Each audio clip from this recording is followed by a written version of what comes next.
Yi Junlin jolted awake, only to find, to his disbelief, that he was now a shriveled old man. The creatures roaming the eastern wilds were equally stunned. What was a human doing in such a remote place? Staggering to a nearby lake, Yi Junlin caught his reflection and froze. What the hell happened? I was just dozing off in math class, he muttered, completely shaken. Still trying to process what was happening, he started rambling to himself. I'm 6'5", never even had a girlfriend, was just about to enjoy the best years of student life, and now I look like I belong in a retirement home.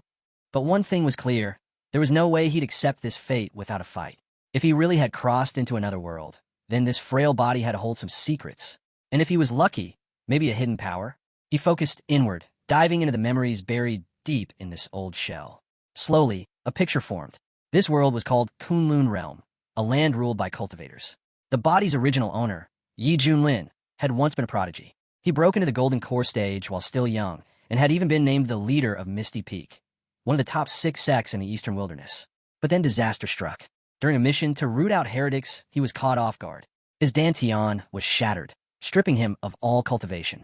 From that day forward, he vanished from the world, shutting himself away atop the mountain, consumed by despair. That was 110 years ago. Yi Junlin took a breath. So, I'm just a regular old man now? And I just got here too. But then, like a spark, something clicked.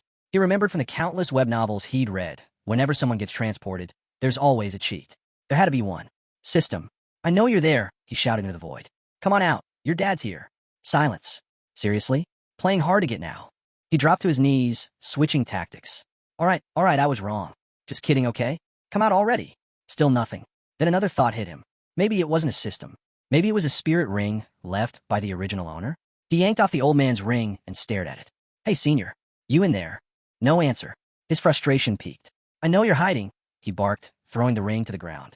Grabbing a cane, he raised it skyward and roared. That did the trick. In a flash, everything shifted. And just like that, after all his swearing and shouting, a cold voice rang out. Warning, 2 offensive words detected. System booting up. Please watch your language. Yi Junlin blinked in disbelief, then grinned. Knew you were in there. Took your sweet time, though. The system replied, a little sheepish. Apologies, host. I was asleep. Just woke up myself. To make up for the inconvenience, the system chimed. I prepared a starter kit. Would the host like me to open it? Yi Junlin didn't hesitate. Of course. What are you waiting for? Open it now. With a soft chime, the system responded, congratulations. The host has obtained a unique ability, Clash Ascension.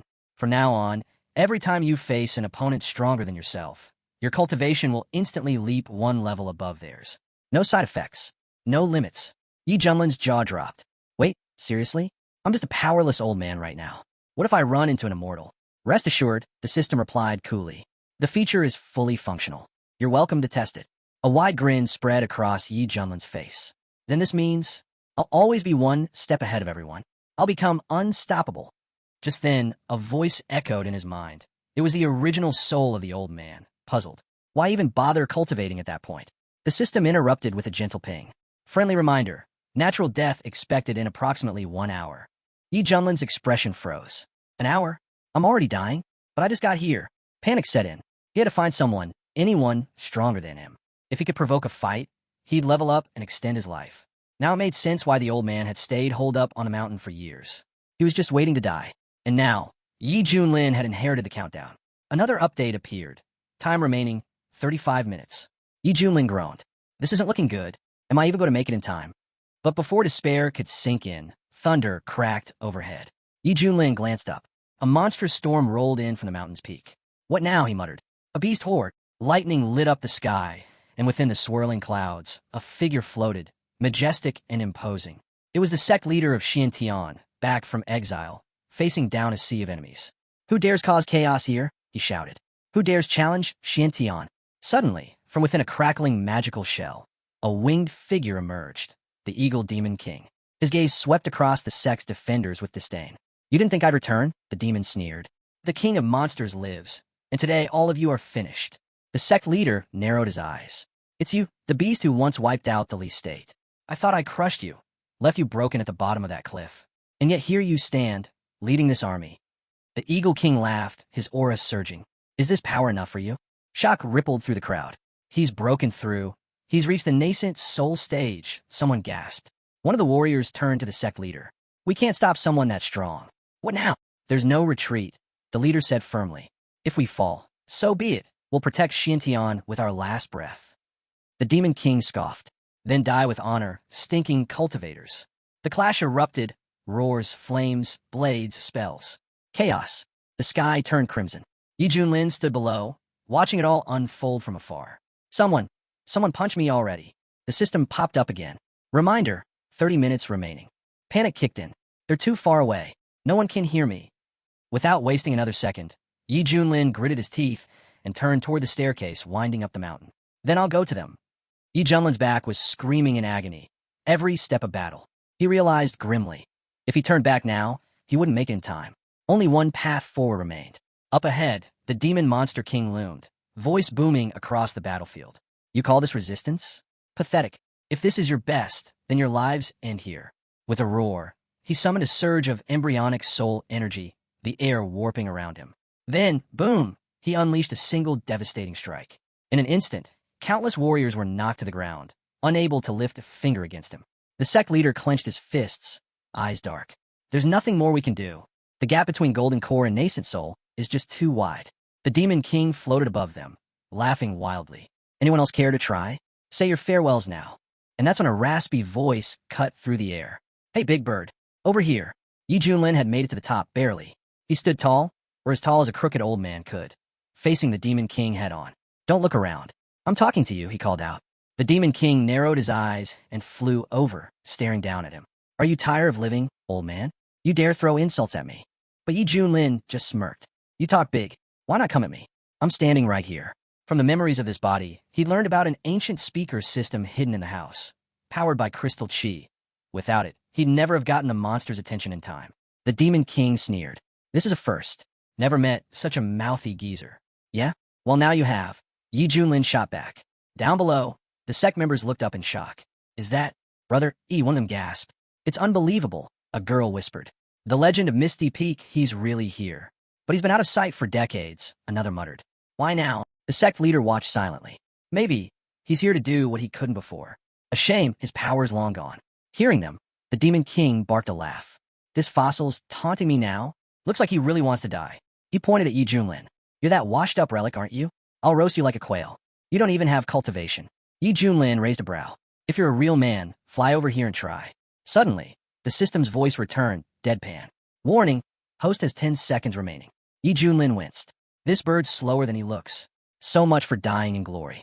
The system began to count down. 10, 9. Just as hope started to fade, the Demon King snarled. Fine. You want death? Then I'll turn you to dust myself. He struck. Yi Junlin's eyes lit up with excitement. Finally, at that moment, something shifted. The old man's gaze turned razor-sharp, his body reacting on instinct. Enemy detected. Initial nascent soul stage, the system announced. Meeting force, ability triggered. Host now evolving. Cultivation rising to mid-level nascent soul. Yi Junlin's entire form ignited with raw power. Flames of strength surged through him, rejuvenating every cell. He stared at his glowing hands, his voice echoing through the storm. Here comes the germinal soul. The system responded cheerfully, naturally. I'm a professional, after all. Yi Junlin wasted no time. Flames erupted from his hands as he unleashed a blazing technique straight into the Demon King's incoming strike, blasting it apart midair before the monster could even process what had happened. The Demon Beast King reeled back, stunned. What is this? Down below, the sect leader and his men shielded their eyes as a crushing wave of energy rippled through the battlefield. This aura, it's terrifying, someone murmured. A young girl gasped, her voice trembling. Could it really be a little brother? Still alive? Right before their eyes, the frail old man transformed. Gone was the hunched figure. In his place stood a towering warrior, radiating raw power. Yi Junlin looked down at himself and smiled. This is the peak of a nascent soul realm, a force few in the human world can comprehend. The Demon King stared in disbelief. Wait, you've also reached the embryonic soul stage? No, you're even stronger than me. The entire sect fell silent, jaws dropped. Is that even possible? Someone whispered. It all clicked now. For years, Yi Junlin had played the part of a powerless elder, outwardly broken, inwardly reborn. Not only had he cultivated in secret, he'd already ascended to a realm that few in the eastern wilderness had ever touched. He's the one, murmured a warrior, the real backbone of Xiantian. The Demon King's tone changed instantly. Honored Taoist, he stammered, bowing slightly. This has all been a misunderstanding. I'll personally visit your sect to resolve this peacefully. Yi Junlin's eyes narrowed. You destroyed our foundation, crippled our disciples, and now you want to call it a misunderstanding. The system chimed in with perfect timing. Congratulations, host. First ability acquired. Random reward granted. Great Desolation imprisoning Xiantian finger. Yi Junlin blinked. Wait, isn't that the legendary Shaolini technique? Turning back to the Beast King, his tone grew sharp. If I wiped out your entire clan, then brushed it off as a misunderstanding, would you let it go? The Demon King growled. Sure, your power's above mine, but not by much. Do you really want to fight to the death? Yi Junlin stared him down. If no one offends me, I won't lift a finger. But if someone dares to cross me, I'll wipe them from existence. He pointed. You didn't reach the nascent soul stage by playing nice. You've slaughtered who knows how many. There's no forgiveness for that. The Beast King gritted his teeth. They were only humans. I did what I had to. He clenched his chest. Fine. Then I'll crush my inner core if that's what it takes. But I will kill you. Before he could finish, Yi Junlin's voice boomed through the chaos. You talk too much. He raised his hand and summoned the divine technique. Great Desolation imprisoning Xiantian finger. The sky cracked, energy swirling into a monstrous spiral. The Demon King's protective aura shattered like glass. Eyes wide, the monster panicked. Wait, I'll give you my wife, my tribe, anything. I just broke through. I don't want to die. But Yi Junlin didn't even flinch. He drove the attack forward. With a searing flash, the skies exploded. The Beast King's massive wings were charred and torn apart. His roar turned into a whimper, and then silence. The battlefield stilled. From the shadows, the remaining beast warriors watched in horror. The king is dead. Run. Run for your lives. Yi Junlin watched the remaining beast warriors flee in panic, then raised his hand with a sneer. Where do you think you're going? With a snap, he unleashed the bloody stage. A crimson wave of deadly liquid surged out, engulfing the retreating monsters in an instant. The air thickened with the scent of destruction. These stinking birds won't be bothering Xiantian ever again, he muttered coldly. Down below, the sect leader stepped forward, staring up at Yi Junlin. This time, we owe you everything, he said sincerely. Forgive me. I thought your cultivation had been destroyed, that you were finished. I never imagined you descend all the way to the nascent soul realm. But before Yi Junlin could respond, a voice cut in. Oh, come on. Look at him. Does that look like someone who's fallen? A girl stepped forward, arms crossed, smirking. Yi's younger brother always had something hidden, didn't he? Zhou Dazhu, the head of Hidden Sword Peak, nodded in agreement. Junior brother, he has been silently protecting the sect all along. He never stopped watching over us. Yi Junlin couldn't help but smile. Well, you guys sure have wild imaginations. But hey, saves me the explanation. Just then, several injured disciples rushed over, panic in their eyes. Sect leader. Emergency. The Wind Thunder sect. They've launched a full assault. The leader's face darkened. What? They've invaded our domain, seized control of several spirit veins. Many of our guards, they didn't make it. The news hit hard. The sect leader clenched his fists. We already had friction with Wind Thunder, but to pull this now? Without those spirit veins, our cultivation foundation will collapse. We're doomed if we don't act.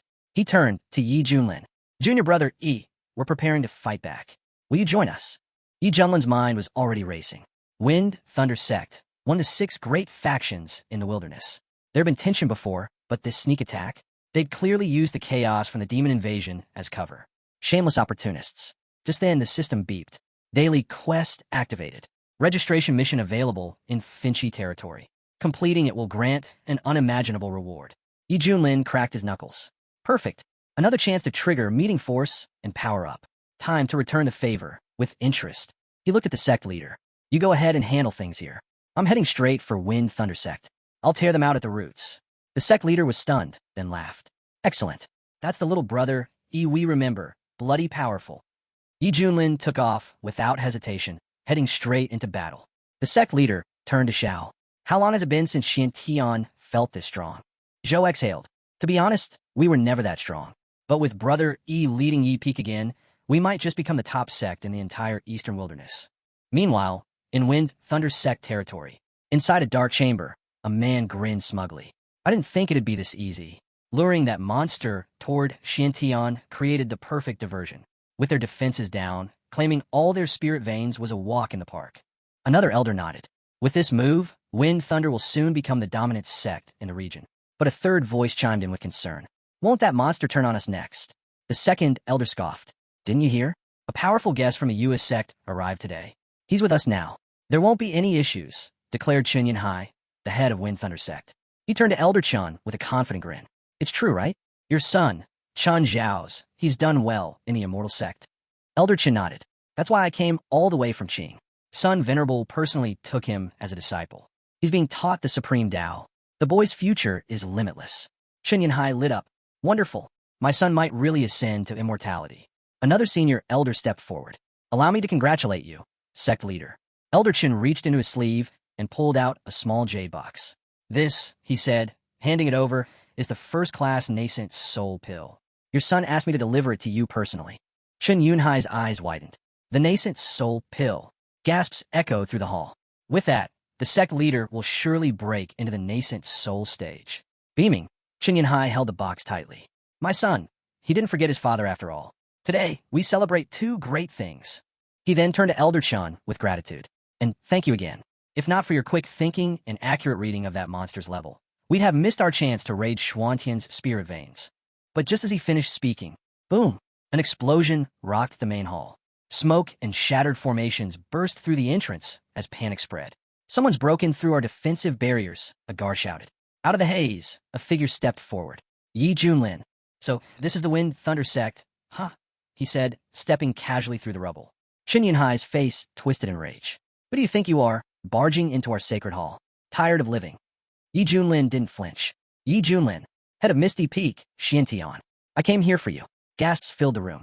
That aura, it's real. Embryonic soul stage, one of the elders whispered. Right then, the system pinged in Yi Junlin's mind. Registration complete. Wind Thunder Sect Domain. Congratulations. You've received the seal of the Lord of Men and unlocked the Great Void Technique. Yi Junlin smirked. Ah, now that's a technique I've missed. Hearing this, Chen Yunhai's expression grew tense. Could this really be Yi Junlin, the one they thought had lost everything? He turned to Yi Junlin cautiously. Honor Taoist, what business do you have with Wind Thunder Sect? Yi Junlin raised an eyebrow. You're really going to pretend you don't know? You lured that monster into our domain. You invaded our spirit veins. From this moment on, Wind Thunder Sect is finished. Chen Yunhai's face went pale. So, it really is him, Yi Ling, the one whose power vanished years ago. But if he's here now, then that means... He gulped. The Greenbird King is dead. Panic crept into his voice. They actually pulled it off. Chen Yunhai turned quickly to Elder Chun, whispering frantically. What now? He's strong, but with you here, surely we can handle this. But Elder Chen didn't look the least bit worried. He narrowed his eyes, sneering at Yi Junlin. You barking puppy, he spat. Kneel, break your arms, and maybe I'll let you live. If you're ready to throw away your pathetic life, then so be it, Elder Chun sneered. But Yi Junlin wasn't done yet. He raised a brow and asked calmly. By the way, who even are you that anyone should bow to you? Elder Chen's expression darkened. Without a word, he released his aura. The air thickened. Pressure slammed down across the hall like a tidal wave. He's in the spirit transformation stage, one of the warriors cried out. That pressure is unreal. Chen Yunhai's face went pale. If a cultivator at that level targets Yi Ling, then Xiantian is finished. He grinned cruelly. Last time, you were lucky enough to survive. But not today. This time you die. And once you're gone, Xiantian will collapse right behind you. Beg now, and maybe Elder Chun will leave enough of your body to bury. But Yi Junlin didn't budge. Instead, he started gathering his power, energy rippling around him. Seeing this, Elder Chen's eyes narrowed. He's transforming? That brat's no pushover. Meanwhile, back at the spiritual veins of Xiantian, the sect leader and his men were locked in fierce battle. Enemy forces were nearly wiped out. Among the invaders, one immortal sect elder remained. The sect leader confronted him directly. Why would the Wind Thunder sect make such a bold move? Are you under immortal's protection? The elder chuckled coldly. What do you think? You believe the Wind Thunder sect would dare move against you without backing? That monster invasion? Coordinated. We waited for the right time. He grinned proudly. Years ago, our sect's heir joined the immortal sect and earned the favor of their top figures. Today's invasion is just the beginning. He leaned forward. If you're smart, surrender now. Bow down, serve the Wind Thunder sect. Maybe we'll let you live. The sect leader didn't even blink. With a flash of his blade, the elder's head hit the ground. No time for garbage like you, he growled. We're heading straight to Wind Thunder's main hall. We're getting our peak master back. Man looked shocked. Can he really stand up to the immortal sect? He shook his head. Their elders are spirit transformation stage. Compared to that, Our embryonic soul level is like a mosquito trying to bite an elephant. If it comes to it, I'd give my life just to protect Peak Master E. Back in Wind Thunder Sect's main hall, Yi Junlin let out a laugh. He Chun sneered. What's so funny? You're about to die, and you still have jokes. He's lost it, someone muttered, standing there laughing while facing Elder Chun. Has he gone numb from fear? Pitiful, Elder Chun scoffed. A no-name brat from the wilderness dares act arrogant before me? Your little sect is a speck of dust. If I wanted to, I could wipe you all out before I finish my tea. His gaze sharpened. You've already angered me. Even if you fall to your knees now, even if you beg, I'll make sure your entire sect is erased. But Yi Junlin stood firm, eyes locked on Elder Chun. Then stop talking and start fighting. Let's see if spirit transformation is anything more than smoke and mirrors. He pointed. If you're as powerful as you say, fight me, one-on-one. Whoever runs is the grandson. That was the last straw. Elder Chin's face twisted with fury. Elder Chin couldn't stomach the humiliation. You arrogant brat, so eager to die. He roared as he launched a devastating strike. Chen Yanhai watched with a cold smile. Once he's dead, Xian Tian will be easy prey. Nothing left to protect them. But right then, the system chimed in calmly. Warning, late-stage spirit transformation enemy detected. Meeting force, passive effect activated. Host cultivation upgraded, spirit transformation, peak level. Yi Junlin's aura exploded, violent, radiant, unstoppable. He charged straight at Elder Chun, new techniques blazing from his hands. So, this is the spirit transformation stage, he mocked. That's all. Elder Chin's face went white. His attack landed, only to fizzle out harmlessly against Yi Junlin's energy. He's spirit transformation too? No, he's at the peak. Chen Yanhai stumbled back in disbelief. How can this be? He's from that crumbling Xiantian. How can they have a master like this? Elder Chin's voice cracked as he muttered. They've been hiding this the whole time. The wilderness has never produced a cultivator at this level. And yet this boy, and he's young. He looked around, dazed. Even a single embryonic soul cultivator can found a sect in these lands. But this level has never existed here before. Panic settled in. Chen Yanhai turned to Elder Chun. What do we do now? Save the Wind Thunder Sect. Elder Chun gritted his teeth. Calm down. Don't forget, I hail from a mortal sect. My methods are beyond what anyone here has seen. Yi Junlin raised an eyebrow. You really think your little tricks are that special? Then, casually, he flipped his middle finger at Elder Chun. Gasps echoed across the room. Insult me. You'll regret that. Elder Chun snarled. Let me show you what a real technique looks like. He slammed his palm onto the floor, summoning the green tree of the earth, a towering, living weapon of raw spiritual force. The hall shook. The immortal sect, one elder whispered. Their fame is well-earned. This is no ordinary skill. It's an earth-level technique. Spiritual-grade techniques are rare in the wild region, another said. But this is a treasure beyond treasures. Elder Chun looked smug again. To die by my hand is an honor, boy. But Yi Junlin didn't even flinch. He held out 2 fingers, fire dancing across them. This? Just a party trick, he said calmly. Then, with a flick of his wrist, Yi Junlin activated his seal of the Lord of Men. A radiant, burning imprint descended from the heavens, obliterating Elder Chen's technique on contact. From above, Yi Junlin's fire spirit surged into being. Monumental, divine, and absolutely merciless. It swept across the battlefield like a cleansing flame, leaving devastation in its wake. The warriors looked on, frozen in disbelief. What is that? That technique, could it be stronger than divine level? Yi Junlin stood tall, power radiating around him. The seal of the Lord will light the skies, he declared, and I am its master. Elder Chun collapsed to one knee, sweat pouring from his brow. This power, it's beyond me, he gasped. Please stop. Have mercy. But Yi Junlin's eyes didn't soften. Oh, now you beg. He stepped forward, voice sharp as steel. You talk about a mortal sect like they're untouchable. Let me make this simple. If they don't mess with me, I won't mess with them. But if they do, he let the threat hang in the air like thunderclouds. If someone crosses me, I'll destroy them, Yi Junlin said coldly. And if they dare raise a hand first, I'll wipe them out completely. Elder Chun, trembling, tried one last threat. If you kill me, my sect will come for you. They'll annihilate everything you hold dear. You'll suffer worse than death. Yi Junlin narrowed his eyes.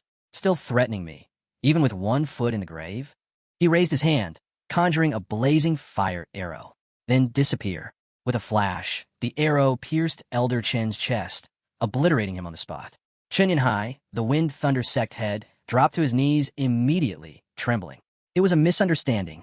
We submit. Please, we'll serve you, Lord. We'll be your loyal followers. But Yi Junlin just looked down at him with disdain. You? Serve me? You're not even worthy to lick my boots. Desperate, Chen Yanhai tried again. My son, Chun Zhao's. He has the potential to become an immortal. He's already accepted into a mortal sect as a personal disciple of Sun Venerable. You don't want to offend them. Yi Junlin's tone didn't waver. Oh, so your son's got an immortal's future? Perfect. He repeated his vow. If I'm wronged, I retaliate. And your sect attacked first. You've already heard me say it. Wind Thunder Sect ends today. And I always keep my word. Without mercy, Yi Junlin swept through the entire compound, reducing every building, hall, and hiding place to ash. Flames raged behind him as screams faded into silence. Chen Yanhai, now on the ground and burnt, shouted through the chaos. You'll regret this. My son will avenge me 1,000-fold. Yi Junlin watched as the last of the structures collapsed. From the wreckage, a charred box tumbled out of the flames. He caught it and smirked. Then I'll be waiting for him. Let him bring me some more experience. Just as he looked up, a soft light shimmered overhead. A virtual transmission image hovered in the sky. Xuantian's reinforcements had arrived. The sect leader stepped through the smoke and smiled. Wonderful. Little brother Yi's already here. Yi Junlin glanced sideways. Where else would I be? I said I'd destroy Wind Thunder Sect, didn't I? The sect leader grasped his arm, amazed. Unbelievable. I heard the immortal sect elder had shown up, yet somehow you weren't affected. You're still standing. I wasn't affected, Yi Junlin said calmly. Because I killed him. The sect leader blinked. You destroyed a mortal sect elder? But he was in the spirit transformation stage. Su Qianxue looked at the others and smirked. I told you, our peak master could handle it. Can it really be true? Someone asked. Yi Junlin cut them off with a wave. Yes, I'm at the spirit transformation stage too. Now save the chatter. It's time to ransack the Wind Thunder Sect and collect what's left. Right, the sect leader nodded. Time to move. With you leading Yi Peak, we might finally rise to the top. Zhou, rummaging through the ruins, held something up. I found a nascent soul pill. It's from the immortal sect. Yi Junlin turned to the sect leader. Good. Give it to him. Let him reach the nascent soul stage. It'll strengthen Xiantian even more. The sect leader nodded, deeply moved. I'm truly grateful, little brother, Yi. But just then, the system's voice rang out in Yi Junlin's mind. Notification. A suitable disciple has been detected within a 100-li radius. The system's voice echoed once more. Alert. Suitable disciple detected. Within 100-li target is the head of a demonic cult, cultivation level, true immortal. Accepting this disciple will grant an unimaginable reward. Yi Junlin's eyes lit up.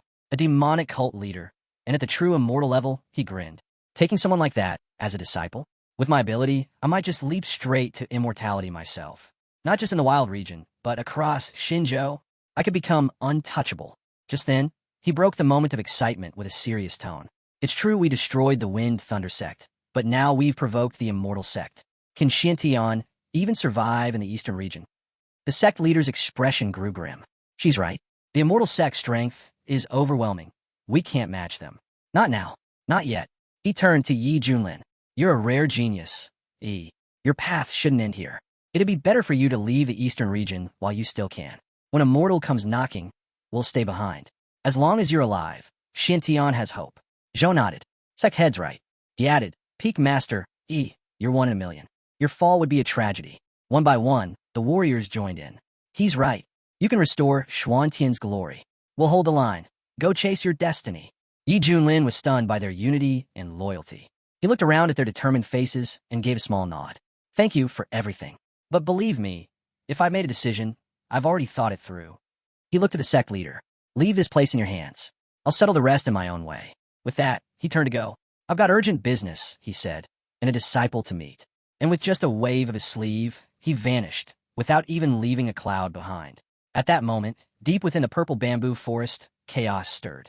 Bandits chased after a delicate figure, grinning vilely. Come on, sweetheart, don't run. Let's enjoy you. But the girl turned around and yelled furiously. I told you, I'm a man. Get lost already. The bandits laughed. The oldest among them, face covered in drool, leered forward. Don't even try that trick, beauty. You're too pretty to be a guy. You can't fool me. The young man scowled, furious. This is beyond pathetic. A tiger's fallen into the hands of wild dogs. Because he wasn't just anyone. He was the former head of the demonic cult from the central region, a cultivator who had reached the legendary level of true immortal. He had founded the demonic flame sect, an empire of 100,000 territories, with millions of disciples. But then, the Holy Lands united. A massive siege wiped out his domain. To escape, he sacrificed his entire cultivation base. Now, he was hiding in this remote, forgotten corner of the eastern region. Broken, powerless, hunted. Even in this mess, the old man kept calling him a beauty.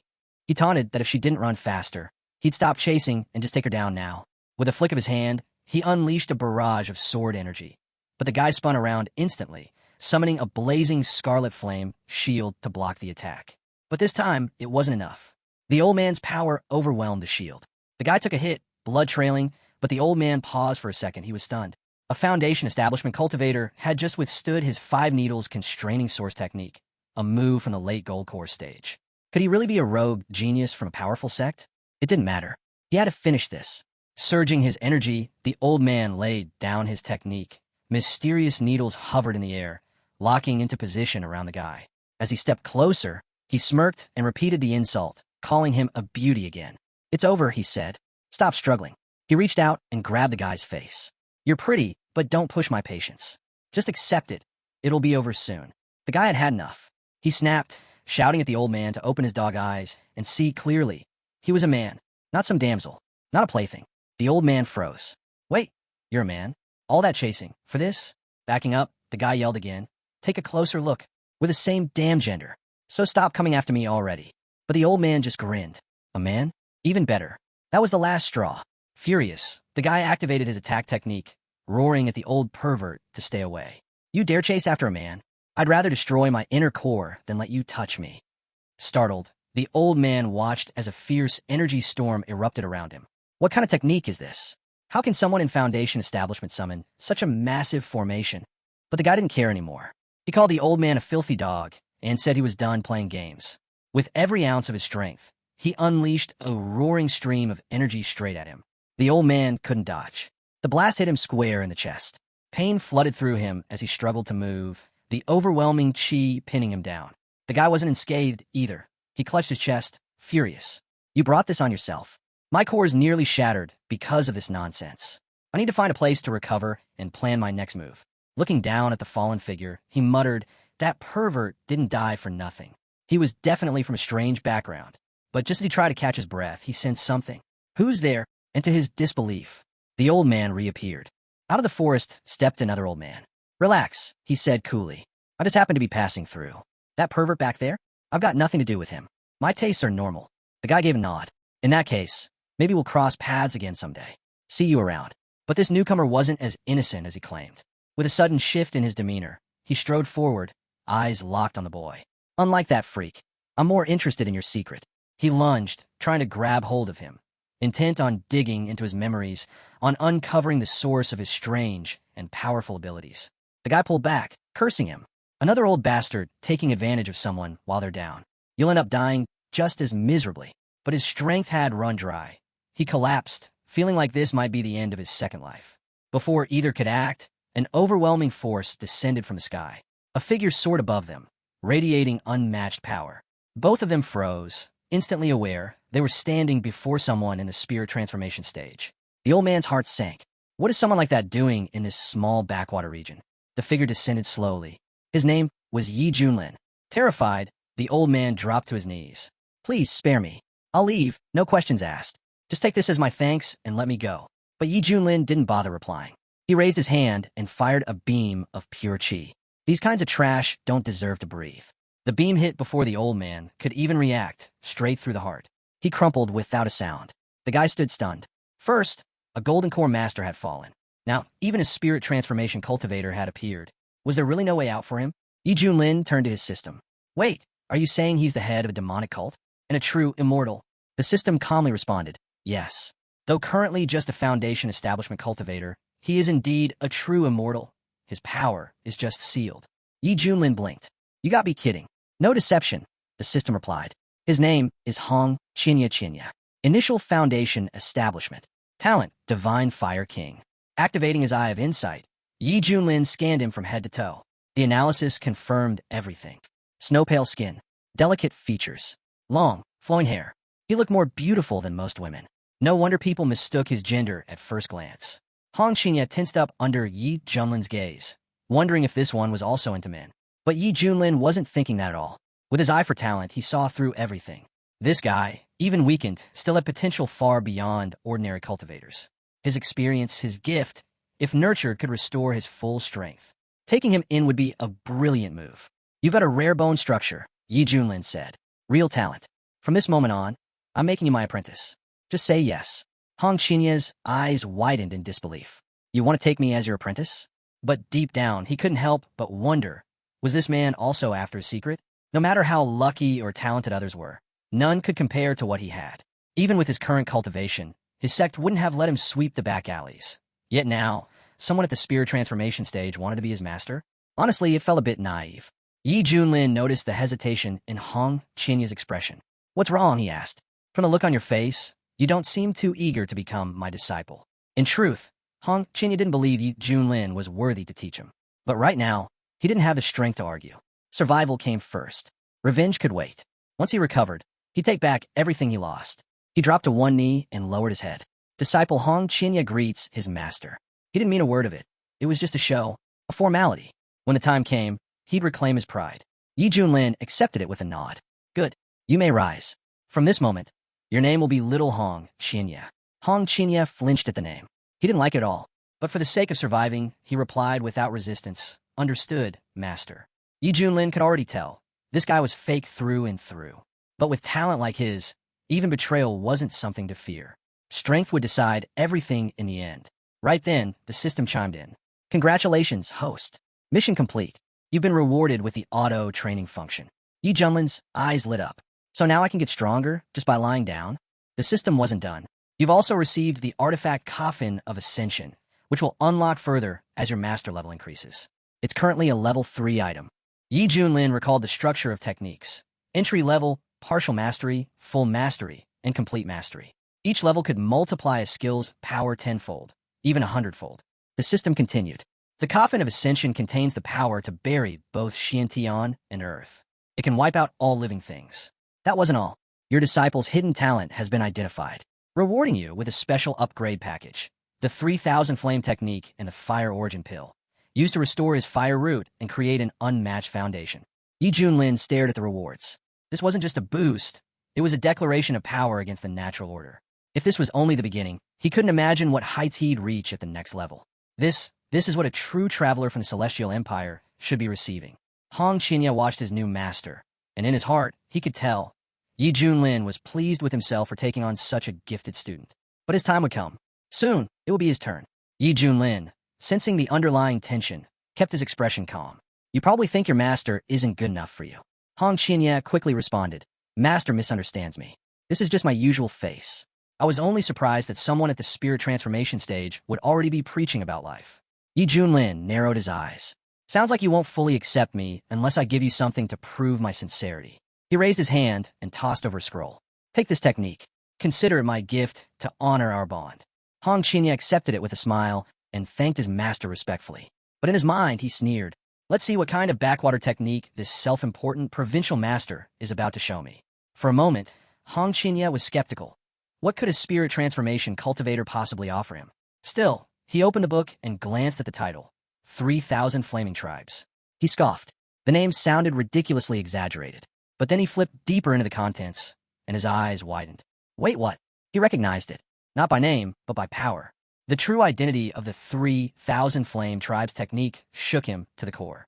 His own Raging Fury Flame technique, the one that once helped him ascend to immortality, was considered one of the top fire arts in the central regions.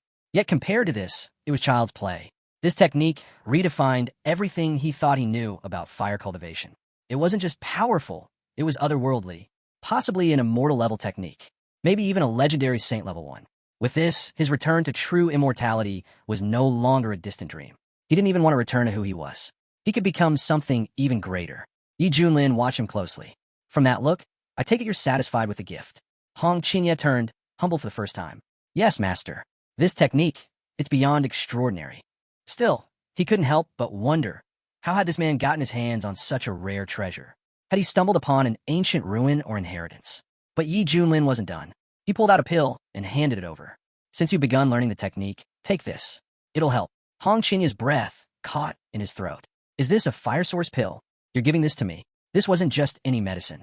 The fire source was a divine grade pill for fire cultivators. It could push someone's cultivation leaps ahead, and even immortals would battle to the death over it. And this man has it just lying around? Even at the peak of his power, Hong Qinya had never touched one. Yi Junlin narrowed his eyes. Do you doubt your master's gifts? Hong Qinya quickly straightened. Not all. To be your disciple is my greatest honor. But inside, he was reeling. Yi Junlin must have stumbled across some unbelievable ancient legacy. He couldn't possibly know how rare this stuff was. He'd have to be careful. Still, from the outside, he smiled politely. Yi Junlin could tell he was full of thoughts, but seeing the cult leader fidgeting and shifting his expressions was surprisingly amusing. Take the pill, Yi Junlin said, and focus. I'll guard you. Hong Qinya nodded. Thank you, master. He sat down and absorbed the pill's energy. The moment it entered his system, he could feel it. His cultivation surged like a raging firestorm. Yi Junlin stood silently, watching. He knew the cultivation path well. Initial foundation, mid-late peak, then full mastery. Golden core. Nascent soul. Onward. And this guy, he really was a true immortal. In just 30 minutes, Hong Qinya shattered through stage after stage until he hit the embryonic soul level. A remarkable recovery. Even Hong Qinya was stunned. He had made a huge leap forward in such a short time. He gritted his teeth. Once he returned to the central region, he'd erase all the disgrace that followed him here. Eventually, Hong Qinya stepped out of his meditation and approached his master. Apologies, master. I must have disturbed you. Yi Junlin waved it off. It's fine. We're heading back to the sect anyway. I'll introduce you to the elders tonight. Meanwhile, outside the main hall of profound Shintian SCT Grand Hall, disciples were buzzing with gossip. They whispered about Peak Lord Yi, a powerhouse strong enough to shatter souls with a single finger. He had saved their sect twice from complete destruction. Many now regretted not recognizing his potential earlier. Had they joined him back then, they'd be standing at the top today. Now that he'd taken on a disciple, speculation spread like wildfire. With that kind of strength, his standards must be insane, one said. Yeah, I wonder who could possibly be worthy to follow someone like him, said another. Just then, Yi Junlin returned to the sect gates. The crowd erupted into cheers. As soon as Yi Junlin returned, the news spread fast. The head of Misty Peak was back. But what caught everyone's attention wasn't just him. Who's that with him? Someone asked, eyes wide. The warriors stirred, murmuring in awe. That's got to be the most beautiful girl I've ever seen. How is she walking so close to Peak Lordy? They couldn't contain their curiosity, whispering theories about where this stunning beauty had come from. But Hong Qinya was listening, and he was not amused. One glance around was enough for him to judge this sect. Weaklings, the lot of them. In his old sect demonic flame, these people wouldn't even qualify as servant material. Just then, the sect head came over to greet Yi Junlin. Junior brother Yi. He said, who is this? Yi Junlin replied calmly, my new disciple. Come, greet the sect head. The sect head blinked, clearly stunned. A disciple? Since when did Yi Junlin accept apprentices? Even Su Qianxue, standing nearby, looked displeased, her eyes narrowed with disapproval. A beauty like that, becoming his disciple? It didn't sit right with her. Hong Qinya had had enough. He stepped forward and declared flatly, I'm a man. The crowd fell silent. Even Su Qianxue was left blinking awkwardly. Yi Junlin smacked him lightly on the back. Watch your mouth. That's your senior sister. Apologize. Hong Qinya gritted his teeth, walked over, and gave a small bow. I apologize. That was my mistake. Just wait, he thought silently. Once I reach spirit transformation, I'll repay this humiliation tenfold. Yi Junlin, unfazed, turned to the group. Now that we've all been introduced, I'll be taking my disciple to Misty Peak. The sect head nodded quickly. Very well. It's an honor. I won't delay you further. Once they were gone, whispers broke out again. The head of Misty Peak just took in a nascent soul-stage disciple. Su Qianxue crossed her arms. Junior brother Yez, full of surprises today. Xintian won't be the same after this. Back at Misty Peak, Yi Junlin pushed open the doors. This will be your home now, he said. You're my first disciple. Pick any room you like. Hong Qinya looked around, and his eye twitched. What kind of dump is this? Even the servant quarters in demonic flame were 100 times more refined. Was he really expected to live here? Yi Junlin gave him a steady look. Remember this. Only the weak complain. The strong adapt. A true cultivator is above comfort. If it's dirty, clean it yourself. Hong Qinya forced a tight smile. I'll endure. With my growth speed, it won't be long before things change. Far to the south, within the immortal sect's territory, the mood was grim. Inside the Hall of Inheritance, Elder Juyang stood holding a blackened scroll. His face was twisted with anger, and in one motion he crushed in his fist. A nearby servant dropped to his knees. Forgive me, master. I asked Elder Chun to bring the pill to your father. But now Elder Su Qianxue is dead. I fear for our sect. I wish to go investigate myself. Elder Jiang turned to shower. Do you understand why you were chosen as a disciple? The boy answered cautiously. Because of my immortal body and the path of immortality. Elder Jiang narrowed his eyes. That's only part of it. He stepped closer. I saw something else in you, ambition. Ruthless, powerful ambition. The kind that breaks chains, even those of blood. He turned away, hands behind his back. The air competition is coming soon. Don't just participate, win. Crush the others. Rise to the top. The sect will reward power, not sentiment. This is your only shot, Elder Jiang said, his tone sharp. No excuses. I don't care what you think. I'll send men to the eastern region to investigate. You focus on winning. Shower bowed his head. Yes, master. I won't disappoint you. The next day, high on Misty Peak, Yi Junlin was lounging comfortably. He looked over and asked lazily, So, are you ready? Hong Qinya had been waiting for the moment. He stepped forward, food in hand. Yes, master. Everything's prepared. As Yi Junlin inspected the dishes, Hong Qinya found himself baffled. Seriously? He's only thinking about food? Just yesterday, this same man was preaching about hardship and adaptation. And now here he was happily indulging.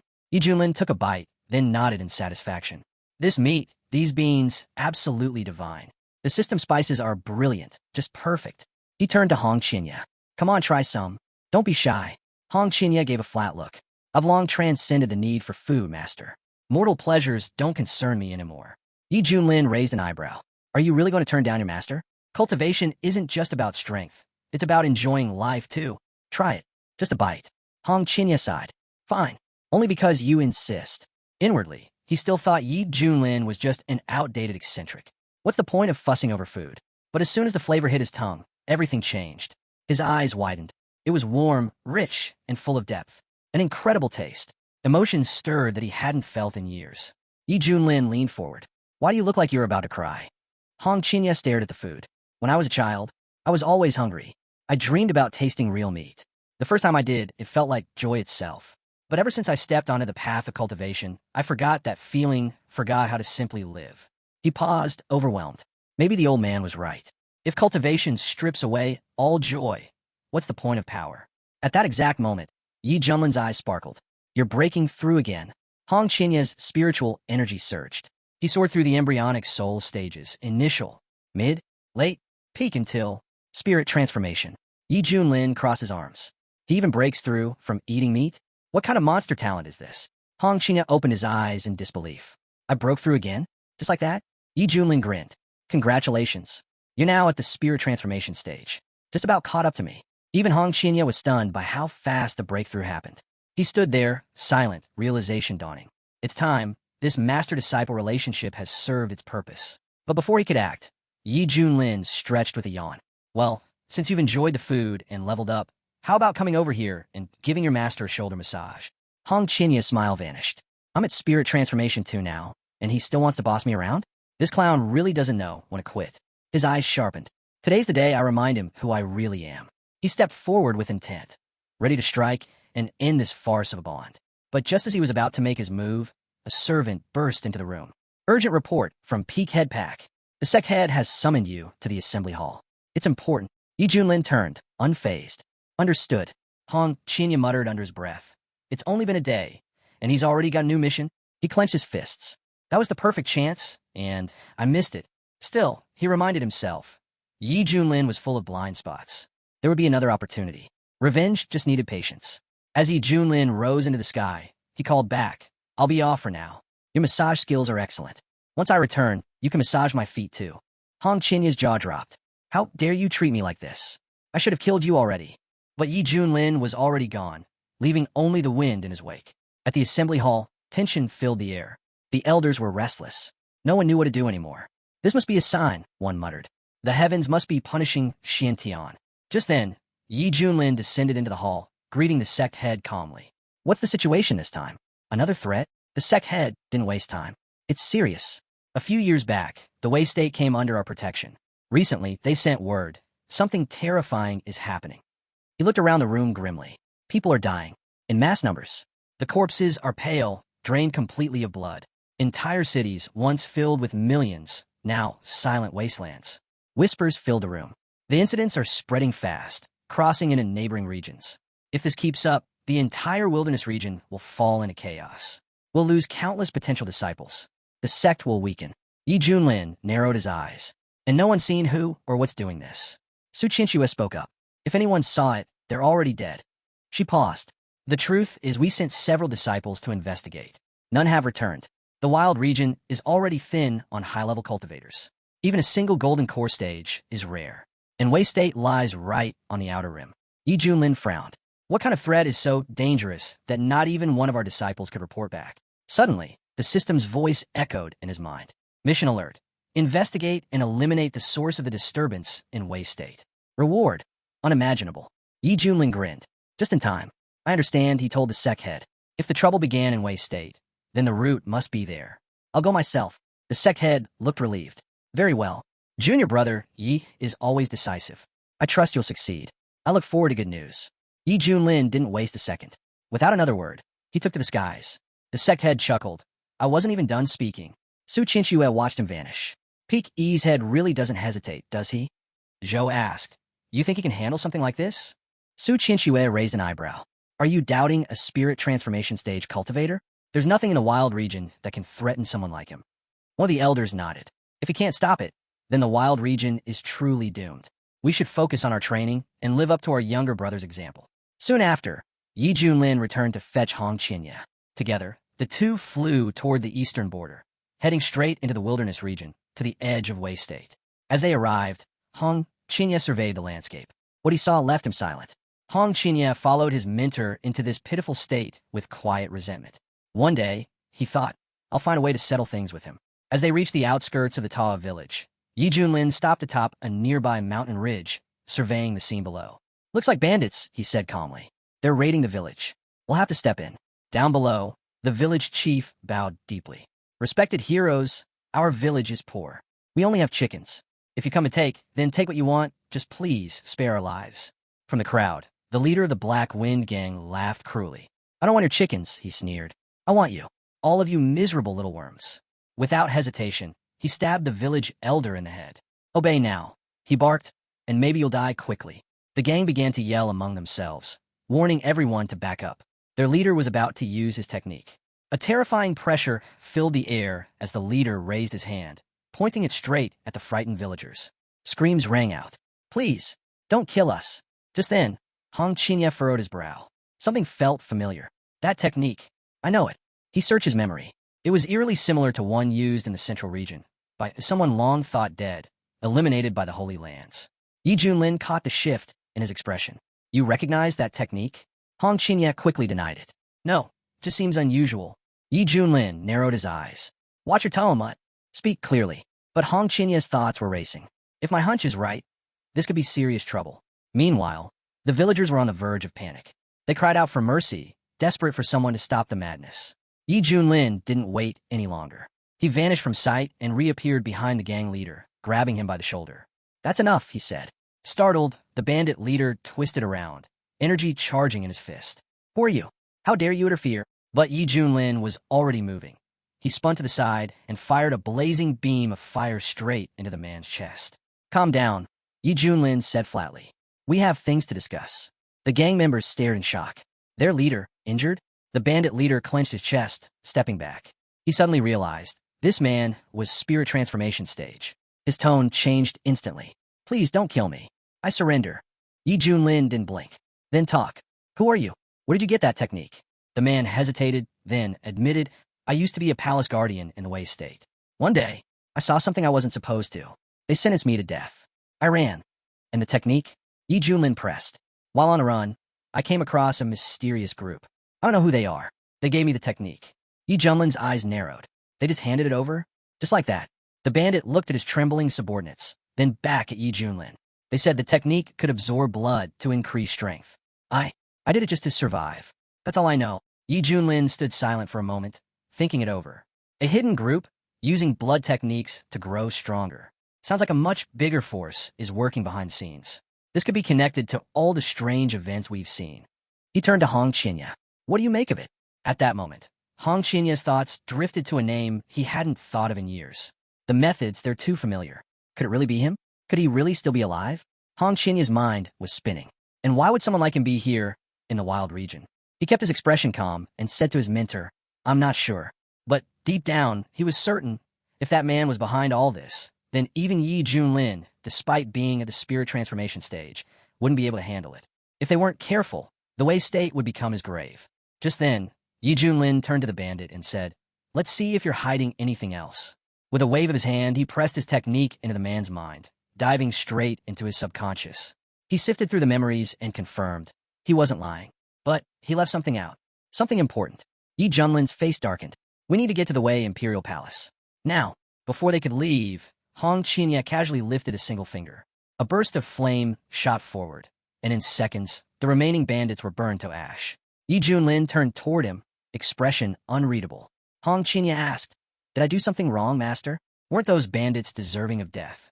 He spoke calmly, but inside, the fire of pent-up rage still smoldered. "I've endured humiliation long enough. It felt good, heavenly, even to vent it somewhere." Yi Junlin gave a slight nod. "No, you did well." Below, the villagers rejoiced. "Immortals! They've saved us. They've carried out Xuantian's will." They knelt in gratitude, shouting blessings to the skies as the two cultivators vanished into the clouds. At that same moment, in the Grand Wei Imperial Palace, the emperor stood solemnly in his throne room. "The population of Wei has dropped by 1/3, he muttered. "Just a little more, and this entire country will fall into darkness." He clenched his fist. "Will the masters from Xintian Zone even be able to save us?" Suddenly, his daughter burst into the hall. "Father, I saw them. 2 immortals flying this way." The emperor straightened. "They must be the masters from Xintian. Prepare the ministers. We'll welcome them properly."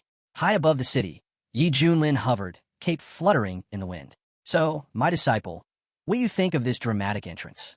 Hong Qinya gave a polite nod. "Wise as always, master. Very impressive." But inside, his thoughts were venomous. "I can't wait to watch you beg for your life when these dark forces come for you. Just don't expect mercy from me." Moments later, the emperor and his ministers welcomed them at the palace gates. "Honored guests, welcome," the emperor said, bowing. "We thank you for coming to aid us." Yi Junlin stepped forward. "I'm Yi Junlin, head of Misty Peak from Xintian Zone. We're here to eliminate the threat plaguing your land. You need fear no longer." The emperor bowed deeper. "The Wei family is forever in your debt. If there's anything we can do, any request at all, say it, and it will be done." Yi Junlin waved it off. "For now, just arrange a place for my disciple and me to rest." "Of course," the emperor replied. "Follow me. I'll show you around the palace myself." But hidden among the crowd, a scout was already on the move, tailing them. He sneered. "So he's just some peakhead from Xintian sect, acting all high and mighty. Perfect. Master needs sacrifices to complete his breakthrough to peak spirit transformation." And these two arrived right on time. Later, as they settled into their palace quarters, Hong Qinya cast a sideways glance at his mentor. Earlier, Yi Junlin had looked sharp, commanding, and powerful. But now, he was slouched, casual, lazy. This man, how did he even reach spirit transformation? Hong Qinya thought. At this rate, I'll surpass him soon enough. And then, ending him will be easy. But Yi Junlin was watching him too. He saw it all, the calculation behind his student's eyes, the arrogance he tried to hide. And in that moment, Yi Junlin understood one thing clearly. This disciple will turn on me sooner or later. His only mistake was choosing me as his target. Yi Junlin smiled faintly and said, "You must be wondering about my..." Yi Junlin leaned back lazily and said, "You want training? Then go fetch some water. I need to wash my feet. If I'm in a mood afterward, maybe I'll teach you a method or two." Hong Qinya froze, jaw clenching. Did this old fool really just say that? Inwardly, he boiled with fury. Some bumpkin peak master thinks he can teach me cultivation? Back in the day, even immortals sought my guidance. If anyone's a teacher, I'm the ancestor of cultivation methods. Yi Junlin gave him a sideways glance. "What's the matter? Do you think you're too good for this? Aren't you still young? Still relying on elders to take you further?" Hong Qinya's eye twitched. "I was once the great head of the fire cult, and I'm supposed to wash the feet of this clown? Maybe it was time to end this charade." Just as tension began to thicken, a knock came at the door. A voice called out, "Urgent news. It's about the strange event in Harmony State." Yi Junlin stood up. "Who is it?" The man outside answered, "I am Zhou Hong, Crown Prince of the Wei State. I asked for an audience. It concerns the survival of our nation." Yi Junlin motioned for him to enter. "Speak. What's so urgent?" As the Crown Prince stepped in, Yi Junlin raised an eyebrow. "So this is the one who tried to eliminate the bandits? He doesn't seem like the type. Or is there more to him?" Prince Zhou Hong bowed deeply. "There is something I've never told my father. I believe the root of the evil in Harmony State lies in the mountains behind the palace." He paused. "Lately, I've seen strange winged demons flying into a hidden cave at night. Palace maids and eunuchs have gone missing. I suspect there's a connection. He looked up at Yi Junlin and Hong Qinya. I've heard of your legendary strength.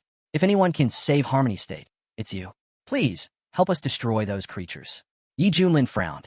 He scanned the mountains with his divine sense, but felt nothing unusual. Strange. Either he's lying, or there's something shielding that place from detection. That could be dangerous. Still, Yi Junlin nodded. Show me the cave. Let's see what you're hiding. The prince bowed again, relieved. With your help, we'll end this nightmare. As they made their way through the night toward the mountains, Hong Qinya walked quietly, still nursing his resentment.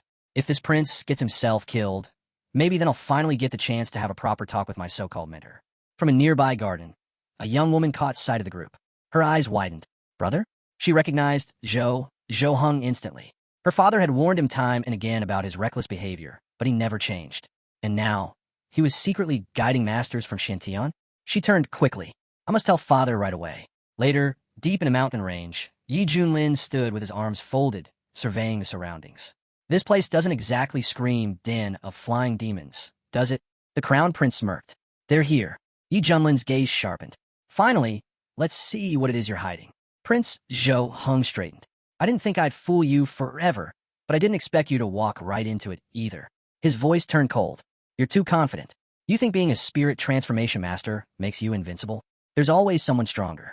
Suddenly, his aura exploded. He lunged at Yi Junlin, face twisted with hatred. You want to stop us too? You think being the strongest in the Xintian sect makes you a god? Let's see if you can survive this place. It'll be your grave. The entire mountain trembled as a deadly force surged forward. He turned to the elder and shouted for immediate action. Without hesitation, the elder stepped into view, activating the fivefold god-sealing array on the spot. Out of nowhere, the blood cult elder sneered at the Shurent sect leader, taunting. You made quite a name for yourself lately. Took down the demon king of the soul nucleation stage, didn't you? But inside this array, even spirit transformation masters can't escape. Prince Zhou Hung urged them to move fast. Don't kill him just yet. Our master still needs him. As for the girl in red, strip her powers. That's all. Hong Qinya spun around, eyes sharp. What did you just say? He hadn't planned to interfere, but hearing that, he snapped. Igniting his fire power, he launched himself down in a furious attack. In a flash, Hong Qinya shattered the array in a single strike. The elder stared in disbelief. Did the head of Xintian sect Peak bring along a spirit transformation disciple? That move, it had to be an immortal level technique. No other way he could have broken the array. Zhou Heng's face twisted in frustration. He had counted on these elders to bring his master glory. Now they were a disgrace. Determined to salvage the moment, Hung turned to the immortal.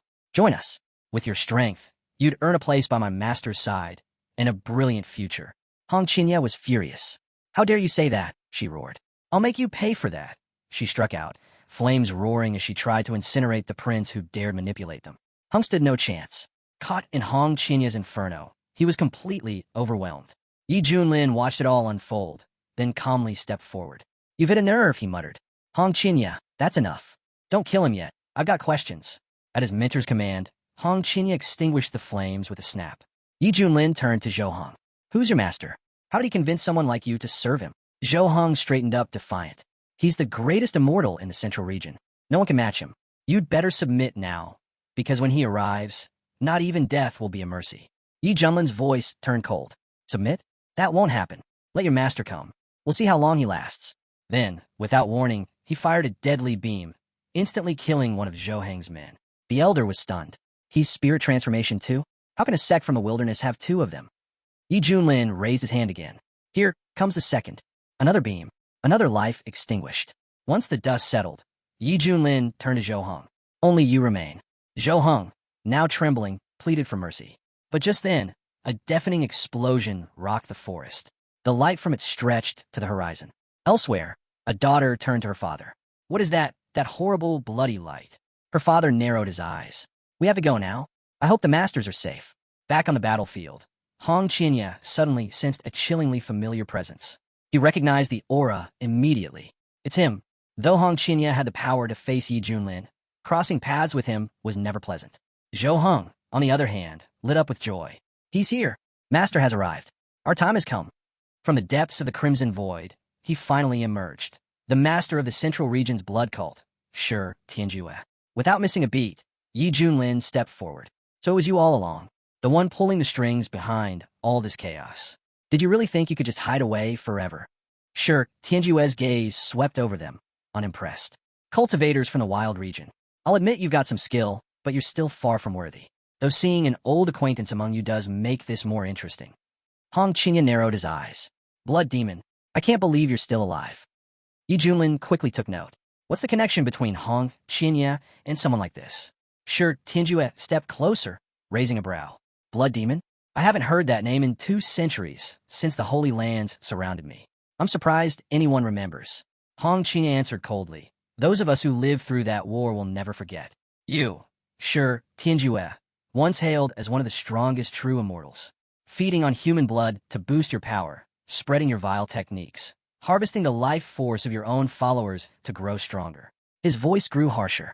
Your twisted path advanced so quickly that even the great sects had to unite against you. I, despite following the demonic path, was forced to join that war just to stop you. Sure, Tianjue smirked, unbothered. Zhou Heng suddenly interrupted, glancing around nervously. If word of this reaches the central region, the entire realm will erupt. But now that my mentor is finally here, he'll set things right. Zhou Heng pointed accusingly at a woman nearby. She tried to kill me. Master, you must avenge me. But sure, Tianjue didn't waste time. Without a word, his eyes glowed, and a beam of raw energy shot from them, frying Zhou Heng's brain in an instant. Hong Qinya scoffed. Still the same repulsive blood demon. No mercy, not even for your own disciple. Sure, Tianjue shrugged. A disciple? I can get another any time. But if you want me dead, you're the one who won't survive. You really still don't understand how things work here. Yi Junlin took it all in and muttered. Now this is a plot twist. This whole thing's become a theater of madness. Hong Qinya stepped forward, gaze burning. I watched your mortal body get torn apart by the 4 divine artifacts. Every drop of your blood was vaporized. So tell me, how are you still alive? Sure, Tianjue laughed darkly. Those smug fools. They didn't know I'd separated a drop of lifeblood in advance. Kept it hidden away in a safe place. After I fell, it became my salvation. His tone turned eerie. Just like back then, I find myself weakened. I'm only at the beginning of spirit transformation. But give it time. Let your blood replenish me, and we'll be united forever. You're insane, Hong Qinya snapped. I rejected you over and over, even back in the central region. Did you really think I'd ever side with you? Sure, Tianjue's eyes gleamed. The more you resist, the more thrilling this becomes. For some, a gap in cultivation is just a hurdle. But for me, your struggle is a fantasy I'm about to end. Hong Qinya didn't waste time. You talk big, he snapped. But how would you know if you've never faced me at full power? With that, he unleashed the divine way of the 5 absolutes. Sure, Tianjue's expression changed. The moment he saw it, he struck back with his signature bloody palm. But with attacks clashing from both sides, the resulting explosion was far more powerful than either of them expected. What is this fire? Sure, Tianjue reeled. How can someone at the early stage of spirit transformation tear through my bloody palm like this? And that technique, where did he even get it? Before he could regroup, Hong Qinya smirked. That was just the opening act. Then he launched another blow, this time combining flames with a chilling frost. But sure, Tianjue stood his ground. A weakling like you doesn't scare me. With a wave of his hand, he retaliated with bloody soul absorption. Still, Hong Qinya's flames punched straight through, landing a direct hit. Sure, Tianjue's eyes widened. What kind of fire technique is this? Switching tactics, he countered Hong Qinya's frost fire, neutralizing the effect. Then, narrowing his gaze, he said, You really are the one I once marked. Tell me, did you gain some Xuantian-defying inheritance? Or maybe you became a disciple of a top-tier master after fleeing the central region? Hong Qinya shot back. Who trained me is none of your concern.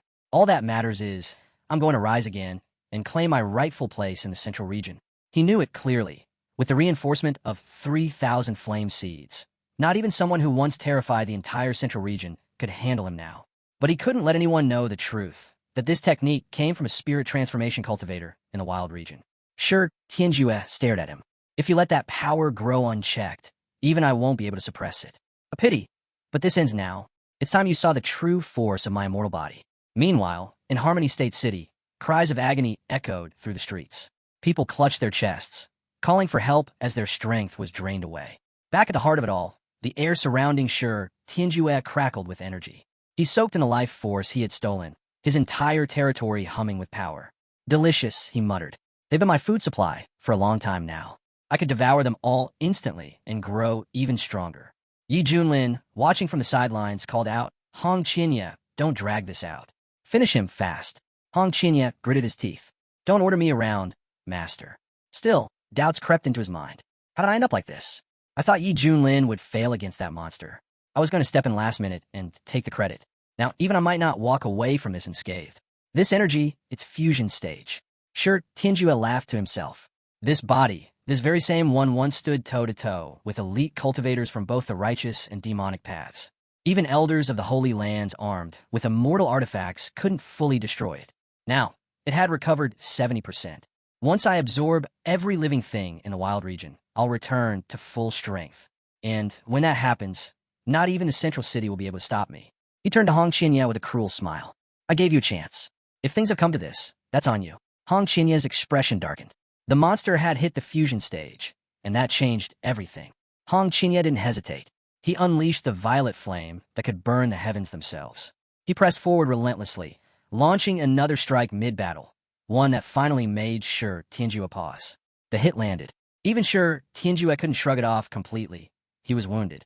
But the situation was clear. Going head-to-head with someone this powerful in such a state meant certain death. Hong Qinya gritted his teeth. Only one path left, burn everything. With a roar, he summoned the Xuantian-piercing golden flame and followed up with a fierce dragon flame. But sure, Tianjue laughed it off. Pointless. Your flames are just a mild-itch to me. With a sneer, he blocked the attack, then charged his fist for a brutal counter. This ends now. Hong Qinya's eyes widened. Even his deadliest move hadn't left a mark. What now? But he didn't falter. He raised his golden flame shield, bracing himself. It wasn't enough. Sure, Tianjue shouted, die, and drove his fists forward. Each blow cracked through Hong Qinya's defenses like they were paper. At that moment, the emperor arrived at the mountain, just in time to witness the battle. Fear clutched his heart as he looked at the monstrous figure. The girl by his side whispered, Father, what is that thing? It's terrifying. The emperor's heart sank. So this is the monster that destroyed Harmony State. Not even an immortal can stand against it. Is our nation finished? Meanwhile, Hong Qinya struggled to stand. Is this really where my path to immortality ends? After all the pain it took to master this technique, should I really beg for help from Yiling now? The thought disgusted him. Admitting he's stronger than me, it's humiliating. He's only at the peak of spirit transformation. It's not even close to fusion stage. What could he possibly do? Sure, Tianjue loomed closer. You cultivators chase eternal life. But you won't share that journey with me? Then you'll die, and your body will carry my will forever.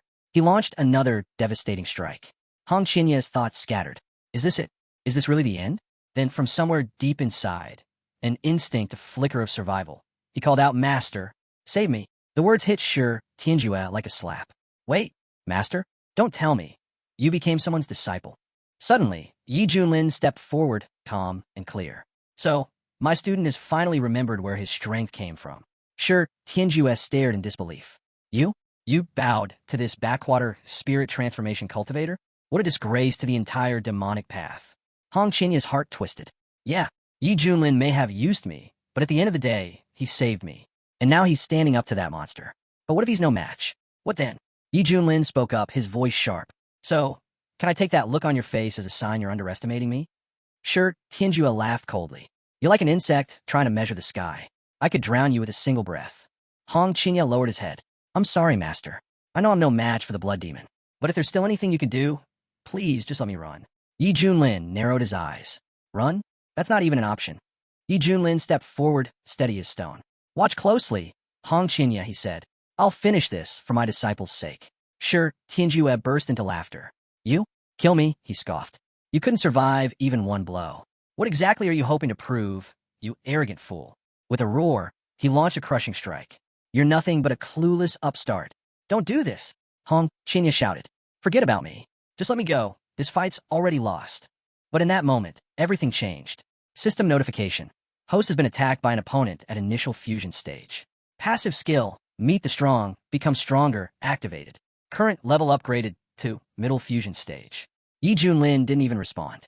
He raised his hand and effortlessly shattered Sure Tianjue's incoming attack into pieces. Sure Tianjue staggered back, stunned. What just happened, he muttered. How can a spirit transformation cultivator do this? Then it hit him. You're not spirit transformation at all. You've reached the fusion stage too. Hong Qinya's jaw dropped. All this time, he was hiding it, he thought. He pretended to be a spirit transformation cultivator, when in reality, he's a fusion stage powerhouse. No wonder he kept provoking me. He knew I couldn't touch him. But at least, Hong Qinya realized he hadn't openly turned against Yi Junlin. That would have been a mistake he couldn't take back. Nearby, the girl watching gasped, eyes sparkling. He looks so powerful. I want to be like him. Her father, the emperor, stared at the scene grimly. That monster. Even with an immortal body, it's going to be a difficult battle. Yi Junlin felt the shift in his power.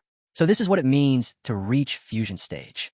It was like he could collapse the heavens and tear the earth apart with a single gesture. But sure, Tianjue wasn't backing down. So what if we're both at fusion stage? The difference in our techniques is like Xiantian and Earth. Let me show you what true power looks like. He summoned every ounce of strength and unleashed his full-bodied assault. Yi Junlin didn't flinch. You don't even know what real power is, he said calmly, and activated the seal of the Human King. Sure, Tianjue reached out to block it with a finger and recoiled as his body exploded with energy. His face twisted in disbelief. What was that? Yi Junlin's voice rang out. Is that what you call a difference in technique? Thanks to the system, the Human King seal had evolved to its mastery stage, far beyond its original form. Sure, Tianjue gritted his teeth. So what? You still can't kill me. You'll never win a drawn-out battle. My immortal body can't be destroyed so easily. In fact, it's time I show you my latest move. Yi Junlin raised his hand again. Then how about this? He unleashed a technique perfected to its final form, the Finger of the Great Void. One finger restrains the heavens and earth. The second flattens mountains and drains rivers. The third erases all living beings. The fourth crushes the heavens themselves. Sure, Tianjue staggered, overwhelmed. What is this? But then he laughed. I take it back. You are worthy of a real fight. No more tricks. No more holding back. Let's settle this with one final blow, he declared, and summoned his ultimate move, Blood Absolute. Blood rushing into the living springs, flooding the battlefield with overwhelming chi energy. Sure, Tianjue unleashed his devastating attack, but Yi Junlin had already made his choice. With a single, decisive strike, he obliterated the technique and his enemy. Sure, Tianjue staggered, disbelief written across his face. Who are you? He gasped. Why are monsters like you hiding in a place like this?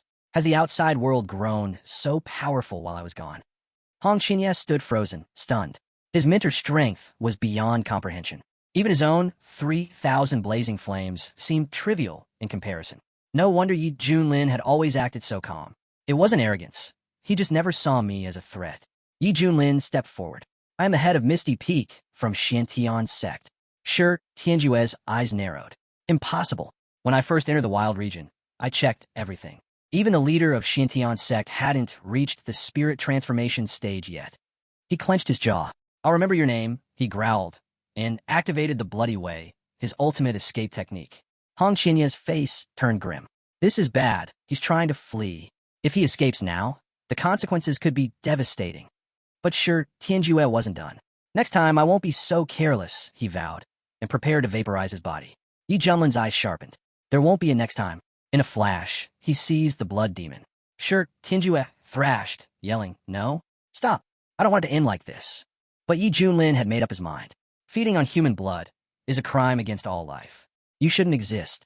He clenched his fist and, with a final 1-2 strike, ended him for good. From a distance, Hong Qinya watched the scene unfold.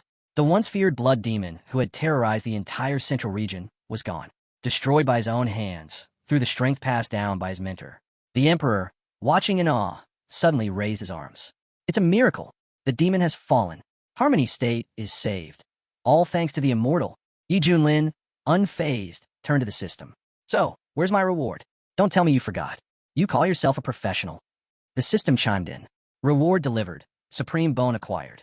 A mysterious relic etched with ancient runes. It grants its host supreme innate power, destined only for those fated to become the greatest among the great. Would you like me to bind it to you, master? Yi Junlin grinned. Supreme bone? Oh, that's too good.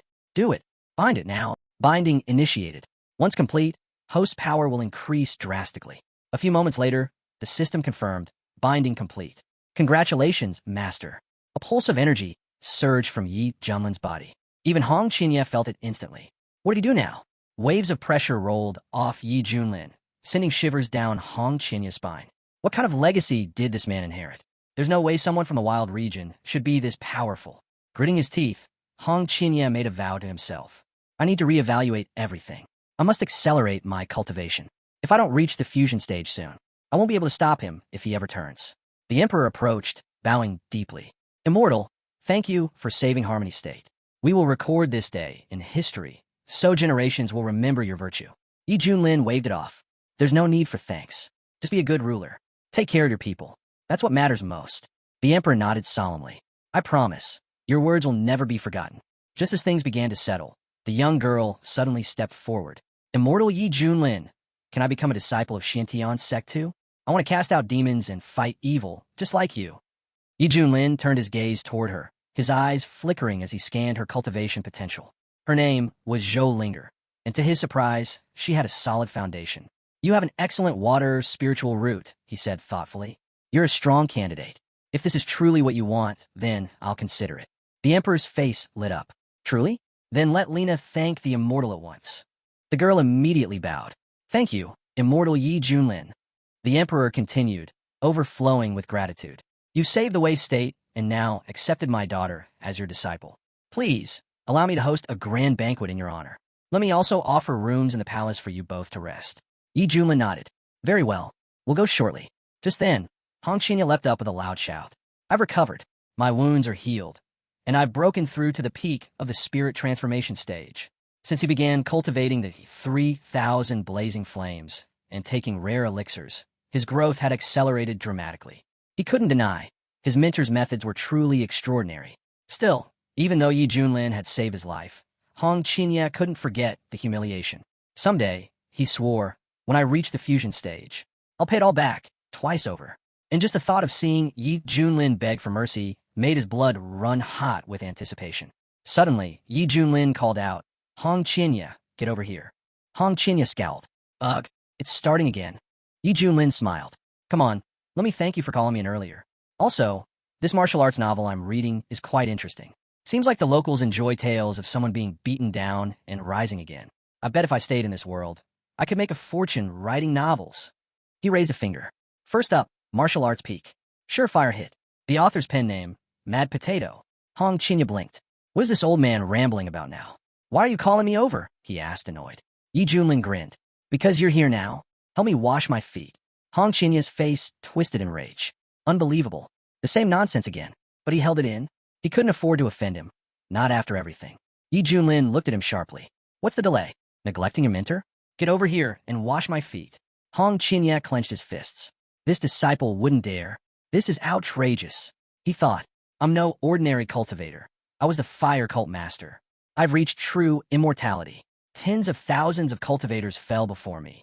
And now I'm washing the feet of some bumpkin from the wild region? Then, just as he approached, he paused. Wait, this water. He felt a sudden shock. Isn't this the water of boundless light?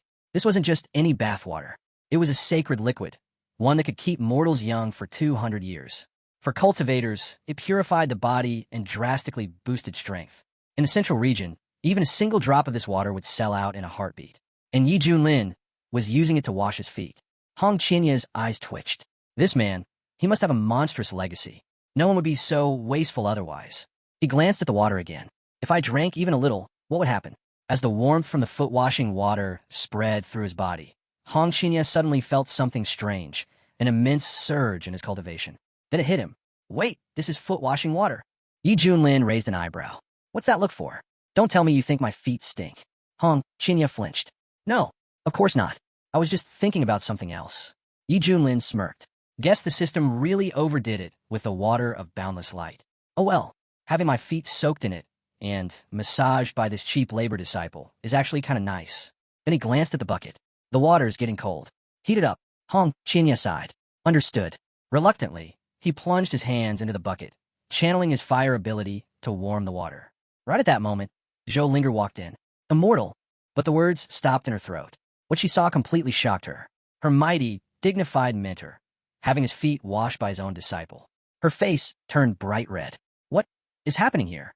Without another word, she spun around and bolted from the room. Yi Junlin looked after her. Hey, why are you running off like that? But before he could get an answer, Hong Qinya interrupted. Master, are you enjoying the foot washing? Yi Junlin nodded, completely serious. Very much. Honestly, if you were a girl, this would be a very different kind of relationship. Hong Qinya's face went dark. This guy is ridiculous. Once I reach the fusion stage, he'll pay for this humiliation tenfold. Just a little longer. Suddenly, Yi Junlin's ring glowed and let out a sharp chime. He looked down. A message from the sect leader? Apparently, the sect head had summoned him urgently. A major strategy meeting had been called, because news had just come in. An ancient secret world was about to appear in the wild region. Yi Junlin's eyes widened. A secret world? Hong Qian nodded. They're rare and full of cultivation treasures. A place like that could completely change a cultivator's fate.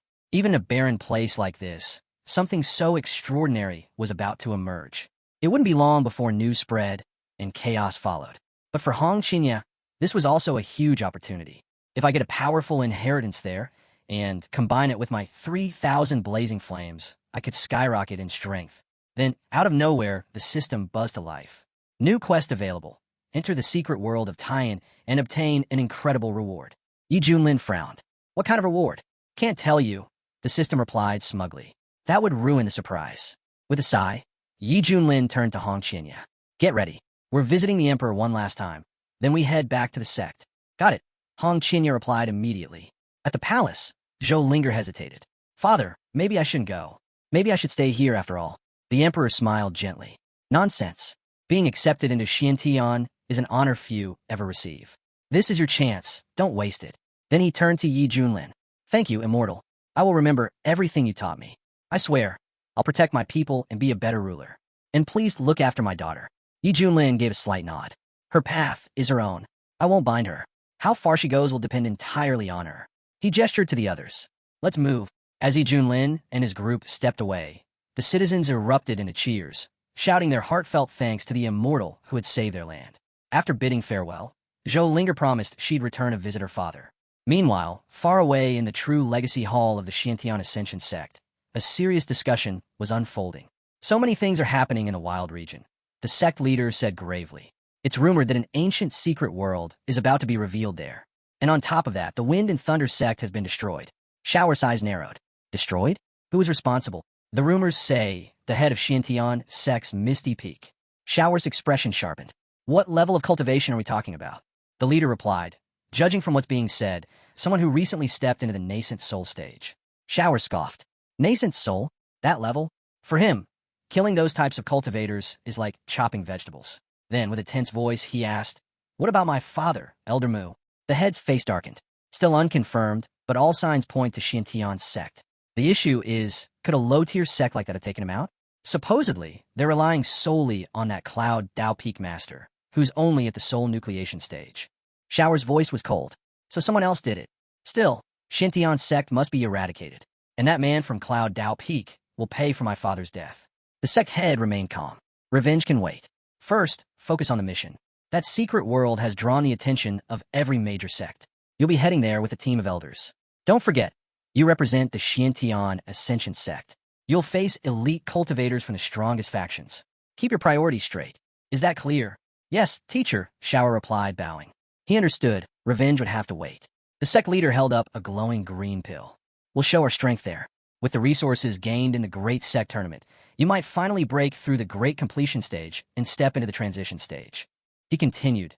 In the heavenly realm, a spirit transformation cultivator is called a Divine Lord. A fusion stage, cultivator becomes a Heavenly Lord. But one who reaches Great Completion is honored as a Supreme. And if you touch the Transition stage, then you'll bear the title of a Lookery Immortal. Even touching that level gives you the power to dominate entire regions. And now, the most overlooked corner of the eastern region, the wild region, long dismissed as backwards and barbaric, had suddenly become the center of attention, all because of the secret world that could hold the key to immortality. At that moment, a group of cultivators made their way toward the mountain range. One of them laughed. We're in luck. The wild region cultivators are so weak, there's no way they'll keep this treasure for themselves. Another scoffed. This place was always called a land of savages. How could this be where the path to immortality opens? The third chimed in. Either way, we better hurry. Once the Xiantian Ascension sect gets there, there won't be a single scrap of treasure left. And so, the eastern region began to stir. Outside the ancient secret world, a massive crowd was already forming in the wild region. One elder spoke solemnly. The discovery of this secret realm has already drawn 4 out of the 5 great sections. Only Xiantian's sect had yet to arrive. Some believed they had given up the fight, but a warrior standing nearby shook his head. Unlikely. After what they just did, Xiantian's sect had absorbed the remnants of the Wind and Thunder sect, and now it looked like they had their sights set on becoming the leading sect among the 5 great powers of the wild region. At that moment, the moving mountain sect's elder, Ouyang Feng, burst into laughter. "I've been in seclusion for years," he said with a grin, "and now some minor sect like Xintian sect dares to challenge my moving mountain sect's place at the top." One of the warriors turned to him. "Elder, spirit transformation." Ouyang Feng nodded. They might have gained 2 soul nucleation cultivators, which would have been enough to put them in the spotlight, but a spirit transformation cultivator has actually emerged in the wild region. That changes everything. The warriors immediately straightened into formation and cupped their fists. "We greet the elder." Ouyang Feng looked out at the horizon. "I never expected that the moment I stepped out of seclusion, I'd witness the appearance of an ancient secret world. This is fate, and this secret realm, it will belong to the moving mountain sect." He raised his voice. "If anyone dares to challenge that, step forward now." The crowd fell silent. It was clear, now that Ouyang Feng had reached the spirit transformation stage, he was officially the strongest cultivator in the wild region. The elders surrounding him quickly bowed and declared, "We obey the divine lord. Long life to the sect lord." The warriors murmured amongst themselves, "Now that we've got a spirit transformation cultivator, who dares to go against us?" Just then, someone shouted, "The Temple of Battle Sky is here." Another voice chimed in, "The barbarians from the savage region are showing up again. Kick them out." But the atmosphere shifted as a new arrival stepped into view, the ruler of the southern borders from the Heavenly Lord Empire. A cultivator at the late stage of spirit transformation. The chief of the Heavenly Lord Empire narrowed his eyes. So it's true. The wild region really does have someone who's reached the spirit transformation stage. Ouyang Feng sneered to himself. Another one? There are already hundreds of spirit transformation cultivators here. He had fought tooth and nail to break through, becoming a prominent figure in the wild region over the past decade. But outside of it, spirit transformation wasn't even special. Trying to remain composed, he turned to the dignitary beside him. "I am Ouyang Feng, elder of the Moving Mountain sect. No need for formalities, just call me Brother Ouyang." One of the warriors scoffed. "What, you want to act young now? Shouldn't you be ashamed? Shut your mouth and get lost. No one here invited you to speak." Even some of the other elders chimed in. "You're just a backwater bumpkin. So what if you reached spirit transformation? You're still nothing. Don't think you're qualified to stand beside us." Ouyang Feng's smile faded. His jaw clenched. He turned slowly to the crowd. "You think just because I come from the wild region, I'm beneath you?" he said. "Maybe the land is harsh, but that doesn't mean we're weak. Why should spirit transformation cultivators like you get to trample on us?" He glanced around and saw his disciples looking at him with hope in their eyes. "If I back down now, the wild region will never have a future." His voice rose. "Yes, our land is poor, but we will fight. Anyone who disagrees, step forward." The elders bristled with fury. This arrogant old man's looking for death. Enraged, they prepared to strike, but the chief of the Heavenly Lord Empire raised his hand and stopped them. "No," he said coldly. "He's just a wild region cultivator. If we all gang up on him, people will laugh at us." He pointed at Ouyang Feng. "Let him act brave. Let him humiliate himself. One of you go and crush him with just one hand." Old Pesh realized just how outmatched he was. In desperation, he launched a palm strike, but Headphone didn't flinch. Without backing down, he countered with a roar of power, shouting for Pesh to die right there. The old man's attack was so fierce that even the enemy didn't notice it had been blocked until it was too late. That's when the enemy knew he had severely underestimated him. Ouyang Feng stepped forward, unfazed. "Is that all you've got?" Enraged, the enemy drew his weapon, lashing out with fury. "You ungrateful old fool." Ouyang Feng couldn't parry in time. The blow landed hard, leaving him wounded. Still, he glared at his opponent and spat back. "You said this would be a one-on-one. Now you go back on your word? You're a disgrace to the entire eastern region." He straightened up, blood trailing from his mouth. "But to die with honor, that's a death I'll accept. Just know this, the cultivators of the wilderness region will never be humiliated." The eastern chief nodded. "Then I'll grant you that wish." But before he could strike, a seal flared to life nearby. Everyone froze as a voice echoed through the air. Quite the lively scene today. Gasps rang out. It was the abbot of the heavenly temple from the Buddhist province, the Golden Buddha Master himself. And behind him stood none other than young Master Amitabha, heir to the first cultivator clan of the Ice Ocean. Even the chief felt the crushing pressure they brought with them. They had both stepped into the fusion realm. That alone meant one thing. There was no way the savage region could win now. Then came another shock. The Xintian Ascension sect had arrived from the Jade Gorge province. All the top sects of the eastern region were now gathered. Whispers spread like wildfire. "It's him, the holy son of the Xintian Ascension sect. Chen Zhao's." People stared in awe. He He was known for possessing the solar immortal physique, unmatched by anyone in his generation. No doubt, he would become the Eastern region's brightest star for the next 100,000 years, a living legend in the making. The Eastern chief narrowed his eyes. Wait, wasn't he the crown prince of the Wind and Thunder sect? From the wilderness region? The realization stung. That region had brought him nothing but disgrace. Just the thought of it made him sick. One of the elders stepped forward, rage flaring. The Holy Sun isn't someone the lowly ants of the wilderness region have the right to mention. Anyone who does dies. Suddenly, the wilderness region's chief walked up. Calm, composed, he looked at Zhou and said, "You don't need to dirty your hands with these nobodies. Leave them to me." Zhou gave him a cold glance. "Do as you wish." At that moment, the head of the Xintian sect arrived, his gaze sweeping over the scene. Just as I thought, with the secret world appearing, the son of Elder Mu from the Wind and Thunder sect has shown himself. Luckily, they hadn't jumped blindly into the chaos. Zhou turned to their leader and said, "While the others fight over scraps, maybe we should pull back and let the wilderness region disappear for a while." Su Qianxue responded calmly. "That depends on Junior Brother, Yi. He's Xintian sect's last hope." Just then, the head raised his voice, eyes scanning the battlefield. "Where is Junior Brother?" Ye had already made his way into the chaos, and now Shower was there too. Was this a death wish? The moment he spotted Yi Junlin, he called out, "You're from Xintian sect, aren't you? Don't act so rashly." But Yi Junlin didn't hold back. "These arrogant upstarts have run wild for long enough. Without me, the wilderness region's finished. Everyone else, stay back. No one moves." Shaoan narrowed his eyes. "Who's coming? Name yourself." Yi Junlin stepped forward. "I'm Yi Junlin, the one who killed your father." A murmur spread through the crowd. Someone gasped. "Wait, isn't he the Misty Peak Lord from the Heaven sect?" But another chimed in with disbelief. "He's only at the soul gestation stage. Is he trying to get himself killed?" Hearing where Yi Junlin was from made Shower's blood boil. His fury surged out of control. Yi Junlin stared him down. "What's with the rage? Got a personal grudge or something?" Shower snapped. "Did you kill the patriarch of the Wind and Thunder sect?" Yi Junlin shrugged. "That underdog? I remember him rambling about how his son was destined for immortality. So what are you really, his kid?" That hit the nerve. Shower stood speechless, his anger drowning out all thought. But Yi Junlin wasn't done. "Then you're the son of that fool." "Figures." Shower exploded. "I'll kill you." But before he could move, a servant turned to Saint Chunyan Hai. "Allow me to capture this lunatic and deliver him to you." One of the warriors turned to Yi Junlin. "You're just a brat who dared to insult a saint. You'll pay the price." Just as he raised his weapon, Hong Qinya stepped forward.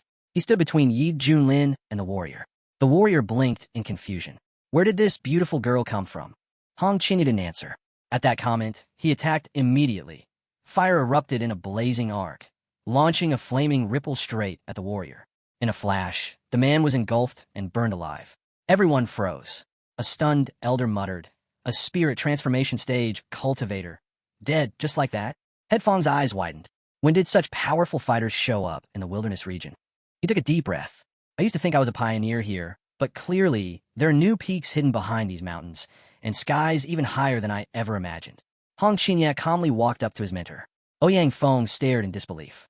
"Is that the female disciple of the Misty Peak Lord?" But someone questioned aloud, "Wait a minute. Isn't the Misty Peak Lord only at the soul nascent stage? How does a spirit nascent level disciple make sense?" It was becoming clear that the Xintian sect wasn't just powerful, it was full of monsters. Then, the head turned toward Junior E and asked quietly, "Do you understand what you're facing now?" Cries rang out. "This is the Xintian Ascension sect. Don't let him escape." Zhou echoed the call. "Catch him. As long as he lives, the Xintian sect still has a future." But Yi Junlin stayed calm. He turned to the clan head. "No need to worry. I'm fine. In fact, it's time to introduce our newest apprentice." Zhou Linger stepped forward, her tone respectful. "Greetings, elders." Yi Junlin nodded and continued. "After settling matters in the Harmony Realm, I came across an extraordinary talent. Daughter of Emperor Wei, born with a root water soul of the purest quality. She's a perfect fit for the heavenly fragrance peak." Zhou Linger walked over to Su Qianxue. "It's an honor to meet my mentor." Su Qianxue looked at her in awe. This girl radiated spiritual energy. She was a natural. But Shower wasn't done. He shouted at Yi Junlin, "Don't look down on me. You and your sect. All of you will pay for what happened to my father. I'll make sure you suffer." Yi Junlin glanced at him, unimpressed. "You? Compete with me? You're not even qualified." He gave a simple order to Hong Qinya. "Go. Teach him a lesson, just like I taught you."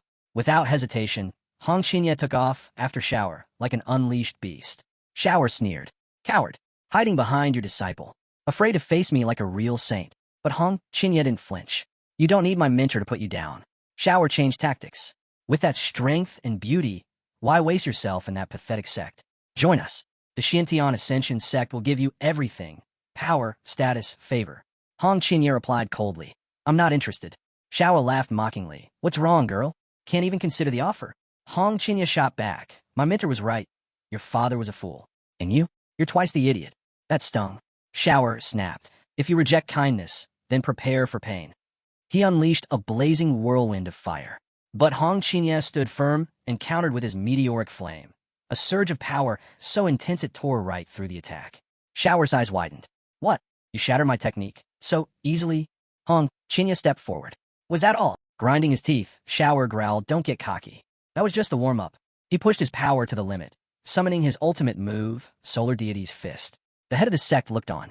That's the Holy Sun for you.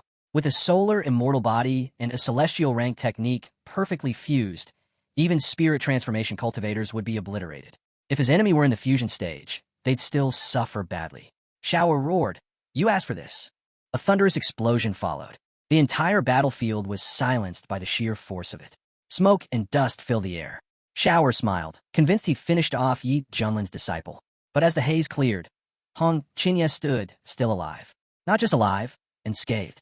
Shower's face twisted in disbelief. No, that's impossible. I was born to be immortal. I'm invincible among my peers. But even now, Shower wasn't done. He kept swinging, punch after punch, desperate to finish it. But Hong Qinya stood his ground. Like a frog in a well. You have no idea how vast the world is. You think you're strong? I'll show you real humiliation, the kind you'll never forget. Everything I've bottled up since Ealing. I'll unleash it now. His counters landed hard and fast. Shower never stood a chance. Hong Qinya tore through him like he was nothing, like snapping twigs with 2 fingers. Shower panicked. Why are all my attacks melting away? Like I'm punching into a sponge. There's no impact. Is she really stronger than me? He gasped aloud. I've never seen this kind of martial prowess.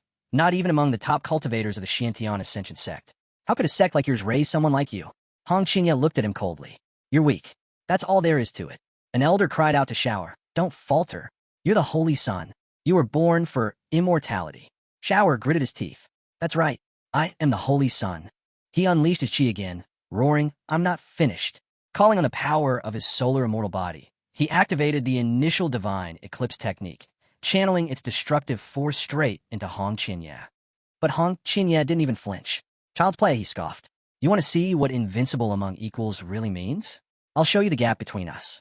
With that, he released the 7-colored flame, unleashing everything he had. Headphone watched in shock. Is he really just at the spirit transformation stage? That level of power, it's unreal. Even one of the elders murmured. This power. Could it even crush someone in the fusion stage? Who's going to come out on top in this battle? But the answer came quickly. Shower collapsed. Whispers echoed through the stunned crowd. That's the Holy Sun from the Xiantian Ascension sect.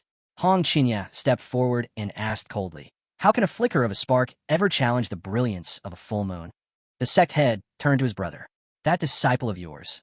He's far too powerful. Zhou nodded. Shower may be down, but we still have more elders.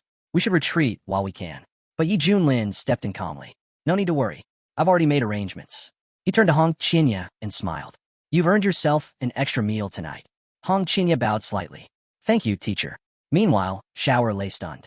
I lost. A voice behind him spoke. Turn around. Shower turned slowly. He admitted, I was defeated. That one. He's invincible in his realm. I brought shame to the Xiantian Ascension sect. The fire elder stood nearby, still reeling. No one had expected the Holy Sun to be beaten by a disciple from the wilderness region. His Taoist heart trembled. If this goes on, he thought, our sect's reputation will crumble. He stepped forward, addressing Shower. Don't dwell on this. You still have a brilliant future ahead. You will become immortal. But we must harden your Taoist heart and wipe out these savages. Only then can we restore the glory of the Xiantian Ascension sect. Then, turning to the crowd, he shouted, to insult the Holy Sun is a grave offense. Who among us will strike back and destroy these wild region barbarians? One of the Xiantian Ascension warriors stepped forward. The others nodded. As expected, they said, the Xiantian Ascension sect's roots run deep, and they're not done yet. The Xiantian Ascension sect had sent in 9 fusion stage masters. As powerful as Hong Qinya was, she was still only in the spirit transformation stage. Against fusion cultivators, she was outmatched. A nearby monk sighed. Such a waste, talent like hers, lost in a fight like this. What a shame. Just then, Hong Qinya sensed an incoming threat. Should I take this one? Yi Junlin raised a hand. No need. Let them come. I'll handle this myself. The crowd stirred. That's the head of Misty Peak. Yi Junlin himself. Wait, he's already reached the fusion stage?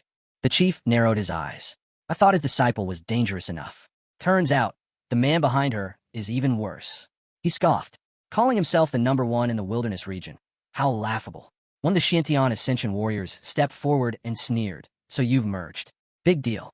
You think that's enough to insult our holy son? Barbarians like you deserve to die. He unleashed a barrage of attacks, deadly and fast. But Yi Junlin didn't even blink. Sitting calmly, he muttered, "Is this a joke?" The next instant, Yi Junlin appeared right in front of his enemy, effortless, like a shadow in the wind. Before the warrior could react, Yi Junlin struck with a crushing foot to the chest, sending him flying. Yi Junlin looked down. That's it. Even he was surprised. Since fusing with the Supreme Bone, his body's natural strength had become monstrous. He didn't need spirit energy, just raw physical power could overwhelm anyone at the same level. The elder barked in order. All of you attack him. Don't hold back. The warriors surrounded him on all sides. But Yi Junlin didn't move. He activated the seal of the Human Lord, an ancient divine ability. The moment it released, the warriors couldn't even touch him. They fell one by one, unable to get past his aura. Not a single strike landed. Wounded and stunned, one gasped. What kind of divine technique is that? He's too powerful. Use artifacts. Now, one warrior drew the Jade Serenity Immortal Sword, and all of them attacked at once, their weapons glowing, energy shaking the battlefield. Still, Yi Junlin didn't budge. He stood still, waiting for the storm to hit. Watching this, the monk muttered solemnly, "This is a fearsome, coordinated assault. May the Buddha have mercy on this man if it actually hits him." But another warrior sneered. That bald monk preaches compassion, yet works in shadows darker than anyone here. Even so, both he and the monk agreed. People like Yi Junlin, with secrets like Eeling's, needed to be erased. From the sidelines, the clan head cried out, "Ye is in danger." Other man added quickly, "I told him to run. Why didn't he listen?" But Hong Qinya shook her head. "You don't get it." And Hong Qinya, she understood now. Everything he'd seen back in the Harmony State, all the strange signs, it made sense. Yi Junlin had been hiding something far greater. Yi Junlin laughed. "So that's how it is? Fine. Then let me show you something." He activated one of the divine techniques of the Supreme Bone. Blinding radiance erupted. People cried out, shielding their eyes. "What is this? What kind of energy is that?" But Yi Junlin wasn't finished. He followed it with divine, punishing radiance, and the entire battlefield was engulfed in light. The warriors didn't even have a chance to respond. They were overwhelmed, burned, shattered, and thrown back like leaves in a storm. Not one of them could understand what they were even facing. Battered and broken, they turned to the Fire Elder for help. "Save them," a voice cried out. The Fire Elder gritted his teeth. He hadn't expected Yi Junlin to be this much of a problem. With the Holy Sun already seriously injured, and now the Elder's getting overwhelmed, how could he possibly return to the sect and explain this disaster? He couldn't wait anymore. He launched his own attack straight from the ship. Gasps rose from the crowd. It's the Buddha Tower, his strongest weapon. A 3-star spiritual artifact. Finally, hope. People thought they were saved. The Elder hurled the Buddha Tower down with full force. "It ends here," he roared. But Yi Junlin was smiling. This was the moment he had been waiting for. Suddenly, the system activated. Collision detected. Peak fusion stage cultivator. Passive skill activated. Strength increases in the face of stronger enemies. Full fusion stage power acquired. The Elder advanced, firing off waves of power, but nothing landed. Every attack was effortlessly repelled. Eyes wide, the Elder gasped. Was he hiding this power all along? Yi Junlin said nothing. He simply raised a hand and blasted a wave of pure energy directly into him. Cornered, the Elder shouted, "Enough. We concede. The Shintian Ascension sect will withdraw from the battle for the secret world." But Yi Junlin's eyes turned cold. "You showed up on your own terms. And now you want to leave on your own terms? No. If that's how it is, then you die here." The Elder shouted, "You've gone too far. Aren't you afraid of what the Shintian Ascension sect will do to you?" But then a dark realization crept into his voice. "Wait, now I understand. The Elder from the outer court. You killed him too, didn't you?" Yi Junlin smirked. "That's right. I've already made enough enemies. So why not kill a few more?" Before the Elder could say another word, he was engulfed in flames. Yi Junlin didn't even give him a moment to beg. He was incinerated on the spot. The battlefield went silent. He killed the Fire Elder in one move. This barbarian from the wilderness region took down the Fire Elder of the Xiantian Ascension sect. Just like that, the blow shattered them. Shinji's Taoist heart cracked. The very strength and reputation of the Xiantian Ascension sect was falling apart. The monk watched silently. The real war in the east had only just begun. Shower was shaking with fury. Even the Fire Elder had fallen. Is my father's killer really this strong? Can I ever get revenge? Panic spread fast. Warriors started shouting, "It's over. Get the Holy Sun and retreat. Activate the golden ship." But Hong Qinya stepped forward, rage burning in his eyes. "You boast and threaten, and now you're running?" He launched a surge of flames straight at the ship. No one leaves alive. The flames hit hard, fire swallowing the golden vessel. They killed our elders. Now, they're targeting the Holy Sun too. This master and disciple are mad. Just as all hope seemed lost, a monk appeared. He stepped up to protect the ship, raising his palm. Facing Hong Qinya, he spoke calmly. "Young mistress, when does this cycle of vengeance end? Do they really want to wipe out every last one of us?" Someone cried out. Hong Qinya turned to the bald monk. "Don't act like I don't see through your Buddhist tricks. You step in now, pretending to be righteous, just so the Xiantian Ascension sect owes you a favor. That kind of hypocrisy makes me sick." The monk shook his head. "You speak falsely. Your hatred toward Buddhism runs too deep. You're teetering on the edge of the demonic path. I suggest you take a step back." Hong Qinya scoffed. "Back in the central region, people like you disgusted me the most. Always chasing benefit, hiding behind virtue. Even if I walk the demonic path, I don't need your preaching." The monk's tone shifted. "In that case, allow me to show you the true path myself." Hong Qinya suddenly felt the weight of overwhelming pressure. The monk wasn't ordinary. He was at the peak of the fusion stage. But before he could react, Yi Junlin stepped between them. "Someone dares to go after my disciple while I'm right here?" The monk bowed slightly. "You misunderstand, Mr. Ye. I only wish to guide him." Yi Junlin's gaze turned sharp. "Guide him? Do you think yourself qualified to teach my disciple?" Hong Qinya thought the same. Letting a true immortal reborn be lectured by a mere fusion stage monk? Absurd. "I appreciate your concern," Hong Qinya said coldly. "But I had their ship cornered. That old monk got in the way, and now they've escaped." The monk answered calmly. "It simply seemed things had gone too far. I stepped in to bring balance. If you see that as a fault, I've nothing more to say." Yi Junlin narrowed his eyes. "So you stepped in, made your move, and now you want to walk away? Why stop now? Finish what you started." The monk raised a brow. "You do realize that the Misty Temple is one of the Eastern region's great Buddhist sects, yes? You've already clashed with the Xiantian Ascension sect. Now you wish to provoke us too?" Yi Junlin laughed. "You've got a talent for playing both sides, racking up favors, letting others get their hands dirty, and leaving the consequences behind. You're so clever. Why not predict your own death while you're at it?"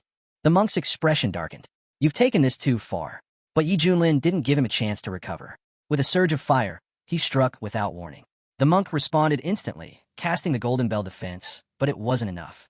Yi Junlin's attack cracked through it, leaving the monk staggered and injured.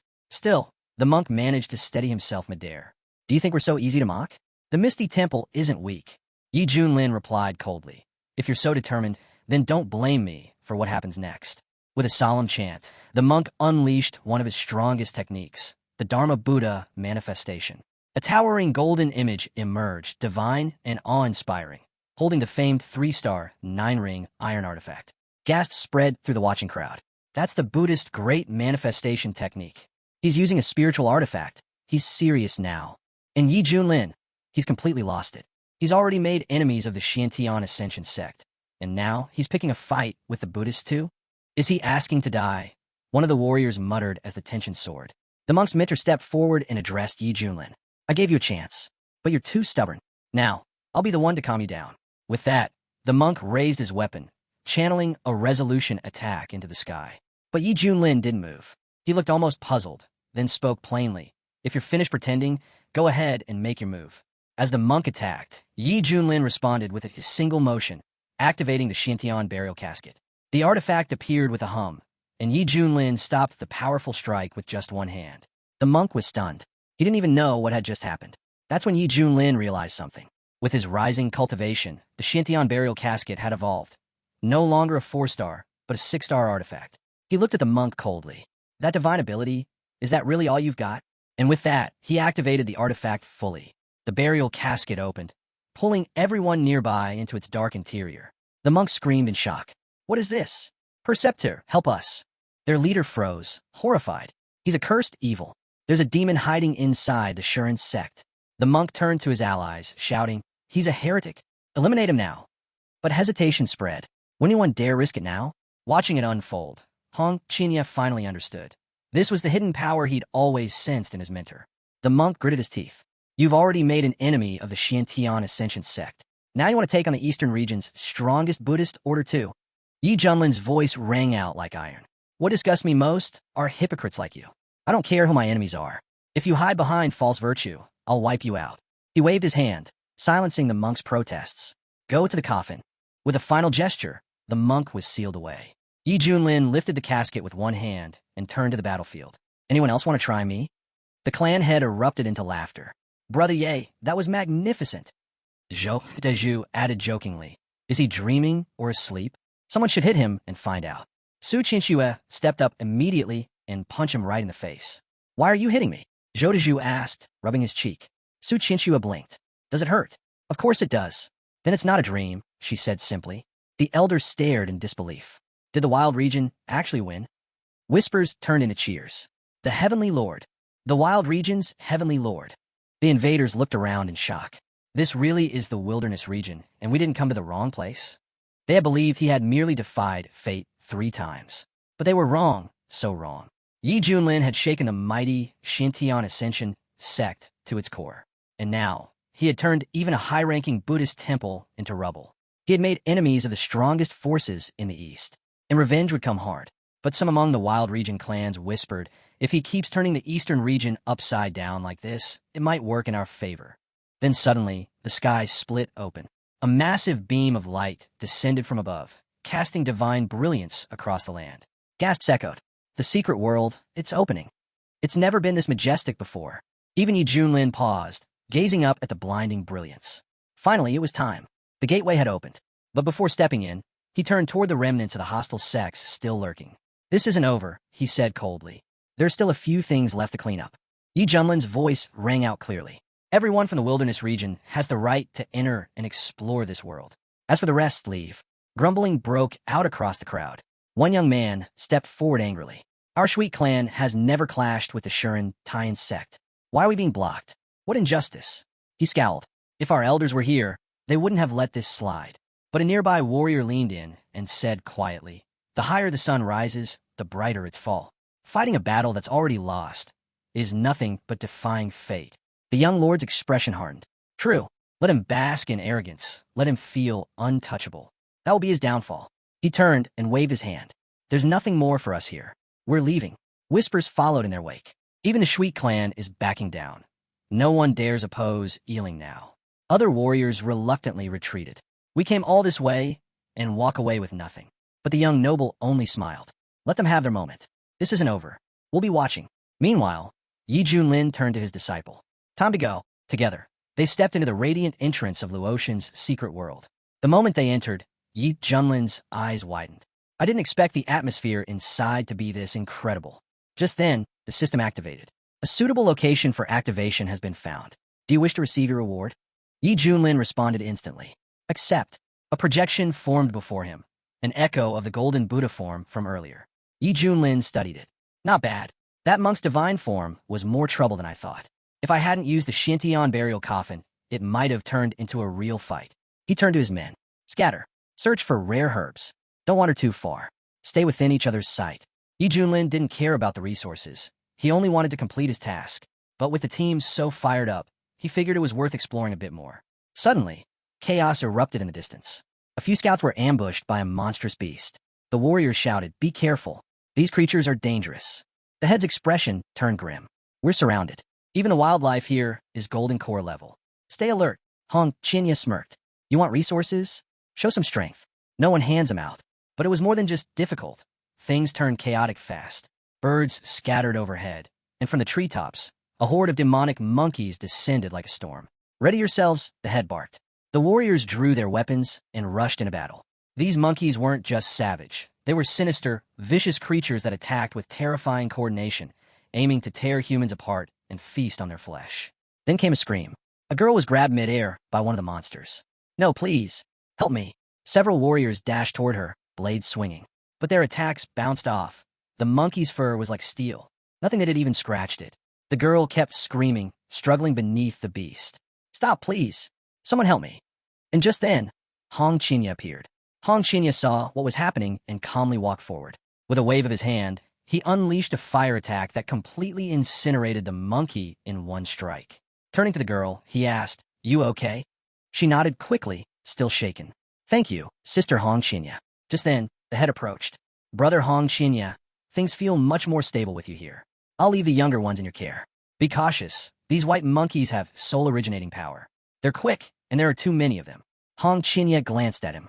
"If you're still worried about me showing up, better start worrying about yourself instead." But even before the words finished leaving his mouth, another wave of monkeys launched a full-on assault, swarming him from all directions. Hong Qinya had already sensed it coming.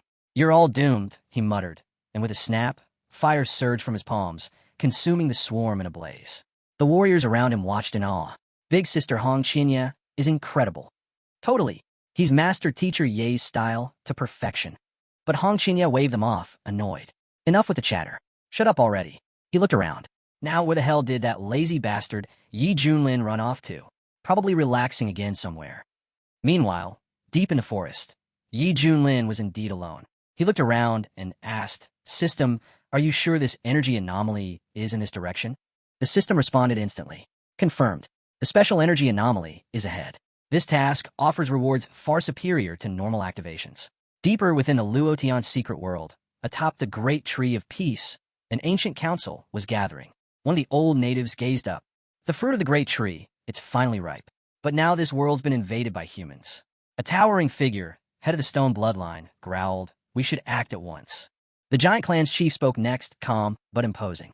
"No. First priority is sharing the fruit. Once we fully consume it, we'll inherit the power of the great tree itself.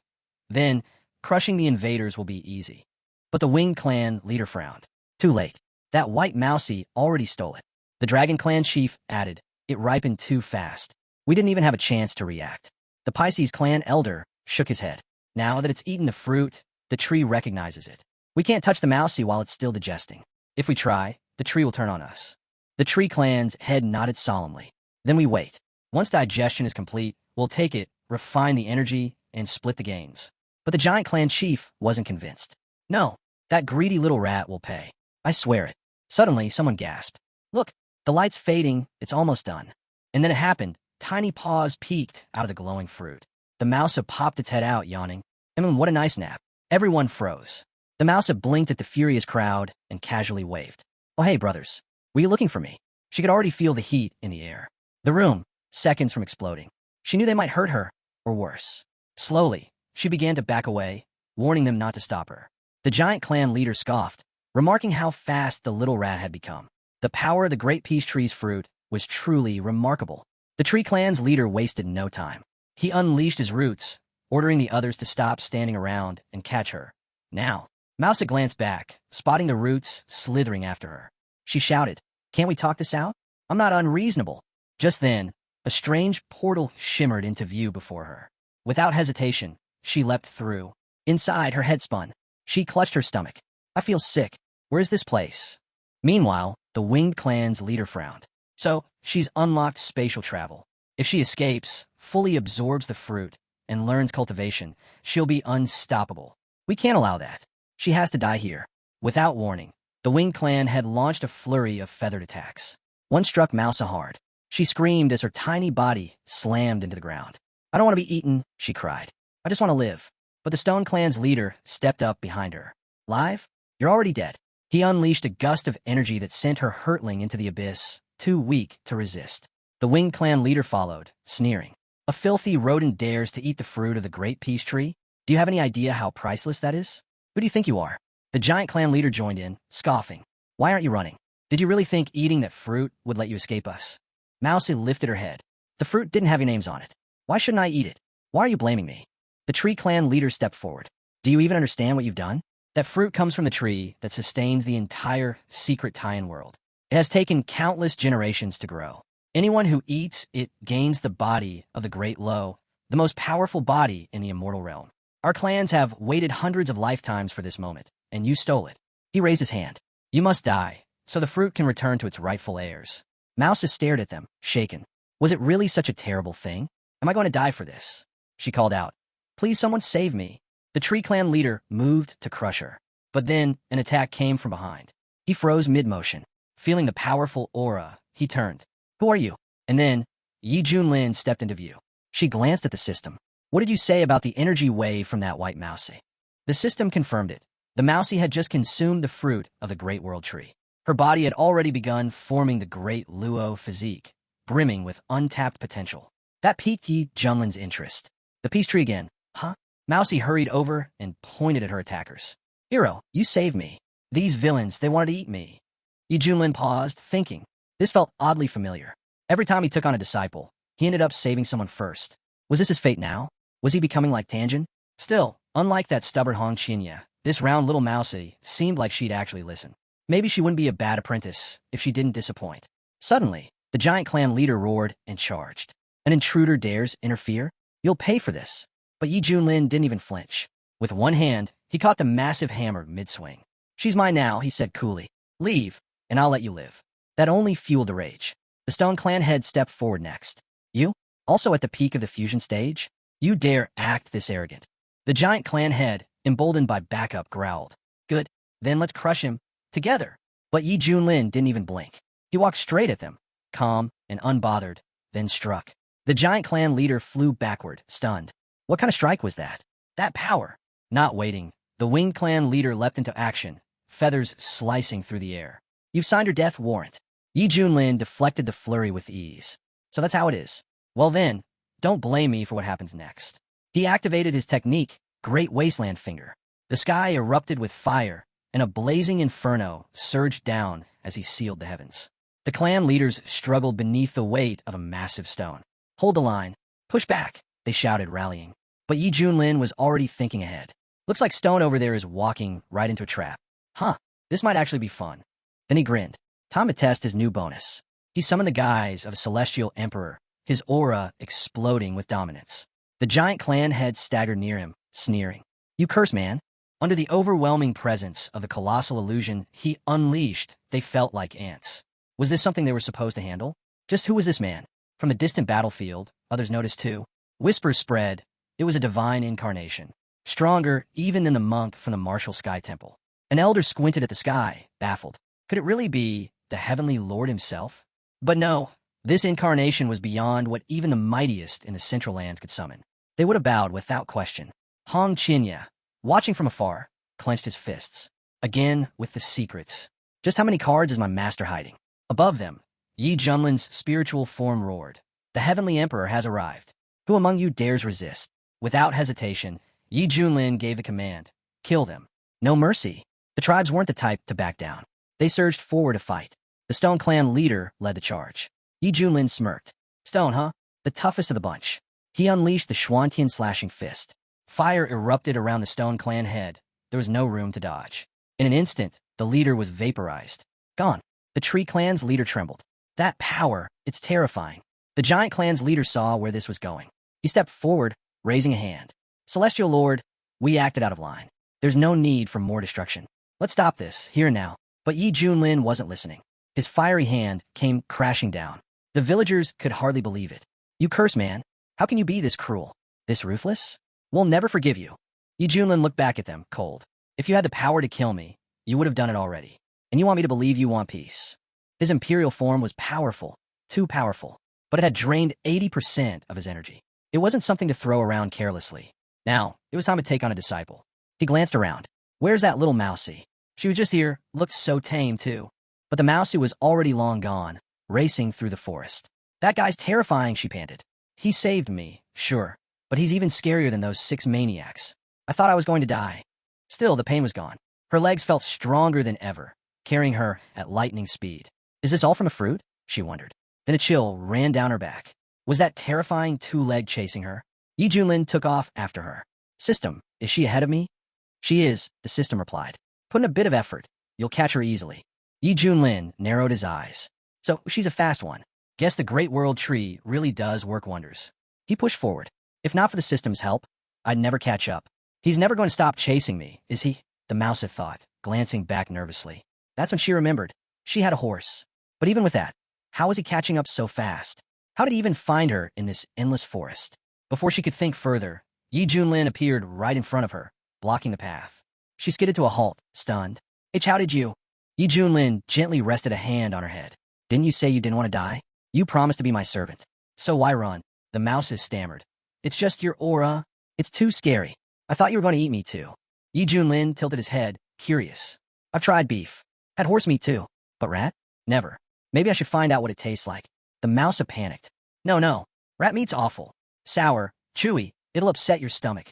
Yi Junlin chuckled, eyes gleaming. Now I'm even more intrigued. He scooped her up casually. You've got the strongest immortal body, one form from the great world tree. And yet, you're terrified at the sight of a little scuffle. Maybe I should just keep you as a pet. 2 hours later, deep in the forest, they had stopped to make camp, while the mouse napped. The smell of cooking stirred her awake. She sniffed the air. That smells amazing. Wait, I'm still alive. Then she spotted the massive cauldron and froze. Is he planning to cook me? Yi Junlin looked over. Come here. Don't make me chase you again. The mousie crept forward, staring at the fire. Her legs trembled. Yi Junlin handed her a piece of meat. Coward. She took a cautious bite, and her eyes lit up. This is incredible. What kind of meat is this? Yi Junlin replied calmly. Hare meat. The mouse froze. Bee bunnies. Why would you eat something so adorable? Yi Junlin shrugged. They're listening to you now. She blinked. Well, I don't taste like a bunny, so it's fine to eat bunnies instead. Then she looked up. Can I have another bite? Yi Junlin smirked. You can, but on one condition. I'm not just your master anymore. I'll be your mentor too. She stared at him wide-eyed. Why your disciple? I get to be your disciple? Isn't that dangerous? You sure do talk a lot, he replied. As my apprentice, you'll eat well, and if there's danger, I'll protect you. The mouse nodded eagerly. Then I'll be your apprentice. I love food, and I love generous patrons. Yi Junlin crossed his arms. Well, hurry up and greet your mentor. The mouse stepped forward and bowed. By the name of Xiao's, your disciple greets you, master. Just then, the system chimed in. Congratulations. You've successfully taken on a disciple. Reward. Divine technique. Great 5 wheels of rebirth. Yi Junlin felt the surge of power. A technique capable of tearing through everything, unleashing devastation across entire regions. He grinned. Another powerful skill.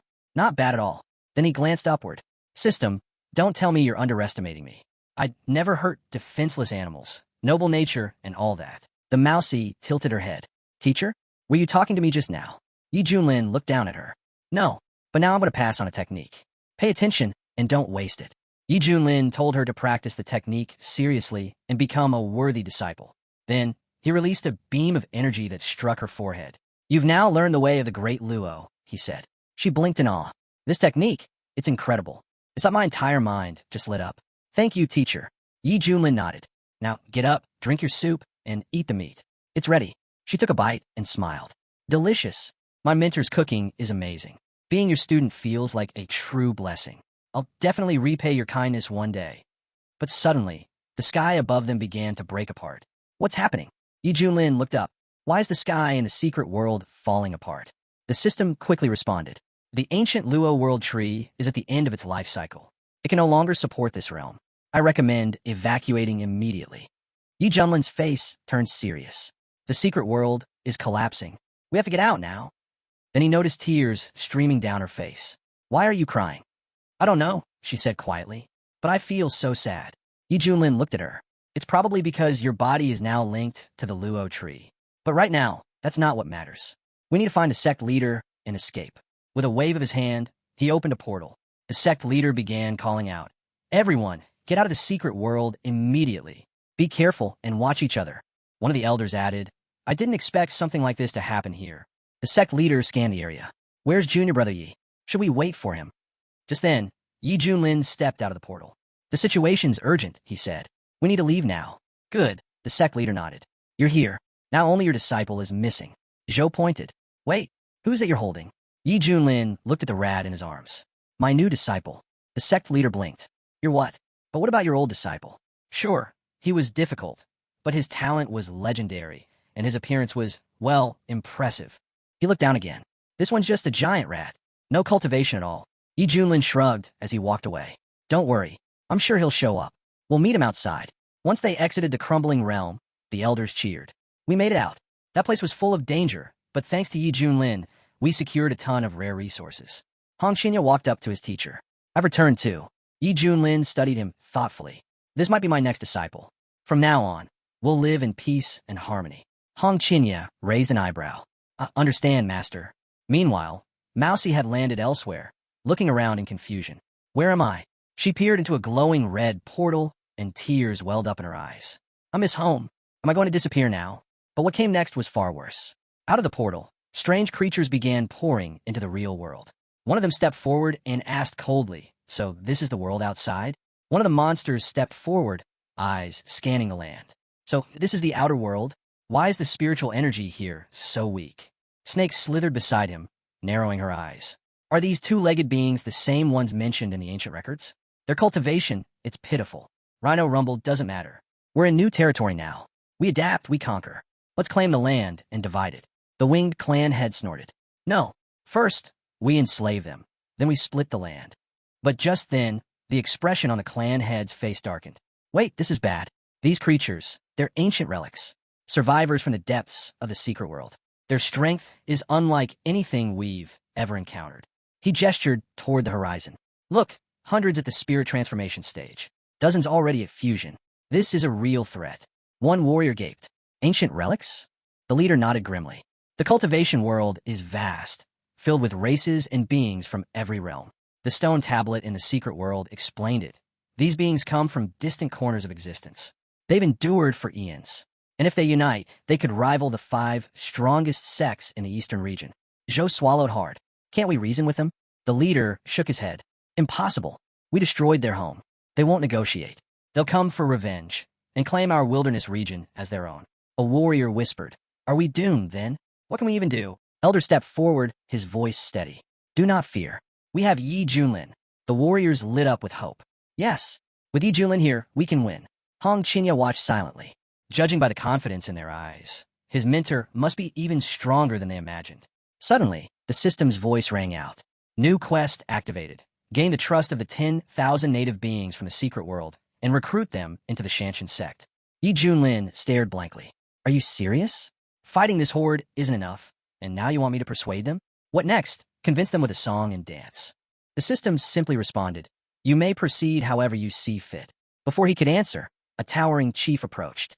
"Are you Yi Junlin, the strongest warrior among them?" Yi Junlin met his gaze calmly. "That's right.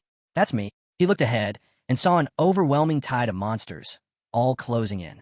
Strange forms, fierce auras, every one of them ready to fight. The monsters hissed among themselves. What's there to fear? He's just one man. Even at peak fusion, he can't handle all of us. And with that, they launched their assault together. Yi Junlin raised his defenses, standing firm. "Fighting, I know. Running, not really my thing. This won't be easy." Behind him, the mouse who watched everything unfold, heart pounding. "He's been kind to me, taught me, fed me, protected me. I can't let him face this alone." Hong Qinya turned to her. "What are you doing?" Without hesitation, she sprinted forward, shouting, "Teacher, I'm coming." No more hesitation. No more fear. She placed herself between Yi Junlin and the oncoming storm. And then something changed. A surge of energy awakened within her. Her eyes lit up. Power surged through her veins. The transformation didn't go unnoticed. The sect leader watched in awe. "Junior brother Ye's disciple. She's not as simple as she looks. That aura, it's commanding reverence." The monsters stood frozen, shocked. "That's the aura of the ancient Luo tree," one whispered. It hit them all at once. The Luo tree hadn't abandoned them after all. In unison, they dropped to their knees before her. "Great Luo, please guide your people once more." Hong Qinya watched silently, realization dawning. Just as I thought. Every step he takes, every decision, it's all calculated. His true self runs deeper than anyone realizes. Yi Junlin understood instantly. So that's it. The Luo tree bore a single fruit, a vessel for rebirth. And when she consumed it, the ancient body of Luo awakened within her. The trees will still lives, and now it's trying to take control. He stepped forward, his voice calm but firm. "Are you all right? Answer me." She stood still, unresponsive. Yi Junlin rushed to her side. "Wake up." Inside her subconscious, Mousy heard the voice of her teacher echoing through the void. Slowly, she turned toward it. Her eyes opened, and she looked at him. "Thank you for waking me." Yi Junlin studied her. "You sure you're all right?" Around them, murmurs broke out among the monsters. Outrage and confusion mixed in their voices. The great Luo tree became his disciple, one gasped. How? How could a two-legged mortal become the teacher of the great Luo? Yi Junlin leaned in and whispered to her, do exactly as I say. She gave a small nod. Then, stepping forward, she addressed the crowd. The destruction of the secret world.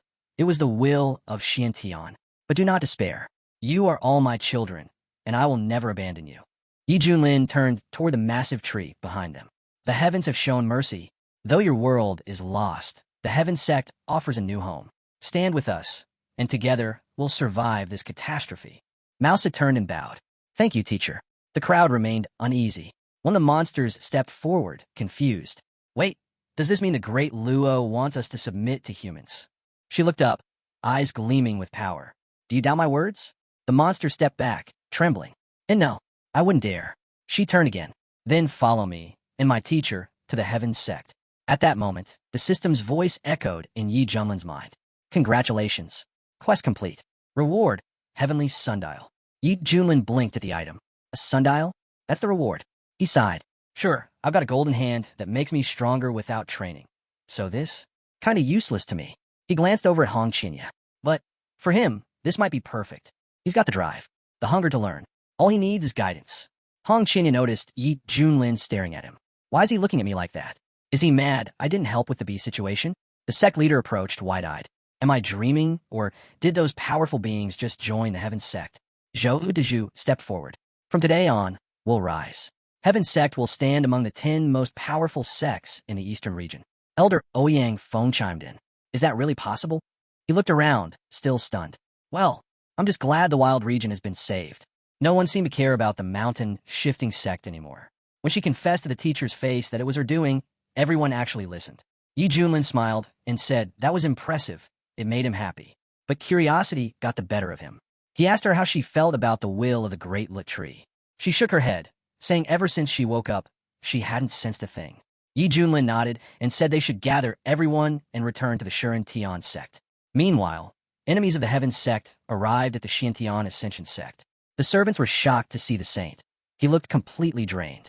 When asked what happened to you, you were full of life when you left for the wild region. Shower could barely stand, let alone speak. The elders rushed out, concerned. Saint, what's going on? One demanded. I need to see the teacher, Shower said faintly. The elder hesitated. But the great teacher is in seclusion. What happened to the others who went with you? They're all gone, Shower said. The elder froze. What? Who did this? Tell me. I'll report it to the sect. Shower didn't want to answer. But finally, he said it. It was the Heaven Sect and the head of Ealing Peak. Outside the temple, news spread fast. People couldn't believe it. How could this happen? The elders dead? And even a saint almost didn't make it. There were whispers of breaking news sweeping across the eastern region. A shocked voice echoed. Wait, what? A saint from the Xiantian Ascension sect was beaten by a girl. Same cultivation level.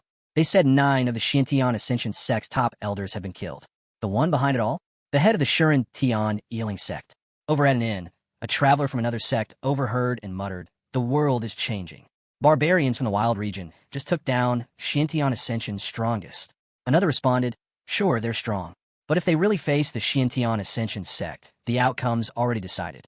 Even a girl with them added, don't forget, Xiantian Ascension sect has been the top power since ancient times. They've produced immortals. Barbarians can't touch that level. Far off in the eastern capital, at the Buddha temple, a senior monk spoke gravely. The Xiantian Ascension sect has officially declared war on the Shuren Tian sect. The Buddha temple must now seek justice. The younger monk bowed. Understood. I'll make sure everyone hears. Back in the wild region, after the secret realm collapsed, a massive surge of spiritual energy burst out. A new age was beginning for that barren land. Countless beings rushed to absorb the energy and grow stronger. After clashing with 10,000 opponents, the Shuren Tian sect's strength had skyrocketed. But now that war had been declared, things were about to get messy. At the Martial Square in Shuren Warrior sect territory, the Shuren warrior stood before his disciples. The Xiantian Ascension sect is on the move, he announced. They've even roped in the Buddha temple, accusing us of terrible crimes. Someone whispered, it's strange though, no one's seen their leader or senior advisors for days. They said the leaders were all deep in meditation. Even Yi Junlin, already powerful, chose to continue cultivating. It was truly a blessing for the Shuren Tian sect. High up on Void Peak, Yi Junlin was stretched out under the sun, not thinking about responsibilities, just enjoying a rare moment of peace. Suddenly, she appeared beside him and said, Teacher, I did it. She had made something incredible, an unbelievably delicious drink infused with lightning energy. Yi Junlin raised an eyebrow, surprised. Then hurry up, bring it here. She was already holding out, the tube sealed and ready. He took a sip, and the taste was perfect. Exactly what he'd imagined. Not bad, Yi Junlin said with a nod. Make me 50 more. You can keep one for yourself. She was stunned. Thank you, teacher. Yi Junlin thought to himself. These drink recipes he got from daily missions were leagues better than anything he'd had before. Even the Ice King would approve of this masterpiece. Hong Qinya walked in, shaking his head.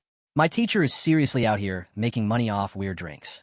Yi Junlin turned and asked, what about my fried calamari? Why isn't it ready? Look at her. She's doing her best. You're slacking harder than a rat. Hong Qinya quickly replied. Almost done, teacher. I'll bring it over now. He brought in the food. Please enjoy, Minter. Let me know if anything's missing. It's fine, Yi Junlin said. Keep it coming. Then out of nowhere, Hong Qinya asked, can I train in the Sundial realm? I'm desperate to grow stronger. Yi Junlin looked at him. Impatient again. I just want our sect to be safe. If I'm stronger, I can protect it better, Hong Qinya explained. Yi Junlin assured him. You don't need to worry. The sect is already safe. Just stay by my side and back me up. But Hong Qinya couldn't shake the thought that his teacher was holding him back out of fear, that he'd surpass him one day. Just then, she turned to Yi Junlin and said, if Big Brother wants this so badly, let him go. I'll handle his responsibilities. Yi Junlin stood up slowly. If my little sister insists this much, fine. He can go. Thank her properly. Hong Qinya dropped to his knees. Thank you, teacher, and thank you too, sister. As Yi Junlin walked off, he told them to continue with the meal prep. He was heading back inside. Watching him leave, Hong Qinya clenched his fists. One day, when I come out of seclusion, you'll bow your head to me, Yi Junlin. But Yi Junlin had already sensed it. He could see Hong Qinya's impatience flaring up. He thought he could flip the game, but Yi Junlin only sighed. What a waste. A true mentor only gets stronger when challenged by someone worthy. He'll have to stay humble and keep working. She turned back to Yi Junlin, cheerful. 50 cups are ready. Can I try this immortality herb tea? Of course, Yi Junlin said. Pick whichever cup you like. Her eyes lit up. Thank you, teacher. Yi Junlin smirked. Other people stroke cats. I stroke mice. Still soft to the touch. Marvel, the little mousie, suddenly froze and trembled. Where's the cat? She squeaked. I'm terrified of cats. Yi Junlin chuckled. Seriously? You inherited the ancient Lu body and you're scared of cat? That's pathetic. You got 10,000 warriors from the secret world under your wing, and you're still trembling like this. She lowered her head. Mousie is just scared. Then why not train in the Sundial realm? Yi Junlin asked. 100 years in their pass, like a single day outside. It'll supercharge your ancient Lu body. She shook her head quickly. Mousie doesn't want to. If I go there, I won't see teacher for a long time, and Mousie will be lonely. Plus, training is boring. Mousie prefers to stay with teacher and snack on tasty treats. Yi Junlin couldn't help but laugh. You really are something. Then he remembered something. Hey, they say that when demons reach the spirit transformation stage, they can take human form. So why haven't I ever seen yours? Ah, Mousie forgot, she said sheepishly. Then let's see it now, Yi Junlin said. She nodded, and in a blink, she transformed. Now standing before him was a tiny girl with mouse-like features. Yi Junlin was stunned. What is this? She looked at him innocently. What's wrong, teacher? Yi Junlin shut his eyes and groaned. This is terrifying. Are you messing with me on purpose? She looked down, disheartened. No, Mousie really tried her best. But for some reason, this is the only human form she can do. I feel bad. Yi Junlin softened. All right, turn back. But as he waited, time passed. Half a stick of incense is burned, and you're still not changing back? He asked. Mousie looked up. I forgot how to turn back. Yi Junlin sighed. Are you sure you're even a Mousie? Maybe you're a pig instead. Mousie panicked. Don't be mad, teacher. I'll figure out soon, I promise. But, do you still want to keep petting me? Yi Junlin waved her off. Nope, I need silence right now. She scurried off toward the water, peering into her reflection. Weird, but I do look kind of cute. Elsewhere, at the border between the wild region and the spiritual region, ships sailed steadily toward the eastern region. A man aboard one of them spoke grimly. The fury of the eastern region's first immortal sect. That's something no one survives. The Heaven sect is finished. Another scoffed. That guy was so arrogant before. Now he's probably shaking in fear. All bark, no bite. Suddenly, a servant burst into the room. Young master, the battle's already started. It's happening right outside. The master spun around, his face twisted in anger. Can you speak clearly? Or should I wring your neck and toss you into the cesspool for the maggots to feast on? Who's fighting who? The Xintian Ascension sect, the servant gasped. They've just launched an invasion into the wild region. The master's mood shifted instantly. He stepped out of his room, grinning. Finally, the Shintian Ascension sect has made their move. Those filthy savages dared challenge us. Now they'll pay. Their doom is sealed. Back in the wild region, the mountain-moving sect's leader stood tall as the earth rumbled. The enemy forces were closing in fast. How many cultivators are we dealing with? Someone asked urgently. An elder turned to the old man beside him. Please don't try to play the hero this time. If there's no way out, run. You're the strongest protector we have, the symbol of hope for every cultivator here. If you fall, we won't recover from it. Back at the Heaven sect, the training grounds were already in motion. A loud voice rang out. The enemy is at our gates. Everyone, prepare yourselves. We're under attack. Zhou Dezhu clenched his fists. 500 years of relentless training, and I was this close to reaching fusion steel. But locking myself away clearly isn't enough anymore. Su Qianxue looked at him and said, you should still be proud. Without the techniques and pills from little brother Ye, you wouldn't have made a single step of progress in all these centuries, no matter how long you lived. Nearby, a few warriors looked around in confusion. Where's the sect head? Why hasn't he shown up yet? Just then, the leader stepped out. The battle's unavoidable, he announced. All we can do now is fight until the end. He paused, glancing into the flames swirling in the distance. A shadow began to emerge from the fire. His eyes narrowed. Someone's coming, and that aura, it's terrifying. Even stronger than junior brother Ye's. A moment later, Hong Qinya stepped forward through the flames. Zhou's eyes widened. That's senior apprentice Hong Qinya, a true disciple of a legendary teacher. His talent is unreal. Tell us, what stage have you reached? But Hong Qinya frowned and snapped. How dare you speak to me like that? Who do you think you are? Before anyone could respond, Hong Qinya launched an attack. Su Qianxue jumped in. Wait, he didn't mean anything by it. We're all from the same sect. Hong Qinya scoffed. Same sect? Don't make me laugh. He started laughing wildly. I'm the greatest master of the demonic path, a true immortal, and you think you can stand beside me? If it weren't for Yi Junlin, I wouldn't even be here wasting my time with you. His expression turned cold. But things are different now. Su Qianxue shouted. You've gone mad. You're losing yourself in your cultivation. Watch your mouth, or I'll go straight to little brother Ye. Do what you want, Hong Qinya replied coldly. He's nothing to me now. He can't even protect himself. He stepped forward. If he dares to face me, we'll see who ends up bowing. That kind of power, what a waste to leave it rotting here. It would be better off in my hands. Zhou was stunned. Have you lost your mind?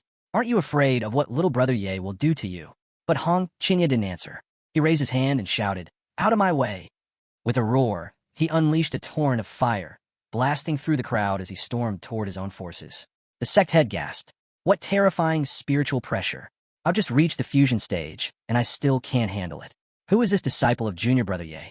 Hong Qinya looked around and sneered. Nothing but a swarm of weak insects. But suddenly his eyes narrowed. Wait, why hasn't the sundial moved at all? The sect head yelled. Hong Qinya, remember who you are? You're junior brother Ye's disciple, the greatest genius of our generation. He's part of our sect, the head shouted. We've supported him from the very beginning. Why would he betray us like this?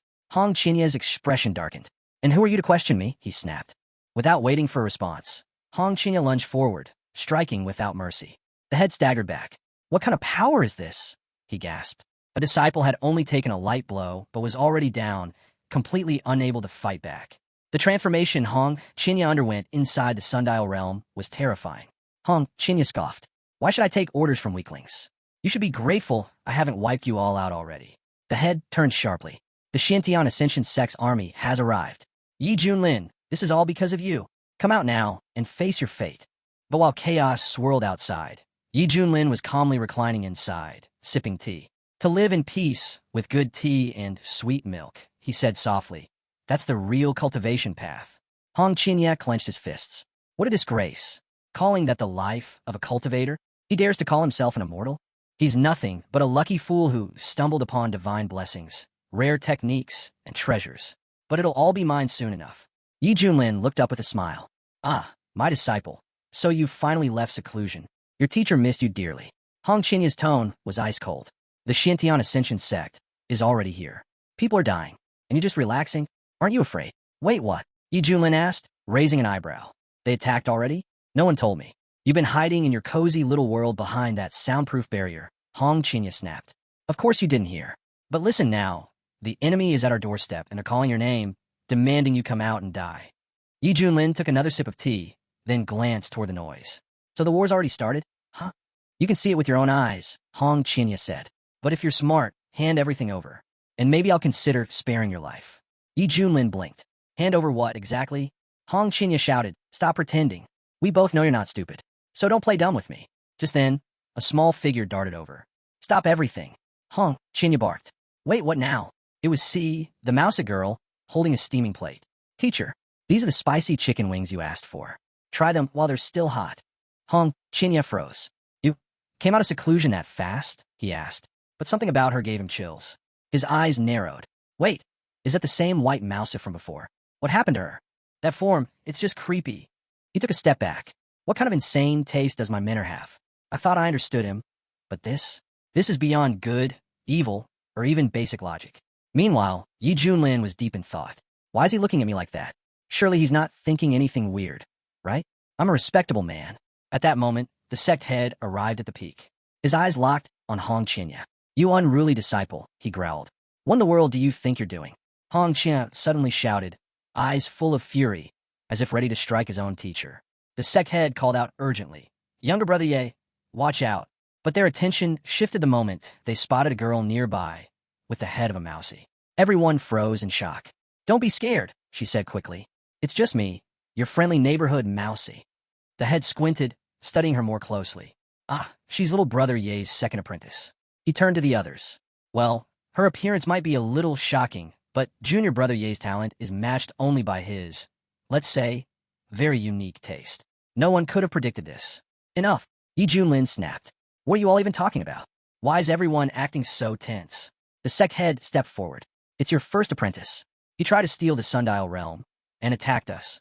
Yi Junlin looked at Hong Qinya in disbelief. Is that true? Hong Qinya smirked. And if it is, what are you going to do? The Shintian Ascension sect is right outside. You're already as good as dead. Still don't get it, do you? The sect head shouted. You traitor! Little brother Ye treated you better than anyone. But Hong Qinya glared back. Did he really?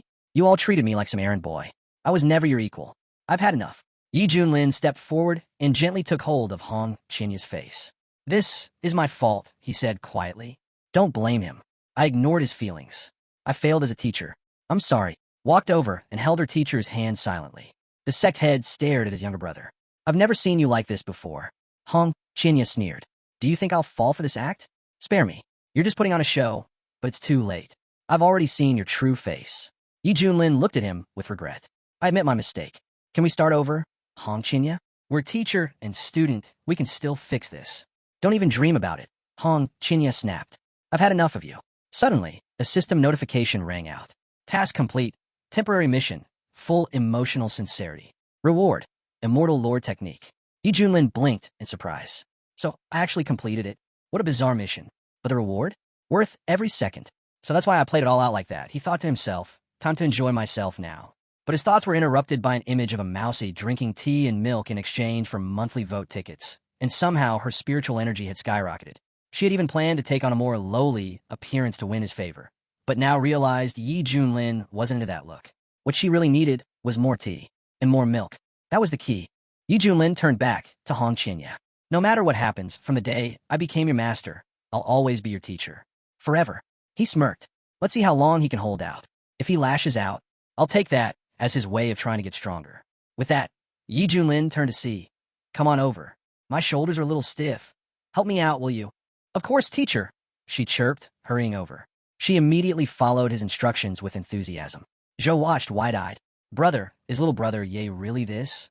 Hong Qinya looked shaken, on the edge. So much so, it was like he was battling two voices in his own head. It almost seemed like his mind had started to fracture under the pressure. But Su Qianxue had had enough. Stop spouting nonsense, she snapped. Get a grip.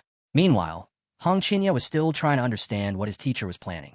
Yi Junlin calmly turned to him and said, So, after 200 years locked away in the Sundial realm, you've convinced yourself you're invincible?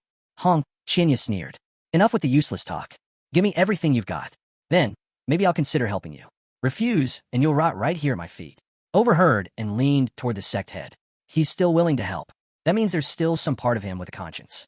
If he steps in now, we might have a shot at turning this battle around. The sect head replied with a sigh.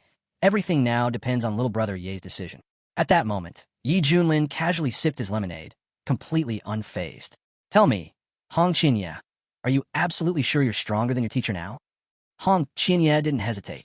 You've been holding me back all this time, wasting my potential. But in those 2 centuries inside the sundial, I surpassed you completely. Yi Junlin stared at him. Then don't stall. Make your decision. The Xintian Ascension sect fleet is already approaching Misty Peak. Or are you going to try and rob me of my treasures and techniques by force? Watched in fear. Her big brother, so powerful and now dangerously unstable. Zhou, too, saw through Hong Qianye's true nature, a wolf hiding beneath a sheepskin. He wasn't trying to protect the sect. He wanted to steal everything Brother Ye had ever earned. Zhou made up his mind. He would support little brother Ye no matter what. From high above, he summoned his spiritual energy and launched an aerial attack. But Hong Qianye was furious. How dare you?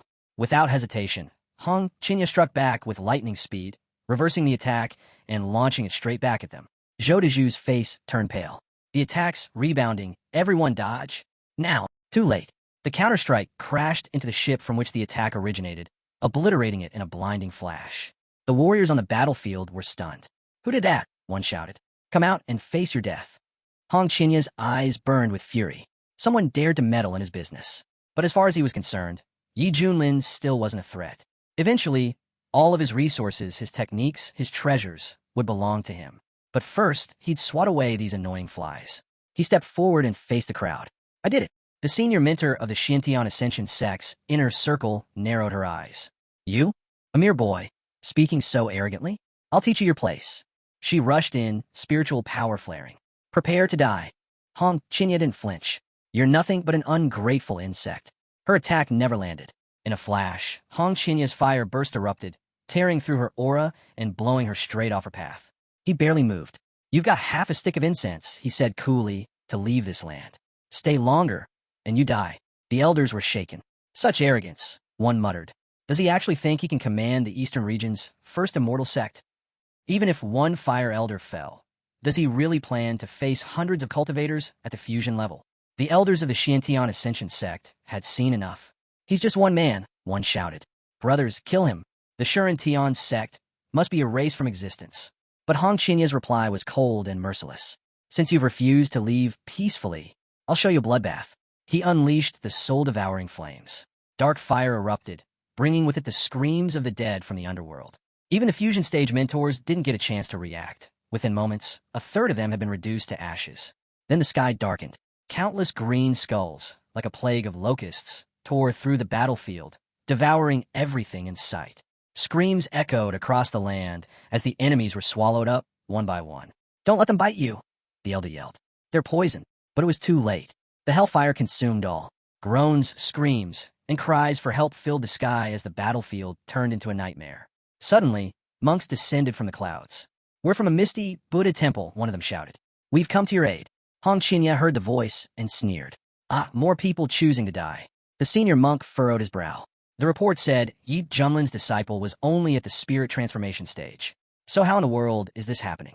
Even the wisdom instructor of the Misty Buddha Temple, one who stood at the pinnacle of the fusion stage, was shaken.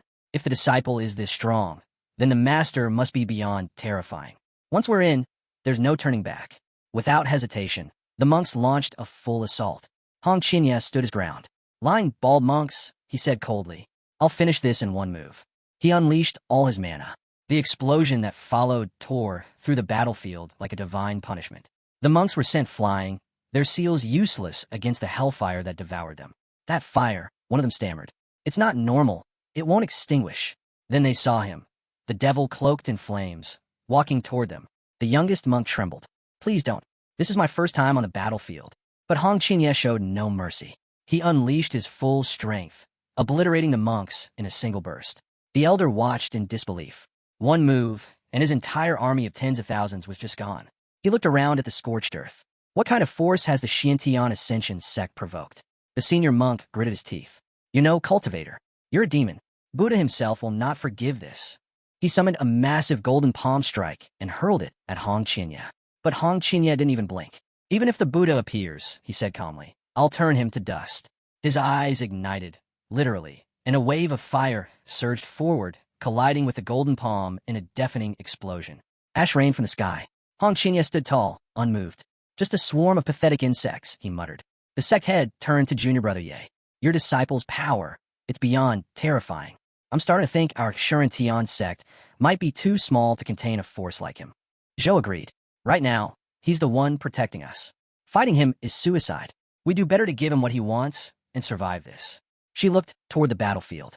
Big brother Hong Qinya is amazing. Don't back down. Yi Junlin watched silently. His eyes narrowed as he observed his disciple in action. So, this is the strength you gained during your reclusive training. He activated his insight eye, peering deeper into Hong Qinya's cultivation. Yi Junlin's insight eye activated, revealing the truth. Hong Qinya's cultivation had reached just half a step below the great transition stage. No wonder he now dared to defy his own master. Yi Junlin exhaled slowly. So he's nearly at the threshold. It was clear now. Hong Qinya's ambition wasn't just madness. He was aiming high. Yi Junlin simply had to wait for him to finish crushing the opposition, and then perhaps use that moment to absorb his momentum for his own breakthrough.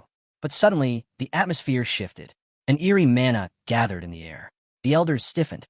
They're here, one shouted. Everyone dropped to one knee in reverence. The venerable preceptors of the Xiantian Ascension sect had arrived. The sect heads' eyes widened. The mentors, they brought 18 cultivators at the great transition stage. This was the true force of the Eastern region's so-called First Immortal Sect. These 18 were legendary. They had once crushed the North Sea Demon Emperor and obliterated the Southern Annihilation Church. They were the undefeated spearhead of the Xiantian Ascension sect, known across the land as the Invincible Immortals. Yi Junlin raised an eyebrow. Being half a step from the Great Transition is one thing, but the real thing? He smiled. Now, that's tempting. Among the newly arrived powerhouses, one of the spiritual wind mentors sneered. What a bunch of useless cowards. They've soiled the Xiantian Ascension sect's name. The Golden Snake mentor added coldly. The mightiest sect in the Eastern region, disgraced by a girl? If we hadn't stepped in ourselves, we'd have become a global joke. Hong Qinya looked up, unimpressed. Who do you people think you are, mouthing off like that? The Golden Land mentor's face twisted. What did this brat just say? A chief elder stepped forward. Ignore him. Don't waste your strength. He's just some no-name cultivator, barely at the edge of the Great Transition. He won't last long. Another elder joined in. Right. And instead of showing his face, his master sent his disciple? Is that not the biggest insult of all? A third added with a twisted grin. Let's kill this student first. I want to see if that coward in hiding will flinch when he watches her die. Hong Qinya's fury flared. Get lost. I'm not some pawn, and no one controls me. One of the elders chuckled darkly. Touching. The bond between teacher and student. How sweet. Then let's capture her, disfigure that pretty face, rip her tongue out. The elders advanced, overwhelming mana swirling around them. You're insolent, one of them roared. Under my heavenly palm of azure birds, thousands have fallen. Today, you'll vanish without a trace. Another chimed in. We could crush a dozen like you with one hand. The third unsheathed his blade. Today, I'll offer your head in a sacrificial sword ritual. Maybe then I'll awaken the true spirit of my weapon. But Hong Qinya only laughed. A sword sacrifice? He echoed mockingly. Sure, let me show you what real hell looks like. Let's see, he thought. When I crush these pests, will Yi Junlin still pretend to be powerless? Let's force the truth out of him. With a roar, Hong Qinya unleashed his power. His arm attack surged forward like a tidal wave, easily swatting away the elders' attacks as if they were made of paper. They tried to fight back, but it was useless. How? How is this possible? One of the stunned elders stammered. How can a mere cultivator, barely a step from the Great Transition, stand against all of us? The celestial azure bird palm, strengthened with the soul of an ancient demon, had been their trump card, but even that had failed. Hong Qinya wasn't slowing down. His flames surged with relentless force, hammering the elders again and again. Then the sky cracked open. The firmament, it's collapsing, someone screamed. This devil's fire, it's burning through souls. On the battlefield, a warrior stood frozen. She's not even fully at the Great Transition, and yet she just tossed aside 3 elders who already are. One elder could only nod grimly. I never thought such a rare genius could emerge from this backwater region. The second snake elder snarled. We cannot let her live. If she survives, we're finished. Then we all strike now. One elder launched the palm of the great obelisk, another unleashed the star-reaching hand, and a third summoned the overwhelming dragon fist. But Hong Qinya didn't flinch. Instead, with one smooth movement, he summoned the blazing dragon flame, a strange, ghostly fire that moved slowly and deliberately, gliding over their powerful techniques. Then, without resistance, it consumed them, each and every... The sect head looked on in disbelief. I can't believe it. He's actually fighting off multiple elders at once. But he squinted. Wait, his flame is flickering. He might be nearing his limit. If he doesn't dodge this next attack. Hong Qinya, however, had no intention of dodging. He stared down the incoming force, then invoked the infernal, annihilating flame. A red dragon erupted from the inferno, teeth glowing white-hot as it tore into the enemy's assault. With a flash, Hong Qinya activated his absorption technique, draining their power. The Shantian Ascension sect only knows how to recycle the same useless tricks, Hong Qinya scoffed. Might as well rename yourselves the Useless Sect. Gasps echoed across the battlefield. What is that fire? One elder gasped. It's consuming everything. There's no way, another said. 15 mentors held off by a single person. I've never seen anything like this in my entire life. The fear elder shouted. Are you all blind? That's a demonic flame. If we don't destroy her now, this entire region will be doomed. Hong Qinya grinned. Old witch, if you've got something to say, why don't you come say it to my face? I'll give you 3 free hits, just so you can't say I bullied you. The elder's eyes narrowed. Lousy brat. I'll rip your mouth open and see if you're still so bold after that. Another elder added. If we let him live, in 100 years he'll be the greatest threat to the entire eastern region. We have to destroy him, soul and all.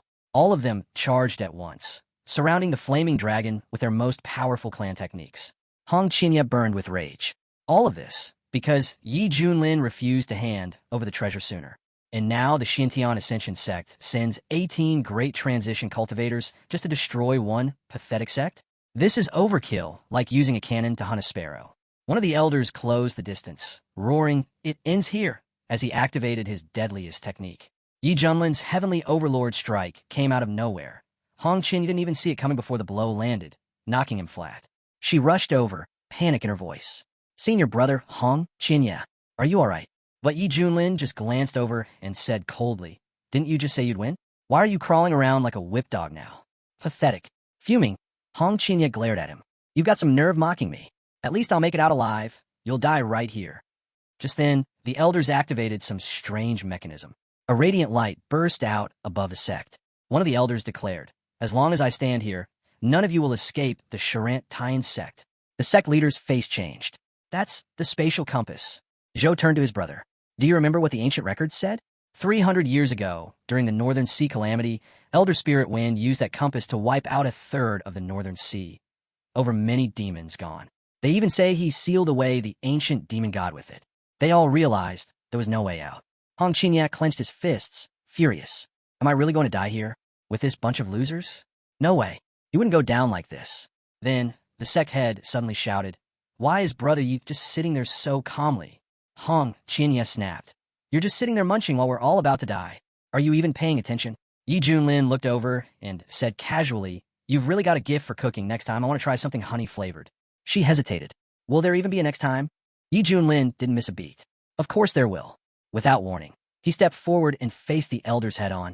One of them sneered. So, you finally show yourself. Yi Junlin stood tall. You ganged up on my disciple. As his teacher, I'm not about to let that slide. Hong Qinya's rage boiled over. How dare he pretend to care now? But the elders weren't impressed. Your fate is sealed. We'll flay you alive, grind your bones, and scatter your ashes. Even the old woman among them looked startled. So you're Yi Junlin. The reports said you were only at the fusion stage. But if your disciple's that strong, you must be hiding something. The elders didn't wait. They all launched at him, swords flashing, shouting, Die.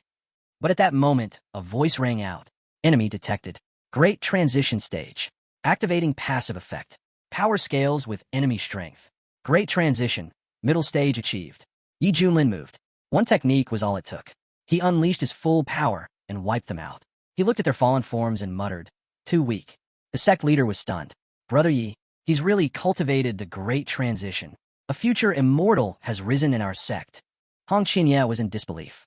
This is insane. Just how strong is he? Has he been hiding everything from us? Is he even following the rules? The remaining elders froze. One of them whispered, This is true great transition. He must have reached it long ago. But Yi Junlin just laughed. Now you realize? If Yi Junlin had ever doubted his strength at the fusion level, those doubts were long gone now. Still, the old woman barked out in disbelief. Even if our info was off, he's only in the middle stage of great transition. He's just an insect before the storm. Without wasting another second, she gave the order. Formation. Now. She bit into her lip and prepared a blood sacrifice, fuel for the deadly 15-fold Xuantian's judgment blade. But Yi Junlin just looked at the entire setup and smiled. He didn't care. In his eyes, none of them mattered anymore. His power had already soared so far beyond theirs, they couldn't even compare. As energy crackled through the air, everyone could feel it. The sect leader stared in shock. Why isn't junior brother Yi fighting back? This is the 15 Heavens execution formation. It's powerful enough to suppress even a peak Great Ascension cultivator. But Yi Junlin stood still, watching. Then he asked them, "Is this seriously the best you've got?" Their attacks didn't even graze him. Not a single strand of hair was touched. That's when he realized it.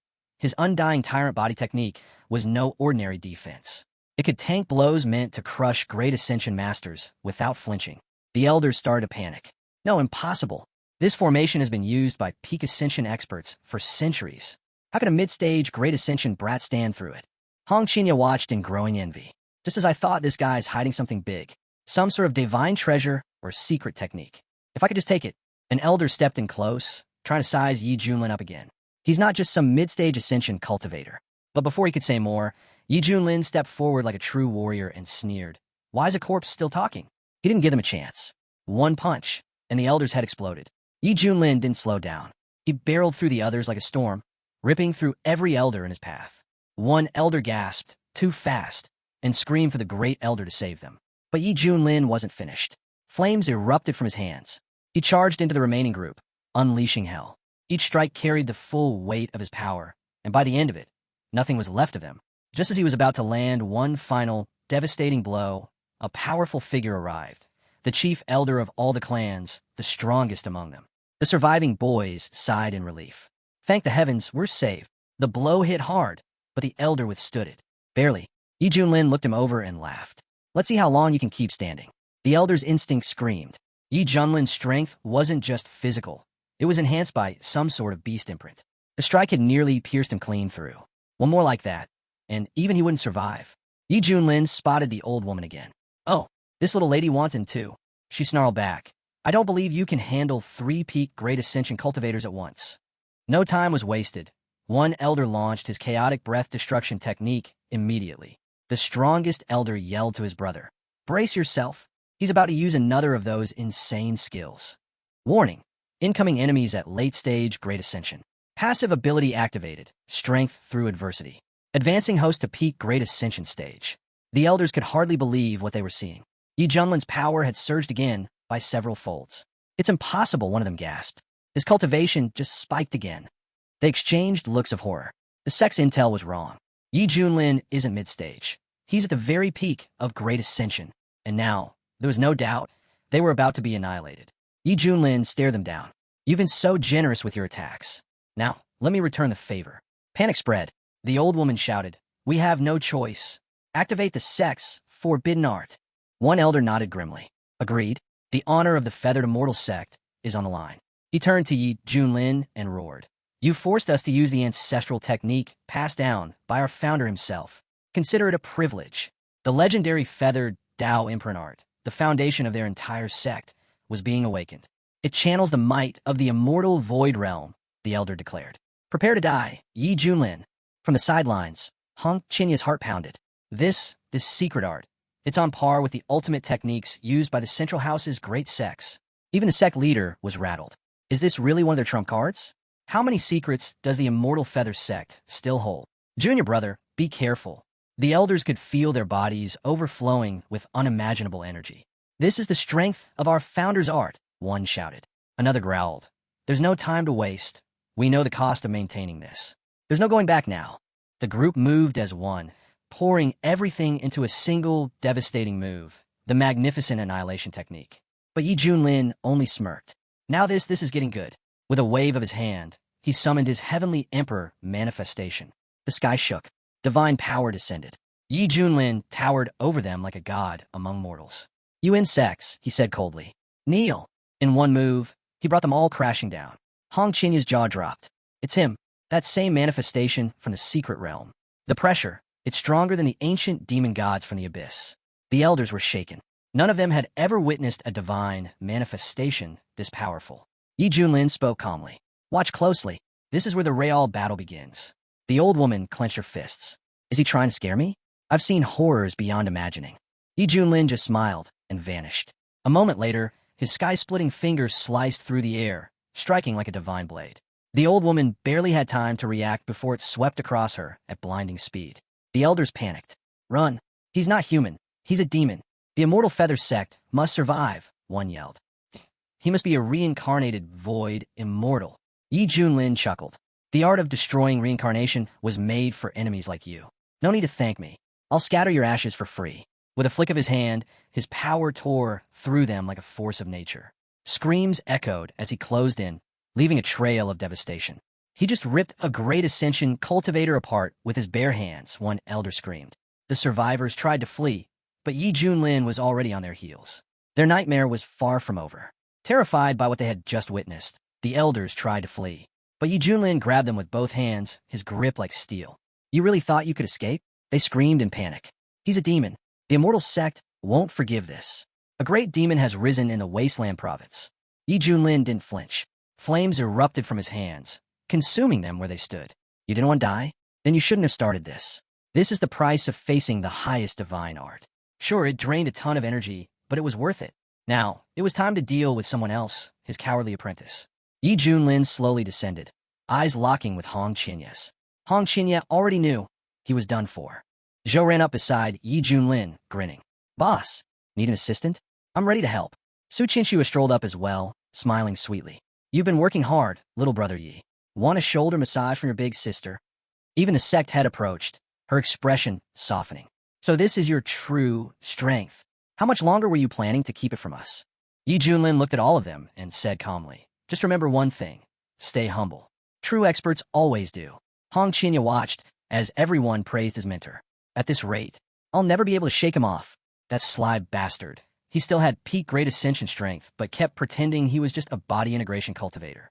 Hong Qinya had never seen anything like it. Yi Junlin turned to him. Still here. Hong Qinya flinched. Didn't he already throw me out? Yi Junlin looked at Zhou. Mind if we grind him into a paste? We could use it to fertilize your phoenix tree. Zhou didn't hesitate. Already got the tools ready. Sounds like a great plan. Hong Qinya dropped to his knees, panicking. Please, spare me. I was wrong. Let me redeem myself. I'll do anything. Yi Junlin raised an eyebrow. Weren't you acting all high and mighty earlier? What changed? Hong Qinya, Zhou hung his head. I was arrogant. Blind. Please, master, just give me one more chance. Yi Junlin didn't miss a beat. Fine. Start slapping yourself. I'll tell you when to stop. Hong Qinya froze, but slowly lifted his hand. I'll do it, and began smacking himself without hesitation. Yi Junlin watched him carefully. For all his flaws, Hong Qinya had potential. If he steered him right, he might even have what it takes to lead his own sect one day. The sect head stepped forward. Betraying the sect is punishable by death. But, in the end, he protected the Deep Sky sect. Maybe redemption's still possible. She looked to Yi Junlin. What do you think? Should we exile him to the back mountain for reflection? Yi Junlin nodded. He can keep his life, but punishment is necessary. Send him to the back mountain. Let him think over his mistakes. Hong Qinya, bruised and swollen, bowed low. Thank you, master. Then limped off, disappearing toward the mountain. As he left, the sect head turned to her brother. Your disciple's wild, but you're the only one who can keep him under control. Without you, who knows what kind of chaos he'd cause. Yi Junlin didn't even spare them a glance. Zhou Dezhu scoffed. With talent like his, we should be thankful he's still in the Deep Sky sect at all. Let's be real. It's only because of younger brother, Yi. Yi Junlin gave a faint smile. That's on me. I'll let him run wild. But for now on, I'll raise him right. He leaned back, stretching. Honestly, watching Hong Qinya try to fake a smile while boiling inside, it's priceless. After everything settled, Yi Junlin headed to his hammock. Your master's starving. Got any hot cutlets? Mousa didn't miss a beat. Understood. On it. Meanwhile, in the Deep Sky sect's backyard, Hong Qinya was stewing. There's no way his luck will hold forever. I'll keep training. I'll break through the peak of Great Ascension and go even higher.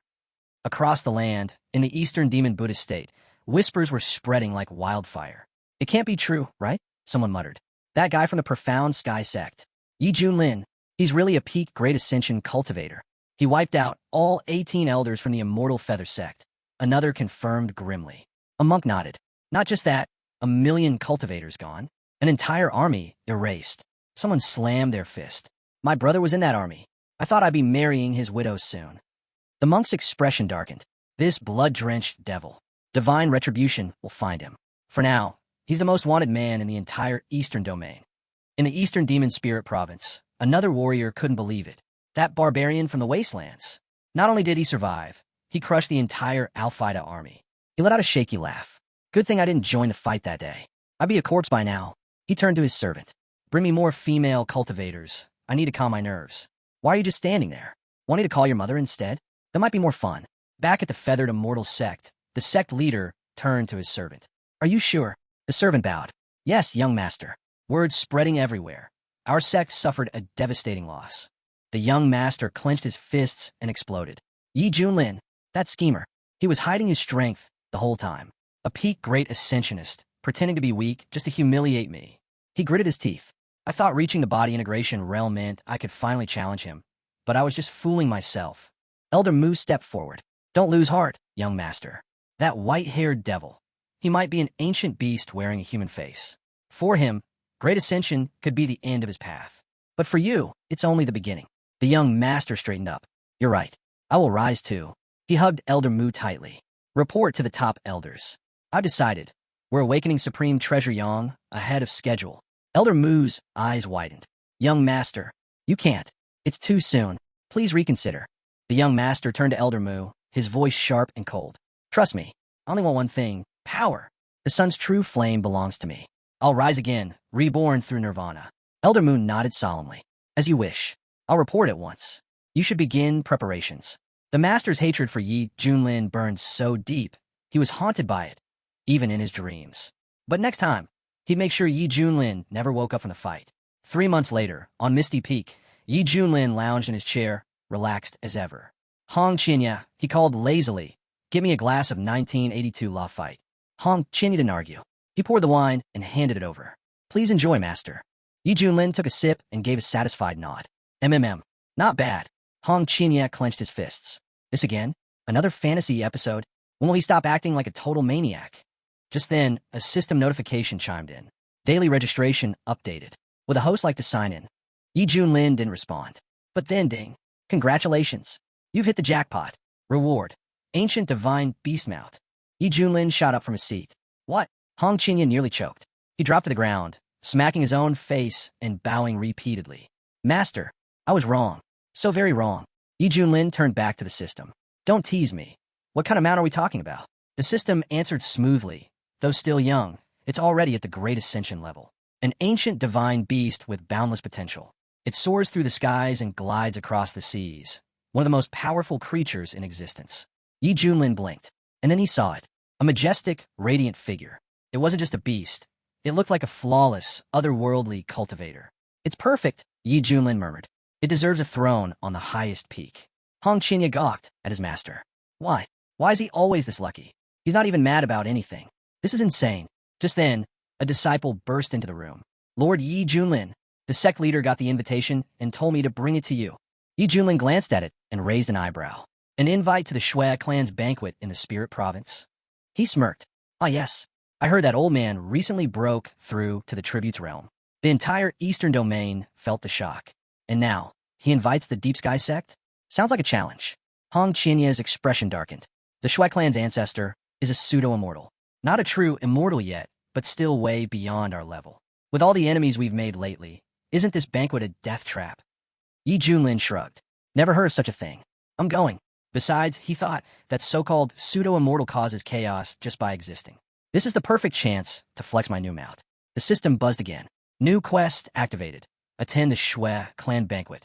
Arrive in style on your divine mount. Successfully shocking the audience will earn a special reward. Yi Junlin grinned. Right on time. Glory's calling. Poked her head in. When do we leave, master?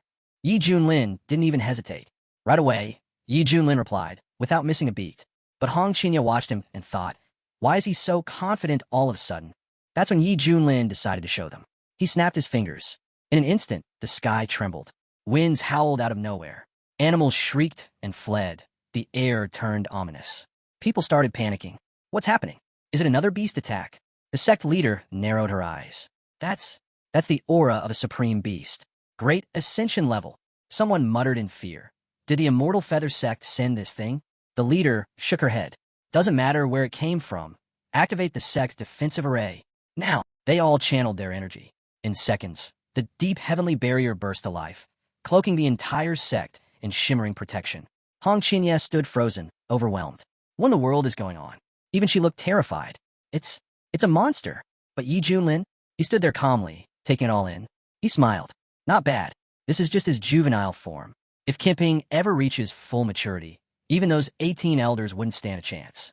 If a beast like that ever attacked a sect, utter destruction was guaranteed. Yi Junlin turned to Hong Qinya. Do you see now? This is karma. Just for you. Hong Qinya's eyes widened. What is he talking about? Has he really lost it? Is he summoning this thing? Then Yi Junlin rose into the sky, flying straight toward the beast. Hong Qinya could barely process it. Is he trying to get himself killed? Or take us all down with him? But then he saw it with his own eyes. Yi Junlin hovered before the divine creature. No fear, no hesitation. He gently patted the beast and smiled. Good boy. From now on, you're with me. The sect leader stared in disbelief. Is he hallucinating? Did he just tame that thing with one gesture? Zhou shook his head. No hallucination. That beast already knew him. Su Qianxue chimed in, her eyes shining. It matches the ancient descriptions of the queuing, one of the mythical beasts in the old texts. The sect leader suddenly remembered. Yes, the queuing. Fully grown, they could devour planets and wander across worlds. But this one seems smaller than the legends suggest. Zhou nodded. That's because he's still young. But once he matures, his strength will be unimaginable. Yi Junlin floated back down. No need to panic. He's my mount. The sect leader blinked. Your mount? This ancient beast is yours. She shook her head. You must be blessed by the heavens. This has to be fate. Hong Qinya looked on, bitter and disbelieving. Even the wisest elders just accept it. How can this be real? That beast didn't just appear. It chose him. Why? Why him? A lazy, smug slacker who does nothing and still ends up with everything. Meanwhile, I grind and bleed just to survive, only to kneel at his feet. Yi Junlin turned to the sect leader. We're ready to leave. With Akuin by our side, there's nothing to worry about. Then he paused. Something's missing. He made a few quick gestures, complex techniques flowing from his hands like art. Moments later, a glowing structure materialized atop the beast's back. Yi Junlin looked at it with pride. Perfect. Our new home. The sect leader could only stare, stunned speechless by what she was seeing. Yi Junlin gave a casual wave. All right, everyone, onto the ship. We're heading out. She nodded and followed. Of course I'm coming too. Big brother Hong Qinya. Master's calling you. Hong Qinya gritted his teeth. Fate always sides with the strong, huh? But I'm done being someone else's stepping stone. One day, I'll steal his luck and make it mine. As long as I don't give up, there's still a chance.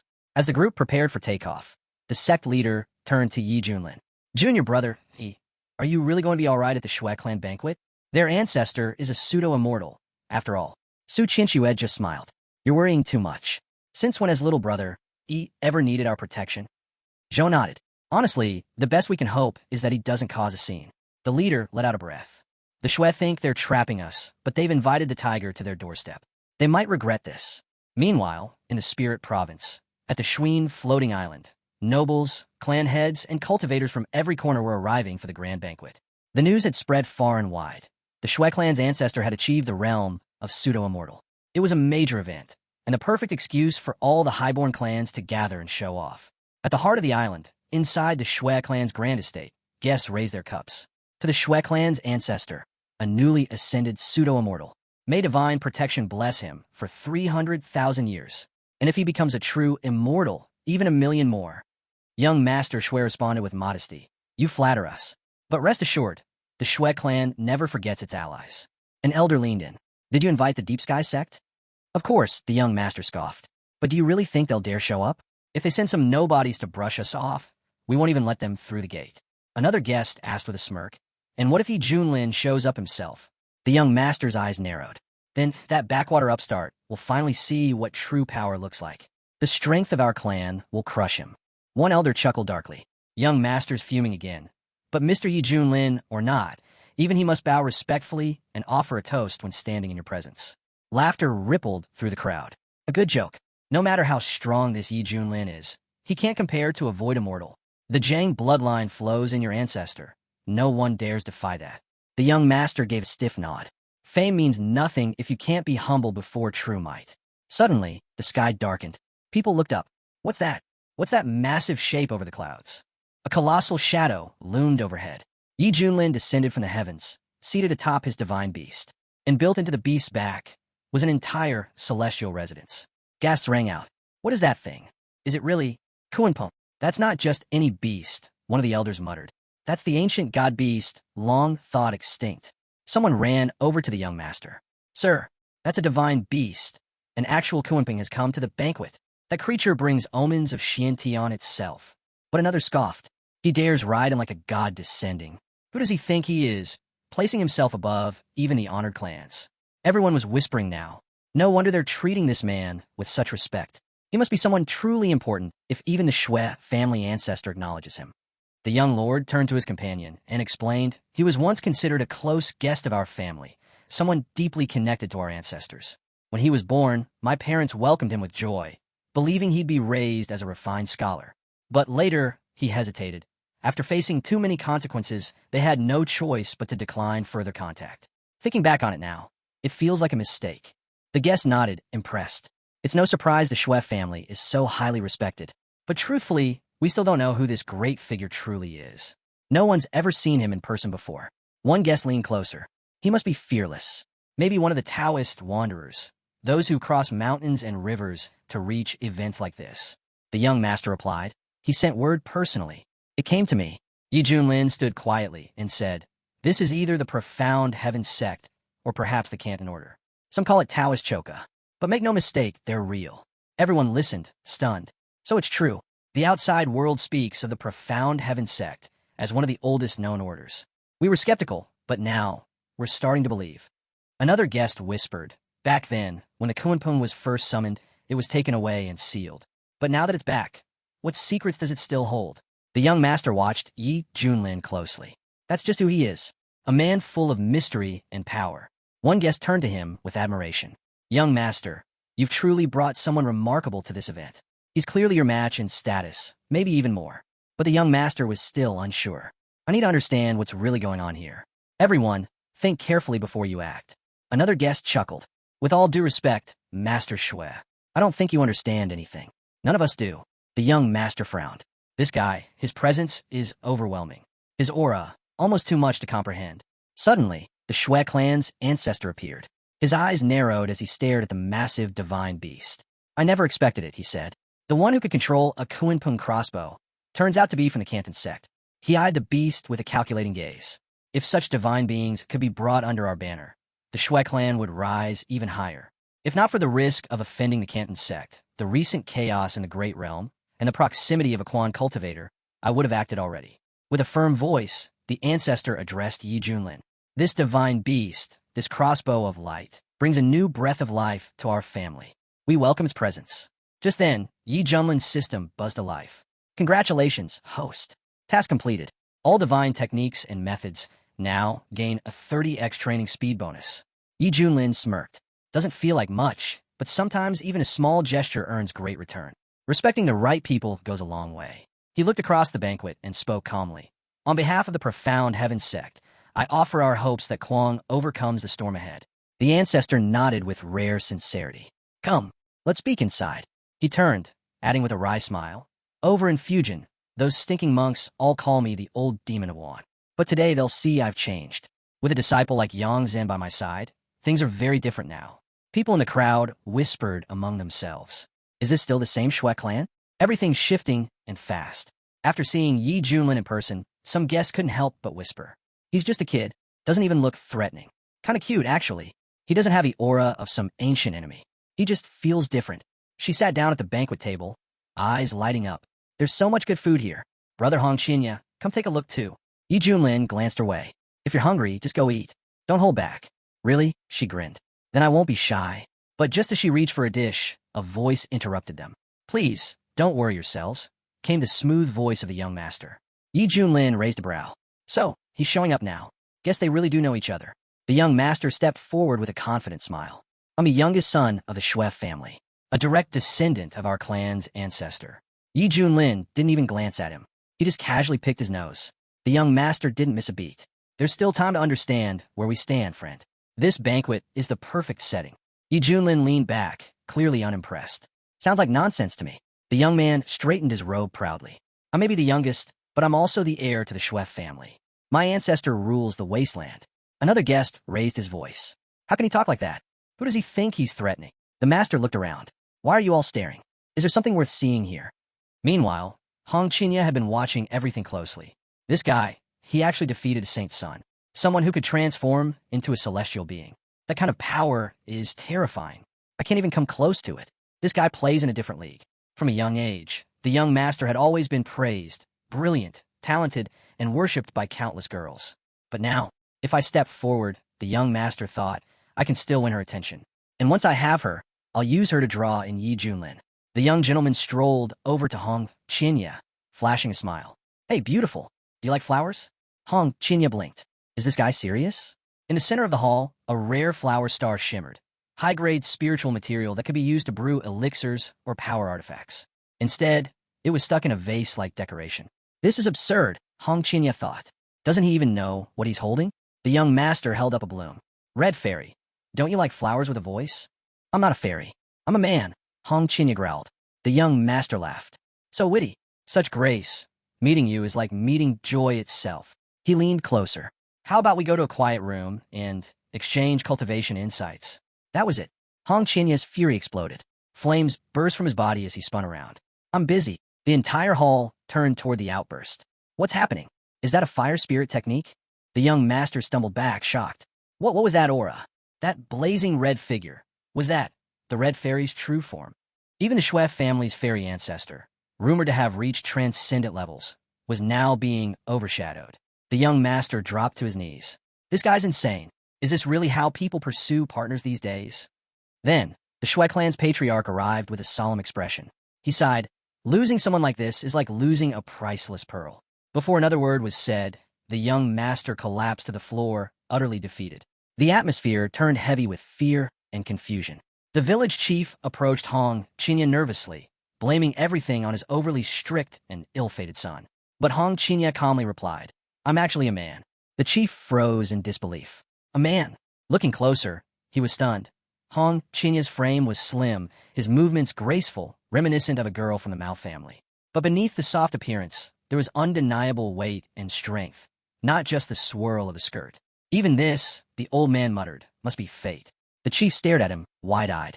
You're clever and bold too. You pull this off again and again like it's a game. But Hong Qinya had had enough of the old man's chatter. His gaze sharpened, his aura shifted, and he made it clear his strength was no joke. If I really went all out, you'd be dead. Before anything more could be said, a girl suddenly burst onto the scene. She turned toward Hong Qinya, Red Brother, while chasing after the Winter Mouse director who had stolen their wine. But she didn't mind. At least it's good wine. Hong Qinya watched her run off, thinking how his failed escape attempt was no one's fault but his own. I lacked strength, and following the wrong path too far only leads to death. Then he noticed the Shui family's oldest ancestor, completely drained, barely able to stand. The chief, humbled, admitted again that Hong Qinya was indeed a man, and that he'd even lost his sword. Hong Qinya lifted a cup. Might as well drink. The girl laughed. Let me enjoy my reputation while I still can. Gasps filled the room. What is that thing? And that white path? Is it some tumor? Or is it Demon Yang again? Out of nowhere, Yi Junlin walked up to her. Time to go. I'm starving. Yes, master, she replied. At that moment, the young master strolled by. With a snap of his fingers, he asked his servant for some intimate company. Right now, Hong Qinya, hidden nearby, watched all this unfold. Eyes narrowed. The young master always seemed tense, constantly looking for enemies, even among the Shui family. Treating people like ants, it was crossing the line. Then something shifted. A strange figure slipped in behind the young master. Danger clung to the air. Hong Qinya could sense it. The young lord sat down, lost in thought. How can I ever meet the woman I desire? The girls around him scoffed. With your luck? Don't hold your breath. Suddenly, an attack. A wooey who'd been tailing him lunged. The young lord barely had time to raise his hands. I just want a kiss. But before the blade could touch him, it shattered into pieces. The Li Wujia cursed under his breath. He'd underestimated that brat. That boy had access to something, some secret space. And now, the perfect chance was gone. Furious, the young master stood. How dare you, mutt? This is Shui family territory, and in front of Mr. Minfan. Guards rushed in, surrounding the Li Wujia instantly. Realizing he was outnumbered, the Li Wujia muttered to himself. If I don't act fast, I'll be cornered and alone. He knew it. This man could kill him, and once he was dead, there'd be no coming back. Still, he had no choice but to fight. The young lord's anger flared. That dog had followed him too closely for too long. Now, he burned with the need to prove himself, match his peers in power, in reputation. The Li Wujie didn't hesitate. Like a bolt of lightning, he tore through the guards without mercy, cutting down anyone who stood in his path. In a flash, he reached his target. His blade slipped past the young master's defenses and slashed his arm. The guard sprang into action. There's an intruder. Eliminate him now. But as the Li Wujie closed in, he noticed something. This wasn't just any foe. The mark on the young master's back, it was from the west. The young lord, wounded and shocked, turned toward him. Why are you doing this? I didn't touch you. Why chase me down like a beast? The Li Wujie didn't answer. Instead, he raised his sword and shouted, I'm the one who created the orchid, yet even its flowers remain unclear. So now you must die. Chaos erupted. Word spread quickly. There was an assassin in the backyard targeting Mr. Shui. Servants scrambled to block the attack, pushing him back with all they had. Yi Junlin caught wind of it too and turned to Hong Qianya. Any idea what's going on? Hong Qianya shrugged. The disciples are just guessing. Nothing concrete yet. Let's go check it out ourselves, me, my sister, and you. Chimed in, pouting, I'm just thirsty. Right then, the chief himself stepped into the fray. He caught the Li Wujie's sword mid-strike with just 2 fingers. How dare you meddle in Shui family affairs? The chief growled. The Li Wujie gasped, struggling against the overwhelming pressure. The chief looked him over. You're here to deliver a message, aren't you? The Li Wujie clenched his jaw. I acted with force, not words. If not for your interference, I would have ended this already. Suddenly, the young master called out. You call yourself a saint? Don't flatter yourself. You're nothing but a lunatic with a sword. Keep going, and I swear, I'll kill you myself. The Li Wujie's expression darkened. I'm no saint. Listen carefully. I won't change my name or my bloodline. The crowd had started to gather. Curious whispers spread through the square. Who is this guy? He's a demon swordsman, someone said. His sword strikes fast and deadly. He follows no code. If he hates you, he'll cut you down without a second thought. Others murmured in agreement. They've been searching for someone like this in Yunzhou for years, a true opponent. And all who challenged him were crushed. He came here to challenge the Shui family heir. The chief's eyes narrowed. Impossible. He's a representative. He's one of the Shui family's own. And yet he's fallen into the clutches of the demonic world, the chief muttered. The Li Wujie stepped forward, voice cold. Save your outrage. This is about Gochi. The young master's expression darkened. We've got bad blood with that name. Even if it's his dying breath, he's trying to strike me down. But the Li Wujie looked at him sharply. And what if I told you my sister died because of you? The young master blinked. Your sister? She was always with me, the Li Wujie said, eyes distant now. After we survived 8 major events, we discovered a cultivation path, met kinmen, explored shadows and landscapes. She started studying alchemy. Her dream? To reach Lukyuan and see the sea's finest flowers. He paused. And me, I fell in love with the sword. So I went with her. But everything changed.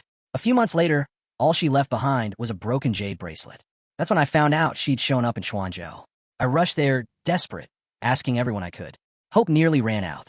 He clenched his fists. Then I learned she'd been taken. By you. By your family. And after that, nothing. She vanished. His voice hardened. Even people in Anjuxing know. The Shui family's junior master. Everyone says he's an idiot with a sick obsession for women. Rumors say he trains in secret up on Mount Lyman, and that many women have died under his hands. His voice shook slightly. My sister, she was a golden core cultivator. If she really fell into your clutches, I can't imagine what she suffered. He exhaled slowly. That's why I swore I'd take revenge, even if it cost me everything. So he trained, relentlessly, found masters to help him break barriers, fought to reach the unification level. But still, every time he tried to strike, he failed. The Shui family was always too guarded. So he waited, watched. Then came the feasts, public, grand, surrounded by people.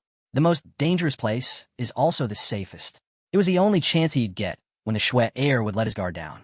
I'll become a disaster within their own house, the Li Wujie muttered. Strike when no one expects it.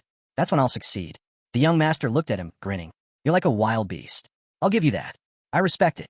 Then, with a strange gleam in his eye, he added, but you're still missing something. He licked his lips. That girl, your sister. Now she had a fire to her. My other flings? Forgettable. But her. He leaned back, smiling to himself. Some women leave a mark. Even after years, you don't forget. She was one of them. Gorgeous figure. Fiery temper. Like fireworks, explosive when provoked. The Li Wujie's jaw tightened as he remembered her voice. Don't fight, she once told him. Just stay with me. But now, the young master licked his fingers and said with a low laugh, that kind of woman? They drive me wild. The harder they resist, the more I. The more she resisted, the young master said with a twisted grin, the more satisfying it was to break her. He leaned back like he was reliving a fond memory. That figure, unforgettable. But that temper, like a firecracker. Just one spark, and she'd explode. He laughed to himself. But a woman like that, once you tame her, it's a whole different level of satisfaction. I took her to the drunken tower of immortals, he said casually. She didn't behave, so I dragged her into my room. At first, she screamed and cursed like a wild animal. But after what I did, she cried. Begged me to stop. That sound still echoes in my head. His smile turned cruel. She was a strong mare, but I broke her. For 3 days straight, she couldn't speak. Her cultivation crumbled. She passed out. And when I got bored, I snapped her neck. Let her die quickly. That was mercy. He looked directly at Li. You should be thanking me for how well I treated your sister. Li Wujia snapped. His eyes burned with fury as he roared. Why is this monster still breathing? He charged forward like a man possessed, but the elder calmly raised a hand. With a flick of his technique, Li Wujia was sent flying, crashing to the ground. To you, she was precious, the elder said coldly. To us, she was a furnace, used for cultivation. That was her purpose, her redemption. She was worthless, he continued, and her death meant nothing next to our young master's future. And you deserve death just for daring to strike him. Li Wujia, shaking with rage, spat back, shut your mouth. Don't you dare compare her to that filthy beast. You're all animals. But the young master just scoffed. Your sister should be honored to have served me. And you? Just a mutt barking in public. She was lucky. You whine like a child. He rubbed his fingers together mockingly. I touched her. I broke her. And you? You're beneath me. Li Wujia, still on the ground, screamed. You're all insane. But he didn't even try to stand. Yi Junlin, who had been silently watching it all, finally pieced it together. The man who trained endlessly to avenge his sister. He's branded a demonic cultivator. And the Shui heir, praised as noble, commits the vilest acts behind closed doors, all while parading around with the air of righteousness. Then, something blinked in front of his eyes. The system. Secondary task unlocked. Protect Li Wujia.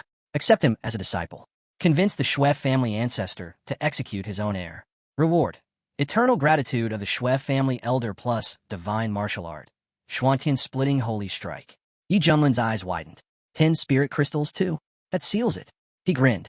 Whether or not he wanted to step in before, the decision was clear now. Simple mission, crazy payout. All I gotta do is make the old man kill his own grandson. A little twisted? Definitely. Just then, young Master Shui drew his sword. This ends now, he said darkly. Next life, try not to be such a fool. In response, Shu unsheathed his own blade. Shu raised his sword high, ready to bring it down, and end Li Wujia's life right there. But before the blade could strike, Yi Junlin stepped forward, calmly raising his hand and catching the blow mid-air. The young master stared at him, stunned. What do you think you're doing? Even the elder's face twisted in shock. Is the Shantang sect seriously stepping in to protect a demon? He barked. Is he from a cult? Do you have any idea where you are? This is Shui family territory. Do you want to disgrace us? Elder Shui turned to Yi Junlin, voice rising. Explain yourself. Why stop our young master from finishing him? Yi Junlin replied without blinking. Because I felt like it. I'm taking him as my apprentice. Anyone who wants to touch him, go through me first. A hush fell over the room. The guests exchanged glances, their faces a mix of awe and disbelief. Is he serious? One whispered. Did Mr. Yi Junlin really just say that? From the ground, Li Wujia forced himself up and turned toward Yi Junlin. You're famous all across the eastern region. Why take a risk like this? Why me? One of the senior guests, furious, stepped forward. Yi Junlin, think hard about what you're doing. Walk away now, and we'll forget this ever happened. Even Li Wujia added, voice low, thank you for stepping in, but please go. If I get another life, I'll repay you, even as a horse or ox. Hong Qinya, standing off to the side, had remained silent until now. He pitied the guy, but risking your life over a stranger? That was just reckless. Yi Junlin suddenly turned to him. Hong Qinya, how long are you planning to just stand there? Hong Qinya blinked. What? Get over here.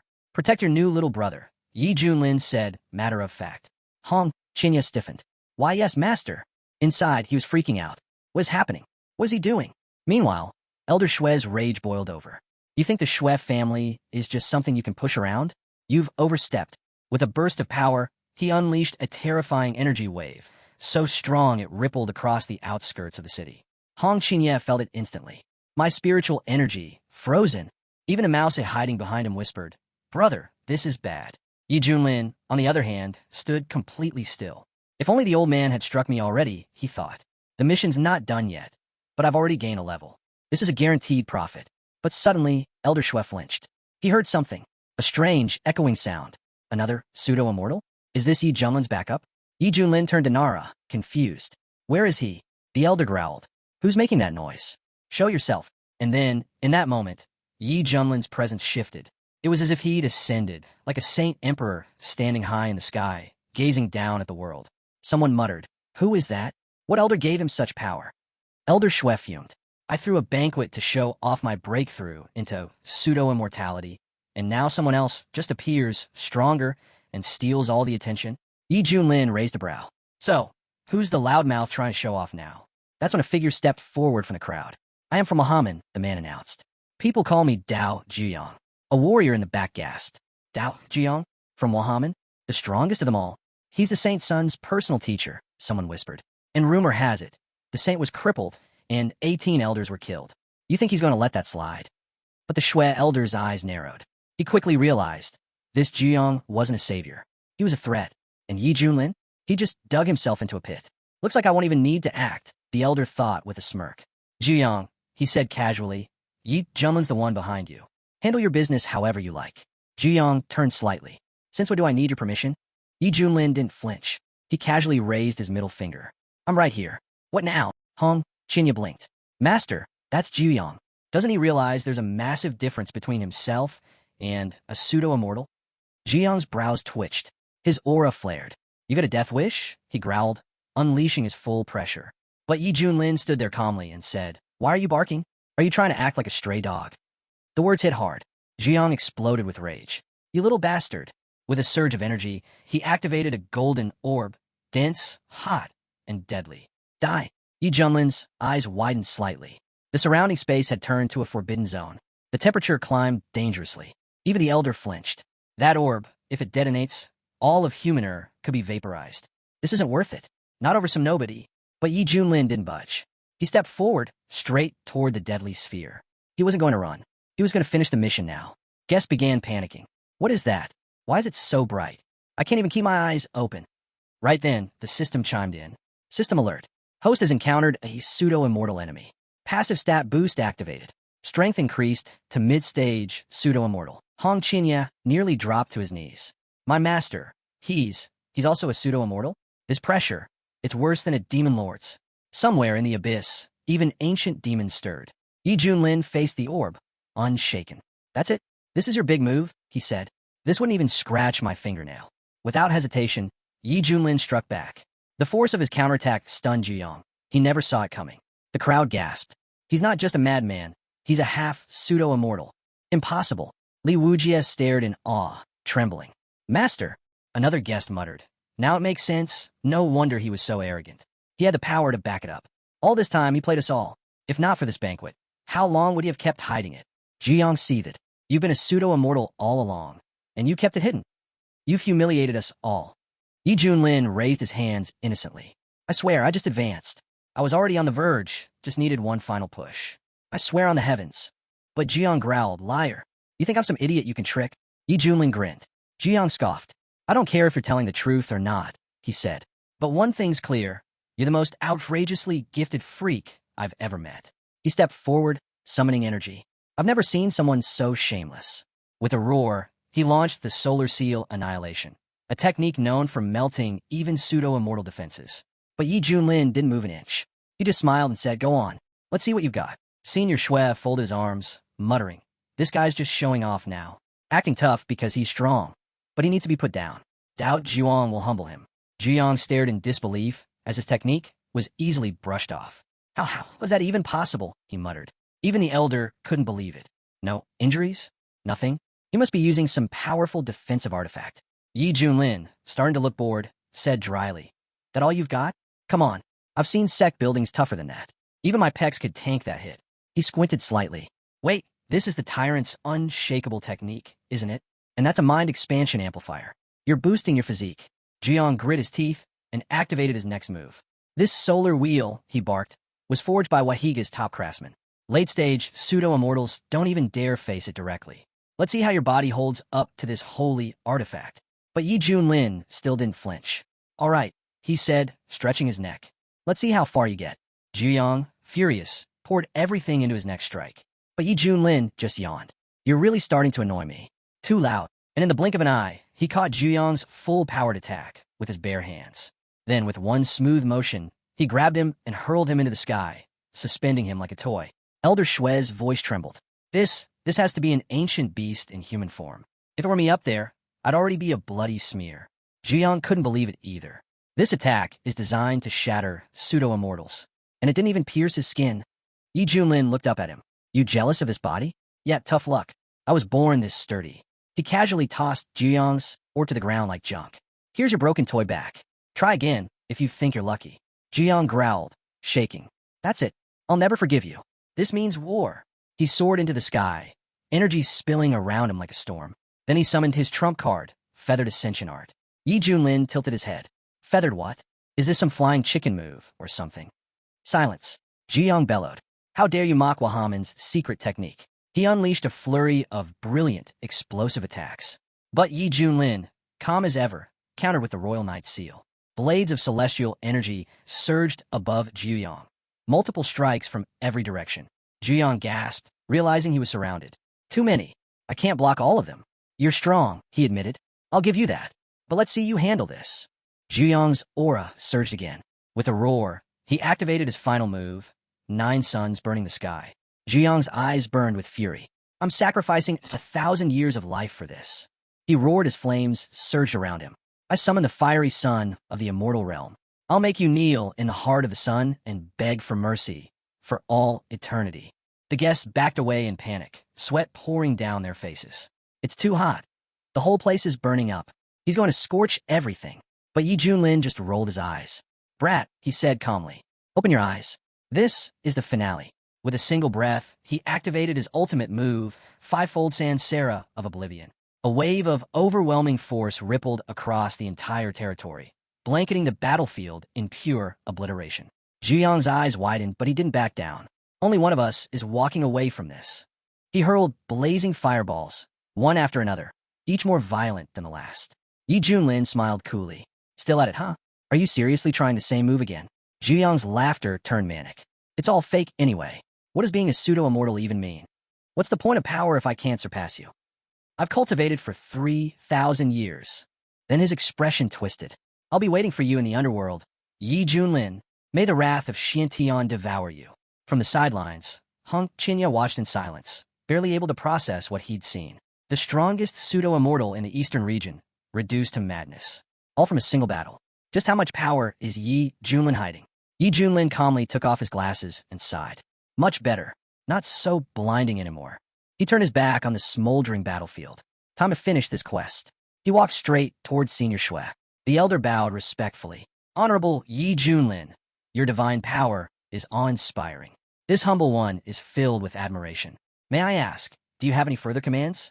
Yi Junlin glanced toward Li Wujia and said, I've taken on a new disciple. You have no objections, right? Shui's head bobbed quickly. Of course not. Who would dare oppose your will? Take him, take anyone you want. Just show mercy. But Yi Junlin's voice turned sharp. My student, Li Wujia, was humiliated and crushed by your family. As his teacher, should I not help him get justice? Shui forced a smile. That's perfectly reasonable. Entirely justified.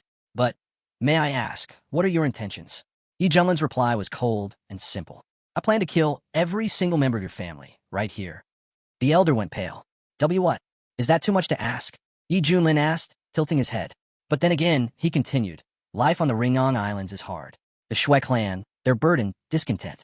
So tell me, how should one respond to such suffering? Senior Shui swallowed hard. See, could the terms be adjusted? Many in the Shui clan are still wooey. But Yi Junlin narrowed his gaze. You've only lost some kin. My disciple lost his sister. And you're just a withered old man with no sympathy. The elder lowered his eyes in shame. Please look at me. Look at my son. We've already paid a price. What we sowed, we've reaped. I only asked for a sliver of grace. Yi Junlin turned and walked away. I'll go my own way. But if that's the case, he said over his shoulder, then hand over the one responsible. The root of all this. The old man lowered his head. So be it, he whispered. I can't carry this burden anymore. He looked to Yi Junlin. Do you really mean it? Wiping out the entire Shui clan. That's no small thing. Taking even one life is a heavy sin. Then he sighed. But the one who grants mercy is the one who holds true power. Without another word, he turned toward the elder behind him. The moment their eyes met, the old man didn't speak. he simply raised his hand and fired a searing electric beam straight through him. Junior Shui gasped in shock. Father, what are you doing? What's the point of this? What happens after this? The elder stood still as the light faded, then turned back to Yi Junlin. Is that enough? He asked quietly. Yi Junlin raised an eyebrow. You're assuming something. Want me to help you spell it out? The elder smiled grimly. You speak of punishment and blame, but children don't teach their fathers. Still, maybe I need someone to challenge me on that. Yi Junlin gave a small nod. Then so be it. Without hesitation, the old man spun around, leapt into the air, and in a flash, he was at his son's throat. Literally. Junior Shui gasped. Father, no. But the elder didn't stop. His grip tightened. His face was resolute. And then it was done. The body went limp. The silence afterward was thunderous. The elder lowered his arms and turned toward Yi Junlin. Master, he said solemnly, on behalf of my son, thank you for your judgment and your mercy. Suddenly, Li Wujia's boyfriend burst into laughter. Did you all see that? The beasts were punished. For once, justice. Yi Junlin stepped forward, his expression steady. Fate's cruel, but your enemies have now paid in full. So, are you ready to follow me? Li Wujia dropped to his knees. My life is yours now, he said. From now on, I belong to you. I'll follow any order, no matter what it is. He bowed low to the ground. Master. But Yi Junlin knelt and rested a hand on his shoulder. No need for all that. I'm glad to have a disciple like you, one who rose through the fire. He smiled slightly. Sounds dangerous, but maybe, when the time comes, this kid will shine. Since you've now officially become my disciple, Yi Junlin said, I'll give you your first technique. It's time you had a proper sword path. Li Wujia's eyes lit up. Truly, Yi Junlin raised his palm, and an ethereal sword light shimmered in his grasp. This is the mixed heavenly sword. In that moment, a radiant flash enveloped them, and Li Wujia's hands moved instinctively. His new ability gathered every nearby blade like a magnet, orbiting him in perfect unison. He stared at his hands in awe. This is a sword-wielding technique. But it's more than that. It's like the will of the heavens is etched into every motion, hidden inside each carving. His voice trembled. Compared to this, even the so-called great sword techniques are like scraps. My carving, my art, it's finally part of something higher. He looked up, eyes wide. Just who are you? Yi Junlin chuckled. You're getting ahead of yourself. But fine, he said, stepping back. I'll give you the art. You'll forge your own path, and someday, create a legend of your own. Li Wujia stood tall, his power growing, but Hong Qinya watched from the side, unsettled. This guy, Hong Qinya thought, he came in like a loyal dog. Now he's turning into something else entirely. There was something unnatural in his aura, something dark. Hong Qinya's chest tightened. That art, that blow, it shattered space itself. If he keeps toying with that kind of power, he's going to burn out. And that flame, that's underworld fire. Even a shattered blade would turn to ash in his hands. Suddenly, Li Wujia dropped to one knee, coughing violently, then vomited a gush of strange, dark liquid. Yi Junlin walked over and looked down at him. If you keep using those secret arts, he said flatly, your body won't last much longer. You've already damaged your foundation. At this rate, you'll collapse. He sighed and pulled out a small balloon-shaped capsule. Here, eat this. Li Wujia blinked. What is it? It's medicine, Yi Junlin replied. Don't waste time thinking. Just take it. Li Wujia hesitated, staring at the strange, mushroom-like elixir. It had a bitter smell, and something else, like resentment baked into the roots. Yi Junlin watched him closely. Let's hope he doesn't ignore the effects. This mix was crafted with more than just herbs. It carries the hatred of a fallen land. It may just awaken the demon blood sleeping inside him. He continued, your body's full of toxins. You've pushed yourself too far, but this will stabilize you. Eat it. You're almost like a faithful dog. Don't let fear get in the way. This isn't poison. It's salvation. Reluctantly, Li Wujia swallowed the elixir. Within moments, his body convulsed. And then, it changed. Muscles surged, veins glowed red, and power radiated from him in violent pulses. He wasn't just standing anymore. He was towering. Gasps echoed around them. He had become a walking storm. But then he turned to Yi Junlin, voice low and shaky. Master, I'm so tired. Yi Junlin narrowed his eyes. Something wasn't right. That energy, it wasn't just power. It was twisted. His aura felt unstable, wild. There was something ominous in the way he stood, something that made everyone step back. He's been affected. Yi Junlin realized. This is demon blood magic. It's warping him inside and out. Right on cue, the system interface flickered into view. System alert. Host disciple has awakened latent demon blood. Side effects include increased aggression and instability. Caution. Monitor behavior closely to avoid harm to allies. Hong Qinya, now visibly sweating, remembered something. Su Qianxue, what kind of techniques did he use to shatter through his disciples' barriers like this? From initial fusion to great fusion, in one move. No, even I've reached deification in the central region, and I've never seen anything like this. What did Yi Junlin just feed him? What is this transformation? Li Wujia's laughter suddenly burst out. Loud, broken, manic. He gripped his sword and began swinging wildly. The surrounding warriors stepped back in alarm. He's in the fusion stage, one of them muttered, but this power, it's monstrous. Even if I gave everything I had, another said, I wouldn't survive one strike from him. Too powerful, too fast, too unstable. Yi Junlin watched it all unfold, arms crossed. This, he said quietly, isn't even the full extent. And with that, he activated. With the awakening of his bloodline power, Li Wujia felt unstoppable, like a tiger granted wings. But just as he surged forward, he caught sight of his master standing ahead. Without slowing down, Li Wujia hurled his attack straight at him. Yet Yi Junlin didn't move an inch. Instead, he calmly said, let him carve out his own destiny. From this moment on, may he awaken to the greater path.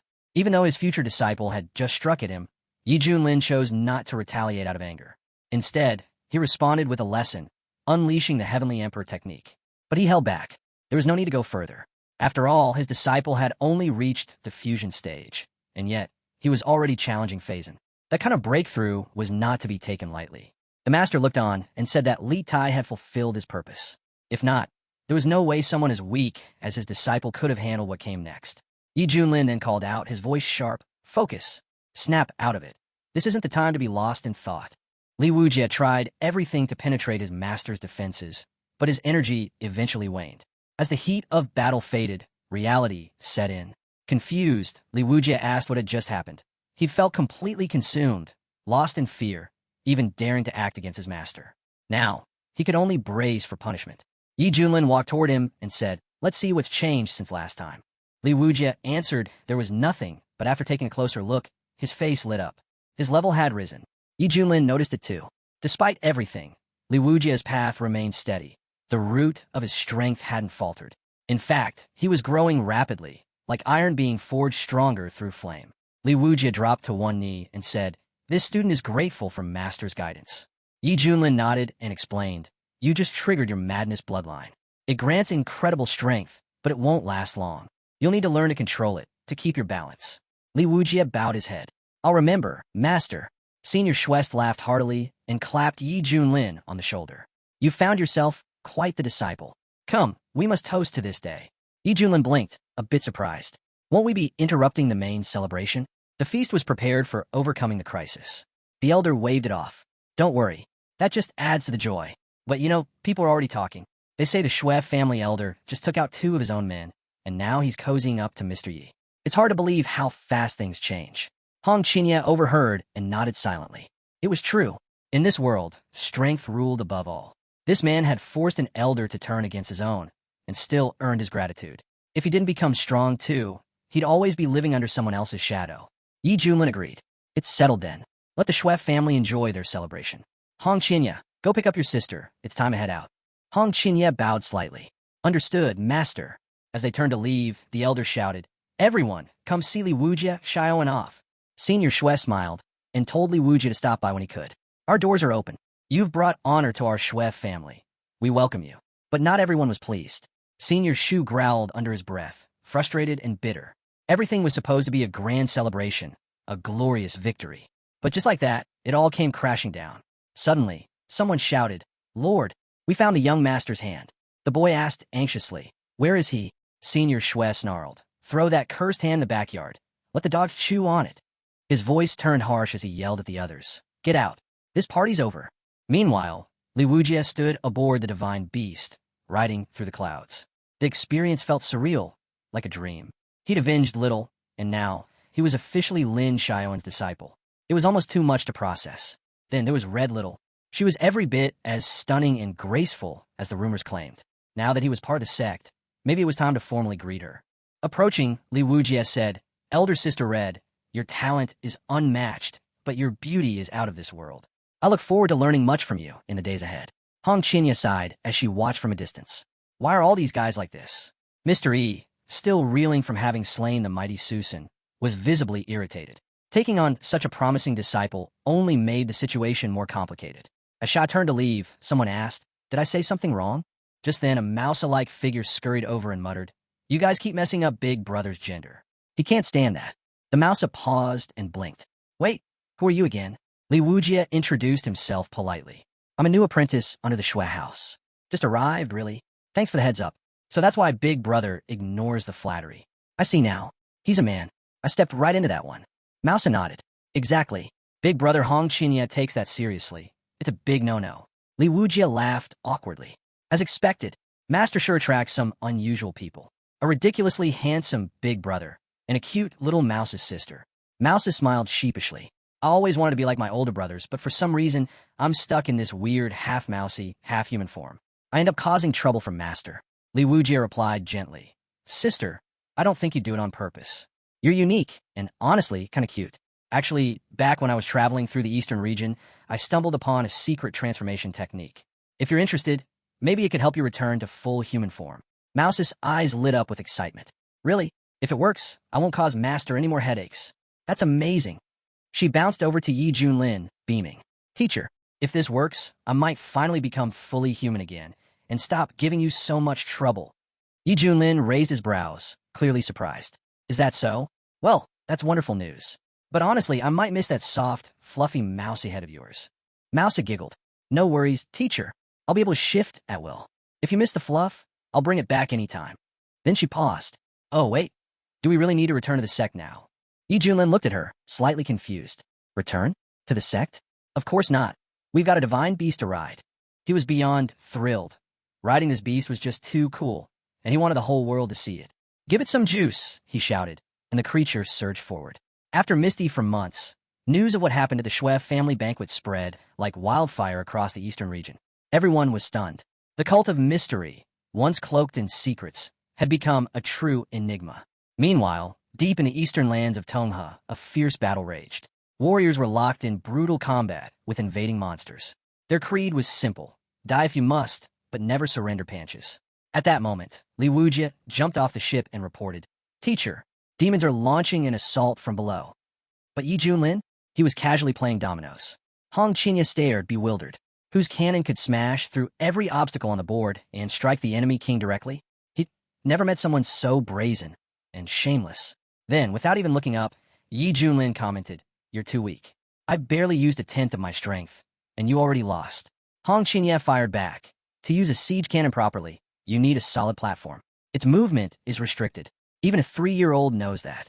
Yi Junlin shrugged. "It's a hammer gun, not a siege cannon. Same difference." He paused, thinking aloud. "Could I just fly off with that mortar?" He chuckled at his own thought. Hong Qinya really has a knack for bending the rules. Then he noticed the look on his disciple's face. "What? You disagree? You think my strategy skills are lacking?" Hong Qinya quickly bowed. This disciple would never dare. Yi Junlin turned a little mousy. "What do you think of my tactics?" Without hesitation, she replied, "Teacher's the best. No one can match you." Hong Qinya glanced over and muttered to himself, "This mousy really knows how to suck up." Then Yi Junlin turned back to Li Wujie. "You were saying?" Li Wujie stiffened. "A wave of demons has been detected attacking the city. The situation's critical." Yi Junlin's expression turned serious. "These demons, they came from a place long thought sealed away, Nether Abyss. An ancient, forbidden land hidden deep within the eastern region. It was said to be home to dark races and deadly creatures. Long ago, beings from Nether Abyss had tried to invade the world, but humans and masters banded together in a massive war. Eventually, they pushed the invaders back, forcing them to retreat into isolation. Since then, the two sides had kept to their own realms. But now, demons were back. Was the ancient truce broken? "This isn't just an attack," Yi Junlin said grimly. "Something bigger is happening. Let's meet them face to face and find out what they're after." The super demons burst into laughter upon seeing the humans before them.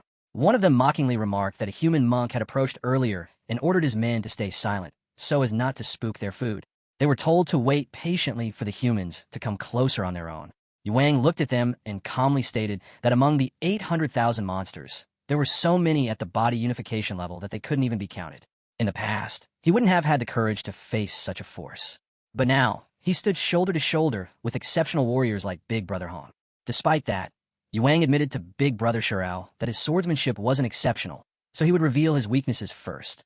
Without wasting time, Wang activated his sword technique and charged straight into the horde of monsters. The demon leader quickly ordered his minions to capture the human monk. Seeing their advance, Shirao launched a long-range attack using the Golden Sparrow Flame. The monsters tried to resist the blaze, but it was relentless. Many were burned alive on the spot. Wang turned to Big Brother and said he truly admired his power. However, Shao suggested they end this quickly before they became a laughingstock. He understood that even if some crooked figure managed to control a monster, Shao remained the strongest among them. From the castle, the commander and the others observed the battle and were impressed by its intensity. Even the prince acknowledged that Shirao wasn't called the disciple of the white-haired assassin for nothing. After all, he had annihilated 500,000 enemy troops in an instant. One of the monsters asked, "Who are these two?" Another replied that they had appeared at a critical moment and seemed to be defenders of the Zhou Empire. They should be eliminated quickly. However, one demon sneered, saying it didn't matter who they were. Nothing could derail their people's plans. He then ordered a full attack. Before they could make a move, Shirao was already preparing his next strike, unleashing another wave of searing flame. Suddenly, the monsters opened a portal, summoning half a dozen reinforcements. Upon seeing them, Shirao smirked. Interesting guests have arrived. The aura from one of them revealed him to be an Indian commander at the Great Ascension level. Realizing the danger, the monsters began to panic. Some reported to the elder demons that the two humans were extremely powerful, one at the body unification level and the other at the beginning stage of the Great Ascension. Despite that, a spear-wielding monster stepped forward, confident he could crush them without his boss's help. Wang stepped up to face him, saying this was the perfect chance for him to train against a Great Ascension-level enemy. The monster attacked without hesitation, but Wang struck first. Though hit, the monster laughed, saying it didn't hurt and instead helped him improve. Those observing the battle were shocked. How is this possible? Can someone explain this cause and effect? One asked. Even the prince was surprised at the strength of Master Ye's disciples. Fueled by their praise, Wang flew forward to demonstrate more of his power. Targeting the strongest among the enemy, he unleashed his Great Ascension-level technique. But another monster at the peak of the Great Ascension blocked his path. That happened only because Senior 9 underestimated him and got killed. The monsters, now on alert, launched a full-scale assault to get rid of Wang once and for all. Overwhelmed, Wang realized he had overestimated himself. To survive, he considered using the Mad Demon's blood. But before he could, he saw Brother Shirao jump in to help, casting his jade glass flame. The monsters were caught off guard by the flames. One of them, however, broke free and shouted at a nearby human woman, vowing to take her life. Using his power, he summoned his brothers and prepared to attack. Wang, watching this, acknowledged the monster's strength. It was clear this was a peak Great Ascension-level being. But the monsters simply laughed, saying it was too late for fear. He declared that both Wang and the stinking woman would die. Hearing that, Wang muttered, "Stinking woman," just as Shirao prepared to strike again. The younger brother coldly declared they were already dead men. Shirao confirmed it, unleashing his soul-consuming black flame. Terrified, one of the blue monsters turned to his older brother for help, but it was already too late. Shirao had let loose his full power. The monster shouted in disbelief, "Impossible!" But he didn't even realize he'd already been hit. The rest of the monsters looked on, stunned. Shirao simply said, "You're nothing but ants unaware of your fate." Wang silently agreed. At his current level, an enraged big brother Shirao was practically invincible. It made sense, given he was their master's first disciple. Wang even thought to himself that if a fight ever broke out between them, Shirao could probably cut him down without mercy. Suddenly, Shirao glanced to the side and saw his younger brother coolly pointing his finger. Shirao paused, wondering, was this really happening or was it just his imagination? All the ghosts were shocked and terrified by the overwhelming energy released by Shao, a strange mix of pink and blue that pulsed through the air. As the master of the ghost is just behind the soldiers muttered in disbelief and said, "He cut General Zhang, the strongest among us, in half with a single strike. We're finished. We can't win this." Just then, two other soldiers turned their heads and noticed even more ghost soldiers arriving in a frenzied swarm. The master of the ghosts appeared and stepped forward, his voice cold and commanding as he said, "Stop this pointless resistance. Taking this city is only the beginning. Every fortress will fall to our ghost race. Your entire dynasty will soon be wiped out." Suddenly, the scene shifted. The battlefield was littered with severed ghost heads and upper bodies, and blood flowed freely across the ground. At that moment, Manhua, commander of the Tiger Leopard Cavalry and a powerful Yuaning cultivator, appeared, riding a roaring lion at high speed. She charged straight toward the master of the ghosts, who stood confidently atop a mountain. The Ghost Master let out a cruel laugh as he struck Wang, and she had to leapt off her lion and got thrown on the ground, her eyes blazing with fury. The surrounding soldiers froze in surprise, whispering among themselves, "Commander Wang." The Ghost Master sat on a dark, monstrous horse with a sword in hand. He sneered at her and said, "Lowly humans kneel before this general." But Wang stood her ground and snapped back. "I serve as the commander of the Tiger Leopard Cavalry under the great Zhou Emperor. I stand for the dignity of our dynasty, and I will never bow to a beast like you. Kill me if you dare. I won't back down." "Very well," the Ghost Master growled. "Then I'll grant your wish. I'll tear you to pieces and hang your head on the city gate tower, so you can watch as our race slaughters your nation." Before the battle could begin, the giant blue whale appeared out of nowhere and swam in the air toward the Ghost Master with incredible speed. The Ghost Master's eyes widened and shocked as a swirling circle of blue energy formed around the beast, and powerful currents surged in its wake. The whale opened its mouth, unleashing a surge of energy that started to pull all the enemies. In the next instant, the Ghost Master got sucked up by the blue whale, and he could only cry in resistance. The human soldiers began to panic. One of the soldiers shouted, "They've all been eaten," while another questioned, "Is this some kind of illusion?" Back on the battlefield, Wang Hua looked toward the sea, her expression firm and intense. "A divine beast sent by the heavens. Has it come to protect the great Zhou?" As the whale reached the shore, one of the soldiers noticed something strange. Someone was riding it. That divine beast had a master. A human cultivator had come to save them. He called out, asking for the senior's name and where he came from. Sure enough, the man sat there sipping juice like he had all the time in the world. He looked down at the stunned soldiers while drinking and calmly said he was Yi Junlin from the Xintian sect, then asked who was in charge. In an instant, Wang Hua and the others dropped to their knees in respect. Her eyes widened in realization. It's him, Yi Junlin, the man who once cursed the strongest sect in the eastern region. She couldn't believe the great Zhou was blessed with someone of his caliber. Stepping forward, Wang introduced herself with full formality, stating that she was Wang Hua, commander of the Tiger Leopard Cavalry, and offered greetings to all the seniors. Yi Junlin raised an eyebrow and asked who governed the land and why the Ghost Army was attacking the dynasty. Wang responded with a troubled expression, explaining that the land belonged to the great Zhou. She admitted she didn't know why the ghosts had launched the attack, but mentioned that according to the Fallen Ghost Journal, this was only the first wave and a full-scale invasion was coming soon. As the tension thickened, Yi Junlin wondered aloud if the creator of the Nether Abyss dared to attack so openly. Weren't they afraid of another alliance of human cultivators like in ancient times? Before the thought could settle, Yuang cut in and shook his head, saying that ghosts preferred damp, rich environments and questioned what they would even gain from seizing the great Zhou. Xiao didn't wait for logic. He scoffed and tells that it didn't matter if the ghosts came because they would just wipe them out. Wang Hua quickly turned to Yi Junlin, asking if the esteemed immortal would help them survive this calamity. On behalf of all great Zhao citizens, she thanked him. But while she spoke, Xiao grew visibly frustrated. Junlin wonders that the master's divine body just naturally attracts trouble. The more he tries to avoid it, the more it comes chasing. He feels something is off, because tens of millions of Nether Abyss creatures wouldn't just show up like this without a reason. Right then, a glowing screen appeared in midair with a message congratulating the host for triggering a new mission.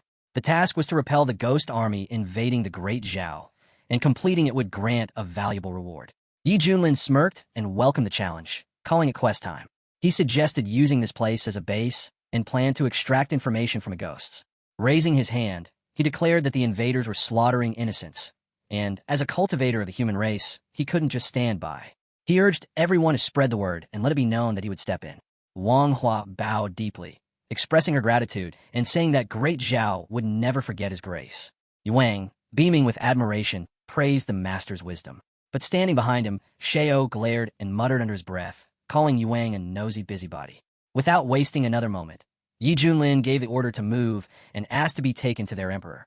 The massive divine beast Kuan Peng, the whale-like protector, nodded in response and guided him ahead with respect. The scene shifts to just outside the Great Zhao capital, where the main army encampments were busty Junlin with movement.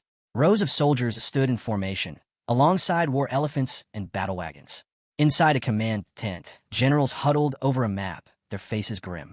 One soldier reported, "Moments ago, several ghost armies broke through our defenses.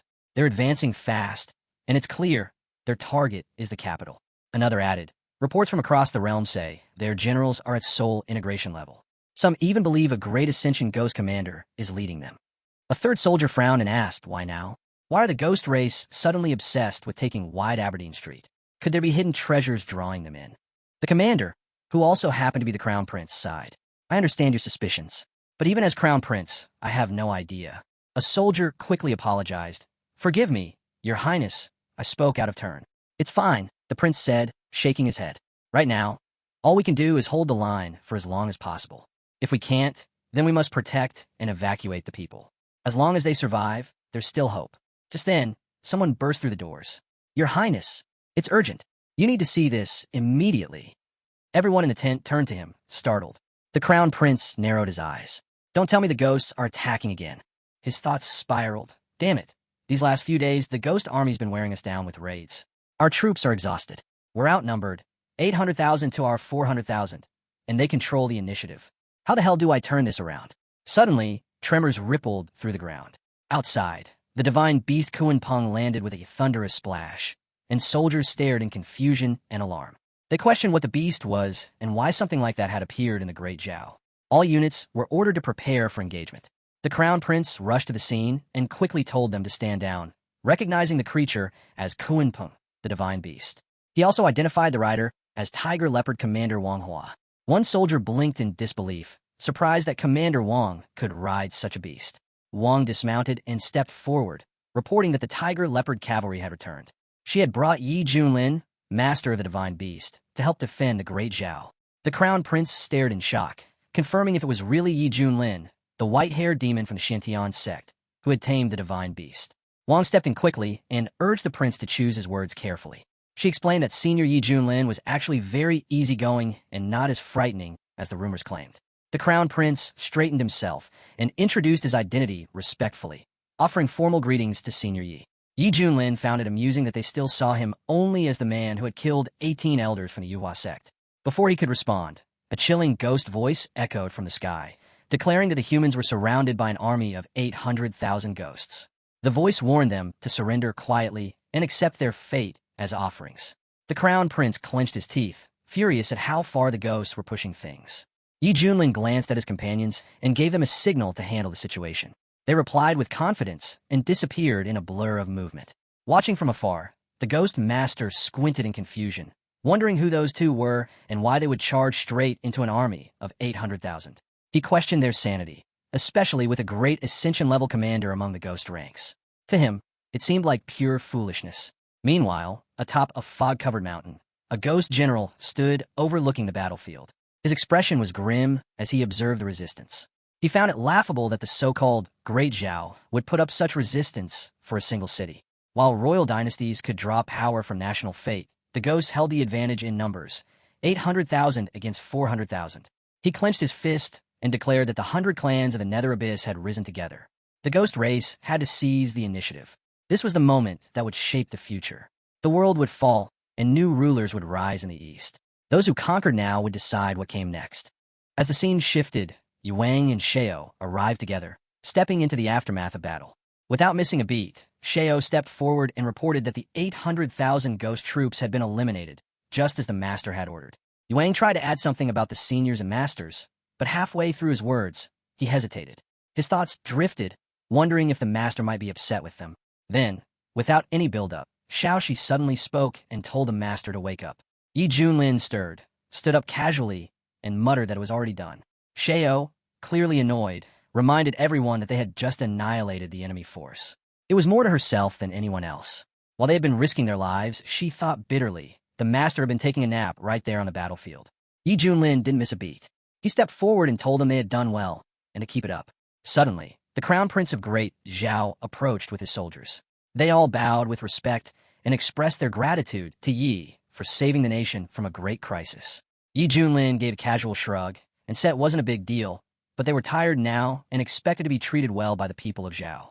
The Crown Prince, taking no offense, assured him that they were honored guests and would be escorted to the capital for a grand banquet. As the scene shifted to the magnificent Great Zhao, the Crown Prince led Yi through the palace gates and mentioned that before the banquet began, his father wished to meet him. Yi Junlin rolled his eyes inwardly, thinking how typical it was for the old emperor to just sit around and wait. Inside Tianyi Hall, soldiers lined both sides of the grand corridor, bowing low as Yi Junlin and his companions walked through. The emperor, seated at the center in regal attire, spoke with a weak yet dignified tone, asking Yi Junlin for forgiveness for not greeting him in person due to poor health. Yi Junlin observed him quietly, feeling the dense energy pulsing faintly from the throne. This could be national density, he thought. According to the records, national density is a mysterious force tied to the fate of the nation. It strengthens one's cultivation, speeds recovery, and enhances training. The will of the people fuels it. But something didn't sit right with him. The emperor is clearly using it to stay alive, yet his condition still looks bad. The emperor went on, admitting that he must have made a fool of himself in front of Yi Junlin. He narrowed his eyes, studying the emperor closely. Something fell off. He couldn't see through the man's cultivation. Was it hidden? Was he really just a great Ascension expert? Deciding to speak up, Yi asked what exactly had happened. The emperor let out a sigh, explaining that the Nidar Abyss ghosts had launched an unprovoked attack on Great Zhao. Some suspected they were after a treasure hidden in the royal palace, though he claimed to have no idea what it could be. He wondered silently how the emperor had ended up injured then. The emperor continued, saying that before the invasion fully began, a mysterious figure had broken into the royal tombs. His power was overwhelming, and the palace's defensive barriers had collapsed instantly. With no other choice, the emperor had been forced to unleash the nation's density to repel the intruder. His mind raced. If the intruder was that powerful, why hadn't he finished the job? Why retreat? Something was hidden in those tombs. Something big. He spoke up again, saying that the real issue might lie within the royal tombs. If the ghosts were targeting whatever was hidden inside, then it had to be significant. But the part that didn't sit right with Yi was that someone stronger than the emperor had backed off after breaching the tomb. It didn't make sense. A chuckle escaped Yi as he thought back to his original plan, to coast through life with his cheat system and enjoy the ride. But now, this mystery had piqued his curiosity. Sheo, who had been silent, finally spoke. The situation reminded him of an old legend from the central region. He leaned in, visibly intrigued. He asked the emperor if he could visit the royal tombs. The emperor hesitated, clearly unsettled by the request. Before he could respond, the crown prince stepped forward, explaining that the tombs were sacred ground. Disturbing them might attract dangerous energy. He added that he had already done more than enough for Great Zhao. A feast had been prepared in his honor, and they hoped he would enjoy it.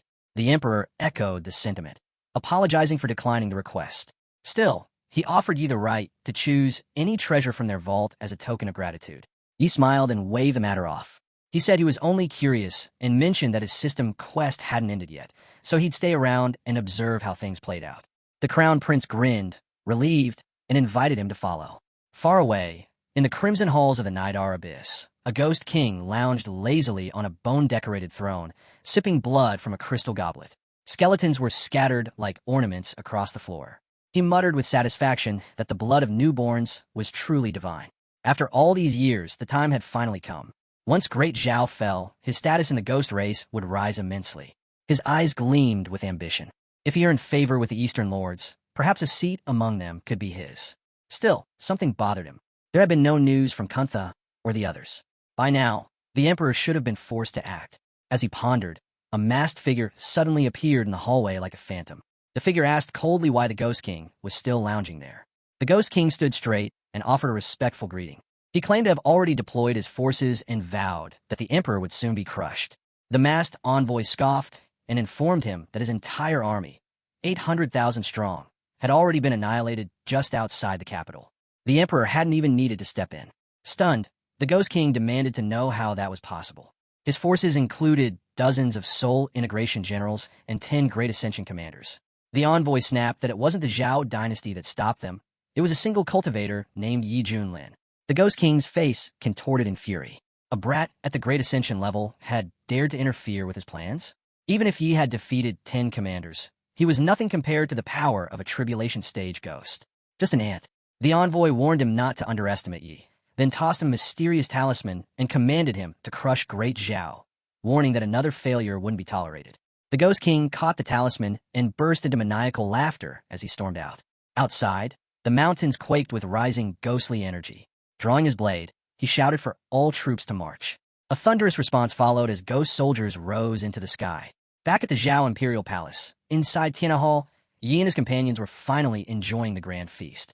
Yuang raised her cup with a grin, saying the wine was amazing as she poured herself another round. Xiaoxi nodded in agreement, happily chewing. She said the meat was incredible. Sheo, in contrast, sat stiffly, refusing to touch any food. The Crown Prince noticed and leaned in with a polite tone, observing that Red Immortal's discipline was admirable. Perhaps such restraint reflected true self-control. Yuang rolled her eyes and said to ignore him, claiming Sheo was just on a diet. Sheo's brow twitched, fuming silently. A diet? Seriously? He was a tribulation stage expert, not some overindulgent glutton.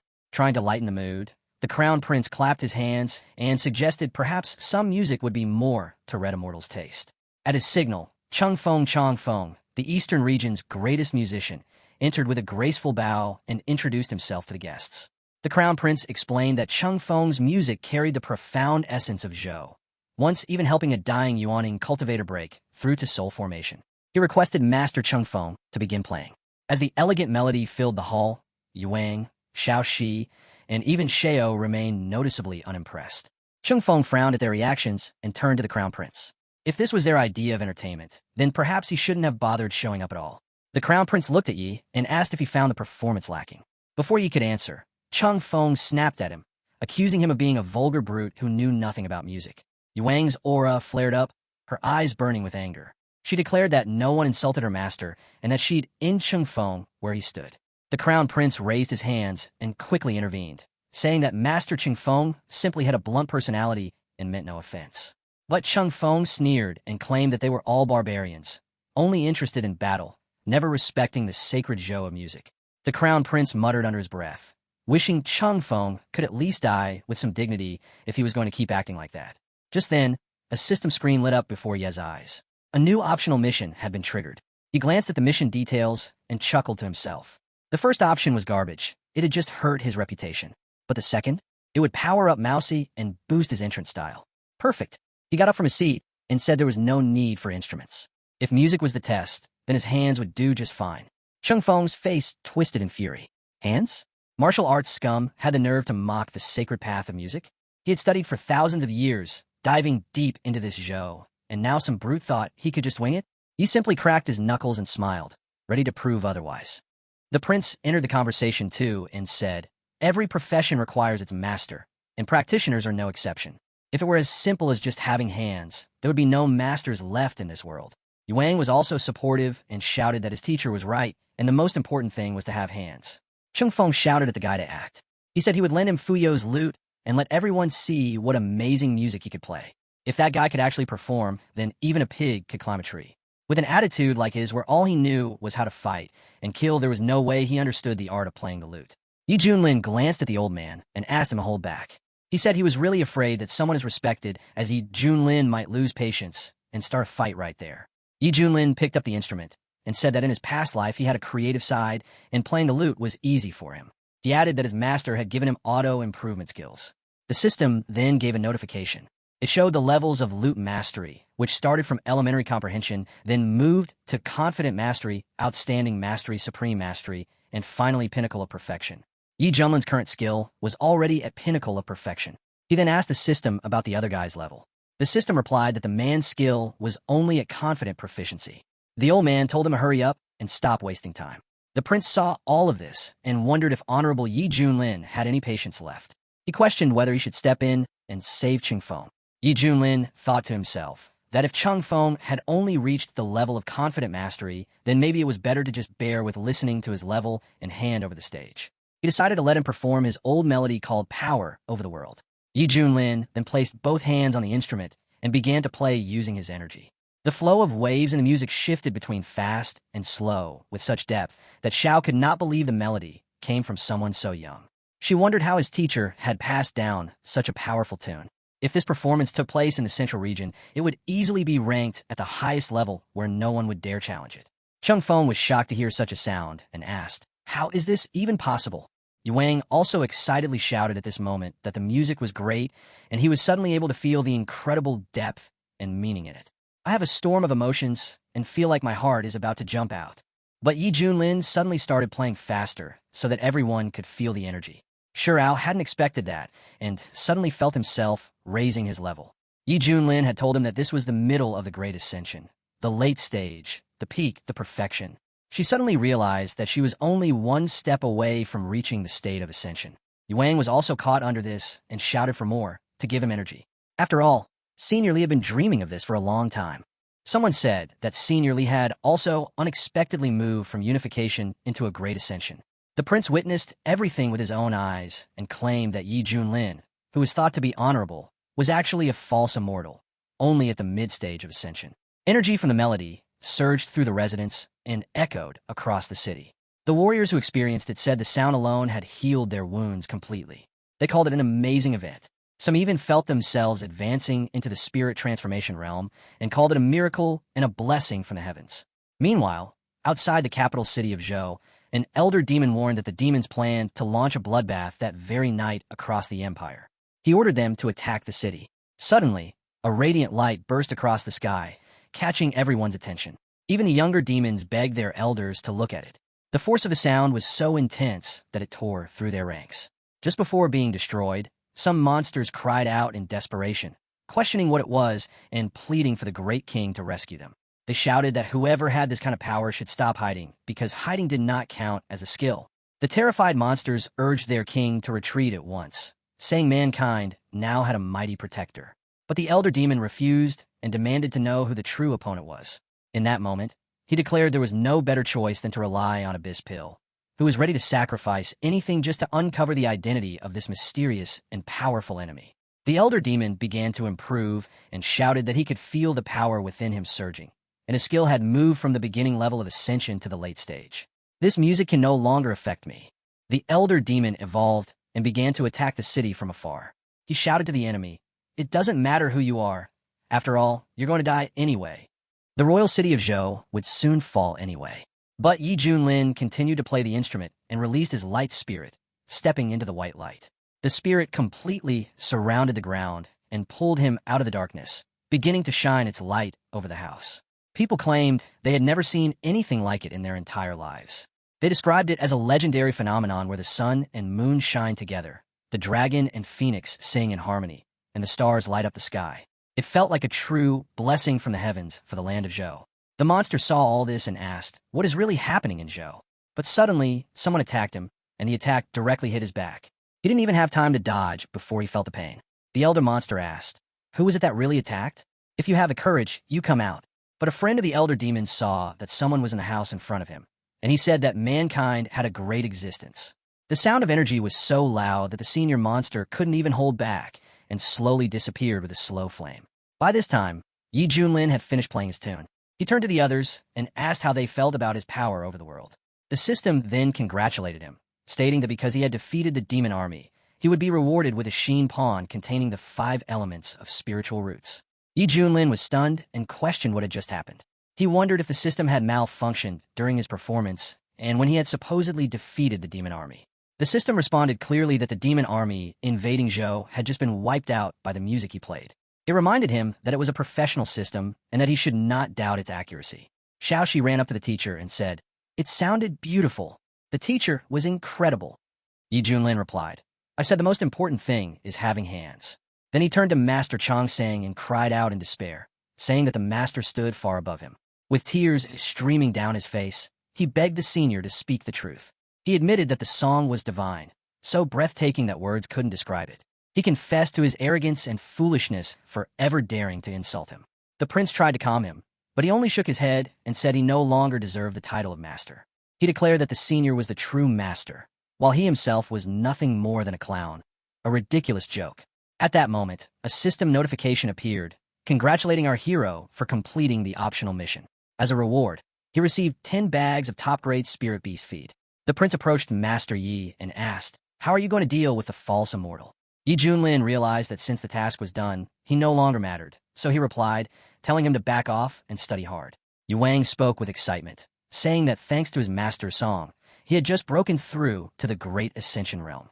The master nodded in approval and called it a good breakthrough. While keeping an eye on Shirao, Yi Junlin noticed that he had already reached the peak of the Great Ascension realm.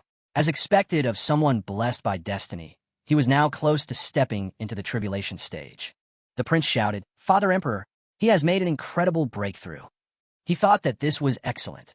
After all, after the Father Emperor became a void immortal and received the blessing of the state's good fortune, Great Zhou's position over Changzhou would become even stronger.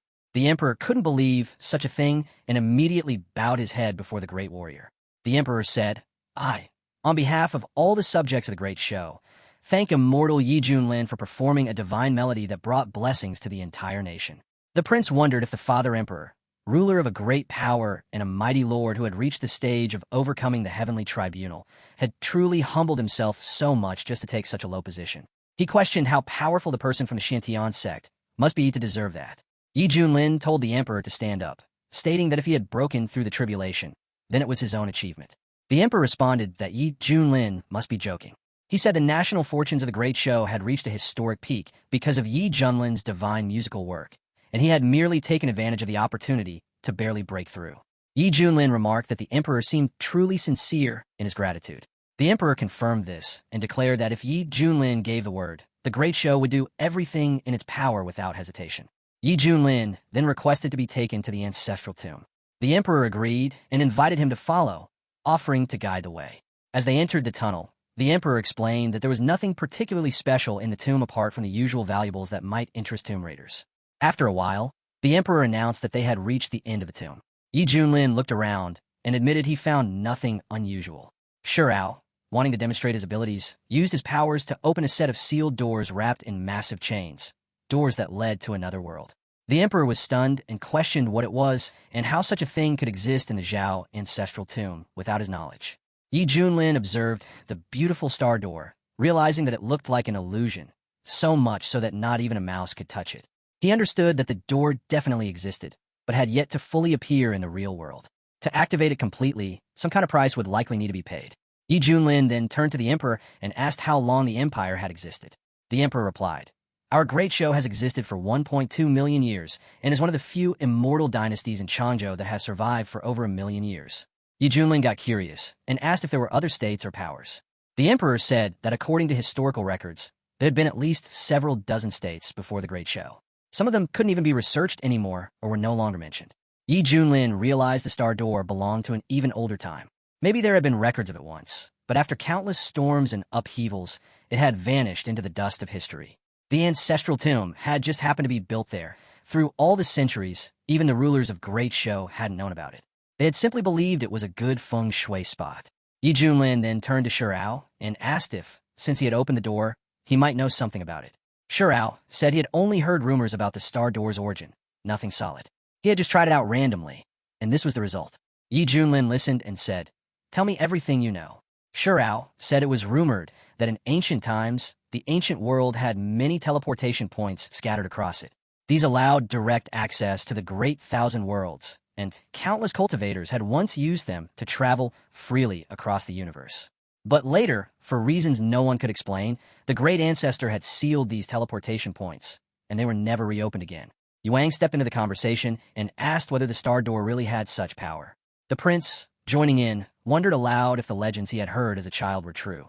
According to those old stories, the ancient world was said to be a giant star built for cultivation, just one among many such star worlds scattered throughout the endless cosmos. The emperor replied that in earlier eras, cultivators could move freely between worlds. Those who had reached the Hua level could even leave ancient altogether and roam the empty void beyond. But somewhere along the way, something had changed. An invisible force had started to restrict ancient cultivators, locking them in and forcing them to live and die within the bounds of this world. The only way out was through tribulation. By becoming a true immortal, one could ascend to the immortal world. Only from that realm did true freedom to travel the universe become possible. The prince grew excited and cried out that if ancient cultivators could now break free and enter the universe through this star door, then it was a heaven-sent opportunity for Great Zhou. He told the emperor that if this was real, Great Zhou could use it to expand its territory. It was a rare and golden chance. The emperor agreed. He said that with Great Zhou's strength and his own cultivation already at the tribulation overcoming stage, it was only a matter of time before they took over the world. Yi Junlin turned his back to them and spoke coldly. He told them they were all fools, obsessed with fantasies. The emperor, surprised, asked what he meant. Yi Junlin didn't hold back. He questioned whether they were truly confident the Great Show had enough strength to launch a star expansion.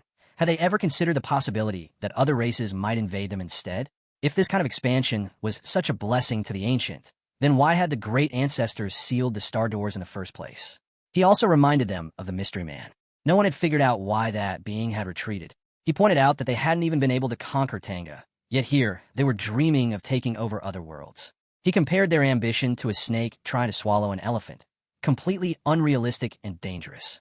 The emperor lowered his head and admitted they had been too confident. Yi Junlin nodded and told them that of course they were. Then he reminded them of something crucial. Did they even know how to open the star door in the first place? The emperor lowered his head and said nothing. Yi Junlin told them to keep trying. As long as the star door still existed, the golden days of the great show were not over yet. The emperor nodded and said he understood. He promised they would keep a close watch on the situation. Yuang turned to his teacher and declared that if this was truly the case, then the dark creatures from Mingbian deserved death. They had betrayed the ancient and submitted themselves to alien races. Yi Junlin responded by saying what fascinated him most at the moment was the ancients' hidden past. He felt that Ming Yuan's invasion couldn't possibly be that straightforward. Judging from their movements, the star door wasn't the only one in the eastern region. This suggested that travel through parallel universes was real. Things, he said, were about to get very interesting. Yuang agreed and said he too was curious. He believed that if they could uncover the ancients' past, then maybe the immortal world could help explain everything. With his teacher's power, he knew Yi Junlin would soon pass the tribulation and rise to the upper world. Yuang hoped that when that time came, he would be able to follow and reach the place all cultivators dreamed of. Shirao cut in with a grim tone.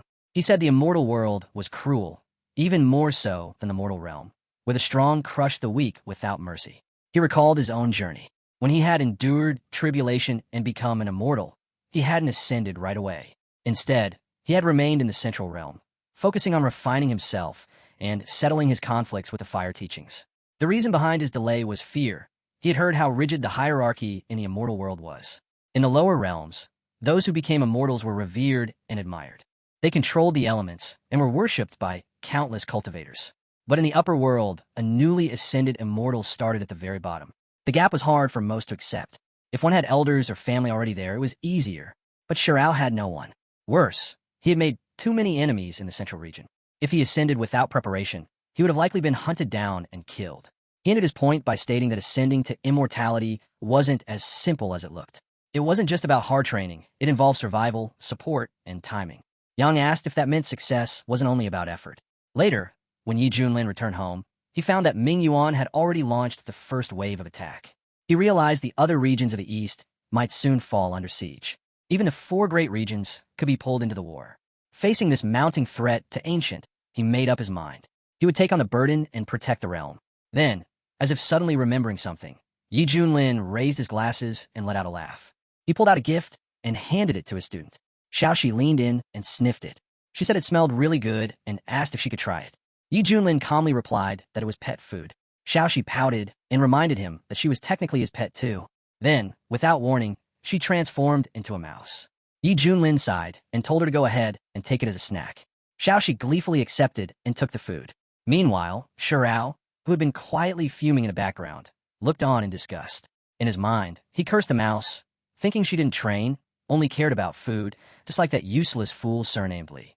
Such pure immortal essence, wasted. But the moment Xiaoxi took a bite, something extraordinary happened. A powerful flame burst within her. Shirao's eyes nearly popped. He couldn't believe it. In an instant, Xiaoxi had jumped from the middle stage to perfection, and then broke through again right after. Xiaoxi squeaked in delight. She told her teacher the food was delicious and asked why she had suddenly broken through. Yi Junlin was just as stunned. He couldn't believe that a single packet of top-grade food had taken Xiaoxi from the initial stage of passion all the way up to the initial stage of dang. He wondered aloud, if she ate a few more, would she become immortal right then and there?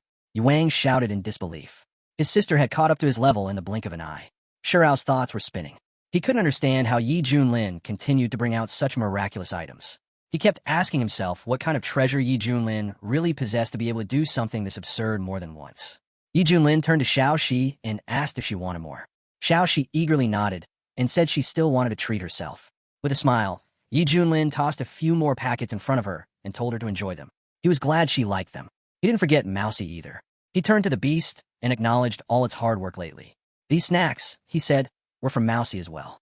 Xiaoxi clapped her tiny paws and cheerfully said she was happy Mousa liked them too. After taking a bite, Mouse's energy suddenly surged and reached its peak. Yuang gasped. Mouse's had just gone from the initial stage of Deng to the peak in an instant. He turned to Yi Junlin and called him truly incredible, beyond comprehension.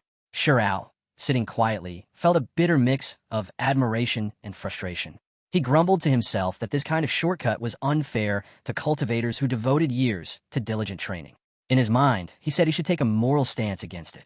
And even if someone offered him the food, he wouldn't touch it. Yi Junlin noticed that after 3 packets, Xiaoxi's progress had clearly slowed down. The effect was wearing thin. He concluded that repeated use must cause a sharp drop in effectiveness. Meanwhile, Shirao sat behind a tree, keeping an eye on Xiaoxi. After a moment of silence, he called out to her. Xiaoxi blinked in surprise. She couldn't believe the great senior was actually calling for her. It was such a rare occasion. The senior then turned toward her with a serious look. Xiaoxi tilted her head and asked if there was anything she could do for him. Shirao told her, "What your teacher gave you to eat was poisonous." She replied with worry. The master would never harm a mouse. Plus, once the mouse ate it, its power went bang bang and increased dramatically. Shirao explained that everything had 2 sides. Any elixir a cultivator absorbed would have different natures and properties. While it might increase cultivation, it would also poison the meridians. So this so-called goodie might seem helpful at first glance, but in reality, it only forced growth unnaturally, like pulling out a sprout to make it grow faster.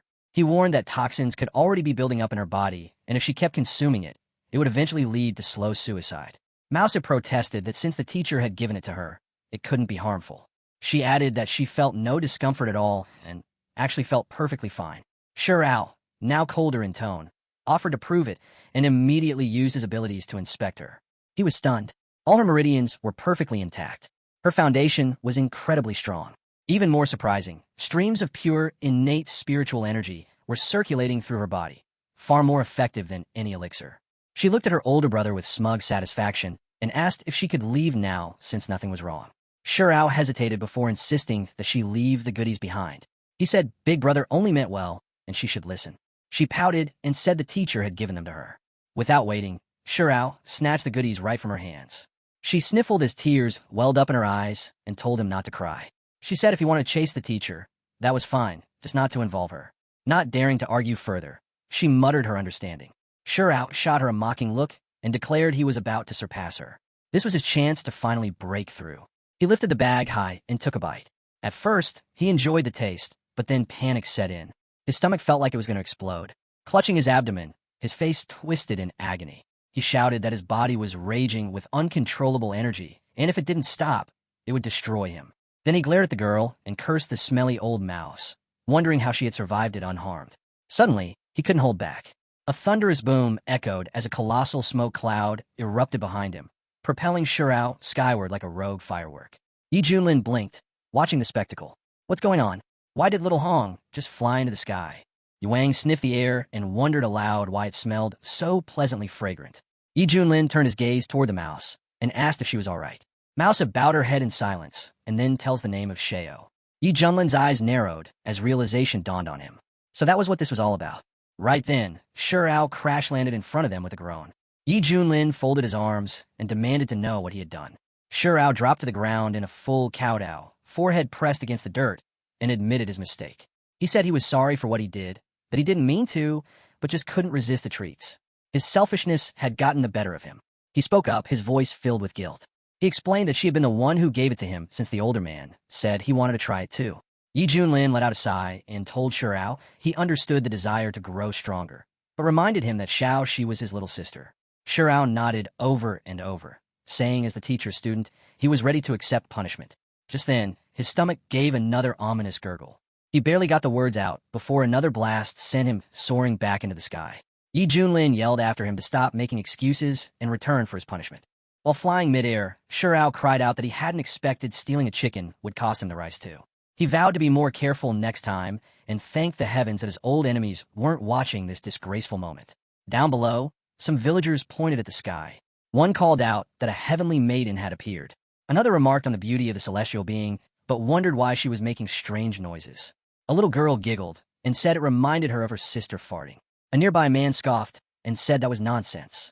He claimed a divine being wouldn't fart. She was clearly releasing heavenly energy. He urged everyone to breathe it in, calling a blessing. When Shirao finally landed, he groaned and said his energy had been purified. He told Yi Junlin he was ready to be punished. Yi Junlin stood firm with arms crossed and said if Shirao was feeling so proud, then his punishment would be this. For the next 3 months, he would serve Mousy. No complaints. No resistance. Obey every word. Shirao's expression darkened at the thought of serving the mouse. Still, he bowed stiffly and thanked the teacher for his mercy. 3 months later, a flying ship from the Dragon Gate soared past Wuzhou in the eastern region. At the Dragon Gate treasure ship, a man shouted excitedly, "The Medicine King's Valley is about to open. I can't miss this rare opportunity." His companion nodded. Medicine King Valley is a sacred place full of possibilities. Legend says its master, Yi Zun, had unrivaled medical skills, the most revered cultivator of ancient times. He planted rare herbs there himself. There's even a giant spiritual energy gathering formation inside. Even the most common herb from that valley causes bloodshed when taken outside. The first man grinned and said the valley only opened once every 10,000 years and entry was usually restricted. He added that they were lucky to get in this time, but the competition would be brutal. Only masters at the Hashian level were given VIP rooms, while beginners like them would be left outside enjoying the wind. His friend shrugged and mentioned hearing about a few Taizongs at the fusion stage in the top hall. Still, he encouraged trying their luck. Suddenly, the tavern doors burst open as a group of armed men stormed inside. Their leader ordered everyone to lay out their valuables immediately, warning them not to force the group into personal action. A warrior stood up in protest, questioning how an attack could happen there, especially with a heavenly ruler aboard who would surely protect them. An old man scoffed and challenged anyone daring to rob them in broad daylight. One of the bandits stepped forward with a smug grin and asked, "Who are you, senior?" The thugs introduced themselves as members of the Xintian sect, and their leader claims to be Yi Junlin. Just like our hero, he has also gathered a similar group of followers. One of the warriors suddenly shouted that it was him, the white-haired god of killing Yi Junlin. One of them shouts in disbelief, asking if they're really sure, wondering what kind of person would even do something like that, and suggesting it might just be someone who looks similar. Another one quickly points out that anyone with eyes should notice the people standing beside him match the rumors perfectly. The group starts throwing out different opinions. Some bring up the claim that his mount is supposed to be the legendary Kunpeng. Others react with clear disgust, since the Kunpeng has been extinct in the Kunlun realm for ages, making it impossible for anyone to ride one. A few agree, saying people are just blowing things out of proportion, and that even if Yi Junlin is strong, there's no way he has a divine beast like that. One of the men snapped that they should stop talking. If they wanted to survive, they had to give up everything they had right now. The old man smiled slightly as he thought to himself that these fools had taken the bait again. He waved his hand and told Li Wujie to accept the gifts from their honored Zhou friends. Wu answered right away. He jumped forward with his sword gleaming and warned everyone to hand over their valuables unless they wanted to be cut down. The crowd started panicking. They begged him not to hurt them and promised to surrender. Wu looked up and yelled to the ones on the upper floor. He said they should hand over their rings to them unless they wanted to face his blade. Then he stopped and wondered why those in the top room were staying quiet. He asked if he had to go deal with them himself. A guest quickly whispered that 2 people in that room were from Guangzhou. They were powerful and had real backing. Wu gave a cold smile and said he didn't care how important they were. They still needed to show respect to his teacher. If they had any sense, they would come out now. If not, his teacher would make them regret it. Just then a smooth voice spoke up. The speaker said they were from the Wendao sect of Guangzhou and asked for a favor. In return, they would make sure to pay a proper thanks another day. Wu felt his heart skip. The Wendao sect was one of the strongest in the East. Only Yuhua ranked above it. He had even heard that several immortals had come from it. But even the Yuhua sect had not been able to stand against Yi Junlin. He steadied his tone and told them to save their promises. They needed to come down now. In a flash, Fandijin appeared with his assistant, and Miaoi. Wu looked at the girl and gave a mocking look. He asked if they were joking by bringing along someone so weak. Miaoi flared up and demanded to know who he was calling weak.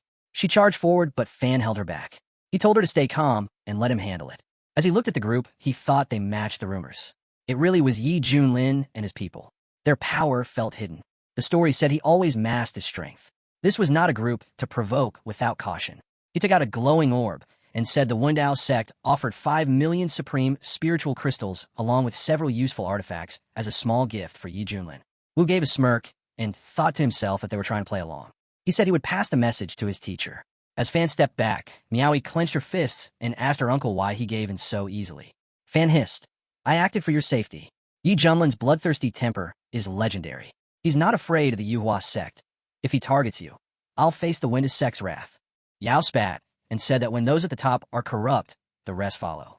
Yi Junlin's arrogance knew no bounds. He roamed freely across the eastern region and had even killed a Yuhua immortal who was the saint's teacher. Now he was making a mockery of them all. Miaoi clenched her fists. "I'll train until I can crush that scum myself." Fan sighed and told her that with her star immortal body, She might one day rival the Yuhua Saint solar body, but for now she must focus on staying alive. At the robber's hideout, the toothless leader cackled with joy and said Yi Junlin's name worked like magic, making every robbery a success. Wu agreed and added that even that Winda elder bowed to the name, and he nearly died from the shock. A girl sneered and said they respected Li Wu, the devil sword master, not Wu's face. Wu grabbed his sword and snapped back, reminding her that she was once carried on shoulders like a prize at Fenchan Luo, so she should not act so proud now. The leader slammed the table and warned them to stop bickering, saying they were all replaceable. One final job remained, and then they would scatter. Suddenly, a strong gale howled outside. The chief turned sharply and asked what that sound was. Wu turned pale and wondered aloud what kind of monster it could be. The leader saw the shadows flee and said it was a good thing they did not try to stop them. Those creatures would have eaten them like a snack. Meanwhile, with Yi Junlin's group, Shurao gently stroked the divine beast and softly said he really liked her, then thanked his big brother. Yi Junlin smiled and told him that his detention would soon end and that he had prepared a gift. He then turned and asked Sei to fetch some chocolate ice cream. She returned with a bright smile and offered swirled ice cream to his brother. Yi Junlin explained that it was the best cold treat in the world and was a reward for Shurao's patience. Shurao hesitated, wondering if this was another humiliation. Then he took a bite and his eyes lit up. The cold and sweet treat melted in his mouth, and he began to wonder if Yi Junlin had truly shown him a bit of kindness. Yuang rushed in and reported that they had reached Wuzhou and that Medicine Valley would open in a few days. Noticing Shurao's blissful expression, he muttered that such acting was truly a test of will. Yi Junlin raised an eyebrow and repeated the name Medicine Valley, as if mulling it over. Yuang nodded with excitement and said it was a land full of miracles with rare herbs and unique medicines, making it an event not to be missed. The system pinged a new message indicating that a mission had been detected to explore Medicine Valley and that huge bonuses awaited. Yi Junlin grinned. Perfect. We've been idle too long. Let's see what this valley offers. Meanwhile, in the eastern region at Wuzhou, right in front of the Dragon Gate guest court, the group finally arrived. Yuan turned to the teacher and explained that this was the largest in within 100 miles radius. He suggested they stay there for a few days and wait for the official opening of the Medicinal Valley before heading in. Yi Junlin said the name sounded familiar and agreed they would stop there. As soon as they opened the door, the staff welcomed them respectfully and invited them inside. Yi Junlin told the attendant to prepare a better room for them. The man in charge gave a polite bow and asked them to proceed to the second floor. As they climbed the stairs, Shurao asked why they needed to keep a low profile. Yi Junlin sighed and said that now that he was famous, crowds of fans were bound to appear if anyone recognized him. People would rush over for autographs, and the whole place would fall into chaos. Shurao instantly regretted asking, thinking this person's mind was impossible to understand and not at all like ordinary people. Once seated at the table, Yi Junlin asked the waiter for recommendations. The waiter smiled and explained that they had several specialties known for authentic flavor and unmatched taste. First was fried lion heads, made not from ordinary lions but wild primal spirit stage beasts, crispy outside and bursting with flavor. Then there was sugar vinegar carp, made from a carp said to carry dragon blood, fresh beyond compare. She suddenly perked up and asked about a particular dish. The waiter brightened up, explaining that it was ice mouse meat. Every slice was as clear as snowflakes and crisp when grilled, which earned it its name. Before he could continue, she covered her ears in horror. Yi Junlin cut in firmly and said they would take everything except the snow meat and told the staff to serve them one by one. The waiter blinked in surprise, thinking these dishes hadn't been ordered in ages, and this must be a wealthy guest. He promised the kitchen would prioritize their order immediately. She mumbled that mice were too cute to be eaten. Trying to change the subject, Yuang asked why they weren't waiting for the valley's opening on Buffalo Pepper. Yi Junlin chuckled and said that once the valley opened, chaos would follow. He thought it would be best to soak in the atmosphere beforehand, as anything could happen. Yuang respectfully clasped his hands and said the teacher was always far-sighted and that he admired him deeply. Suddenly, Shurao signaled them to be quiet and mentioned that someone nearby was talking about them. Yi Junlin casually waved his hand and said that was normal, as he had many fans. He wanted to hear what legendary tales they were sharing. With enhanced hearing, he caught snippets of conversation. One person cursed Yi Junlin, saying half a lifetime's efforts were ruined because he had been robbed. Another complained that 6 level 7 artifacts, 30 amulets, and 5 earth elixirs had been taken from him by the same man. Yuang angrily slammed the table and insisted they were slandering the teacher. Shurao couldn't help laughing, thinking that even Yi Junlin had moments of infamy. It was truly entertaining. Why Yi Junlin let out a deep sigh and said it was obvious someone was impersonating him. He figured those people had been scammed, and if Shurao wanted to laugh, he could go right ahead. Shurao suddenly stood and called them pathetic worms, saying all it would take was a word from the teacher and he would silence them permanently. Yi Junlin rolled his eyes and said that was far too exaggerated. More whispers reached their ears. One person mocked the so-called Red One, saying her beauty was all hype and that she smelled like wind and dust, no better than a brothel worker. Another claimed she was mid-tier at best and wondered why everyone fussed over her. A third admitted that the first time he saw her, he nearly drooled and had wanted to get up close and inspect her for himself. Shurao's eyes glinted with murderous intent. Yuang coughed awkwardly and claimed he just had sand in his eyes and told them not to mind him. Yi Junlin patted Shurao's shoulder and told him to show some magnanimity. He reminded Shurao they were talking about a fake, and a woman at that. Then he added with a smirk that Shurao wasn't a woman, so why fuss? Shurao began to protest, but Yi Junlin cut in again with amusement, saying it seemed Shurao had accepted the nickname Red or he wouldn't be reacting so strongly. Shurao tried to deny it, but the arrival of food interrupted the moment. The waiter announced that their dishes were ready and invited them to enjoy. Xiaoxi eagerly sniffed the aroma and said it smelled amazing. As the waiter exited, he muttered to himself that these guests seemed oddly familiar. Elsewhere in the inn, Yao sneered and told her uncle to listen to how everyone was cursing Yi Junlin, claiming that was the true voice of the people. Fan shook his head and replied that it was all idle talk. He said powerful beings didn't care about gossip, and even if the world cursed them, it meant nothing. Yao huffed in frustration and asked why he always defended that jerk. Fan shifted the topic and mentioned that the food there rivaled their sex, urging her to eat. As Yao dug in her meal, she suddenly paused and asked why her uncle had stared so intently when Yi Junlin passed by earlier. Fan lowered his voice and explained that the aura of their leader was unfathomable. He said it stirred dread within him. Yao's chopstick stopped midair. She muttered about another virtuoso showing up, first an immortal, now this. She said with the portal opening and so many strong cultivators gathering at this inn, it was best they tread carefully since they were far from home. That night, the attack occurs as the shadowy figures closed in around the inn. A warrior whispered to the one leading them and asked if they really needed to act now. The priest's eyes glowed as he declared that to weaken humanity, the great destruction must begin that very night. He lifted a hand and gave the order to move out. The doors were kicked open as the priest shouted commands. He ordered them to secure the entire hotel with no mistakes. He explained that the nightmare array would trap all cultivators below the Hua level in eternal sleep. Not even the great Lajani had been able to break it, and tonight, humanity would remain in unending slumber. The Reaper's crew swarmed the building, releasing a paralyzing poison. Within moments, the entire inn fell into a deep silence. Every person inside rendered unconscious. The Reaper and his squad took full control of the hotel and unleashed a powerful poison. In seconds, everyone inside collapsed, unconscious. The priest watched it unfold and declared, even if immortal Luo himself comes, he won't break this array. But upstairs, the boys remained fast asleep, completely unaware of the chaos unfolding around them, deep in their chambers, silent as corpses. And just like that, humanity plunged into a never-ending sleep. The world entered the illusory realm of the great calamity, beyond time itself. That day, Kunlun suffered immense losses. The holy war raged on, and the conflict between humans and monsters only escalated.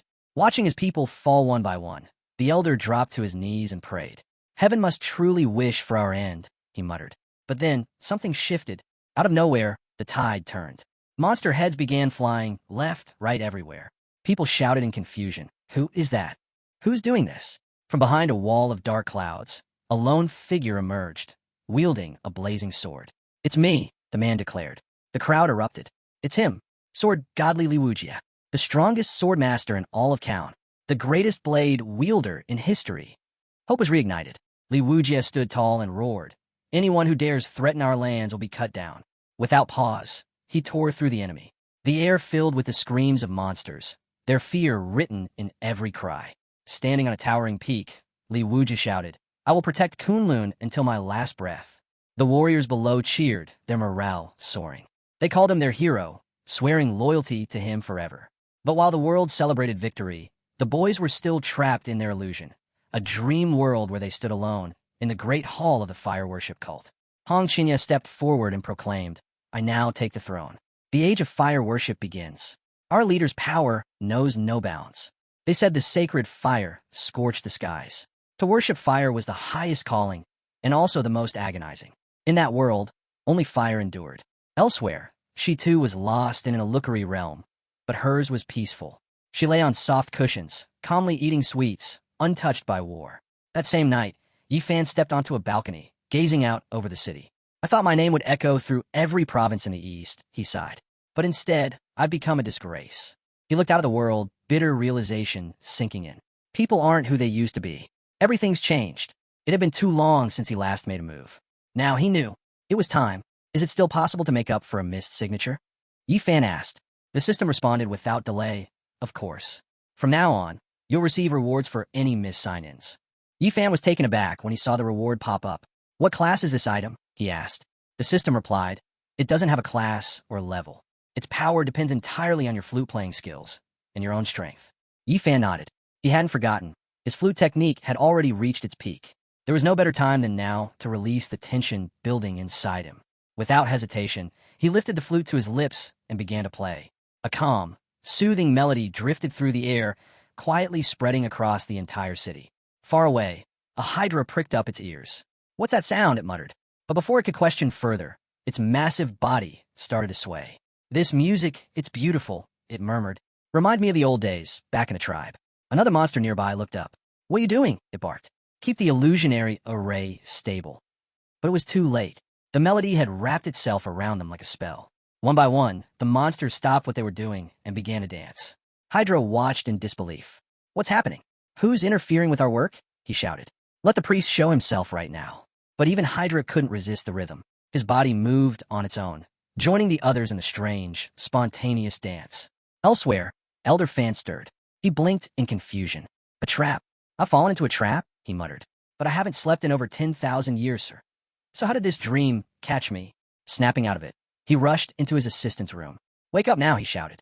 Meowie was seated on her bed, eyes closed. Fan ran over, touched her forehead, and activated his technique to awaken her. Her eyes shot open. Uncle, she asked groggily. What's going on? What did I miss? You didn't miss anything, Fan said quickly. We've been tricked. We've been trapped. Meowie whispered, stunned. But I didn't even want to wake up. The deeper I went, the heavier my soul fell. Fan nodded grimly. It's a powerful illusion. One of the ancient ones.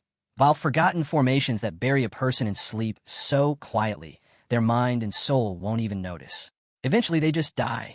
Meowie shivered. That's horrifying, but why? What's the purpose behind this? Is it just for killing? Fan looked out the window. No, more likely, they're after the Medicine King's Valley. And with the way things are escalating, anything could happen next. Just then, the soft echo of Yifan's flute washed over them. The air stilled. Everything quieted. Fan turned to Meowie. Stay here. Don't run. I'm going out to see what's happening. He leapt through the window and flew into the sky. As he scanned the horizon, he muttered, creatures from the border abyss. I've only heard of them in legends. Evil snakes born in darkness. Down below, the monstrous snakes turned toward the great priest. Despite the interruption, the priest remained calm. Most human cultivators will choose to stay in their dreams, he said. They're beautiful, comforting. But if someone intervenes in time, there's still hope. Fan wasn't about to let it end there. He landed, voice thunderous. You foul beasts from the border abyss dare to attack the human race? The priest met his gaze, fully understanding. This fight was far from over. Nothing wrong with that, the priest said coldly. The army from the border abyss is destined to sweep through the eastern region. Wiping out these cultists ahead of time is just being efficient. Fan snapped back. That's arrogance. This is human territory. You're overstepping. The priest narrowed his eyes. You and I are both cultivators of great perfection, and I have over 10 seasoned body unification masters backing me. What exactly do you plan to fight us with? Just then, Yu Yang burst onto the scene. It's them again, the border abyss monsters. Last time, they slaughtered tens of thousands of our people, and now they're back for more. Hong Qinya joined him, glaring at the enemies. Disgusting creatures, slinking around, trying to ambush us like cowards. The priest glanced over. Are those two more great perfection cultivators? But something felt off. The pressure radiating from them didn't match what he expected. This wasn't the aura of normal cultivators.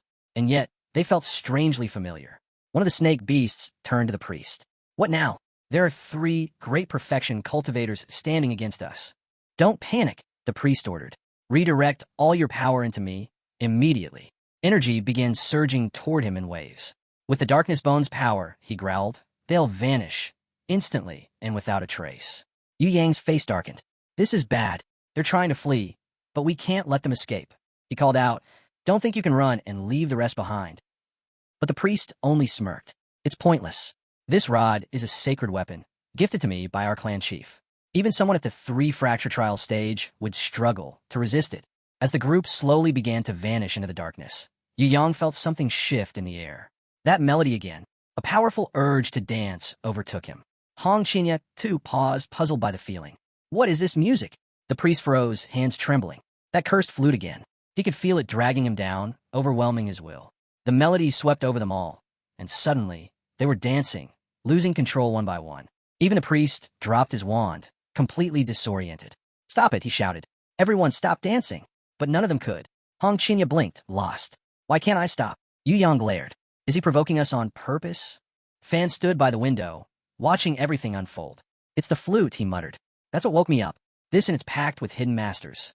At that moment, Miaoi walked in from the hallway, curious. Who's playing the flute? It's such a beautiful tune. Drawn by the sound, she stepped into the next room, and there he was. Yi Fan sat calmly, flute to his lips, the melody still flowing. She froze. Her cheeks went red in an instant. I'm sorry, she stammered. I didn't mean to interrupt. I just wanted to speak with you. Yi Fan stiffened. Had his identity been exposed? He thought, could this be one of his fans? So obsessed she tracked him down? Without missing a beat, he took her hand. Since you figured it out, I won't hide anymore. You deserve my signature. Miaoi was so stunned, she let out a shriek. Go ahead, Yi Fan said confidently. Tell me where you want me to sign. She blushed even harder, completely flustered. What's with this guy? She thought. Why did he suddenly pull her in here and insist on giving her his autograph? Now she was trapped, and she had no idea what to do next. Please let me go. Miaoi cried out. You misunderstood. I don't want your autograph at all. Yi Fan blinked, confused. Wait, what? You don't want my signature? Then why were you standing outside my room? Miaoi quickly explained. I was just drawn by the sound of your flute. It was beautiful, so I stopped at the door to listen. I didn't know you were in here playing, and I definitely didn't mean to disturb you. Honestly, I don't even know who you are. Am I supposed to? Are you famous across the eastern region? Yi Fan let out a small sigh. Ah, I see. That was forward of me. Sorry. I'm from the desert region. As for fame, well, I think I'm doing all right. Miaoi's eyes widened. You're from the desert? Yeah, Yi Fan replied. Why? What's the surprise? She hesitated for a second, then said, I'll be honest. I used to think poorly of the desert. The elders always said it was the most backward part of the eastern dimension. Poor, isolated, and insignificant. A place where you'd never find a single true hashing master. But recently, with the rise of Xintian's sect, I've started to realize the desert might have been underestimated all along. Yi Fan raised an eyebrow. So your opinion of the desert region has improved? Miaoi shook her head. Actually, no. It's gotten worse. Yi Fan choked on a laugh. Worse. She nodded. The Misty Peak Mountain Yi Junlin has been abusing his power. His whole faction is out of control. They've been ambushing down masters in Wuzhou, stealing their treasures. Even I and Uncle Fan were victims. She clenched her fists. A so-called great virtual immortal. Someone who's reached the 3 trials fracture stage, acting like a common thief. It's a disgrace to both the cultivation world and the eastern dimension. Yi Fan burst out laughing, unable to hold it back. What's so funny? Miaoi asked, confused. There's definitely a misunderstanding here, he said between chuckles. In our desolate land, Yi Junlin is considered a flawless man. He's strong, noble, and has a face so perfect, even men question themselves looking at him. There's no way someone like that would do something so low. It's just not possible. Miaoi leaned in slightly. You can be honest with me, Lord. No one else is here to overhear. You don't have to worry that the white-haired old devil will come for you. Yi Fan smiled. You've got quite the imagination. Miaoi wasn't swayed. That white-haired devil is clearly forcing you to cover for him. It's written all over your face. The fear is deep in your blood. Life in the desert must be hard. But don't worry, justice will win in the end. I'll get stronger, train harder, and one day, I'll take him down myself. I'll free the people of the desert region from his tyranny. She looked at Yi Fan again and tilted her head. Why are you looking at me like that? Did I say something wrong?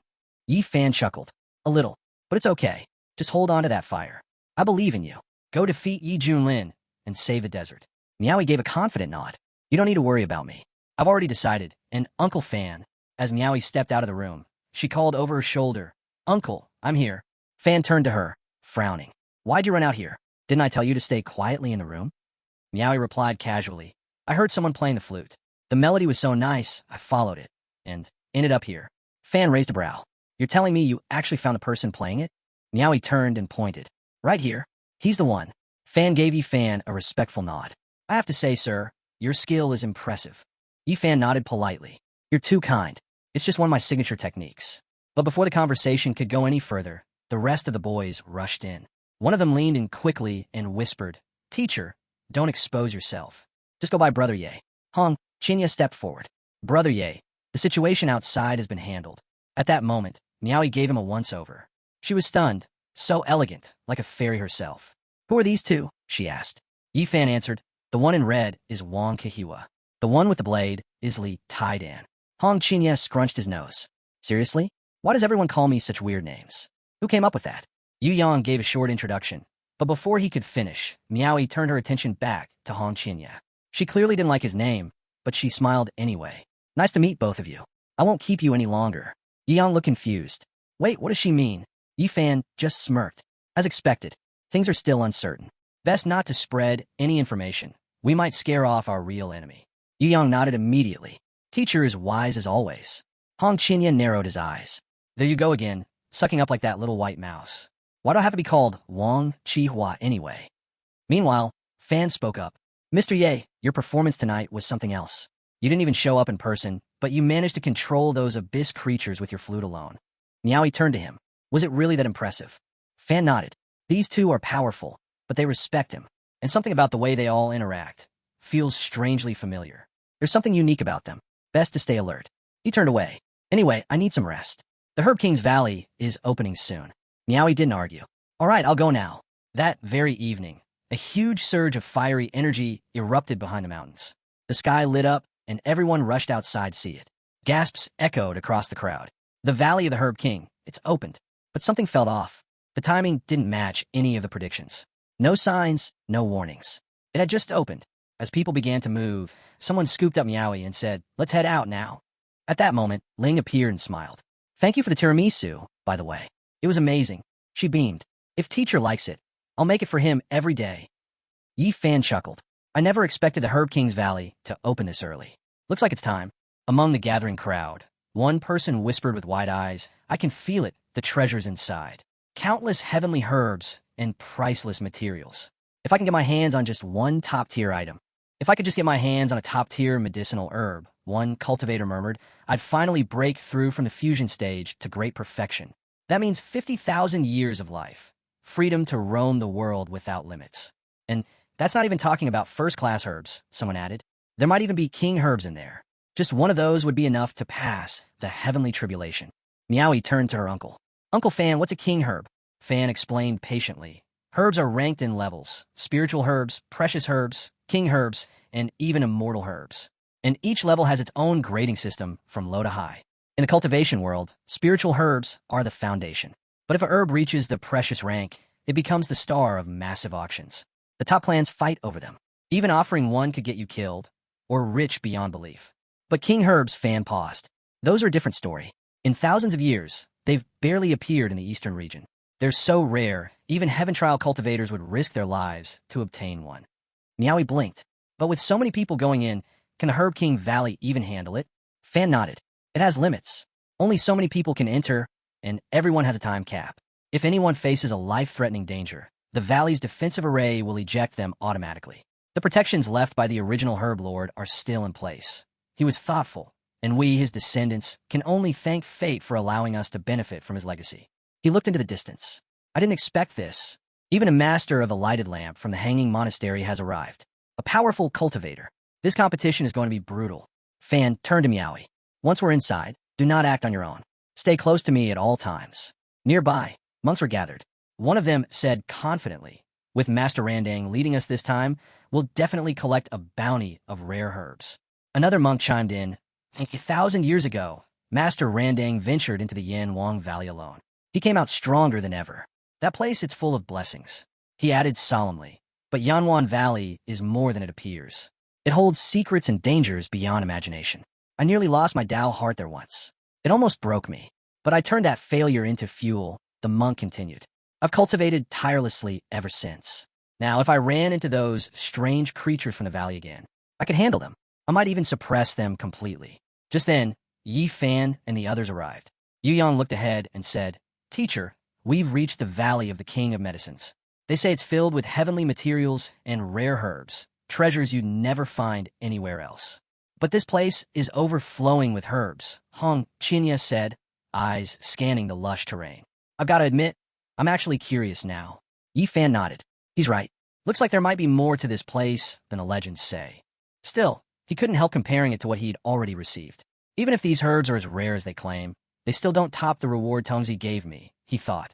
But since we're already here, there could be something worthwhile tucked away inside. Just then, a pillar of fire shot into the sky. Sparks surged upward as a glowing portal slowly began to open. Excited shouts echoed all around. It's finally opened. Let's go. Someone nearby turned to Meowie. Miss, time to head in. The rest of us will cover the rear. Go in with them. Yi Fan stepped forward, his eyes locked on the valley entrance. So this is the inside of the Herb King Valley. Magnificent. But something felt off. Hong Chinya tensed. What's going on? My cultivation level just dropped. I'm back to 9th stage Qi. Yu Yang chimed in. Same here. It's like the suppression is especially strong on me. I can feel it the most. Yi Fan stayed quiet for a moment, then muttered, why didn't my power drop? Then it hit him. Lingi's restrictions didn't override Tongzi's system. But for appearances, he played along, pretending to be affected just like the others. Disguising my strength is my specialty, Yi Fan thought. That way, I can catch them off guard later. He said aloud. Looks like this sovereign formation is suppressing everyone's cultivation to the same level. That way, we're all on equal footing. Smart. This avoids overpowered cultivators tearing the place apart. Yu Yang sighed. Too bad the suppression's so strong. My dark sword is totally useless now. Guess I'll have to settle for this old kitchen knife. Yi Fan glanced at him, surprised. You're still carrying that thing? Yu Yang nodded. Yeah, it was my first blade, the one I started cultivating with. Back when I had no power. I never thought I'd be fighting alongside it again. Suddenly, Yi Fan's system activated. Carrier presence in Herb King Valley confirmed, it announced. Registration now complete. Yi Fan grinned. Nice. Register me. A notification popped up. Congratulations. You've received a premium-grade Insight Tea scroll painting. Brewed during downtime for spiritual clarity. Yi Fan frowned. That's it? Seriously? I said I didn't need help with cultivation. Ugh, whatever. I guess it'll at least help with thirst. Hong Chinya was watching him closely. He's clearly annoyed about his cultivation being suppressed. He smirked to himself. Now that we're on the same level, I just need to find the right moment, then I'll go all out. Let's see how long the teacher lasts when I'm done with him. He started daydreaming about it, tying Yi Fan up, whipping him in revenge, savoring every second. But Yu Yang suddenly reminded him, hey, I heard that if a fight here turns life-threatening, the array auto-ejects the fighters. So no worries, we can go all out and still stay safe. Hong Chinya growled. What kind of dumb rule is that? If I can't take him out here, we'll be the ones eating dirt once we're back outside. Yi Fan, noticing Hong Chinya's mood shift, smirked silently. So that's his plan. Use the level suppression to settle old scores. Too bad. I was really looking forward to. Yi Fan watched Hong Chinya closely. He still thinks my power got suppressed too? He thought with a smirk. I can't wait to see the look on his face when he realizes it didn't. Just then, Meowie called out, Minter, look over there. The herbs, they're moving. They're alive. Yu Yang's eyes lit up. The heavens must favor me. The herbs are coming to us on their own. Hong Chinya shot him a warning glance. Don't get careless. These herbs are intelligent, and they're all at 9th level Qi. Suddenly, a 3-leaf clover stepped out of the brush. It wasn't just any herb. It was a rare precious medicine variant. The clover turned to the others and laughed. Elder Yaozuans sent us more toys. Let's have some fun, just like last time. Wheatgrass beside him chuckled darkly. Let's strip them down, make them crawl and bark like dogs around the valley. Yu Yang bristled. Since when did herbs get this cocky? Hong Chinya growled. They have no idea what death even is. He launched a fire attack. Nothing too serious, only 40% of his strength, but still strong enough to take down a cultivator of equal rank outside this valley. To his shock, it did nothing. What the? That should have roasted them, he muttered. Weed sneered. What's this? A little girl trying to pick a fight. He pointed at Hong Chinya and hissed, I'm going to rip your clothes off, string you up in a tree, and give you a proper beating. Hong Chinya's eyes flashed. You're asking for death. He summoned the red fire demon soul. Weed screamed, You little snitch. You dare attack me again? I won't go easy this time. As Hong Chinya's flames closed in, Weed panicked and shouted, What are you all just standing around for? Help me. I'm about to get roasted. The other grasses jumped into action, releasing a water-based counterattack that smothered the flames. Hong Chinya felt the pressure mount. How is this happening? With his technique and a heaven-level spiritual root, even cultivators at the Jiochi stage couldn't stand against him. Yet here he was, struggling with weeds. Yi Yang suddenly appeared at his side. Hang in there, brother. I'm here. He slashed forward with his blades, joining the fight without hesitation. Hong Qinya clenched his jaw. So this is the true face of the Medicine King Valley, a land where herbs rule supreme. Yi Fan, watching from the side, quietly analyzed the situation. With Hong and Li's talent, they should be wiping the floor with opponents like these. Yet they're barely holding on. Something's off. Then it clicked. The herbs are drawing their power from the valley's formation. That's how they're holding their own. This whole thing, it's Yao Zuan's doing. He hadn't built this setup for fairness. The level suppression wasn't to balance the fight. It was to give the herbs an overwhelming advantage. Yao Zuan's protecting his own creations, Yi Fan realized. This whole arena is rigged. And clearly, this wasn't the first time. Many had entered this valley before. But strangely, no one ever spoke of the truth after leaving. It was like those herbs were soaked in rain, yet all they wanted was to tear up everyone else's umbrellas. But if they thought Yi Fan would just hand his over, no chance. With a flick of his finger, he activated a seal and cracked open the formation's shell. Let's see how bold they are without that power boosting them. At that same moment, Hong Qinya and Yu Yang broke through the front lines. They're weakening, Hong Qinya shouted. Now's the time. Burn them to the ground. Flames roared as the grasses began to wither and cry out. What's going on? One of them yelled. Why can't we fight back? We'd stumbled back, panicked. Sister, stop. Don't burn us. We were wrong. But Hong Qinya showed no mercy. You can beg all you want. You're not crawling out of this one. He pressed the flames harder. You're done. I'm reducing every one of you to ash. Yu Yang joined in, slashing through stalks of medicinal herbs with his blade. They've lost all strength. No need to keep burning them. Let's just collect them. These are first-rate ingredients. Just then, Ling walked over, surveying the scene. Not bad. Looks like you're finally done. She turned to little Yuan. Go ahead and gather them all. Maybe we'll make soup later. Yu Yang grinned. Right away, teacher. Ling knelt down to help, but suddenly pointed. Wait, that one's still moving. At that exact moment, a bright beam shot past them, piercing the sky. An enormous axe shimmered into view high above. Ling flinched. What was that? I nearly died of fright. Yi Fan narrowed his eyes. Could that be a distress signal from the axe gang? Hong Qinya scoffed. Let them come. If more of those punks show up, I'll torch them too. Yi Fan raised an eyebrow. Getting cocky again, are we? Just now, without Yi Yang helping, you were dripping with sweat. He looked around. Did anyone notice how strange this all is? That wasn't normal herb power. Yi Yang nodded. Yeah, something's off. That strength wasn't what you'd expect from Qi-level herbs. If this keeps up, the ones we face next will be even stronger. Hong Qinya added, this whole valley's rigged. The suppression hits cultivators, but it boosts the herbs. It's completely one-sided. And everyone out there thinks this place opens once every 100,000 years out of generosity. They've all been fooled. Yu Yang hesitated. But they say Miaoyi is a healer. Kind-hearted, respected throughout the eastern region. I doubt he'd set a trap. Maybe he just wants to protect the herbs. So he gave them special advantages. Hong Qinya snapped back. If he really cared, then why open the valley at all? Just seal it permanently and stop pretending to be some magnanimous saint. Yi Fan raised his hand. Enough. We'll deal with this step by step. I want to know exactly what Miaoi's endgame is. Meanwhile, deep within the valley, the Axe Gang's distress signal had been received. Golden Ginseng Root, the Axe Gang leader, stood glaring. Who had the guts to attack my men and summon me? Tree, one of his scouts, stepped forward. Reporting in, we still haven't identified the attackers. Could it be another faction hidden in the valley? But Petruska, another gang member, shook his head. Unlikely. We've coexisted here for years. Who'd suddenly have the nerve to cross the Axe Gang now? Root's eyes narrowed. You're sure it's humans? That doesn't make sense. Today was supposed to be the peaceful opening of the Medicine King Valley. Leaf shook his head. That's impossible. Humans are far too weak. There's no way they could threaten the noble race of healers. But King Axe rose to his feet, silencing the room with a glare. He gripped his weapon tightly and declared, the valley has reopened after countless years. If someone's got the guts to attack the Axe Gang today, I'll go see who dares challenge us, myself. Not far from the valley entrance, chaos had already broken out. A group of players had been caught in a trap, ensnared by animated medicinal plants. Stop, please, some of them shouted. Others called out to nearby teams for help, but the other groups were already fleeing in terror. Why are these herbs so strong? One of them shouted.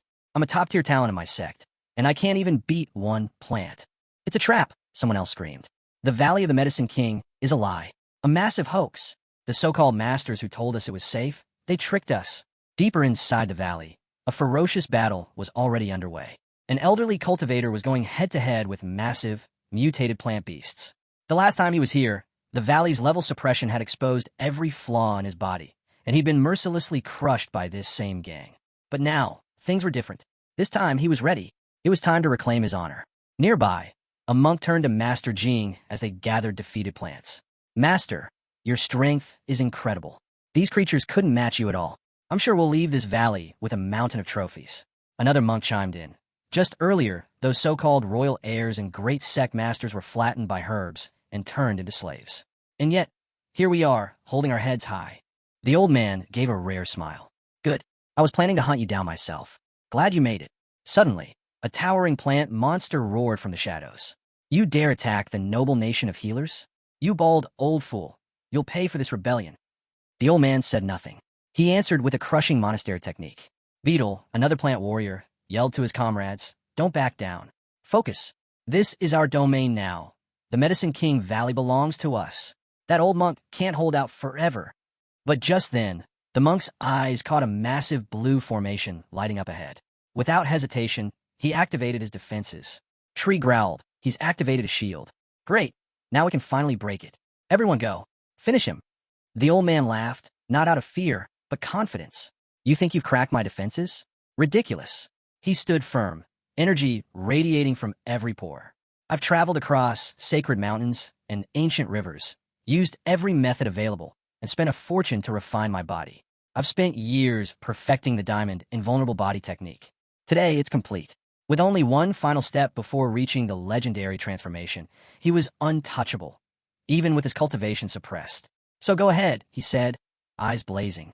Let's see what else this so-called Valley of the Medicine King can throw at me. After the battle, the old man instructed his warriors to pack up the medicinal herbs. They had to keep moving. Meanwhile, Fan and Meowie were still deep in the forest. Meowie mentioned the girl had the body of celestial stars. Even though her powers were being suppressed, she could still unleash incredible strength. Without that burst, they would have been overwhelmed by the surrounding herbs. But where had that power come from? Could it really have been Yatsen's doing? Meowie shook her head. She used to think Old Man was a kind soul. Now she saw him for what he really was, cunning and dangerous. They had only just entered the Valley of the Medicine King. Who knew what other horrors were hidden deeper inside? At this point, even Meowie was hoping the valley would just close off and send them out. Being defeated by a plant was crushing their spirits. Suddenly, a strange plant, monster grass, appeared and drifted toward Meowie. As she turned, it struck from below, latching onto her leg. She fired a beam attack in defense, but something went wrong. The beam passed right through her. No effect at all. Fan realized she was in trouble. He rushed in, striking the monster and shouting for it to release her. But his blow didn't even scratch it. The plant retaliated, whipping its branches toward the old man. Shocked, he gasped, could this really be the ninefold Thundervine?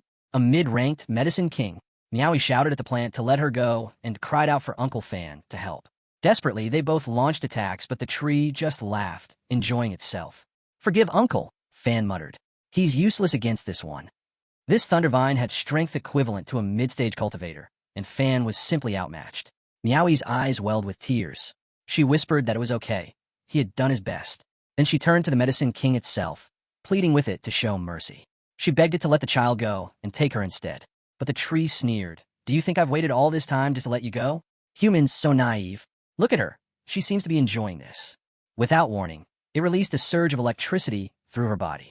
Meowie screamed in pain. Fan's rage boiled over, but before he could act, others arrived. Hearing her screams, one of them asked, what kind of twisted game is this? Yifan glanced over and replied casually, looks like a tentacle game. How embarrassing. When Fan spotted them, relief washed over him. They were allies, followers of his group. He shouted to them, help us. The Pathfinder Society won't forget this. Sha's eyes narrowed. That's the ninefold Thundervine, she confirmed. Yu Yang was stunned.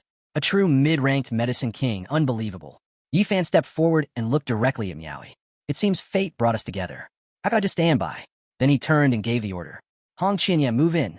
Yu Yang stepped forward. I'll go first, he said. Hong Qinya nodded. I'll back you up in the rear, just in case things get out of hand. The tree twitched with excitement. So you brought me another toy? It sneered. But Hong Qinya didn't flinch. Let's see if you're still smiling once you're roasted alive. Without hesitation, he and Yu Yang launched a coordinated assault, striking from opposite sides. But the tree roared, you cursed wretches. How dare you strike the master? Suddenly, it unleashed the demon's ice flame, forcing it to release Meowie so it could fight at full strength.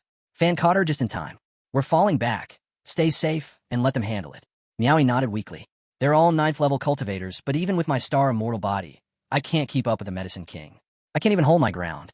She turned to Fan. Were you and Father just lying to me this whole time? I'm not nearly as powerful as you said. Fan shook his head. It's not about you being weak. The world's just too vast. There's always someone stronger.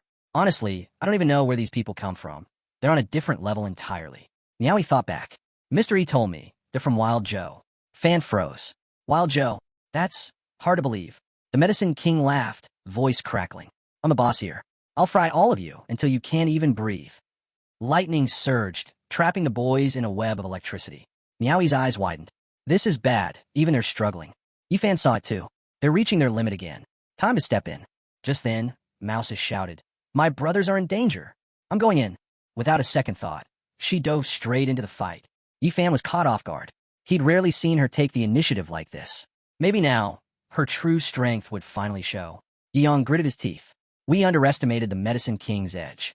In this place, it's almost impossible to land a critical hit. He was furious. This is worse than when Mr. E humiliated me. Back then, I had a little dignity. But now, even a lousy plant wants to crush me. Yeong spotted Mousa charging in. What is she doing here? He thought. It's way too dangerous. He shouted, Get out of here. This place isn't safe. But the tree noticed her too. You? A little thing like you dares challenge me? What do you think you're doing? Mousie wasn't fazed. She grabbed one of the tree's roots and growled. Don't you dare look down on me. Then, with a burst of solar energy, she slashed through the root in one clean motion. Don't even think about laying a hand on my big or little brothers back at school. She shouted. The Medicine King reeled in pain. She pressed forward, eyes locked on her target. I'm here to save you both, she declared. Yeong stood there, stunned. Yeong stared at her in disbelief. Is this for real? That silly little mouse, who's always tagging along and munching on snacks, has this kind of power. Yeong turned to the white-clad elder sister, who knew she was hiding strength like that. Fan was just as stunned. Looks like this unassuming kid is stronger than both of us combined. Yifan nodded, eyes serious. That's the power of the first celestial body.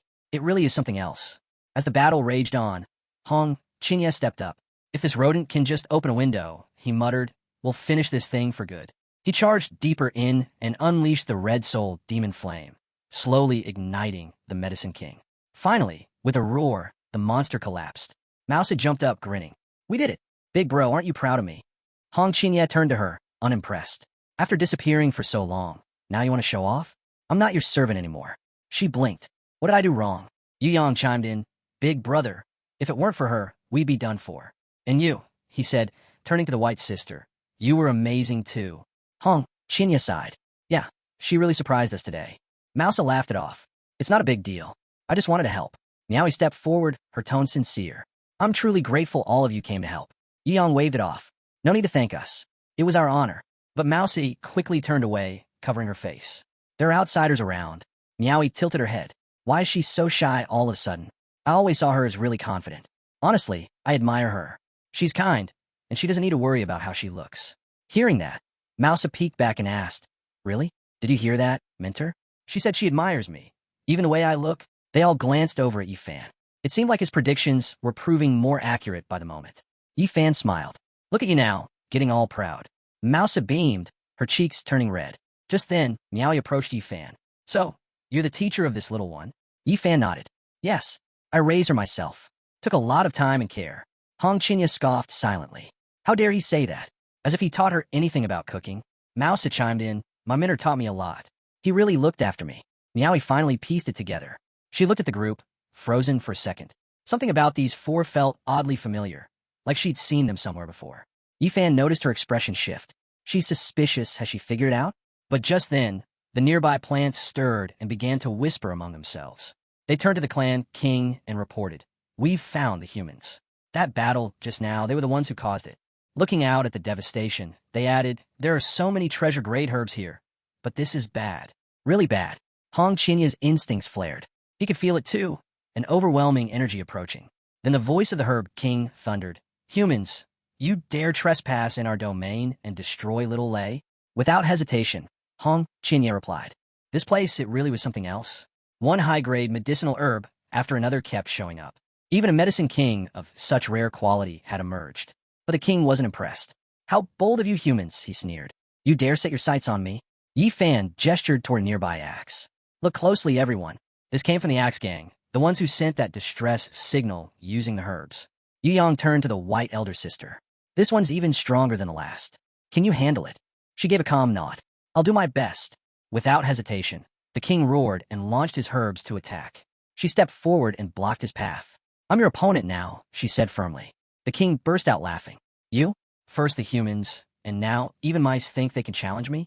What a joke. He attacked from all angles, but she held her ground, deflecting every strike. Then, after the flurry of blows, she staggered back, dizzy and drained.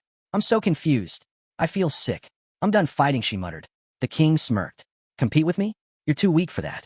Time for this stinking rat to die. He raised his axe high and swung down at her. But before it could land, Yi Fan appeared, calm and quiet, and shattered the weapon into pieces. This ginseng is a bit too cocky, he said coolly.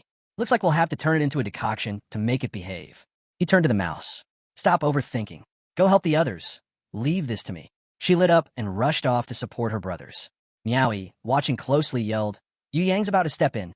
Fan just shook his head. No one knows how deep Yi Fan's strength goes. Not even me. At that moment, the Herb King gathered all of his mana and attempted to crush the hero with a devastating blow. But the hero stood completely still, protected by a powerful defensive magic circle that deflected every attack. Inside the circle, our hero grew concerned that using full power might expose his true cultivation.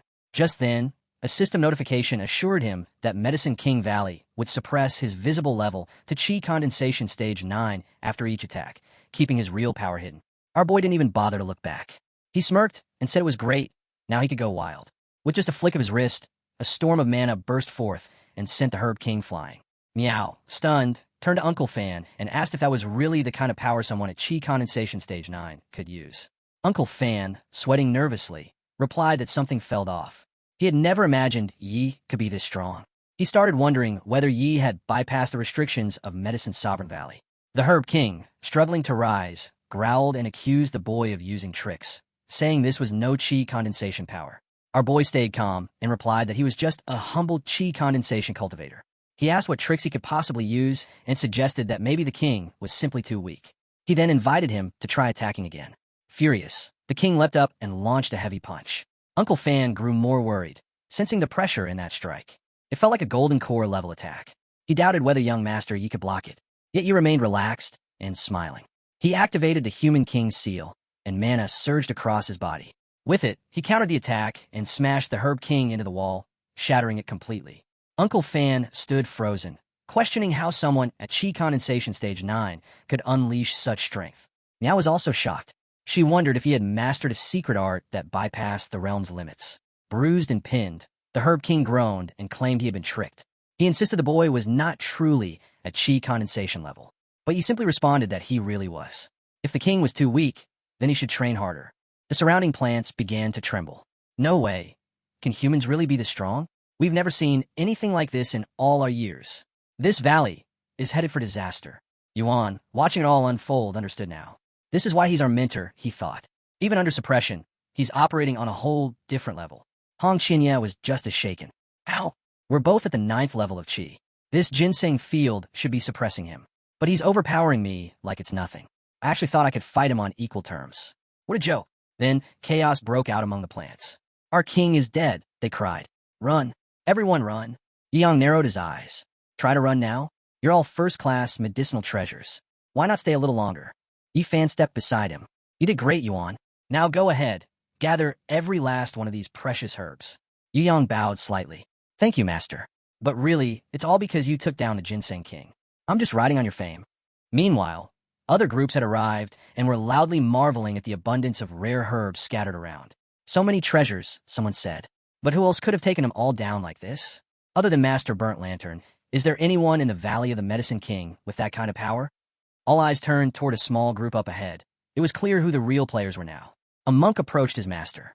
This ginseng, it's no ordinary herb. His master nodded. That's not just any herb. It's a first-class Medicine King. The disciples behind them began to murmur.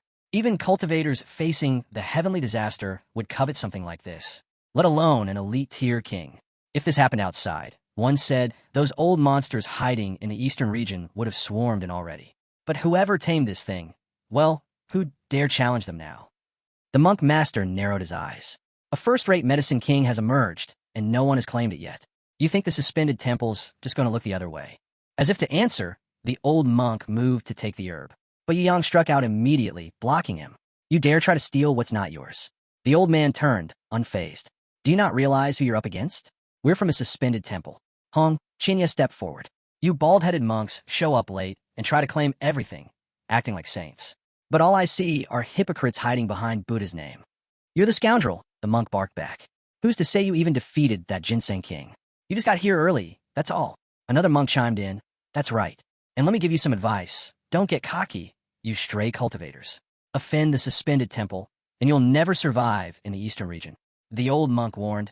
Your words are getting too reckless. Yi Yang narrowed his eyes. Old bald monk, what? We're not allowed to cultivate too. The old man snapped back. You impure brat. Who do you think you're talking to? This man you're mouthing off to survive the heavenly disaster. He's a true master. You aren't even qualified to be his rival. Gasps rippled through the surrounding crowd. A heavenly disaster cultivator? One warrior whispered. I thought he was strong, but an actual ascendant immortal? There are plenty of powerful figures in the Medicine King Valley, but none of them can stand up to someone like that. Yi Yang blinked. Heavenly disaster cultivator. Huh? Well, it doesn't matter. Everyone here is stuck at the 9th level of Qi. If he dares step up, I'll still cut him down. The old monk didn't back off. Such arrogance. You got some nerve. What's your name? Yi Yang stepped forward boldly. Li Tai-Dan. Remember it. And don't even think about acting tough in front of me. The monks burst out laughing. Li Tai-Dan? What kind of village name is that? One of them mocked. Where are you even from? Some backwoods mountain. And this guy doesn't even have his own clan, someone scoffed.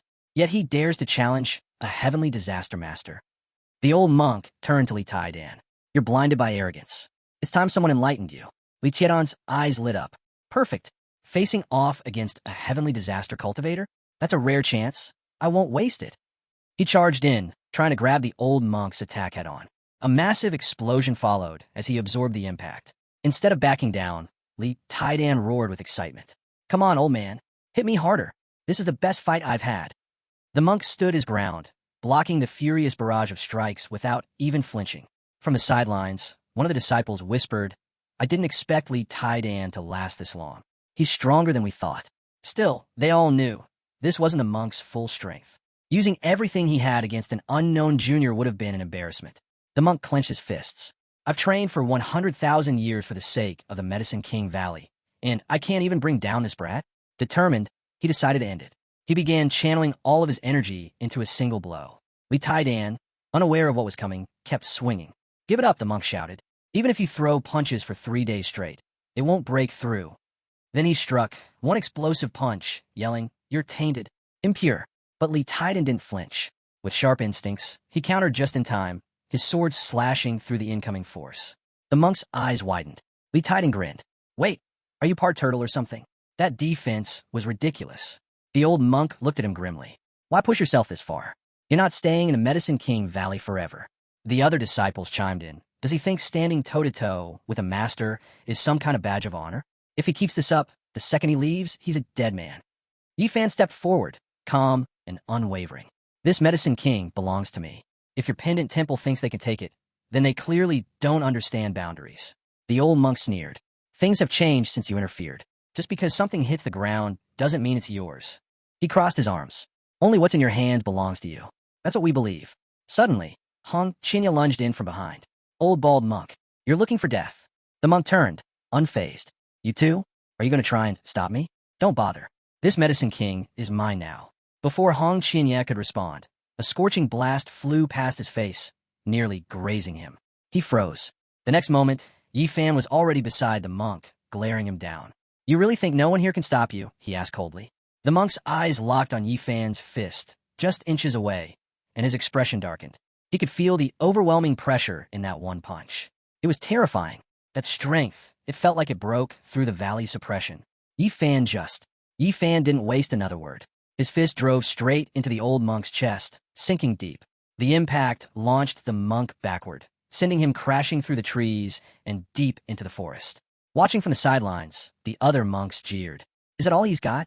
Small tricks like that, and he dares to act tough in front of Master Burnt Lantern? Loud threats, no real strength, another sneered. Let him try attacking our master again. We'll see who's laughing. Yi Fan just smiled. So, how'd that punch feel? I even held back. If I hadn't, well, the rumors wouldn't be kind. The old monk managed to sit up, coughing hard. Buddha is merciful, and so is the benefactor.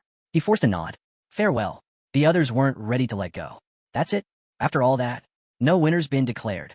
They turned to their master. Are we really walking away from all these precious medicines? But the senior monk only glanced back at them with one cold, sideways look. Yi Fan chuckled. He knows when to retreat. As they left, the elder monk suddenly doubled over, coughing up blood. One of his disciples rushed to him. Master, are you okay? The old man waved him off. Just surface wounds. I'll be fine. But deep down his thoughts churned. Who is he, really? That silver-haired one. His power defies logic, even here in the Medicine King Valley. Has the era truly changed? Has the chaos begun? Even someone like me can no longer keep up. But once I leave this place, I'll personally see to it that they're sent to the next world. Meanwhile, deep within the Medicine King Valley, a secret gathering had begun. At the headquarters, the Medicine Kings convened. Jiningzi, the Medicine Queen, spoke first. These human cultivators are tearing through our valley. Even the Thunder King and Ginseng King have been defeated. We're at a breaking point. Tension filled the air. We must choose, she continued. Hide and wait for the valley to seal itself, or stand and fight. Blood Jade, Flaming Bone Bamboo, slammed the table. Hide? This is our territory. Every time the humans came before, we crushed them. Why retreat now? We fight. Red Chi Jingzi agreed. They're right. If we surrender now, we lose everything. We are the true rulers here. But Ghost Lotus cautioned them. These cultivators aren't like the others. Their power rivals ours. Even with our strength, we risk being completely suppressed. Antler Fungus leaned forward, especially that silver-haired youth. He defeated the Ginseng King in a single move. That's not ordinary strength, it's terrifying. Medicine King Hishwu spoke up. Then what about him? Should we invite him into the fight? You mean him? The room went silent. He used to follow the Medicine Lord himself, Hishwu added. If he joins us, this battle is over before it begins. The Queen hesitated. We all know his temper. He won't come easily. He's unpredictable. Antler Fungus shook his head. The valley is falling apart. And he's the first heir of the Medicine Lord. He won't just stand by while we're chopped up and turned into soup. No more waiting. It's all or nothing. The room filled with silent agreement. And so, with the decision made, they all rose as one and headed straight for the Great King of Mushrooms. The Great King of Mushrooms, one of the first-class Medicine Kings. The Queen stepped forward and bowed deeply. Great King of Mushrooms, she pleaded, please save the Medicine King Valley. The other Medicine Kings joined in, urging him to awaken. Your valley is in danger. We need you. Suddenly, the Great Mushroom King stirred. A strange, overwhelming energy pulsed out from him as his eyes opened. Servants cried out in excitement. He's awake. The Great Mushroom King is awake. But the Mushroom King immediately panicked. Without a word, he ducked behind a tree. Stay back, he warned. If you got something to say it from over there. The Queen sighed. Our apologies. We understand the Great King of Mushrooms prefers solitude and dislikes strangers. But we beg of you, please listen. She bowed again. Human cultivators are ravaging the valley. If we don't fight back now, we'll be wiped out. We need your protection. The Mushroom King peeked out from behind the tree. How could that be? Didn't the Medicine Lord leave behind barriers? No one should be able to pose a real threat. Unless... He paused. Unless the intruder is the most powerful genius in all history. Someone beyond anything we've ever seen. The servants all nodded. It's true. Many of our brethren have already fallen. You are our last hope. You have the highest status, the strongest power. If you take a stand, the entire valley will rally. But the Mushroom King shook his head. No, I don't want to fight. I just want to stay here in peace. The valley will close soon anyway. The humans will be expelled. It's better to just hide. Root stepped forward. You're oversimplifying this. Those human cultivators, they're after you. You're the oldest being in the entire Medicine King Valley. They'll stop at nothing to catch you. The Mushroom King froze. They're coming for me? Root nodded solemnly. Yes. If they find you, they'll torture you, parade you around, sell you at auction, let strangers poke and prod you. Stop. The Mushroom King squealed, terrified. Please stop. Antler Fungus stepped up. If you can help us deal with the strongest one, we'll take care of the rest. Root added, help us, and you're helping yourself. Once this is over, you can go back to sleep. No one will disturb you again. Slowly, the Mushroom King stepped out from behind the tree and faced them. Fine, I'll intervene, but only against the strongest of them. The rest are yours to handle. Suddenly, a voice echoed through the mist. Thank you, Great King of Mushrooms. A shadow appeared beyond the fog. The voice ordered the rest of the group to wait outside. Root turned to the others. There he is, but can the King of Mushrooms really handle him? He wasn't convinced, but the Queen gave a firm nod. Don't underestimate the Great King of Mushrooms. He's a supreme gold pill-level medicine king. He'll crush those simple cultivators with ease. Meanwhile, deep within the forest, another group of cultivators encountered a wandering monk. One of them stepped forward and spoke. Is this the oldest one? As they were leaving the valley, one of the elders from the setting sun cult approached a monk. Since we're parting ways, would it be possible to purchase some rare herbs from you? He asked. The monk gave a calm nod. No need to worry. The price will be more than fair. This meeting, it's destiny. Buddha only aids those who are destined to receive it. Your wish, blessed one, is sure to be granted. The elder bowed gratefully. In that case, I'm looking for dragon blood and a lightning tree. Name your price. Consider it done, the monk replied. With your sincerity, the elder will surely receive the medicine he seeks. But before the deal could go further, rustling came from the distance. A team of plant warriors advanced toward them. One disciple turned quickly. Master, the enemy's approaching. The old monk grinned. Wonderful. I was just wondering how to find them. Now they've come to me. Staghorn stepped forward, shouting, Don't celebrate just yet, old bald monk. I'll finish you here and now. But the monk stood firm. You're stubborn, blinded, and defiant. My Buddhist grace has delivered you to me. It's time your souls were freed. Antler Fungus wasn't fazed. Enough talk. Accept your fate. Explosions rocked the area. The monk activated a protective shell, standing untouched amid the chaos. Root's eyes widened. Such strong defense. Could he be a demon king? The old monk narrowed his gaze. A powerful demonic cultivator, hiding here in the valley of the medicine king. Root turned, looking for the mushroom king, only to find it already started sneaking away from the fight. Hey, Root yelled, chasing after him. Don't run. We're counting on you. If you bail, we're all going to end up in someone's soup pot. The mushroom king glanced nervously at the growing crowd. There are too many people here. The people around them were whispering. Is that really the legendary mushroom king? But one scholar shook his head. I don't think so. Ancient texts from Huang Kansa describe a rare mushroom-like herb with a bluish glow, known as the mortal chaos mushroom. The monk's eyes lit up. If a cultivator swallowed that, their power would skyrocket. Their lifespan would stretch for millions of years. And if you cooked it into a soup, it would accelerate one's path to immortality. Another monk added, almost drooling. The monk pressed his palms together. It must be fate. My sincerity has clearly moved the Buddha. Enlightenment is near. Gathering all his power into one hand, the monk struck forward. This sacred mushroom, it's tied to my path. It belongs to Buddha, and I'll be the one to claim it. But the mushroom king wasn't having it.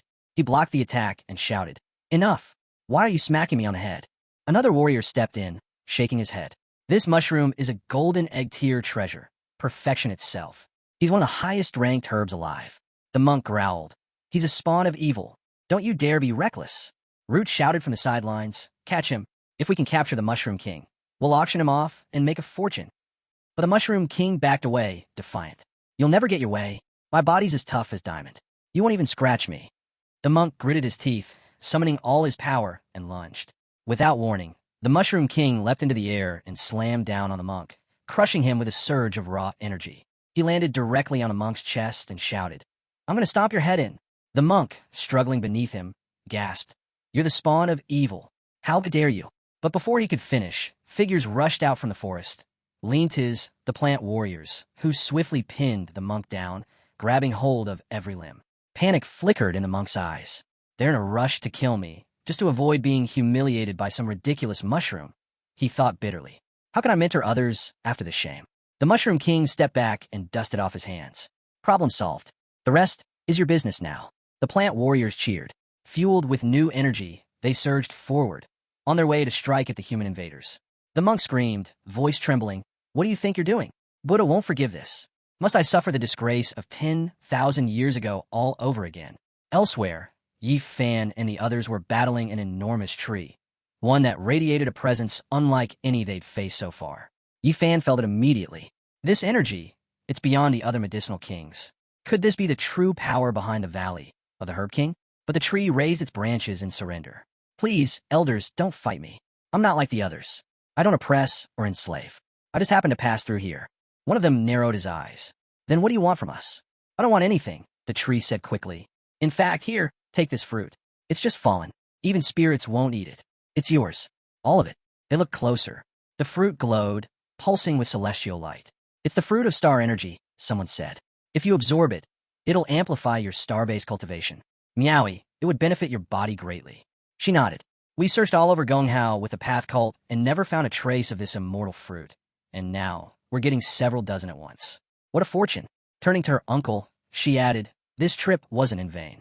Once I absorb these, my star power will reach a new stage. The tree glanced around nervously. So can I leave now? Hong Qinya huffed, clearly not over it. But Yi Fan gave a calm nod. Let him go. Then he turned to the others. You feel that? There's a strange energy ahead. We might be close to uncovering the true secret behind the Valley of the Herb King. Li Taidan leaned in. You mean it? So this time, we might really unlock the Valley's ultimate mystery. But Hong Qinya frowned quietly. Why can't I sense anything? Am I really still stuck at the 9th level of Qi? Miaoi looked over at Yi Fan. You obtained these fruits, thanks to your 2 disciples. Do you really still want more? Yi Fan smiled. No need. Let her keep them. Then he turned to young Master Yi. And thank you. If you ever need support in the Tao School, don't hesitate to ask. He responded humbly. There's no need to speak so formally. We'll go together. As the group continued deeper into the valley, they suddenly stopped, stunned by what lay ahead. What is this place? Why are there so many medicinal herbs at the level of the medicine lord? Hong Chinya's eyes sparkled. This is amazing. Truly exciting. And then, she spotted something familiar. The teacher asked what that dark figure was. Yi Fan answered, it hasn't even been that long. And look at this bald geezer already falling apart. They took a closer look. Those vines weren't just attacking, they were toying with the people. Yi Fan sneered. If even Master Jing and those Eastern cultists got humiliated like this, then whoever's behind it isn't just anyone. Yu Yang turned to the teacher and said, the stronger the medicinal plant, the more terrifying its grade. We might be looking at something from the elite great medicine realm. Just then, Root snapped at them, demanding they get on their knees and beg for forgiveness. But Yi Fan smirked. Oh, I'd love to know who gave you the guts to say that. That's when Monk caught sight of the figure. He muttered, enjoy these last moments as a human. You'll soon wish you hadn't been so clueless. Root's expression twisted in fury. He stared at the silver-haired youth and barked. Is that the guy who destroyed both the Lightning King and the Contestant King? But now, with the Mushroom King in control, he was nothing more than their plaything. Suddenly, the surrounding plants began shrieking in panic, calling desperately for the Mushroom King to save them. The thought struck them. Could there really be such a terrifying monster in this place? Hong Chinya's eyes narrowed. Even at my peak, I'd never have dared to call myself a great demon. So who is this guy? Yi Fan leaned in, intrigued. Now I'm curious to see what a true great demon looks like. Root glanced around, no sign of the Mushroom King. And without a second thought, he turned and bolted. But even as he ran, he yelled back, you fools. The Mushroom King is the strongest villain here. Only he can defeat that monster. Yi Fan raised an eyebrow. Is he really the strongest creature in Medicine King Valley? The Mushroom King appeared, answering confidently, absolutely. Without a doubt. Hong Qinya looked at it and gasped. That's an immortal chaotic mushroom. Yi Fan turned to him. What's so special about that thing? Is it powerful? Hong Qinya explained. It's one of the rarest types. Eating it boosts power, extends life. It's basically the closest thing to a legendary divine potion. Yi Fan's mind raced. A true high-grade medicine. Root nodded. He's a master, perfected the golden fruit egg stage. Mr. E, be careful. If anything goes wrong, we'll find a way to teleport out. But Yi Fan shook his head. Relax. I know what I'm doing. Meanwhile, the Mushroom King growled. Humans are wicked. All they think about is eating me, disturbing my sleep. He glared. Why did you come here? That cold voice crushed the air. Yi Fan felt the gap between them. It was huge. But instead of backing down, he reached for his trump card. You came at the perfect time, Yi Fan said. He activated it. A sudden beam of sunlight swept the area, making the plants tremble in fear. Watching this, Miaoi whispered to her uncle, looks like young master's technique isn't bound by the Qi practice realm. Her uncle nodded, eyes sharp. Yes, and it carries a terrifying force. It ignores. The energy completely defied the laws of Medicine King Valley. Even Hong Qinya couldn't believe what he was seeing. How did the teacher pull this off, he muttered. The Medicine Clan held absolute authority in this place, precisely because of the sacred laws they enforced. Laws laid down by the Honorable Medicine Clan themselves. These rules weren't just ordinary. They were a unique, immortal technique. Anyone stepping in a Medicine King Valley would be immediately bound by them. The only exception, of being on the same level, or stronger, than the one who cast the rules. Only then could those boundaries be bent or shattered. Hong Qinya stared at the scene in disbelief. No way, he thought. There's no chance he's that powerful. If he was, none of us would have survived his first strike. Still trying to make sense of it. Hong Qinya turned to Wang Cuihua. Are you okay? Even the monk was stunned. Just moments ago, he remembered how his own palm strike barely left a mark. Meanwhile, the blow from the great Mushroom King had hit with crushing force. And yet now, that same monster had been swatted away with a single slap. The monk could feel it. His Buddhist heart was trembling, about to burst. Our protagonist sensed the Mushroom King's slam into the ground. Bruised and dazed, he wondered, was I just sent flying? That can't be. Back then, the herb sage personally placed a seal here, claiming no one below a level 4 true immortal could break it. So what's going on? Did the seal weaken over time? He turned to the Mushroom King and said, "If you've got no other tricks left, I'll be turning you into soup." Power began to gather at his fingertips. The Mushroom King shouted, "You big jerk! I won't let you have your way." He charged, but our hero struck him multiple times in an instant, spinning him midair. Then he summoned a surge of power and slammed him hard across the face. The Mushroom King panicked. Can this guy really ignore rule suppression? He cursed the herb sage for being unreliable. This human cultivator broke a seal that should have been unbreakable. Does he have an undying overlord body or something? Our hero's magic flared, his eyes glowing. He punched the Mushroom King in the gut, and a beam of light shot from the sky, blasting the king and shrinking him down into a pitiful mushroom. In shock and drenched in sweat, the Mushroom King cried out that he couldn't believe he was losing to a human inside Herb King Valley and admitted he was too weak. The entire valley began to buzz with gossip, accepting that the Mushroom King had been defeated and Herb Valley had fallen. Tears filled the Mushroom King's eyes as he confessed he wasn't strong enough and had no one else to blame, not even the herb sage. He reflected on his long and dull life, wishing that in the next one, he could be human instead of a mushroom. High above, the herb sage silently observed as a notification appeared, confirming that the quest had been completed. The immortal chaos mushroom was now officially recruited as a disciple, and the reward, one chi splits into 3 purities, had been granted. Our hero raised an eyebrow, surprised that even the mushroom would be shown no mercy, though the reward was clearly too tempting to ignore. He glanced at his hand and offered the mushroom a chance to live. But the mushroom scowled and refused. Caught off guard, the hero noted that he hadn't even explained the terms yet and questioned if the mushroom truly had a death wish. The mushroom let out a tired sigh and confirmed that he would rather die. The hero paused, realizing the mushroom genuinely had no will to live, but the reward was far too valuable to pass up. With a small smile, he bowed and asked for a final favor before the mushroom's end. The mushroom narrowed his eyes, asking what kind of favor. The hero simply told him to become his disciple. The mushroom fumed. Who asked someone to be their disciple right before killing them? That's insane. With a serious face, our hero said, "Help me, and I promise to blast you into soup." No pain spared. Furious, the mushroom shouted, "You crazy bastard! Is that how you ask for a favor? I'm not interested." Our hero grinned. "Then I'll toss you in a pot, add wild chicken and herbs, and make the tastiest stew ever. I'll clean the bowl with no bits left." He brought out plates. The mushroom cried, terrified, "You monster!" But finally he gave in, bowed down and sobbed, agreeing to become the disciple. A notification appeared that the disciple had been successfully recruited and the reward was granted. Filled with excitement, the hero announced that from now on, the mushroom was his disciple and must call him master, promising both protection and a playful threat of being eaten. The mushroom, now smiling, gave a nod. The hero then handed over a scroll, stating it contained the cultivation technique and instructing him to study it well. From his fingertips, magic flowed into the mushroom's forehead. The mushroom's eyes lit up as he read Green Emperor's longevity scripture. He felt himself lifted into the air, overwhelmed by energy. We herb spirits have always been weak, surviving only because of the herb sage's suppression rules. But this could change everything. Just then, another beam of light struck him. As the smoke cleared, a young boy with green hair emerged. Looking at his arms, he smiled wide. This scripture doesn't just fix cultivation flaws, it boosts our combat power. It could help our entire race evolve.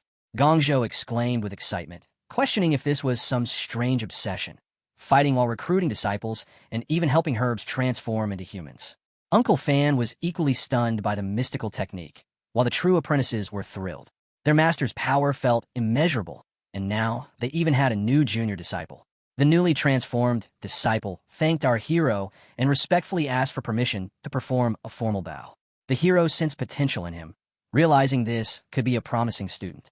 Meanwhile, Wong was silently seething with jealousy. He suspected that the hero was hiding something. Not only had he taken a Mushroom King in as a disciple, but he had also helped him gain a human form. Wong thought to himself that this could only mean one thing. The hero was scheming. The immortal chaos mushroom might one day evolve into a true immortal herb, a rare existence so valuable that even gods would kill to obtain it. Whether to gain profit or wait for the right moment to consume him, the hero was playing a long game. Up above, the Buddha, still suspended mid-air, sighed in disbelief. To him, nothing made sense anymore. He grumbled that he seemed to be the only one who had actually lost something today. In frustration, he shouted at everyone below, demanding they come and get him down. Back on the ground, our hero looked at the mushroom and said that now he had entered his sight, he deserved a proper name.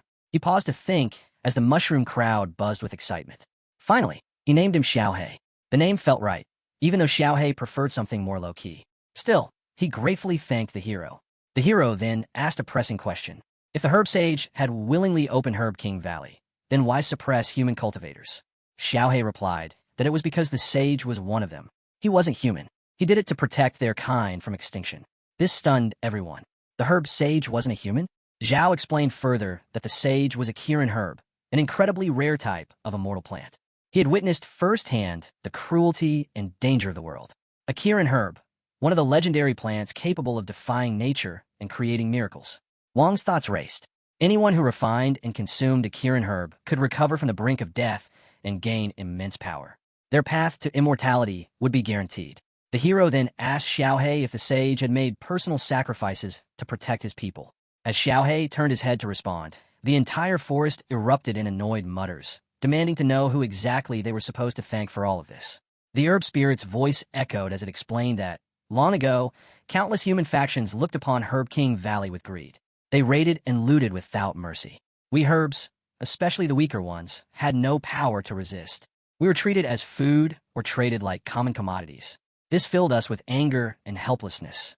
To protect us, the herb sage burned his own life force, offering it to appease the invading cultivators, just to buy the rest of us a little breathing room. Shay added that the sage had used his own body and strength to carve a path forward. But the voice reminded them that energy is finite, while human greed knows no limits.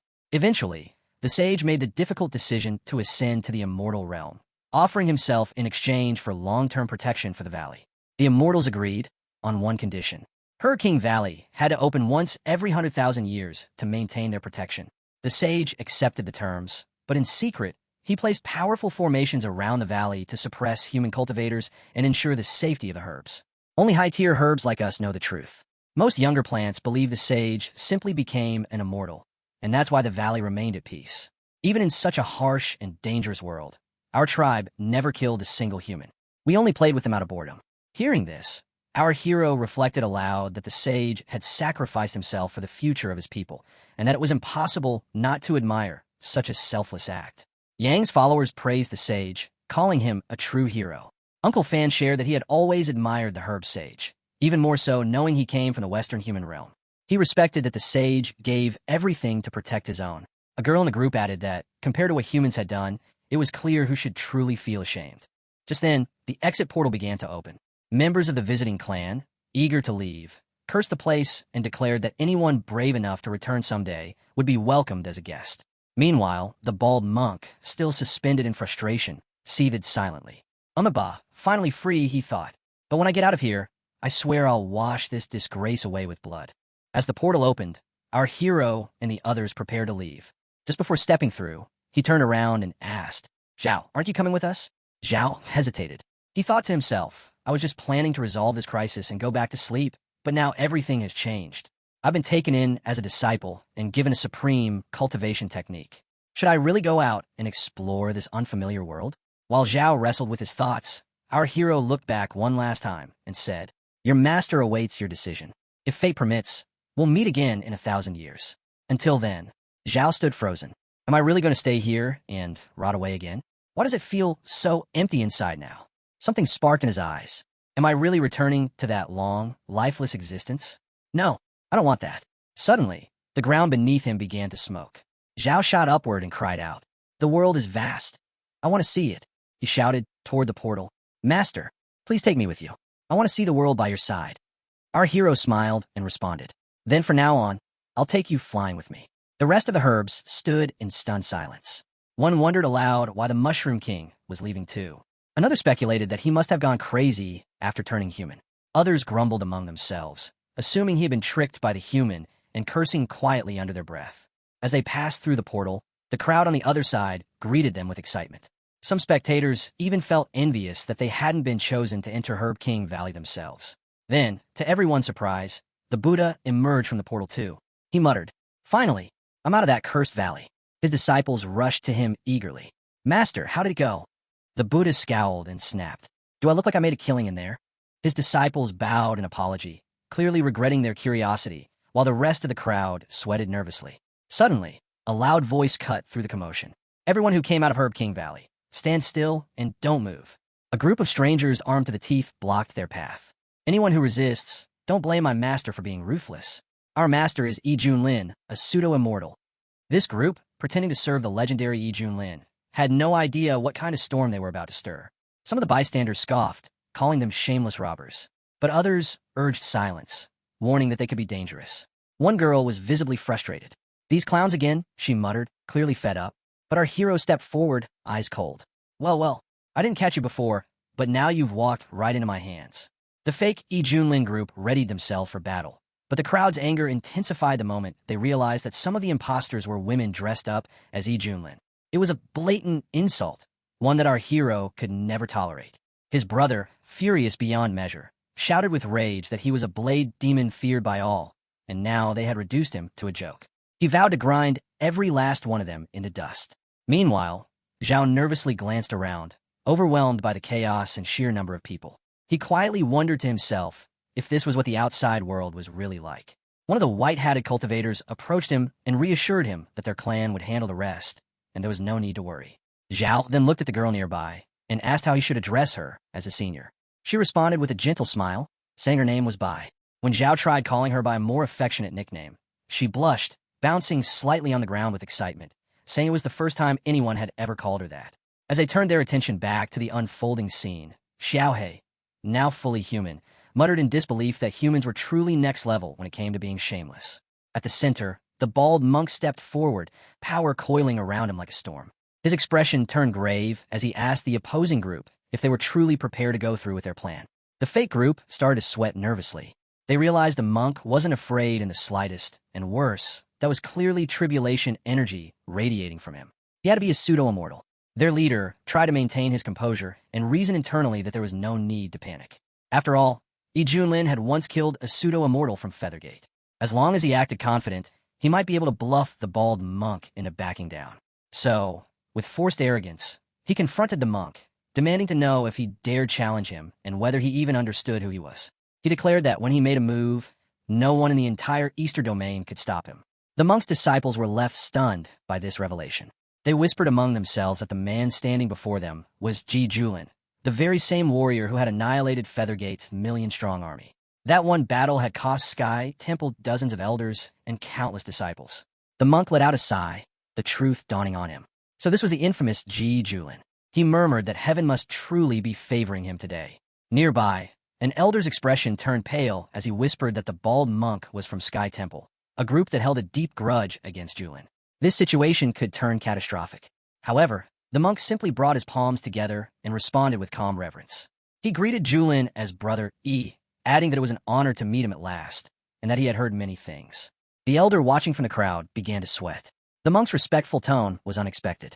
Was he really letting go of past grievances? It seemed the name Yi Junlin held far more weight than anyone had imagined. Another monk disciple leaned toward his companions and questioned quietly why Master Rendang was being so polite, given that the two were supposed to be sworn enemies. Another observer muttered to himself that Yi Junlin had truly become someone no one could afford to provoke anymore. From the side, our hero let out a chuckle. One of his disciples leaned closer and remarked with admiration that even the bald monk was showing their master such deep respect now. The fake Yi Junlin stepped forward, pretending to speak with calm authority. He said that since fate had brought them together today, he hoped the monk would stay out of whatever happened next. But the monk replied with a serene smile, acknowledging him as Brother Yi and offering to lend a hand. Without warning, the monk soared into the sky and summoned a massive formation tool. The artifact rapidly grew in size, glowing with divine energy. He invoked the Heaven Net Subjugation Formation and brought it crashing down on the imposters. The old man leading the fake group cried out in panic, demanding to know what the monk was doing. The monk's voice rang with finality as he declared that, since fate had brought them together, he would personally guide them all toward nirvana and eternal peace. The disciples, overwhelmed by the monk's fury, began to panic. They insisted they had no quarrel with him and offered to hand over the treasure peels if that was what he wanted. One of them questioned whether this was because of the incident in Medicine King Valley and assured that they would not reveal anything about it. The monk, his voice unsteady, denied there had ever been a deal. But deep inside, he knew the real issue. They had witnessed his humiliation in Xianbai Valley. He couldn't allow that disgrace to spread eastward. Silencing them, taking the peels, and placing the blame on Yi Julin seemed like the perfect solution.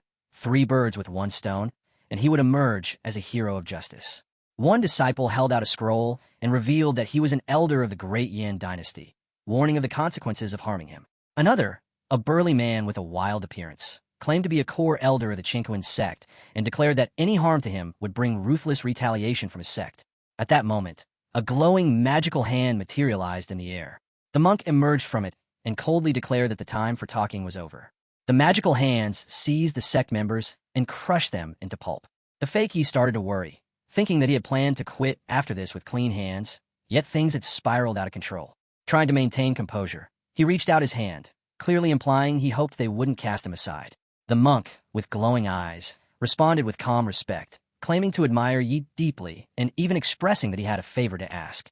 According to him, Yi wanted treasure while he wanted survival, so forming an alliance seemed mutually beneficial.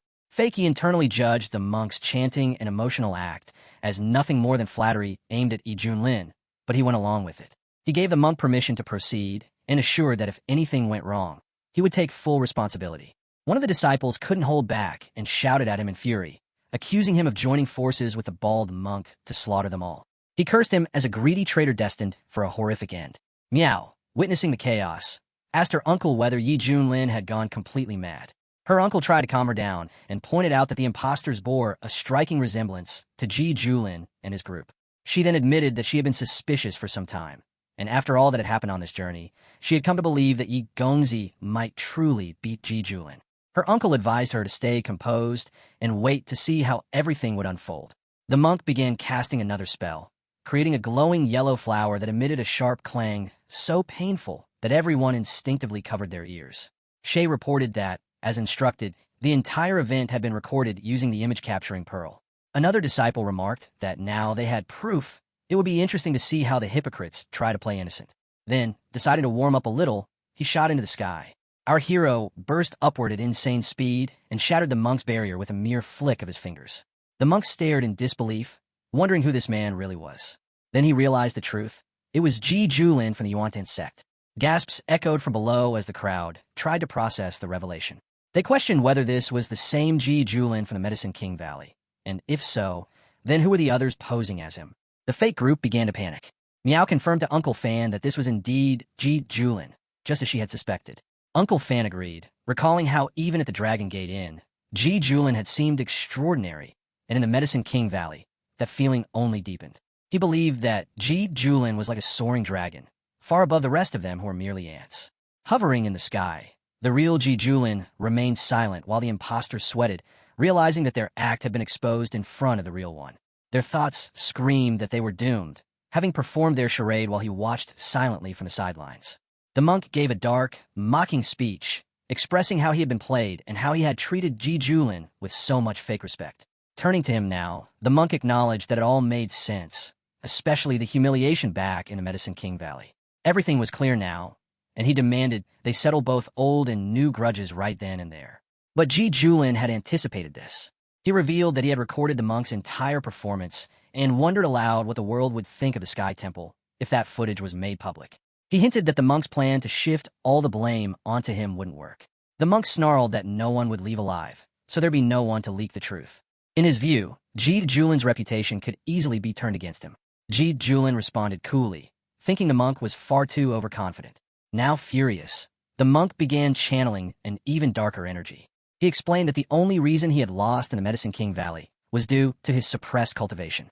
But this time, things are different. He bellowed at Ji Julin to prepare for death as he unleashed a thick wave of electrified mana.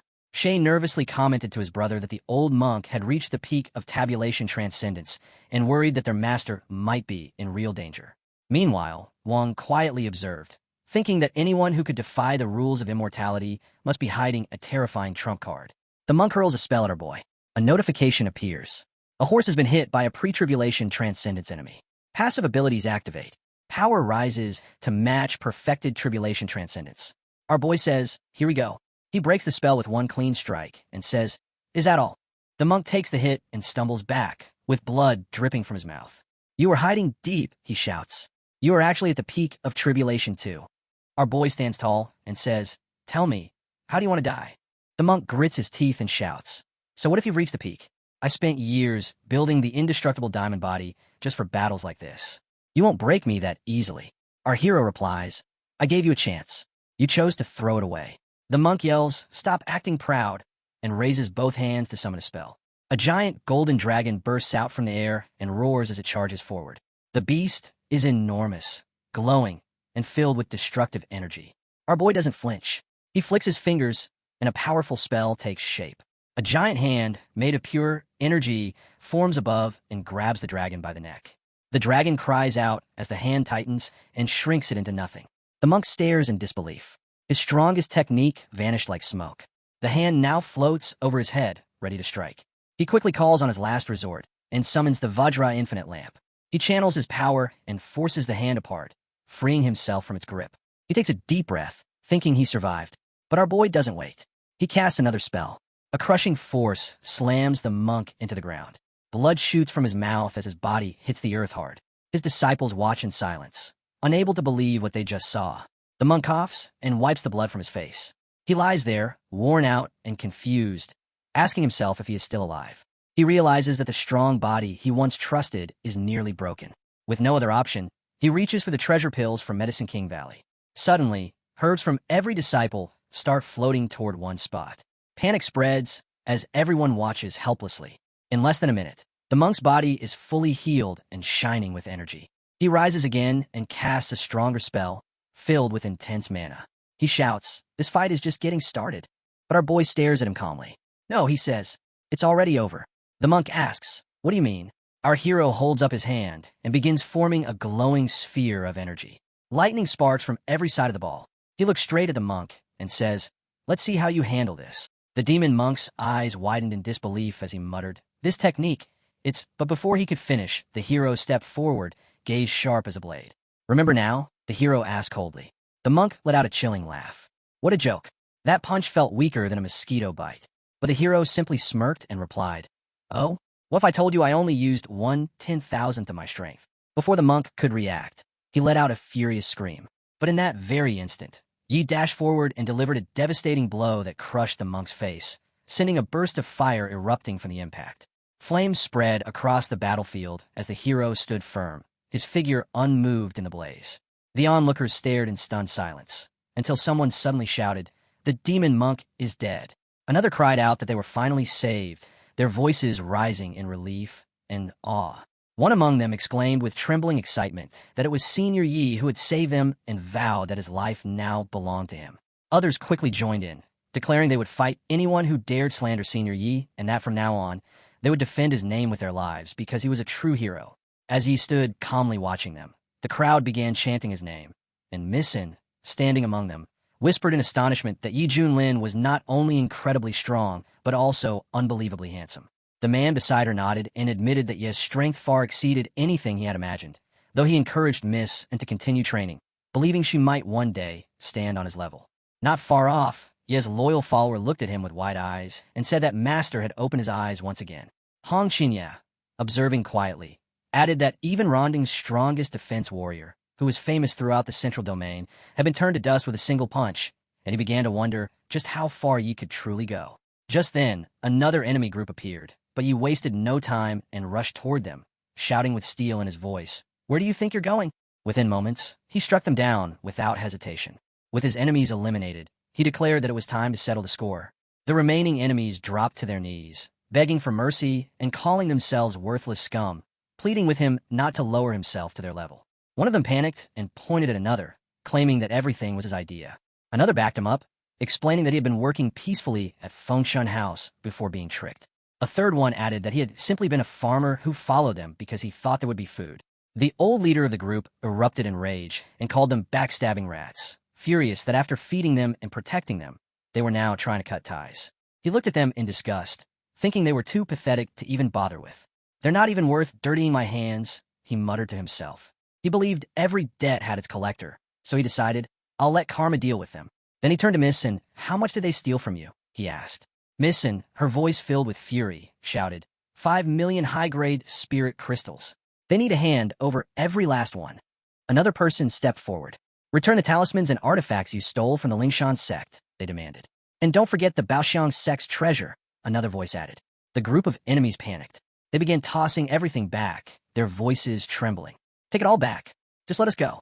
It's over. He glanced at the growing pile of stolen goods and said coldly, with this many creditors, you're in for a fate worse than death. Li Wujia, standing nearby, snorted and commented that these lowlives were not even worth Master's time. Missinen stepped closer to Yi and thanked him for recovering everything. She confessed that she always sensed he was hiding something, but never imagined he was the real Yi, and admitted she had been completely fooled. He told her that he had wanted to reveal himself when they first met, but chose to stay silent, because he knew she despised imposters. The man beside her reflected bitterly that because of those thugs, he had sworn to become strong and serve justice, though now the vow felt like a joke. Yi replied gently that it was not laughable, because having a pure heart was rare and admirable. He offered to help with cultivation and said that with her Star Force psyche, her future was incredibly bright, and he had high hopes for her. She looked at him with determination and promised to train twice as hard and surpass him someday. He smiled and replied that he would be waiting. Then he raised his finger and softly called out, a kun. At once, a massive shark emerged with a deep voice, responding, Ah kun. He turned to Miss-in and said, until we meet again. She smiled and replied, let's meet again someday. As he descended, the crowd erupted into murmurs of astonishment. Whispers spread like wildfire. It's true. Senior Yi really rides a Kuenpeng. The energy shifted. The same people who once doubted him now looked on with admiration. He's the pride of the Eastern Domain, someone exclaimed, awe in their voice. Another voice broke through the noise, regretful yet firm. We actually believed all that trash talk, but he just saved our lives. We need to clear his name, one man shouted. He deserves it. After everything. For real, another added. We owe him big time. Then came a roar from the back of the crowd, laced with resolve. Step 1. Bring down the real villains. The old monk, now panicking, asked what they still wanted since they had already returned everything. Another man retorted that none of it mattered because the entire scheme had been the old monk's idea from the beginning.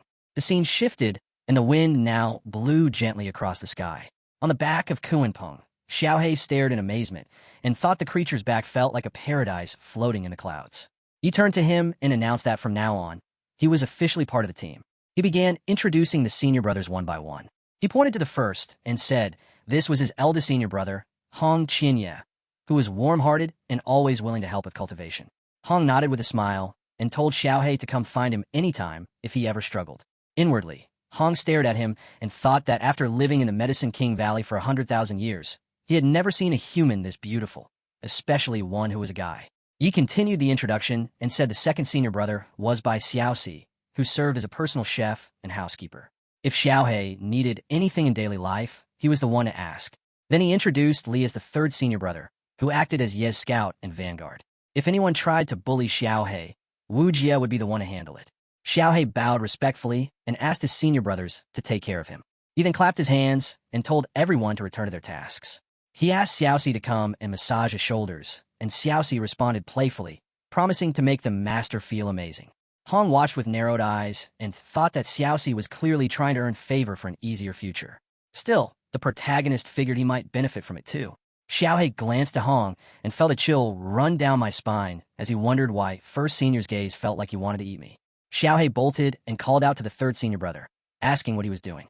Li replied with a sly grin and asked if he wanted to try something. He immediately panicked, thinking this guy was trying to make me eat my own kind, and desperately asked myself if he could still run. Li laughed and apologized, saying he didn't really mean it. Xiaohei fled and shouted that the third brother was terrifying. Wu Jie sighed and thought he had left a terrible impression already. Later, the scene shifted to a quiet moment where Yi stretched and said that hit the spot, and now he wanted some good tea. Xiaoxi leaned in and commented that it smelled amazing. Yi smiled and invited him to help brew something together. As they prepared the tea, Hong suddenly stared in disbelief and asked if the leaves were what he thought they were. Yi confirmed with a nod, and Hong realized that it was enlightenment tea, an incredibly rare spiritual brew. He thought to himself that even a tiny handful of it could spark a war among top-tier powers in the Central Domain.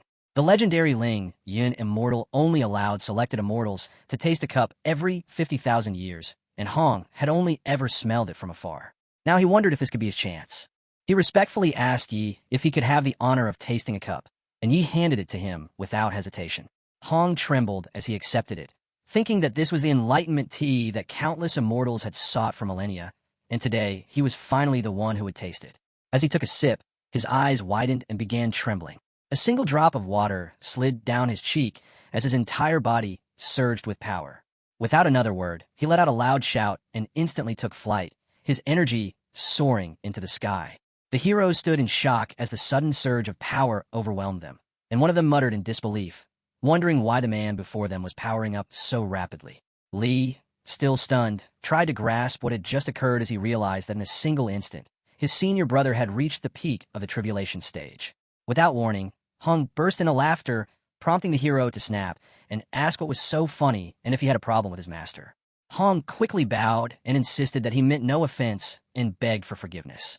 The hero then smirked and questioned Hong's quick mouth, suggesting instead that the disciples should enjoy some tea. Li graciously accepted the offer, while Hong curiously inquired about how much enlightenment tea the master still had left. Without saying a word, the hero extended his hand, revealing jars packed full of tea leaves which left everyone awestruck. Hong exclaimed in disbelief at the sheer quantity, since even a few leaves of enlightenment tea had once ignited a war between sects, and now their master had an entire jar to himself. The hero casually urged them to drink, and Hong responded with wide-eyed gratitude. As everyone sipped the tea, a sudden wave of red energy surged through the air, and Xiaohei gasped at the overwhelming aura while questioning if tea could truly cause such an effect. Li thanked the master again, and suddenly noticed that Bai Shiji had already reached the late tribulation stage. Xiaoxi added that the master himself seemed stronger and that the tea had an incredible taste. Drink quickly, fourth brother, Li urged. This tea seems to heighten enlightenment. As fourth brother drank, he wondered, will this work just as effectively for the people of the Madison tribe? Xiaoxi soared into the sky. Golden core perfection. Li yelled, divine transformation. Perfect ascension. Xiaoxi quietly thought to herself, it's wise to stop at perfect ascension. Anything beyond that might overshadow my own seniors. Meanwhile, Hong realized that the tea had majorly boosted everyone's cultivation, and even after the buzz wore off, it still hit deep with the martial brainpower. He was like, damn, this tea's worth more than any shiny loot we've ever snagged. Out of nowhere, this glowing screen popped up with a new quest, and he couldn't help but grin. Perfect timing to throw hands with the baldies. He yelled out to Shaolu, told him to snatch the recording sphere because we were rolling out to the Hanging Temple. When Plaid gave the usual yep got it response, the hero dropped some lore, told them the Hanging Temple's basically the East Divine Gym for cultivators. Then he hit him with the main quest vibe. It's time to snuff out their sacred flame. Low-key, he didn't think we'd get into it this fast, but hey, the abbots there? Yeah, they ain't your average bald dudes in robes. The scene shifted dramatically to the eastern domain, where flames engulfed homes, and a monk was wreaking havoc while a woman begged for her child's life and offered herself instead. The monk coldly stated that the child must bear his father's karmic debt and that a death must be repaid. Just then a sharp and blazing burst of energy struck the area, and the monk turned with fury, asking who dared to disturb them. Soldiers charged in, and their leader, Murong Hai, declared, "This is now the kingdom of kindness." He then warned the monk, "Your actions will not go unpunished." The monk sneered. "Not even the king would interfere," he stated, then asked Murong, "Who do you think you are?" Murong declared, "These children will be protected under the Lord's mercy." He accused the monk, "You disguise monstrous cruelty behind holy robes." He further accused, "You monks are cannibals. The children you rescued likely ended up in your stomachs." Enraged, the monk demanded that Murong watch his tongue and stop insulting the mountain lord. Murong charged in, shouting for the monk to die, and flames erupted violently around them as the battle intensified. Yang appeared just in time and warned the governor to stay alert while preparing to intervene. The governor pointed at the monk and demanded surrender, but the monk smirked and suggested they show their version of compassion. Before Yang could respond, the monk attacked with swift brutality, and the governor was struck down. As he fell, he called out to Yang Yu, and the monk mocked his downfall by addressing him with twisted courtesy. Yang stepped forward and revealed that the Hanging Temple had already absorbed the rest, and that the governor was the last one standing. The wounded governor called him a traitor and accused him of conspiring with the temple to assassinate leaders. "The Empire isn't going to let these crimes slide," he warned them. But the monk cackled. "The kingdom of kindness has been in our pocket for ages," he boasted, "and, plot twist, there's literally no one left to snitch." Yang jumped in all smug. The past governors were the same brand of stubborn and got clapped for it, he said, then added sarcastically. So, has anyone seen the Empire come running? Nah. The governor just face-planted in full disbelief mode while I gave him one last warning and got ready to launch him straight into the Afterlife Express. No return ticket. Just as the monk moved to strike again, the governor used the last of his strength to stand and shouted that he would drag the bald monster to hell with him. Yang called him a fool, and at that moment the scene sharply cut back to the hero, who sat with frustration and exclaimed that the storyline was awful. He questioned who wrote such nonsense and asked when the artist even started sketching. Hong sheepishly admitted that he hadn't started yet and was just thinking, which prompted the hero to snap and tell him to stop thinking and start drawing since the pen wasn't going to move on its own. Fellow cultivators, don't be reckless, someone shouted just before three figures clashed in a flurry of motion and suddenly froze mid-battle as a towering presence filled the battlefield with an ancient force. The governor's voice shook as he identified the creature before them as Kunpeng, the ancient divine beast of the Kunlun Mountains. The monk's face went pale as he muttered that a supreme demon beast at the tribulation stage had no reason to be there. Just then the hero smirked and gave a calm, yet commanding order telling Kun to swallow all those baldies for him. A burst of green light exploded through the air. With horror, the monk realized the tribulation stage demon beast actually belongs to that man. Staggered by the force, he was flung into the sky and screamed, "Mercy!" as the energy washed over him and his fellow monks. One by one, the false monks were crushed beneath the devastating wave. The governor recognized the devastating power as the Kunpeng swallowing technique. Yang stood among the wreckage with trembling hands. "All the monks are dead," he muttered. "I don't know what to do anymore." The hero descended gracefully alongside his companions and stepped forward to ask the governor who he was and why those monks had been slaughtering innocents. Muronghai introduced himself respectfully as the governor of the city and explained that the monks were not true disciples, but minions of Hanging Mountain who had come to abduct 800 boys and girls to serve their mountain lord. He bowed deeply and thanked the hero for arriving in time to stop the massacre. Hearing the name of Hanging Mountain, the hero asked if it was connected to the Hanging Temple. A local cultivator stepped forward and revealed that the mountain lord had once been a gray wolf spirit who gained enlightenment under the temple's abbot. He was once offered incense like a deity, but later fled to establish his own order where he now commanded 3 demon protectors and over 48,000 lesser demons. The governor added that the beast used the guise of Buddhism to rally criminals and sent them across 36 kingdoms in the Buddhist province to kidnap children. Outwardly, they claimed to enlighten the young into Buddhism, but in reality, they devoured them. Why hasn't the Buddhist province intervened? They cursed the monsters, demanding to know. The governor sighed. The kings had sent envoys to the Hanging Temple seeking help, but none ever returned, he explained. Clearly, someone was protecting the beasts. He added, the Hanging Temple stands as the pinnacle of Buddhism in the East, and its spiritual leader, Abbot Shuyun, never admitted any connection to the atrocities. Because of this, the kingdoms had no choice but to suppress their anger and endure in silence. The governor admitted, I have done what little I could to resist. Han called out their trash behavior like, wow, so y'all just ignore the abbot's crimes and murder envoys to save face-nice priorities. Murong was like, yep, nobody questions the Hanging Temple, and even if they did, nothing ever changes, so why bother, right? Then our dude turned to Yang and hit him with the coldest where you think you're going bro Murong, snatched him up, and called him a full-on traitor for riding with Hanging Mountain and offing governors, and said if it weren't for me, he'd be 6 feet under 2. Our boy looked at Yang's face, and the dude was sweating like he saw a ghost, and he knew something big was going down, probably gray wolf-level chaos. Then boom, he cracked like a cheap teacup and spilled that the Mountain Lord was throwing some birthday bash from hell and wanted them to double the abduction quota. Like, bro, what kind of party needs that many kidnapped kids? He was crying that it was too much, and they couldn't keep up like no duh. Murong straight up lost it when he realized they wanted 800 kids from just one city and across the Kingdom of Kindness and 35 other countries. It was giving a horror movie. He screamed that every one of them deserved to catch these hands. Yang pleaded that Hanging Mountain was too powerful and backed by forces no one dared to provoke, and insisted it wasn't his fault. The hero calmly responded that in that case he could go join the beasts and unleashed a wave of red fire. Kunpeng appeared once again with piercing eyes, and Yang screamed for mercy as the system congratulated the hero for his actions. The hero smirked and thought the timing was perfect since he had planned to deal with those monsters anyway. He turned to Murong and asked if he would lead them to Hanging Mountain. Murong quickly agreed and bowed deeply, thanking the hero for saving their people and calling him a true hero. The hero replied with a small smile, saying it had been a while since someone called him that. As Kunpeng soared into the sky with everyone riding on his back, Morong looked around in awe at the beautiful garden growing there. He turned to the hero and asked respectfully for his name and promised never to forget his kindness. The hero answered with a calm voice, saying his name was Yi Junlin. Morong repeated the name with wide eyes and suddenly realized that this man was the infamous white-haired demon known as the Slaughter God. Yet nothing about him matched the cruel rumors. As Morong pondered how monks could be more monstrous than demons, he found himself questioning who was truly evil in this world. The scene shifted to the eastern Buddhist province where the mountain lord of Hanging Mountain vibrating in a dark hall munching on some mystery meat like it was fine dining. He looked at his creepy squad and asked how the evil plan was cooking.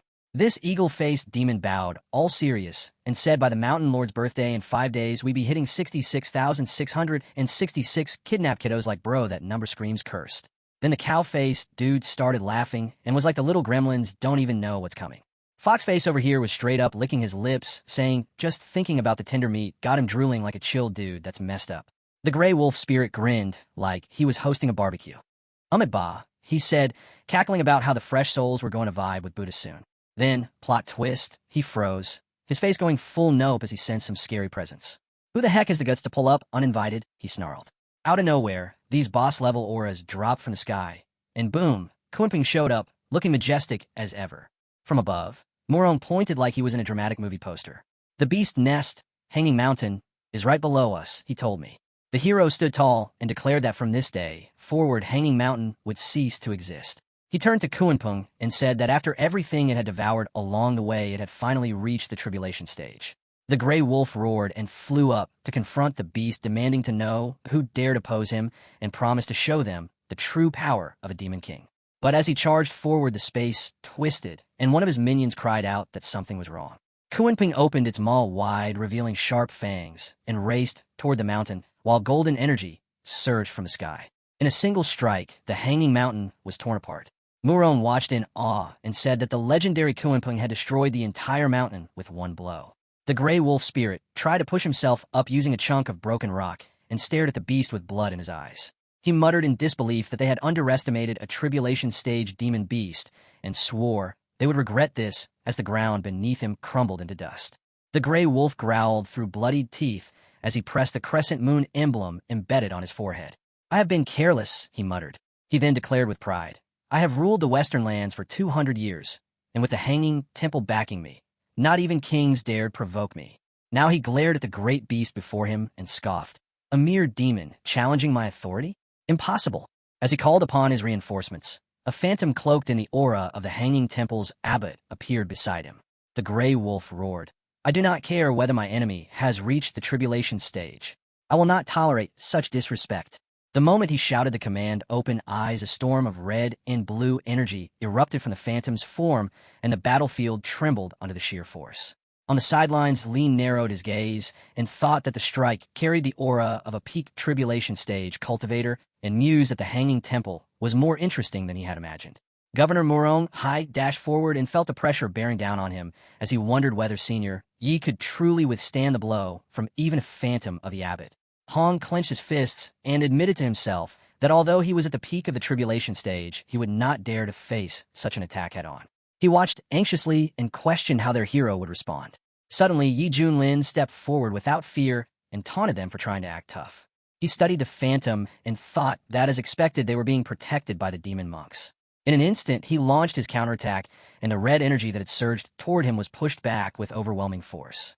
The gray wolf stumbled in shock and screamed that it was impossible and shouted that even the phantom of the Hanging Temple's abbot was supposed to be at least peak tribulation stage. Yet this man before him might be stronger, and what frightened him most was that he could not sense Yi Junlin's cultivation at all. The man was untouchable.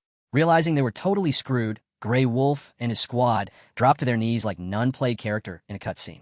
The demon hit the lowest bow I'd ever seen, begging, please spare me, big boss. His voice was straight up shaking as he asked, what did I do to tick off someone this OP? I looked him dead in the eye and hit him with the coldest reply ever, telling him, you built your little evil Airbnb right on my route. Gray Wolf was full-on panicking. I promised to pack my bags and vanish like a bad side quest, he swore. I'll never come back again. But Yi Junlin only stared with unblinking eyes and asked if the wolf planned to run back to the Hanging Temple. The demon nodded rapidly and admitted that he had strong ties with the temple and even offered to personally introduce Yi Junlin to the abbots to exchange Buddhist teachings. Secretly, he thought that now the white-haired demon understood his connection to the temple, he would not dare misbehave. Yi Junlin smiled and said that was perfect because he had been waiting to visit the Hanging Temple and suggested they go together.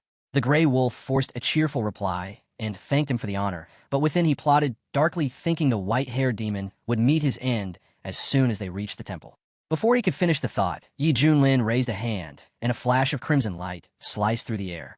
The gray wolf's expression froze, and his eyes widened in terror as his head slipped from his neck and blood sprayed across the stone.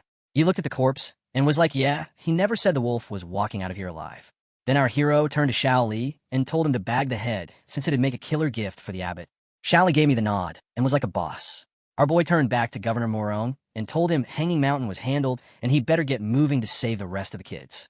Morong Hai dropped to one knee all emotional and said he and the kiddos would remember my kindness forever like dang bro, chillin' just built differently. Out of nowhere, the system screen popped up with that mission complete vibe and threw a congrats for wiping Hanging Mountain. It also dropped the name of a new item called the Tsang Yuan sword. Yi eyes lit up and he whispered about its insane power and how he couldn't wait to try it out. The scene cut over to the Eastern Domain's Buddhist province in Pure Land Nation, where I saw some followers just chilling near the gates of the Hanging Temple. One of the disciples told me the Dharma assembly was about to kick off and everything was prepped. I kept it calm, cool, and collected and told him they could dip. He stood alone in the vast hall and thought about the tracking mark he had placed on the beast, which had suddenly vanished. He knew that only a handful of cultivators across the province could remove such a mark and wondered who had done it. Still, he dismissed the event as karmic retribution and hoped whoever was responsible would not stir trouble. He worried that if word spread it might harm the temple's reputation. Shuyun also recalled the mysterious death of Elder Randang and noted how misfortune had recently plagued the Hanging Temple. He told himself that once the assembly ended he would need to discipline the monks.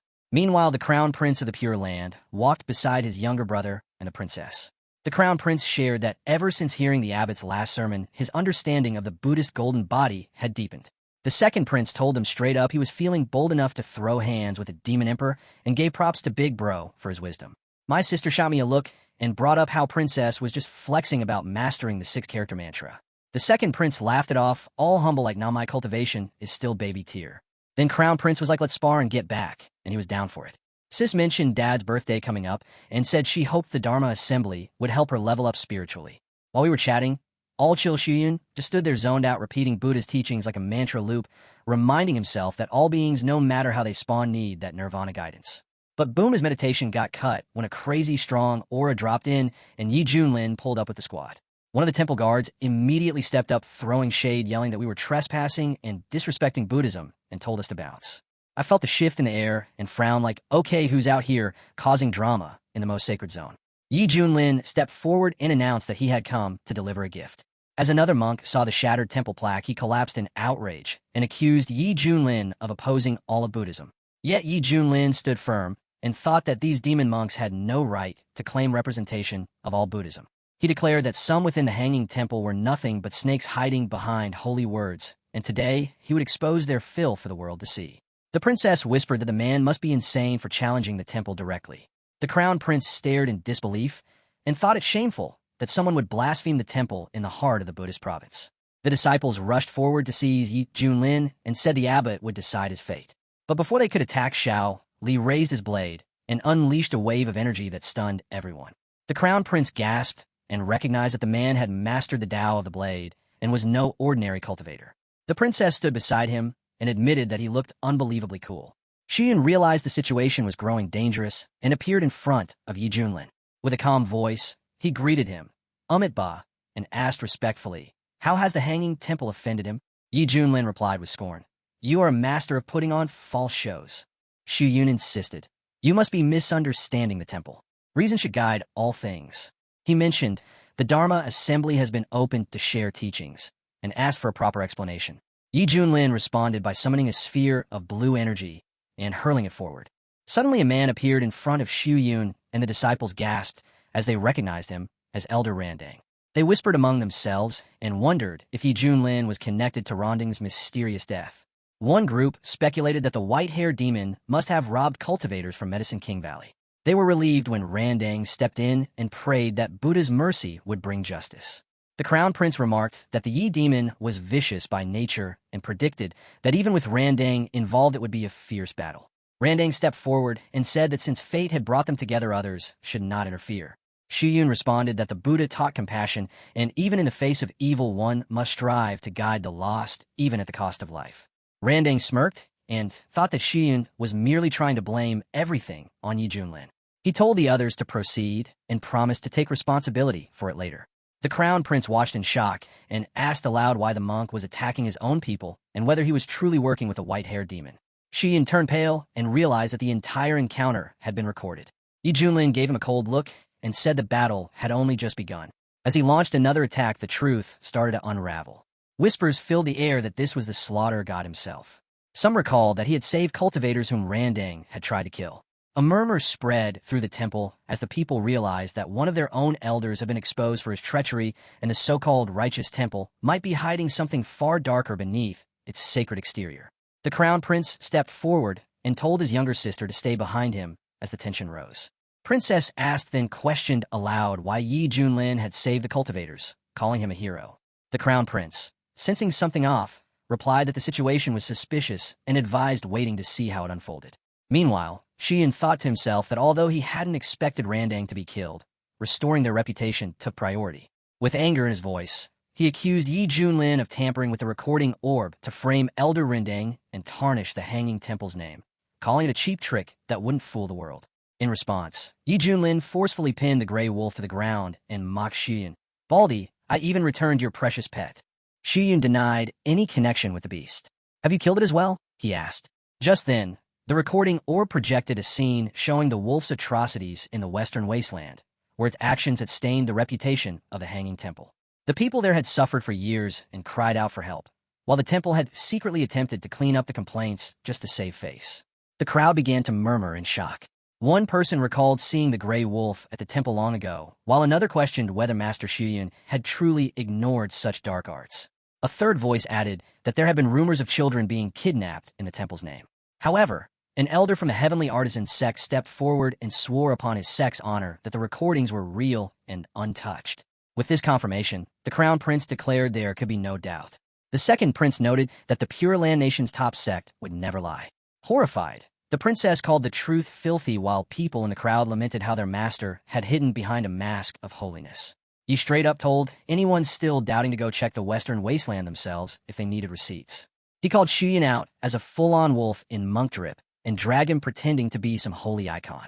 He said that the lotus seat Shiyun was chillin' on was soaked in the blood and tears of kids who never stood a chance, and no amount of chanting Amitabha was going to save those souls now. The crowd started snapping out of it, saying they'd been blind way too long. Li called the whole thing a disgrace to Buddhism and the world itself.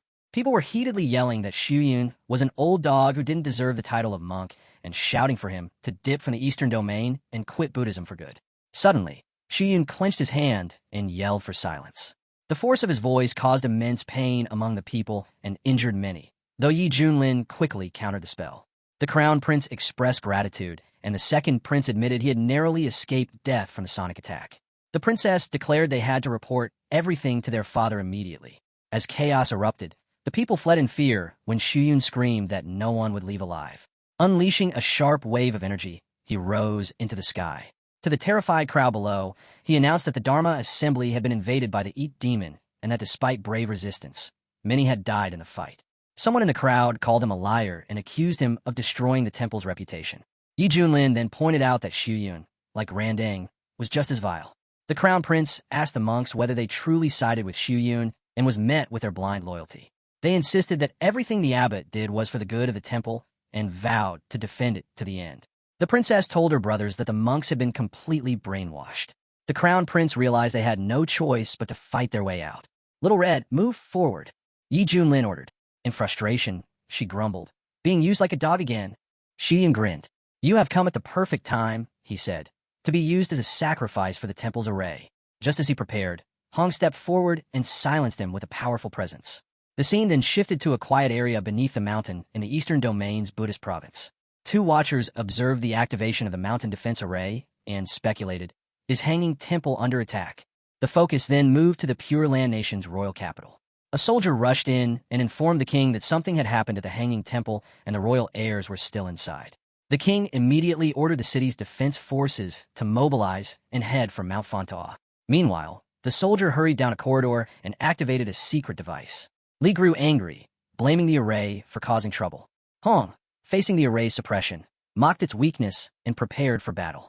Yi straight up called Shuyun an arrogant clown and dropped the golden crow, blazing sun art like boom, let's go. Dude barely blinked and hit back with some Buddhist hellfire mess, then pulled out the nine hells karma flame like it was nothing. He swore under my breath, realizing that junk had underworld clan energy all over it, and called him out for being the biggest hypocrite. He just hit me with that preachy vibe, saying true Buddhism burns evil like, okay bro, whatever helps you sleep. Then out of nowhere, an earth-shaking roar blasted through the air. Shuyun gasped when a freaking Kunping showed up as a surprise. He was out here thinking maybe Junin was behind it, like bros spiraling. Blue energy lit up the place as Xiaoxi rolled in with the squad, yelling, Mousy and 4 Junior Bro are on deck. Shuyun tried to act smug, saying even Kunpeng couldn't crack the array, but he wasn't buying it. Xiaoxi and Xiaohei powered up and launched a blinding flash combo that had Shuyun shaking. He realized, yeah, the Yi Demon got Tribulation Stage disciples too, and they don't play. As the Kunpeng reached the mountain's edge and shattered the barrier, panic swept through the Hanging Temple. People screamed that the array had broken and ran for their lives. The Crown Prince took his sister's hand and told her they had to escape. Shuyun bellowed one final time for everyone to return, vowing no one would be allowed to flee. When a heavy burst of red aura fell from the sky, the members of the prince's family instinctively tried to flee and shield themselves, their faces filled with panic as chaos erupted around them. At that very moment, the hero stood calmly on the ground and with a tone of mock surprise said, "You haven't seen this coming." Meanwhile, the Shuyun hovering above the battlefield, cloaked in red flames, realized the danger that the truth might escape with the fleeing cultivators, and he feared that if it did, the Hanging Temple's reputation would be shattered forever along with his own. Determined to prevent that outcome, Shuyun raised his voice and commanded that no one attempting to escape should be allowed to survive. His loyal followers responded without hesitation and acknowledged his command. On the other side, the hero stood with his followers and ordered them to protect the innocent and ensure their safe retreat. The fourth brother immediately obeyed, and Xiaohei, along with Xiaoxi, activated their powers, releasing waves of purple aura that surged forward to either distract or eliminate the monk's disciples. The scene then shifted to the prince's family who were still running for their lives through the burning temple grounds. A soldier spotted the crown prince and rushed to him, expressing relief that he was unharmed and asking if Hanging Temple had been attacked by demons.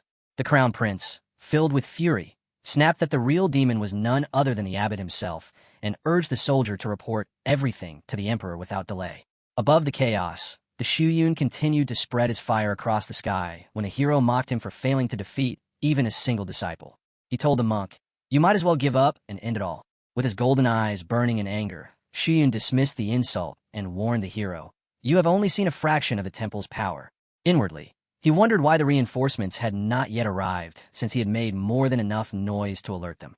With desperation swelling in his voice, the monk called out for Shuyun to summon the 2 sages and defend the sacred temple. Upon hearing that, the hero grew more intrigued and stated that things were finally getting interesting. Suddenly, a glowing circle appeared in the sky, spinning with a cross at its center as sacred energy began to gather. One of the monk's followers shouted in joy and thanked the heavens, as both the demon-subduing staff and the Vajra bracelet appeared, signifying the arrival of the 2 sages of the Hanging Temple. The bracelet descended rapidly toward the hero, who dashed aside to avoid it, and stared upward with fierce determination as he summoned a wave of intense blue energy and shouted for everyone to fall back. In the next instant, 2 mighty figures descended from the heavens, each radiating immense spiritual power. These men were none other than Elder Dragon Elephant and Elder Purity, both part of the legendary 3 saints of the Hanging Temple. As they landed, golden energy surrounded their forms, and the disciples watched in awe, recognizing the once-retired legends who had once stood at the pinnacle of the Eastern Domain alongside the abbot.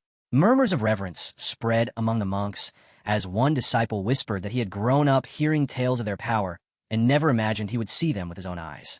The Shuyun became visibly relieved and joined his hands in greeting, expressing that he would never have disturbed their cultivation had he not been so desperate. He silently admitted that without them, he would have already met the Buddha in death. Elder Dragon Elephant turned to the monk and asked who the man was that dared to attack their temple and left him in such a sorry state. Elder Purity criticized the monk for activating the mountain defense array and questioned what the late abbot would have thought of such disgrace. As the two elders confronted the monk, the latter pointed toward the hero and claimed that he was the infamous Yi demon who had forged false recordings to slander the temple, incited chaos among the cultivators, and now intended to destroy the temple entirely. He added that this man had already slain the elders of the Feathered Gate and the Great Sun Master and begged the elders to uphold justice. The hero stood across from the Shuyun and thought that the man had once again twisted the truth to suit himself. He noted that once the cultivators escaped, there would be no witnesses to contradict the monk's lies.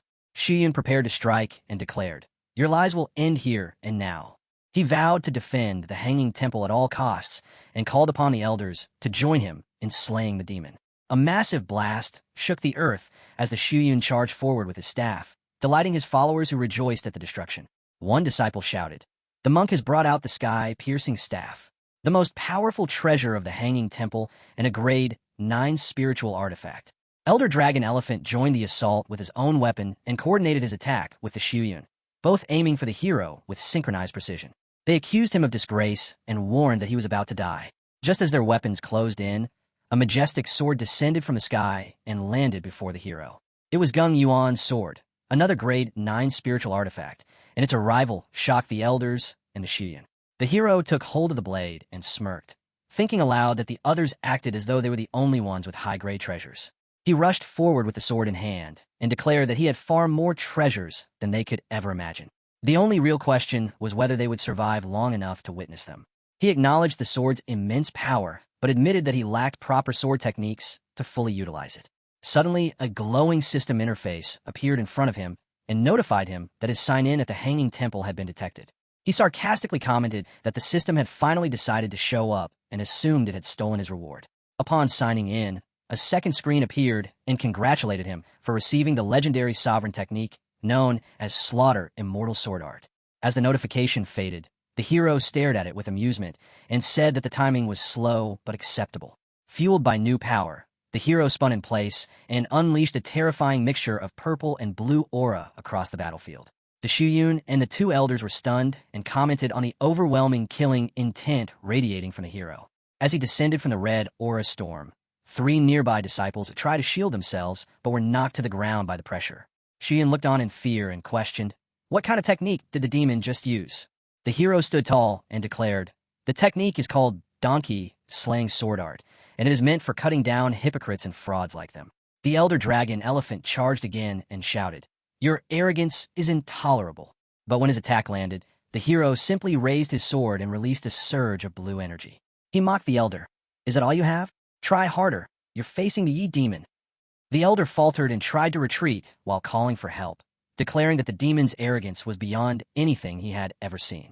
The Shuyun moved forward and began activating the 10,000 looters array, while Elder Purity summoned a glowing ring and hurled it at the hero. The monk added his own red burst of aura, and all 3 of them launched their combined attacks with deadly precision. Watching from distance, the hound observed the battle and noted that the hero was fighting 3 peak tribulation stage masters at once and still looked bored. He wondered what kind of power the man was hiding. Meanwhile, the third brother standing beside Hong remarked that no matter how many grade 9 artifacts the enemies had, they still could not defeat their master. Elder Dragon Elephant shouted again and said that the demon was far more difficult to handle than any opponent they had ever faced, even at the height of their power. Elder Purity turned toward the Shuyun and asked what he had done to provoke such a monster, reminding him that the late abbot had warned him never to create enemies for the temple. He accused the monk of violating that vow and said that now the consequences were upon them. The Shuyun opened his mouth to speak, but found himself unable to utter a single word. The hero charged forward once more with his sword blazing and released another wave of blue energy that flooded the battlefield. Looking at the 3 elders, he wondered aloud if they were truly as powerful as their legends claimed, or if they were nothing more than talk. The elder dragon elephant screamed in frustration and said that the demon had gone too far. He called for the use of their forbidden technique, and Elder Purity agreed, saying that after all these years, now was the time. From within the formation array, the Shuyun raised his staff, which was topped with a sacred ring. He glared at the hero and said, "You have forced our hand. Only your death can atone for the havoc you have caused." He began chanting the ultimate Dharma spell, calling on the sea imprint Samadhi to illuminate all realms. As the incantation continued, he declared, All virtues will converge into the pure light of the Dharma, and all suffering will be transformed into sweet nectar. Suddenly the land trembled, and purple blossoms of divine energy bloomed across the battlefield. All three elders created rings of power and hurled them at the hero while shouting in unison for Yi Junlin to die. The scene opened with a thunderous wave of energy as rings of aura descended one after another and echoed with a voice that cried out through the sky, commanding, "Die, Yi Junlin." Each ring glowed with burning intent while the Shuyun, standing at the center of the chaos, watched both the rings and the hero with intense hatred and thought only of killing. Yi Junlin, calm despite the overwhelming pressure, quickly grasped the seriousness of the situation, recognizing that his enemies had unveiled their trump card. From among the hero's group, Hong narrowed his eyes and declared that this was incense power.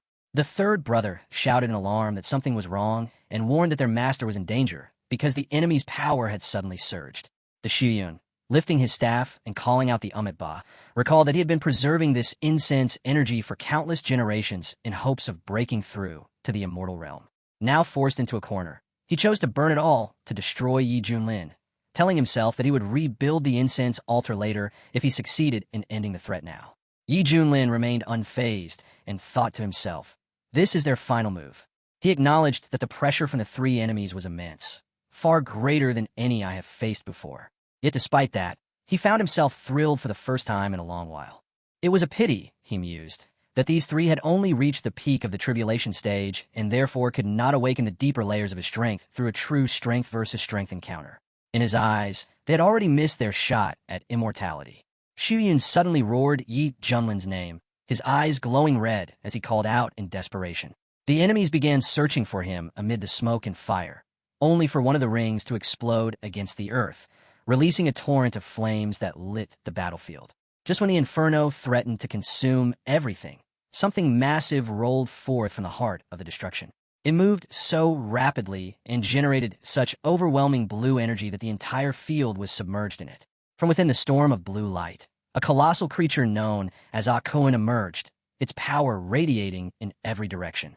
Landing on the ground with a heavy thud, the Shuyun looked upon the beast and declared that he would turn it into Hanging Temple's guardian sacred beast. Reaching forward, he tried to seize it, causing Akuin to cry out in pain and recoil violently. Yi Junlin roared in fury and shouted that the monk had no right to lay a hand on his Archon.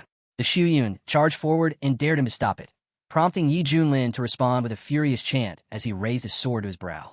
With piercing intensity, he announced that he would now reveal his true technique, where one chi splits into three pure beings. Without warning, two more versions of Yi Junlin appeared beside him, each bearing identical presence and energy. The third brother gasped at the sight and could barely believe there were now three of their masters.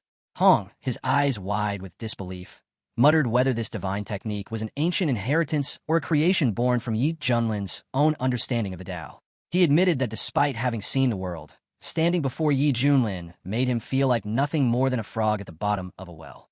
The two newly formed versions of Yi Junlin stood firmly and stared at the three Buddhist cultivators. Elder Dragon Elephant opened his mouth to speak, but Elder Purity interrupted and noted, "These three are not simple clones, since their auras and cultivations are identical. These are not illusions, but full existences capable of battle." The Shuyun, visibly enraged yet dismissive, insisted, "The one she splits into three techniques is mere bluff, and without spiritual artifacts, they could not possibly be real threats." Yi Junlin calmly raised his hand and said that the coffin of heaven was not yet full and the song of longevity had yet to end. The Shuyun stared at him in disbelief as Yi Junlin revealed grade 9 artifacts in his grasp. Elder Dragon Elephant's thoughts turned heavy as he wondered how Yi Junlin could possess so many grade 9 treasures when even the Hanging Temple only held one. Yi Junlin's face twisted into a smile as he told them that his Chan Yuan's sword thirsted for blood and that their corpses would soon satisfy it. The Shuyun's fury boiled over, and he demanded to know if Yi Junlin truly believed that a few copies of himself would be enough to defeat them. Without blinking and without even raising his voice, Yi Junlin simply replied that they would find out soon enough. As he charged forward with blue energy exploding from his body, the Shuyun's thoughts filled with fear as he realized that not even his incense power could block a single strike from this man. Elder Dragon Elephant shouted for the abbot to fall back and not act recklessly, but Yi Junlin's sword was already bearing down on them. Elder Purity leaped into action to protect the Shuyun, but Yi Junlin locked eyes with him and declared that his opponent was standing right here. One of Junlin's copies also joined the fray and began chanting as he slashed forward, reminding the enemies that they had agreed to one-on-one duels and that it was dishonorable to interfere in each other's fights. The other copy unsheathed his sword and used the bloodborne fade technique to summon waves of dark blue energy that overwhelmed the Buddhist defenders, who cried out in panic and struggled to defend themselves. While the Shuyun tried to shield himself from the swirling blue force, he raised his sword and released a torrent of red energy, invoking a technique known as Cloud of Doom to engulf the world in darkness. Yet, even as the flames roared, he found himself fleeing from the overpowering aura. Elder Dragon Elephant was still generating golden energy in an attempt to hold off Junlin and his copies, but gritted his teeth and cursed the demon's strength. He called out to Purity, "I am on my way," while on the other side of the battlefield, Elder Purity held a trembling hand to his ear, dazed by the immense pressure. Junlin stood firm and mocked him for being unable to protect himself, let alone worry about others. Elder Dragon Elephant clenched his fists and burned with frustration. The Shuyun tried again to retaliate, and Elder Dragon Elephant acknowledged that even the clones were overwhelmingly powerful. He shouted that unless they used their final move together, they would surely lose. The Shuyun resisted at first and said that he had never wanted to rely on that technique unless it was truly the end, but now he realized that defeat meant ruin for all of them. With grim determination, the Shuyun called out to the two elders and ordered them, "Lend me your strength." Junlin's clones stood still and watched the sudden shift in energy, and one of them smirked and commented, "The opponents have yet another trick." The elders placed their hands together and channeled their energy into the Shuyun, who absorbed their combined power until his body began to transform. He grew 3 faces and 6 arms, and took on a terrifying form unlike anything seen before. Junlin stared at the grotesque evolution without alarm and remarked that he hadn't expected the temple's bird frauds to pull a Neza technique on him. One of the monks' faces declared that Junlin's time was over. The second face invoked Amitabha and recalled how the 3 saints of the Hanging Temple had once used this technique to reign over the Buddhist world of the Eastern Domain. The third face, belonging to the Shuyun himself, declared that they would now purify the world of Junlin's demonic presence. Inwardly, the monk admitted that every inch of his body was burning and that he could not maintain this form for long. Still, he raised a sword and summoned multiple rings of energy to strike all 3 versions of Junlin at once. He screamed, "This one final strike will end everything." Junlin watched him and spoke with renewed confidence. "It looks like I'll finally need to get serious." He smiled and said, "This is the perfect time to test the true power of one chi splitting into 3 enemies." The hero stands firmly as his power surges outward and suppresses the cosmos, while sealing eternal life, and when he raises his sword, a tide of blue energy bursts while his green blade releases a false silence that shakes the skies. Shuyun unleashes a golden aura that flares like a burning sun as he calls to our boy to prepare for death. The hero's blue energy swirls with greater force. He declares that his enemy is like a mantis trying to stop a chariot, and then he vows to Kristen Tsung Yuan's edge with the blood of a false monk. The golden and blue energies clashed, and the force shocked the people. One companion mutters that even a mouse might go blind, while another gasps that humans are terrifying. Confusion spreads as someone asks what is happening, and the blue energy crashes into the ground, spreading like a tidal wave that sends the monks of the temple fleeing. A man shouts that he has never felt such power, and another yells for everyone to run if they want to live. Suddenly, lightning strikes the earth, and people are shocked into silence, before someone speculates that the abbot might be dead, and another demands to know if the figure before them is truly a demon. The hero hovers in the sky, while 3 enemies plummet to the ground, calling out to their elders in desperation. He asks if anyone else dares to challenge him, and Elder Purity steps forward, calling him a demon, and claiming that Hanging Mountain Temple's good karma will surely draw a champion to bring justice. The elder laments that the land once dedicated to saving all beings has now been defiled, and that the ancestors have been failed. Shuyun speaks with grim certainty, saying that not even a merged stage cultivator can defeat the hero, and that they must escape, but the hero cuts him off, accusing Hanging Mountain Temple of being the true desecrators of holy ground. Elder Elephant roars that the temple has always served the people and trained disciples to fight evil, and that the hero's words are meaningless slander. Elder Purity adds that victory does not give him the right to disgrace them. The hero mocks them, claiming that after they retire, Shuyun dragged the temple straight to hell, and he fixes his gaze on them, demanding to know if they will still hide the truth. Elder Purity turns to Shuyun, asking what the hero means, but Shuyun dismisses it as demon lies. The hero raises his hand, declaring that if they will not speak, then he will make them see the truth for themselves. Shiyun screams in protest, but the past is revealed before the elders' eyes, and they react with shock. A voice among them cries out at the slaughter of innocents committed by one who calls himself a monk, while Elder Elephant calls Shiyun a monster, and Elder Purity accuses him of destroying the temple's legacy and betraying the vow he once swore. Shiyun recites the words of that vow, speaking of becoming an eternal flame to guide the lost and ferry the damned across the sea of suffering, and then claims that all his deeds were for the sake of elevating Hanging Mountain Temple. His voice twists as he delivers grim news that the Nether Abyss is close to conquering the immortal realm, and that the Kunlun realm will soon fall. Accepting that his secrets are exposed, he declares that he will burn everything down. Elder Elephant accuses him of colluding with the Nether Abyss clan, while Elder Purity laments that none of them saw the truth sooner. Shiyun gathers his full power and vows to ignite the first flame of conquest so that all will perish together, but the hero watches with a sharp eye and quips that the situation feels like a spy drama before he calls out Song Yuan's Path of Ashes. A radiant light of golden energy crashes onto Shiyun, shattering his body as he warns that killing him changes nothing, and he dies proclaiming long life to the Nether Abyss. The monks fall to the ground, offering prayers of gratitude to the hero and thanking him for preventing disaster. Elder Purity warns that if Shiyun spoke the truth, the Kunlun realm may face great calamity, and Elder Elephant vows that if the Nether Abyss invades, they will protect the innocent at all costs. The hero reassures them that even if all the races of the Nether Abyss come, he will destroy them with a flick of his hand and leave the aftermath to the temple before departing. Elder Elephant offers thanks once more, while Elder Purity asks to see him off, but the hero declines and snaps his fingers, shifting the scene to a forest where the prince's family is traveling. The prince points out the departing beast of Lord Yi and wonders if the battle is over. The crown prince says they should report to their father before knowing who truly won, and the scene changes to the temple grounds where smoke rises and a voice admits partial blame for the temple's fall. Elder Elephant regrets that they never suspected Shiyun's allegiance and vows to restore the temple, but suddenly he senses an intruder. A group of ghosts emerges, mocking them for being the last of the temple's 3 sages. Elder Purity demands that they show themselves, and a lead ghost taunts them with memories of a summit from long ago.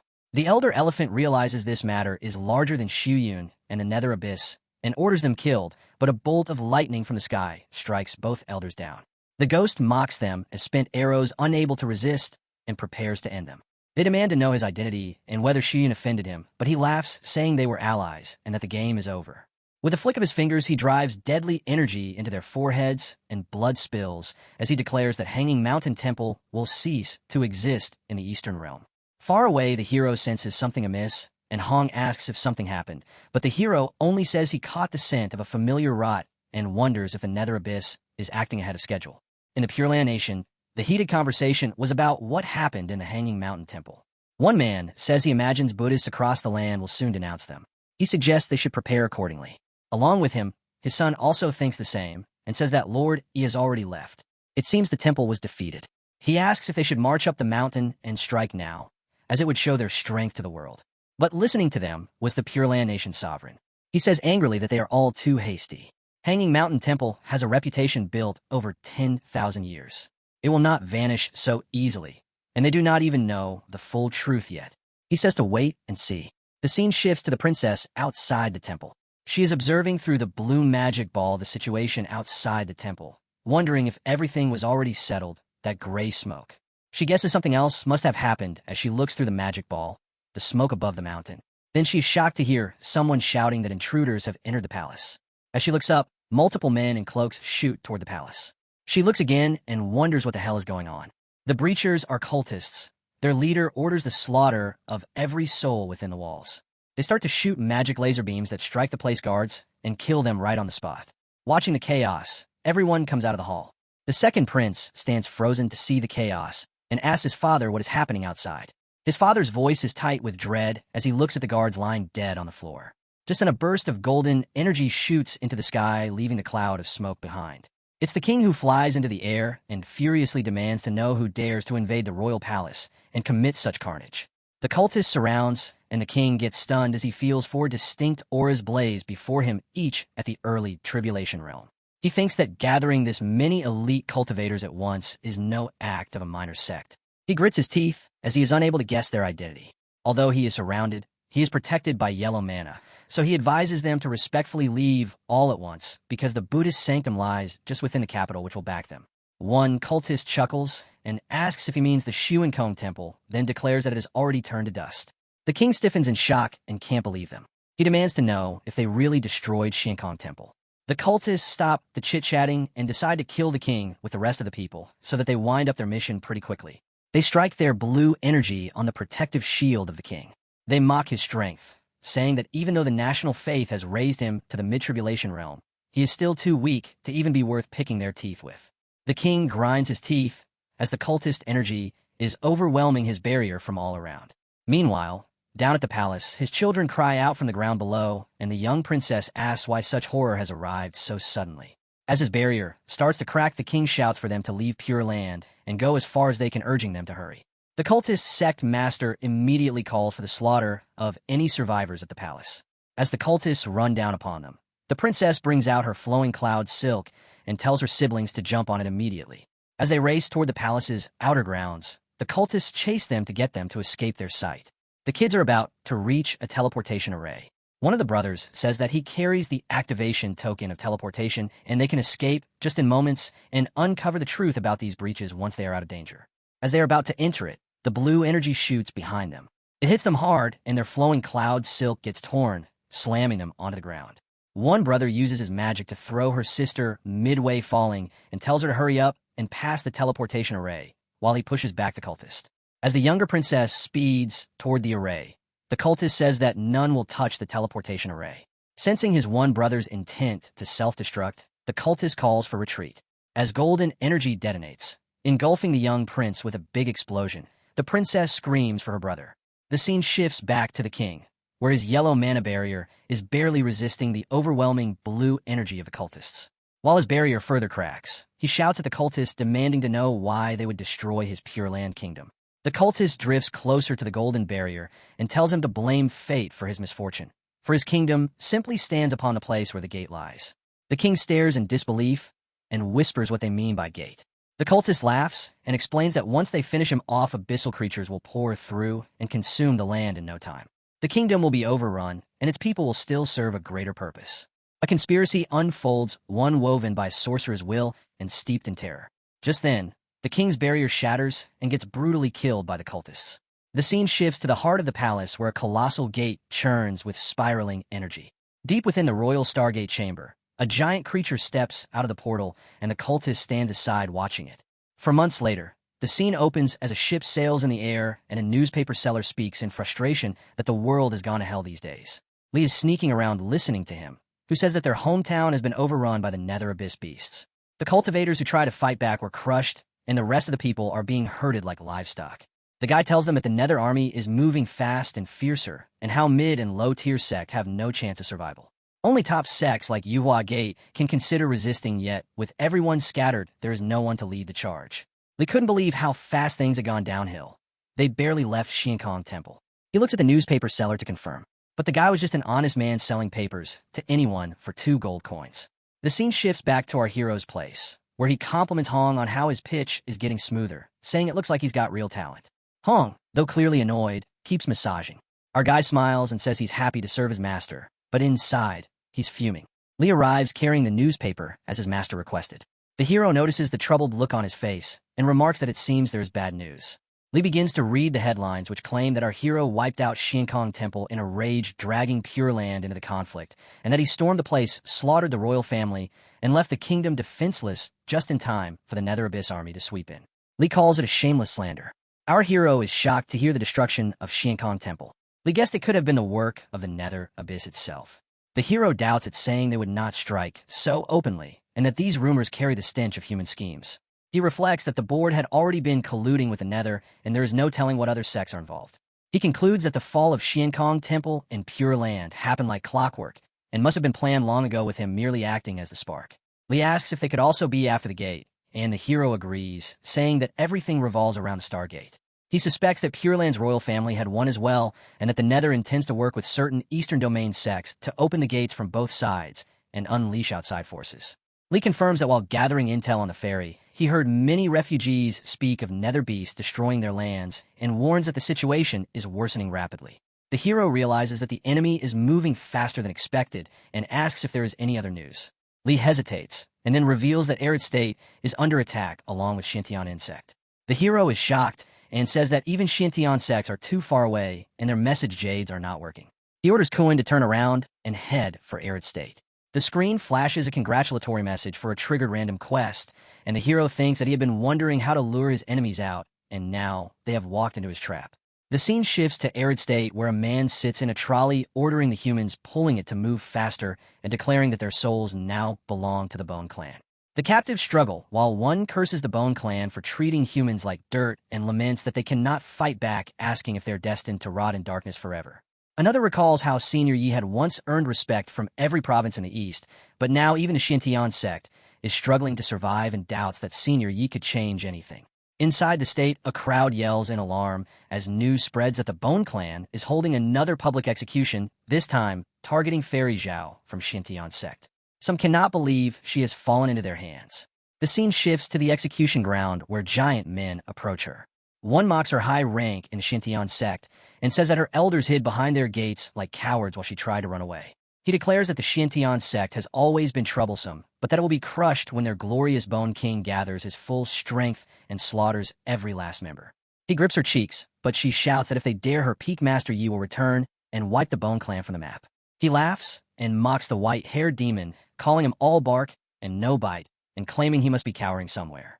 Suddenly, laughter rings out from behind the Bone Clan as Ouyang Feng, the sect leader, steps forward urging restraint because their powers are far above those of the humans and rebellion would be suicide. The Bone Clan leader becomes enraged and challenges Ouyang to produce red energy.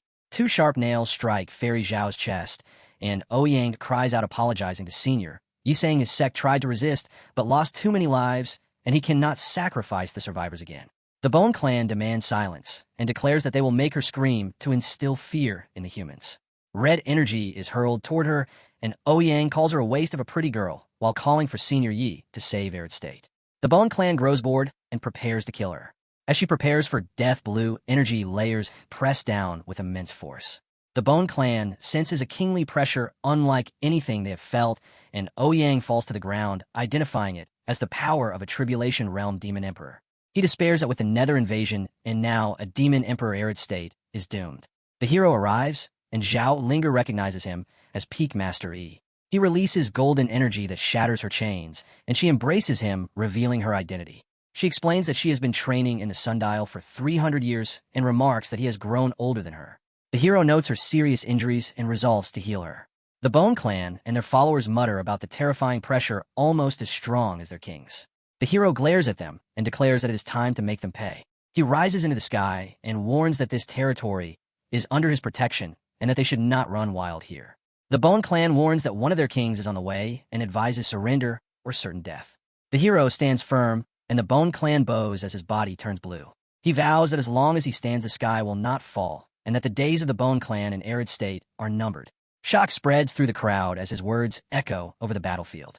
The scene opens with Li standing as he remarks that he did not expect the master to be so beloved in his remote province, and that it is truly admirable. At that moment, the hero lands on the ground while all the cultists lie defeated. Ouyang steps forward and says that they too would have liked to fight the Bone Clan, yet their cultivation is not strong enough, and they hope he can guide them to break through their bottlenecks. Zhao Linger speaks, as well, saying she has been stuck at the nascent soul realm for years, and that this is how she was captured by the Bone Clan, and she pleads for guidance. The hero thinks to himself that he does not actually know anything about cultivation, yet with so many eyes on him, it would be awkward to simply walk away. Suddenly the screen appears showing that the host has reached the check-in location, and the hero shouts in frustration, asking why it has taken so long since he has already been here, and is in deep trouble. The screen replies that it was just taking a nap, and offers a new feature called Verbal Enlightenment Mode as an apology gift. The hero accepts and signs in. The screen declares the sign as successful and grants the reward Supreme Divine Art Heaven Earth embodiment, along with activating Verbal Enlightenment Mode for 2 minutes, meaning that any words spoken will carry the power of Tao and Grand Enlightenment. The hero realizes that he simply needs to talk while the screen confirms he should speak freely. Stepping to the center, he says that cultivation is not about bottlenecks, and when it is time to break through, one simply will. He tells them to ask for techniques and insights if they wish. Yet if they understand, they will understand, and if not, they should not expect an explanation. If they understand, they should applaud. The crowd stares at him in shock as he repeats that when it is time to break through, one simply will. Ouyang suddenly cries out that he understands and claims the words refer to the duality harmonization technique, with water as Qian and the channel as Kun.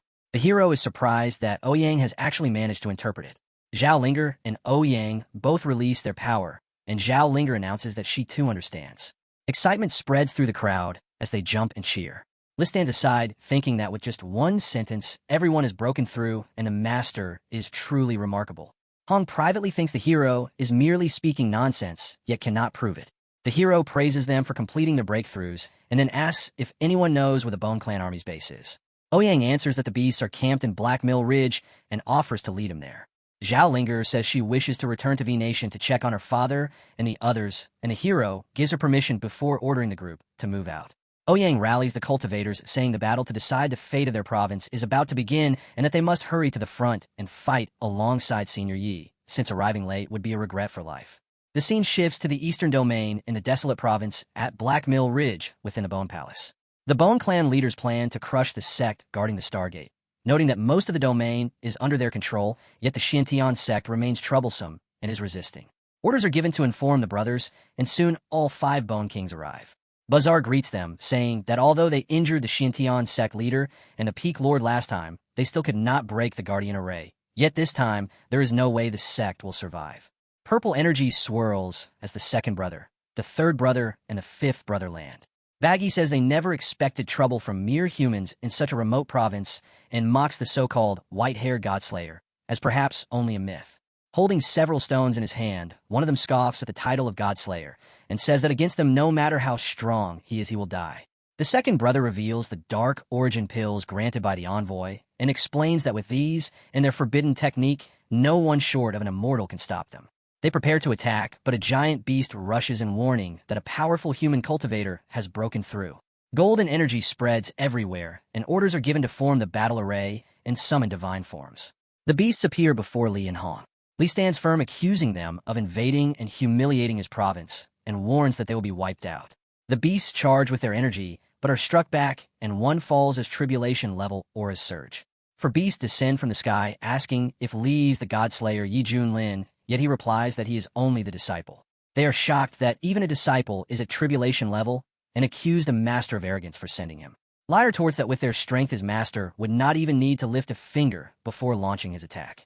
The beasts try to block together with a 6-fold bone formation, yet purple energy crashes to the ground, and panic spreads as they yell to run. Ouyang urges the cultivators not to let up and to slaughter every last enemy. The beasts fight desperately, and one curses that he was already injured by a void immortal, or else the humans would stand no chance. Ouyang declares that he never thought he would live to personally slay a tribulation-level Bone Clan commander. The beast wonders if Yi Junlin's disciple is truly this strong and laments that even with help from 5 early-stage Bone Kings, he could not block a single strike. Li tells him that he is not even worthy of his master's attention. The beast spits out the dark origin pill and swallows it, boasting that he has ascended to the peak tribulation stage. He transforms and declares that the humans will die, while Li answers that the stronger the enemy, the more fun it will be. The beast acknowledges that Li is powerful, yet vows to end him with a Bone Clan forbidden art bone cage execution, which no one survives once his big brother uses it. Bones form a deadly circle around Li, yet suddenly golden fire bursts forth, and the bloodline of the mad fiend awakens. Li shatters the circle and steps forward with a cold challenge, telling them to come and let him hear their bones crack. A powerful beast in a blue form appears and demands that Li kneel before him, warning that a mere early-stage tribulation cultivator who acts arrogant will be turned to dust. Li glares at him with fury, and as the beast reaches forward to strike, Li moves to counter and retreat, but before the blow can land, another beast is caught in mid-motion and lets out a furious yell. One of the beasts shouts to his elder brother, urging him to take the pill. The elder brother understands that he has underestimated the power of Li's mad fiend bloodline, yet declares that this ends now. The Bone Clan warriors take the dark origin pills and form the abyssal-born demon sealing array. They challenge Li, asking if one man can truly stand against 5 mid-stage revelation cultivators. Li stands draped in energy which swirls and expands around him before erupting into a golden blast that sweeps across the battlefield. At that moment, Li arrives, and Hong steps forward, mocking Li for still struggling against a few born puppets and telling him to step aside. The beast in the red dress snarls at Hong to back off, warning that if she tries to steal his prey again, he will carve her up. He wonders aloud who Yi truly is, if even his other disciple is at peak early tribulation. Hong freezes as she processes what he called her, and Li challenges her to see whether her fire or his blade burns faster. She responds with cold fury that he has lost his mind and disrespected his elders, and vows to purge their sect in the master's name. Gale fire, charcoal palm, and true flame merge with purple phoenix wings between them, and golden light blazes as the beast laughs at their infighting, mocking Yi for letting his disciples brawl in front of enemies. The boy arrives with Mumu, who yells for them to stop, explaining that they were only meant to spar lightly to stabilize their cultivation, and questioning why they are going all out. One of the beasts realizes that the reckless clash is releasing intense spiritual energy, which would be the perfect sacrifice to forge the abyssal-born avatar. His companion agrees, and they decide to strike so that Yi can taste true despair. A skeleton-faced giant, forged from the abyss and bound in nether flame, takes form, its massive teeth bared. The Tribulation Realm perfected stage aura shakes the air, and Ouyang asks what it is. Mumu remarks that it is even bigger than Archon and more powerful than the six-armed trinity of the Hanging Temple. Hong stares in shock as the giant boasts that it is invincible below the immortal realm and dares them to act brave now.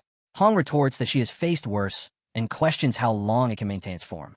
The avatar attacks her with a massive palm and mocks her for dodging before striking again, claiming that no matter how fast she moves, she will be crushed. The crimson flame palm of the wild wind descends, and Hong's anger surges as she recalls her former days as a true immortal who gazed down upon all beings. She unleashes red and blue energy in a violent burst, which makes the beast admit she is stronger than she appears. As it moves in closer, she stumbles, yet strikes back with her full strength when it attacks again. Bone Clan warriors melt under the onslaught as she stands firm and remarks that their natural defenses are formidable, and without the power gap, she would have burned them to cinders already.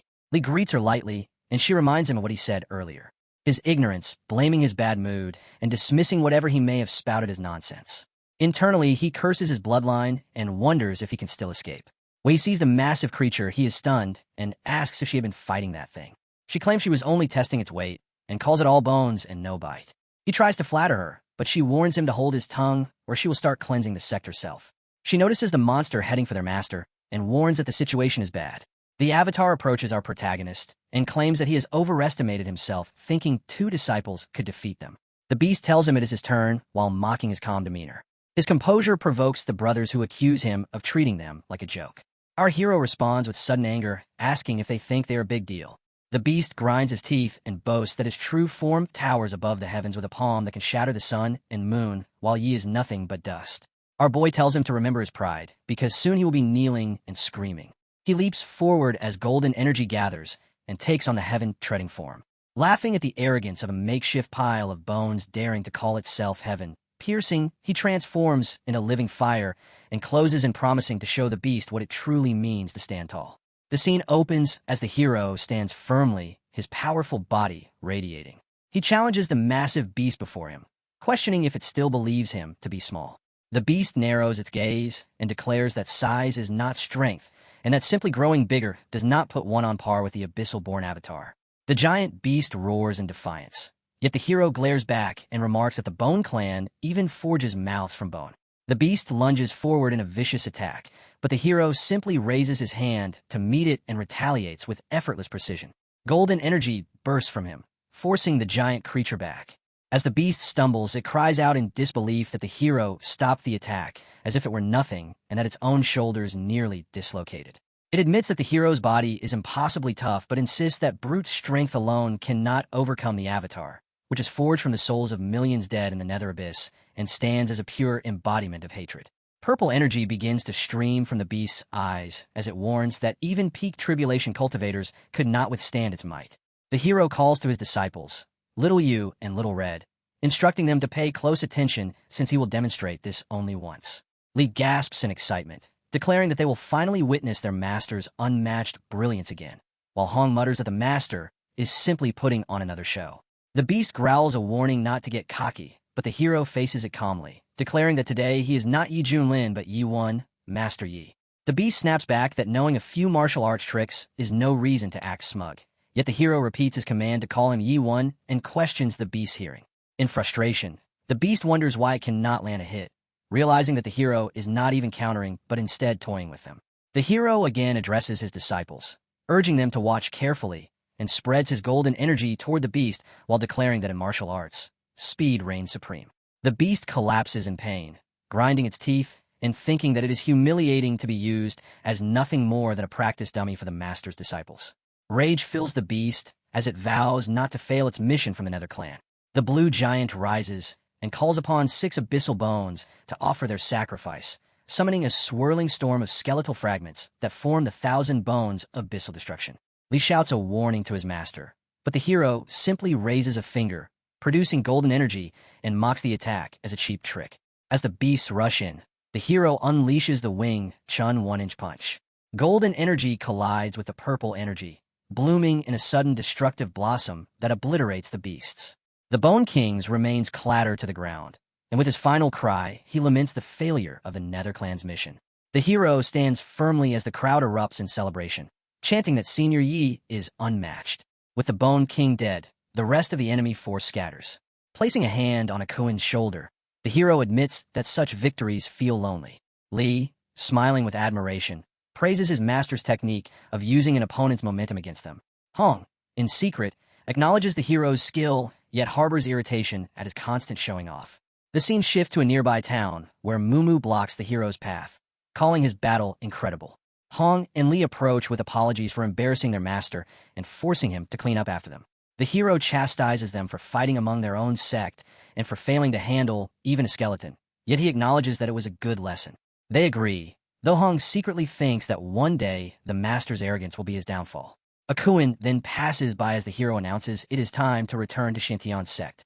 Upon arrival, the sect members greet him warmly, relieved that the Nether clan threat has passed.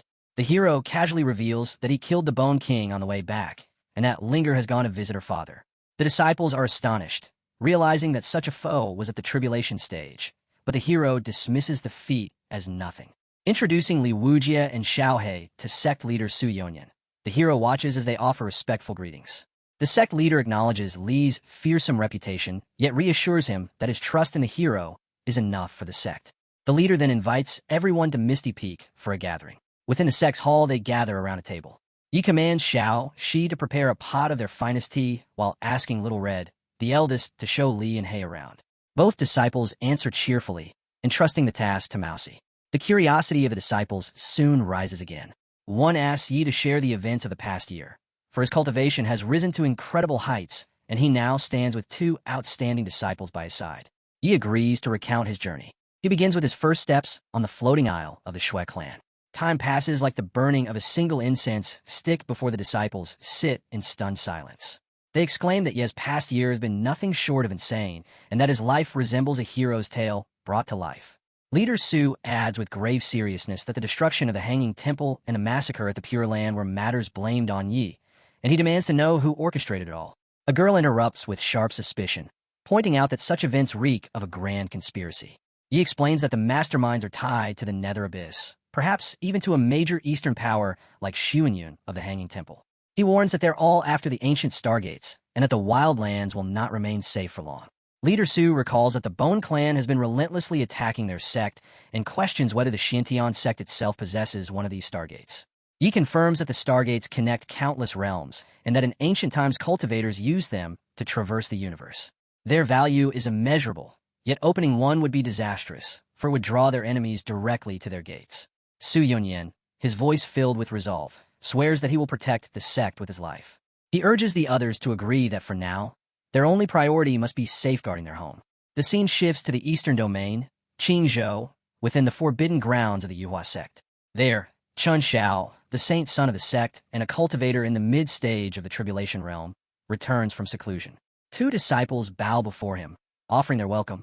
Chen's eyes flash with arrogance as he calls Hong and Yi Junlin lowly Ascension realm bugs, mocking their weakness before his newfound power. He laughs bitterly, declaring that he will be the one laughing in the end. Demanding the presence of his disciple Juyong, he questions why Juyong has not come to greet him, for he could have aided him in stepping into the tribulation stage and becoming a pseudo-immortal. The disciples exchange uneasy glances before one hesitantly reveals that shortly after Chun entered seclusion, Juyong succeeded in breaking through to the tribulation stage, achieving the status of a shadow immortal. Chun interrupts impatiently, demanding to know why Juyong has not appeared to pay his respects. The disciple lowers his head and struggles to answer, finally confessing that Juyong cannot come because he is dead. Chen's fury erupts like a storm as he demands to know who dared to kill his disciple. The disciple trembles and utters the name of Yi Junlin of the Xintian sect. Chen's rage grows uncontrollable. He roars that he has not only slain his father, but now his disciple as well, and he swears he will not rest until Yi Junlin lies dead at his feet. His followers plead with him to calm down, warning that Yi Junlin may already stand far beyond his reach. Chen scoffs at their words, accusing them of inflating Ye's name while belittling his own strength. He reminds them of his power, claiming that even if he has reached the late stage of the Tribulation realm, he will still kill him, for not much time has passed, and Yi could not possibly have advanced so far. Yet the disciple warns that Yi Junlin is a master of concealing his true cultivation. He reveals that Yi is neither in the early stage nor the mid-stage, but already at the peak of the Tribulation realm. Chen's face twists with disbelief as he screams in denial, unable to accept that his rival has soared so far ahead. The disciple tells his master that Yi Jun's cultivation has already far surpassed theirs. He requests his master not to throw his life away. His master was bathing in aura and frustration, thinking about how he had surpassed them. He grabs his heart in that state of fury and grits his teeth, continuously thinking about how he had surpassed them. Just then, he coughs blood heavily. The disciple immediately grabs him, requesting him to compose himself. Even if he can't catch up to Yi Jun right now, he has a rare opportunity in front of him. Even after being in seclusion so long, he might not know yet, but the world is on the verge of great upheaval. He tells his master to let him explain what is happening. He tells his master each and everything in a little while, and hearing it, Chen's face is in great shock. Chen furiously remarks that the Eastern Domain is like this now and that he needs to prepare and get ready for the Abyss invasion. The disciple behind him smirks and says that with his strength, Saint's son, he is certain to shine in the coming crusade. Once his reputation peaks, the position of sect leader will be within his grasp. All the resources, all the support, with his monstrous talent, becoming a true immortal will only be a matter of time. Chun sillily grins, knowing that's right. Immortality. As long as he can ascend, he can finally get his revenge. Once he is immortal, he will stand above everyone. Thinking about our hero, he dares him to just wait. Saying so, he unleashes a colossal amount of mana around him that emits clouds of smoke. It is then revealed that after emerging from seclusion, Qin naturally assumed command of the Righteous Alliance as Yuhua's second son, and even the abyssal creatures came to dread his name. In the months that followed, Chen led the vast coalition from state to state, relentlessly pursuing the invading abyssal forces. With the backing of his mid-revolution cultivation and the overwhelming might of the solar immortal body, he crushed his enemies on every battlefield, rescuing countless territories and spreading terror deep within the enemy's ranks. Chun Zhao's reputation rose like wildfire, and his prestige within the cultivation world soared until he became the undisputed figure of attention. More and more cultivators across the realms praised his feats, and in time, he became recognized as the brightest star of the Righteous Path's younger generation. The scene then shifts to Xintian's sect, where our protagonist is enjoying a moment of ease. Li arrives with the latest reports of cultivation news, while his older brother watches with faint irritation, secretly annoyed at how their hero is constantly being tended to and praised by his disciples. Our hero, chewing idly on spirit fruits as he lounges in midair, guesses the nature of the news before Li can even speak. He remarks that it must be yet another article about Chun, since every issue these days seems to revolve around him, and jokes that Chun probably has the publishers in his pocket. Li replies with admiration, telling him that he truly does see through everything. Chun, after all, had just driven back the Ghost Clan in the southern states and freed thousands of captives. Now the man was marching north to rescue Guang State from its crisis. At the mention of Guang State, our hero raises an eyebrow in surprise, pointing out that it was none other than the territory of Miaoi's Ask the Tao sect. He wonders aloud what exactly could be happening there. Li explains in detail that, according to reports, 3 of the deadliest abyssal tribes, the Shadow, the Night, and the Dark, have joined forces to invade the state.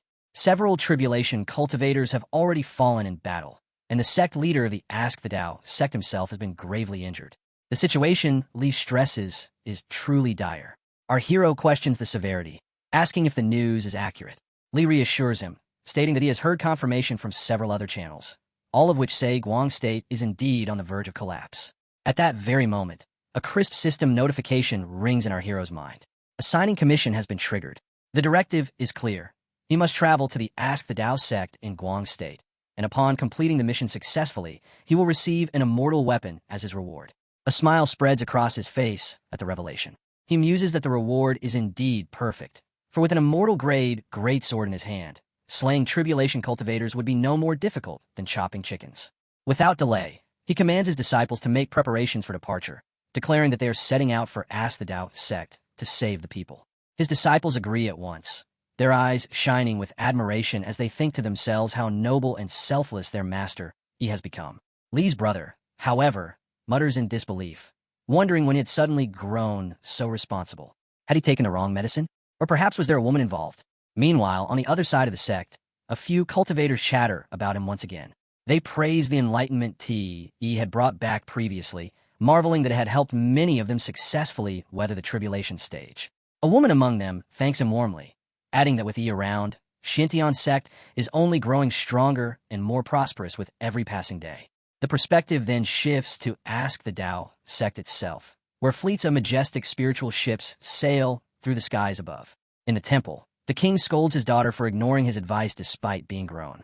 He urges her to consider Commander Chun, but she defies him, saying she has no intention of marrying Chun or taking any interest in him. The king pleads with her to listen. He reminds her that he himself is wounded and that the invaders are watching them closely. If something happens to him, who will be there to protect her? But she, her temper flaring, retorts that she does not need anyone's protection. With biting sarcasm, she adds that if her father cares so deeply about Commander Chun, then perhaps he should marry him himself. She threatens to light incense at her mother's shrine and tell her that he has found someone new. This mockery infuriates the king, but before he can respond, a fit of coughing overtakes him and he spits blood. His daughter's anger breaks into concern, and she rushes to his side, asking if he is all right. The king steadies himself, gathering a thread of mana to heal his injuries, and reassures her that she need not worry. The poison festering in his body lingers, but it will not kill him yet. What she must think about, he says, is her own future. Commander Chun is young, accomplished, and destined for greatness. She, as the sect's next leader, must understand that these are perilous times, and she could do far worse than him. This time, the daughter cannot bring herself to argue further. Her voice softens, and she calls out faintly to her father. Just then, a disciple rushes in and bows, announcing that sect leader and commander Chun requests an audience. Zazia orders the disciple to bring him in quickly. Chun lands in their sect with his guards. He reassures Zazia that he has already worked out a plan with his elders, and as long as he is here, no one will lay a finger on his sect. Zazia thanks him and says his sect owes him a debt of gratitude. Chun then asks about his health, adding that if it does not improve, he will request some king herbs from his own sect to help him recover. Zazia can only thank him for his kindness. Chun replies that it is nothing, really just a small favor, but in his mind he was racing with the thought that, as if I would take that at face value. Just then, Zazia introduces his daughter Miaoi to him and lies that she has always admired his deeds. When Chun asks her if he could share some of his stories with her, his daughter is surprised, but she remains quiet and does not say anything. Chun says that it would be an honor if her daughter is entrusted, and his father then turns away, saying how wonderful it is and that he just remembered something urgent, so the two of them should chat. Miaoi returns and asks her father, but her father simply raises his hand, ignoring her and refusing to listen. Chun smirks and tells them to take their time, leader. Then both of them are left alone in the garden. Chun looks at her with strange eyes, thinking to himself that she should just butter him up a little, please him, and maybe he would save her family since right now he is the only one who can save his sect. But as he watches, she goes to the flowers, and Chun cannot understand why she is playing hard to get. Her father is basically handing her over to him, yet she still acts shy. Chun then asks Miaoi if she must have a fondness for flowers and offers to gather the various blooms and deliver them himself, asking what she thinks. But Miaoi only replies with a little murmur. This annoys Chun, but he shrugs it off, smiling as he says she might not be in the mood and that if she wants to talk, he is there to listen. Then she laughs strangely and tells him that he is quite the character and suggests a walk since she has not had a chance to enjoy his sex scenery yet. But she only mutters again and keeps plucking the flowers. Suddenly, the air shifted, winds began to surge rapidly, and Chun lifted his head in confusion. What was this? Why was a tribulation demon emperor approaching Ask the Tao sect? Could it be that the abyss was invading again? Meanwhile, in the main hall of the sect, Chun was in discussion with the elder. He questioned the sect leader, asking why he would entrust his daughter to an outsider. Zazia replied firmly that Chun was already a legend at such a young age, and entrusting his daughter to him was a blessing for the sect itself. But before the elder could respond, the doors were thrown open and a disciple rushed in, breathless, declaring that a demon emperor was approaching. Zazia froze in shock. A demon emperor? Impossible. He strode out immediately to see for himself. Overhead, a vast blue veil of energy stretched across the sky, and immense ships sailed above the sect. From the ground, the elder's eyes widened as realization struck. This was Kunpun. But why had it come here? Zazia turned to the elder and demanded if he recognized the beast. The elder's expression darkened. That beast belongs to Yi Junlin, the leader of Xiantian's sect. He has come here to make his presence known. The disciples around them broke into panic. Yi Junlin, was he not the one who destroyed the Hanging Temple and drenched the Pure Land Palace in blood? Why would the death god suddenly appear at their gates? Fear gripped their hearts, but Zazia quickly barked out his order. Show respect, lower the sect barrier, and invite him in immediately. The disciples obeyed at once, and the barriers of the sect opened. Our hero descended with his companions. The moment they appeared, Zazia's daughter flew straight toward Lord Yi, leaving Chun behind as he called after her in disbelief. She landed before Yi and greeted him with joy, saying they had met again. She asked softly if he had come because he knew of their trouble, or if it was simply to see her. Chun was shaken, stunned that she could possibly have feelings for Lord Yi. Could it be true? Yi, however, smiled faintly and replied that it was both, though inwardly he thought only of the sign-in reward system. As he secretly checked the system, he cursed in annoyance. It was powered off. What kind of broken system was this? Miaowie, standing nearby, blushed in silence, her heart secretly leaning toward him. Watching his daughter, Zazia asked Elder Fan if it was truly so. The elder sighed and told him that he could see plainly. Her heart was already given away. At that moment, Chen shot into the air, fury boiling within him, his body blazing with violent yellow mana. His voice thundered as he pointed at Yi. He called him the Death God, the man whose name shook the entire Eastern Domain, the one behind the blood-soaked destruction of the Hanging Temple and the Pure Land Palace. Those crimes, he shouted, remain unsolved. And now, with Guang State suffering under the triple invasion of the Abyss, what was Yi Junlin doing here? Had asked the Dao sect. Had he come to lend his aid, or to take advantage of their plight? Zazia wonders why Chan is grilling Lord Yi the moment he shows up. He is clearly trying to pressure him. His daughter is also concerned, thinking about what Lord Yi will do, but our hero simply lands on the ground right in front of Chun. With a confused face, he asks who he is. Li bursts out in laughter, saying that this is as expected of Master Yi. Few words, low damage, and maximum humiliation. Elder Lewis is stunned to hear that, and so are the rest of the sect clan members, because they know this will enrage Chun. Chun is now boiling with anger, mana buzzing all around him. He furiously shouts at our hero to keep acting as if he could ever forget him. Our hero replies that some nobody like him is not worth remembering. Chun immediately points at him, calling him outrageous. He loses his cool and then shouts that his father, a sect member of the Storm Thunder sect, died by his hand, and that his master was also slain by him. He demands if he has forgotten all of that. Our hero responds that those two names barely ring a bell. Chun grows furious at this humiliation and shouts again, accusing him of being a tribulation stage true immortal who butchered other true immortals for minor sects, demanding if he feels no shame at all. At that moment, Li jumps in, shouting that Chen's father tried to seize their sect and that master only defended their home, nothing more. He adds that Chen's uncle attacked master without cause, and that he died simply because he was not strong enough. He tells Chun to stop crying like a thief while holding the loot. Our hero thinks to himself that Li is worth taking in, unlike Li's brother, who is just watching the scene. Surprisingly, he also points at Chun while saying that his master tried sneaking, attacked, and got himself killed. He adds that it is laughable and mocks him for yapping instead of avenging him, questioning what kind of saint's son he really is. This almost crushes Chun, who grows furious and filled with killing intent. But looking at all of them, it is clear that such a thing would be difficult to do. Just then, Zazia raised his voice, tried to stop the chaos. He reminded them that both Chun and Yi were pillars of the Eastern Domain, that the times were dire, and that their grudges should be set aside for now. Uniting against the abyssal invaders should be their first priority. But before his words could calm the storm, someone coldly interrupted, silencing him with contempt and saying it was not his place to speak. Zazia's anger flared as he shouted back, demanding how dare they, but his fury was cut short by another fit of blood coughing. His daughter rushed to him in concern, calling out father. With burning eyes, she rebuked Chun, declaring that as commander of the coalition, he should at least show respect to his elders.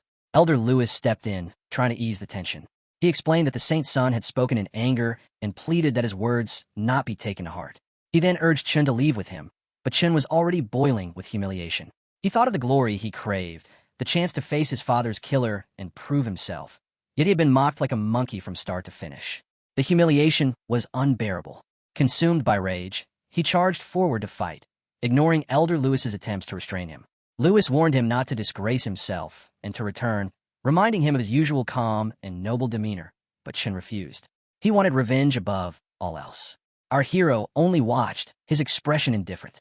He told them that even if they were not convinced, his actions had been legitimate self-defense. But Chun roared back, calling Yi shameless scum and accusing him of luring countless cultivators to death by concealing his true cultivation realm. He challenged him to suppress his cultivation and fight fairly. Inside, Chun was confident. He had refined the true sun flame. His solar immortal body was flawless, and in the same realm, he believed himself absolutely invincible. He was certain he could kill Yi. Before our hero could reply, Li's brother stepped forward coldly. He declared that with Chen's caliber, he was not even worthy of challenging their master. He said that their universe-crushing master need not waste time with him, that Chen was unqualified even to spar with Akuen, their master's mount. Our hero was relieved to see his disciple finally defending him properly. Chun, however, was stunned, wondering aloud who Akuen even was. Li's brother sneered, explaining that Akuen was an ancient divine beast and the noble mount of Yi Junlin. As he spoke, a roar split the sky, and a massive beast appeared above them, floating in the air and radiating terrifying might. The sight left Chen shocked. He exclaimed that they actually expected him to fight a mere mount. But our hero warned him not to underestimate Akuen. Chen snapped back that as a man of status, fighting an animal would only diminish his grace. Yet Li's brother quickly reminded him of the humiliating beating he had already suffered before, saying he wasn't qualified to face their master, or even his mount, again. Humiliation twisted into rage, and without hesitation, Chen shot into the air, his body glowing with surging energy. He called out to the beast, daring it to fight him, unleashing his aura to pressure the skies. Akuen answered, soaring upward as our hero gave the command for it to show its true power. The beast opened its jaws wide, sucking in everything before it, but Chun countered with a devastating sun fist. The two forces clashed violently in midair. Chun unleashed blow after blow, striking the beast with terrifying force. With a mocking laugh, he promised to break the beast and formed a powerful sphere of mana in his hands. He released it with a slash of his mirror ruler technique, slamming it into Akuen and numbing the beast. Laughing loudly, Chen taunted, asking how it felt. The disciples below marveled, saying they had expected no less from Commander Chun, and no wonder enemies quaked before his might. Yet Yi's disciples were worried, warning their master that Akuen was in danger. Yi only waved them off, assuring them that the beast was fine. In the skies above, Chun smirked and addressed Yi mockingly, apologizing that he might have accidentally killed his mount. For glowing mana balls appeared around him as Akuen disappeared into the smoke. Yi looked up calmly and asked if Chun was finished. Just then, a figure burst out from the cloud, striking Chun across the face with a devastating blue beam. Chun reeled from the hit, barely keeping his balance, stunned and demanding to know what this thing was. It was Akuen, now radiating a stronger form, holding a pebble as if mocking him. Chen's fury doubled as he heard Chong shouting from the ground, asking why Ye's beast wasn't dead yet. Akuen sneered, taunting back that it was Chun who was finished. Enraged beyond reason, Chun unleashed his solar immortal body, his forehead glowing with strange mana, and shouted that Akuen dared make a fool of him. But the beast only roared that it feared no child like him, surging with blazing blue energy. The two clashed again, their collision shaking the skies with catastrophic force. On the ground, Ye's disciples cheered wildly for Akuen, chanting for him to hit Chen harder. The elder watched in awe, wondering aloud if Kuenpeng's descendants were truly this powerful enough to push even the saint's son to the brink. Desperate, Chen revealed his trump card, summoning a celestial sword. Brandishing it with killing intent, he roared for Akuen to die. The beast surged forward, answering with a single devastating punch. The clash shattered the skies, and under the might of Akuen's blow, the celestial sword crumbled into fragments. Then, With a blur of speed, Ekuin slammed into Chen's belly with its iron mount lead, pinning him to the ground as the earth split open. Smoke billowed upward as Chun crashed heavily. From the haze, a strange fluid splashed across Chen's forehead. It was Ekuin, urinating onto his face in triumph, humiliating him further. The disciples, along with Miaoi, erupted in cheers, praising Ekuin's overwhelming might and marveling at how easily it handled the so-called monster. But Elder's rage boiled over at the insult. He bellowed in fury that they had dared humiliate the sect's Saint's son and immediately unleashed a spell. Dark energy chains burst forth, rushing toward Ekuin with killing intent. Before they could land, Yi Junlin stepped forward. His eyes sharpened as he entered the fray, his voice cold and cutting. He declared that the old fossil could not accept a simple loss, and yet still dared to lay a hand on his Ekuin. Yi blocks the chains, shoots towards Ekuin with Mir's arms. The Elder Master Gong's demon says that now you want to fight him all by himself. Master Gong's demon knows that if Yi Julin can suppress the 3 sense of the Buddhist path, then this old man likely cannot handle him alone. As his chains are deflected, the demon tells Gong that now is not the time to fight each other, and that he should think of the bigger picture. He urges Gong to get the young master out first, and then, when the time is right, they can return and kill their way in. Gong's eyes narrow as he contemplates this. Yet, on the other side, he is cuddling Ekuin, completely ignoring the heat of the moment. Master Gong then descends to the ground and respectfully says to Yi that he truly means no harm, admitting that he was impulsive just now. He earnestly asks for forgiveness before preparing to take his leave. Ekuin annoys him by saying that Master Yi is so dope that an old man like Gong shrank like a turtle. Gong grabs the young marshal and withdraws, bidding farewell to Yi. While on the other hand, our boy keeps cuddling Ekuin's cute cheeks. Ekuin says that the bad guy has run off and then asks about his performance. Yi appreciates his skill in the fight, but he cherishes even more his little cheek that has such a nice squish to it. Miaoi also cannot handle his cuteness and asks if she can pinch his cheeks too. But Ekuin tells her that his face is not for just anyone to play with. She begs him, saying he is too pretty, so he must let her do it once. She blushes and says that if he calls her a few more times, she will consider it. She repeatedly calls him Brother Ekuin, and he finally grants her one chance to pinch his cheeks. She thanks him and starts squishing his soft, marshmallow-like cheeks. Seeing them all so happy, Master Zazia thinks to himself that it has been so long since his daughter smiled like this. If only she could always be this careful and carefree. But just then, he coughs out blood because of his illness. Miaoi becomes worried about her father. Other disciples also gather around and ask why the master is not getting better. He insists that he is fine and that he can still hold on a bit longer. He then points toward the abominable outsiders who caused this problem and reduced the indomitable Master Zazia to such a weakened state. His daughter asks worriedly if this poison truly cannot be cured. He says that it is a small matter and that his disciple can dispel this kind of toxin with ease. The master is surprised to hear this and responds that he should not tease an old man because this poison is far too harmful and self-regenerating. He explains that he has tried every method, yet nothing can cure it. A hero then looks aside, calls out to Xiao Yi, and tells him to cleanse the sect master's poison. Miaoi thinks to herself that he is calling someone as if he were summoning a puppy. Suddenly, a young man presents himself, though he appears a little shy. Master Zazia explains that he is a newly taken disciple of his, and that he looks rather nervous. Mousie reassures Zhao not to be nervous and urges him to step forward. He reluctantly says, "All right." Somehow, he makes his way to Master Zazia and begins curing the poison. He uses the Qing Emperor longevity art on the master, and a dense green energy gathers around the master's body. Suddenly, a blue energy begins to crackle. The pressure pushes Xiao back, yet miraculously the master and Miaoi are stunned to see that the effect appears to be working, as the warmth returns to his complexion.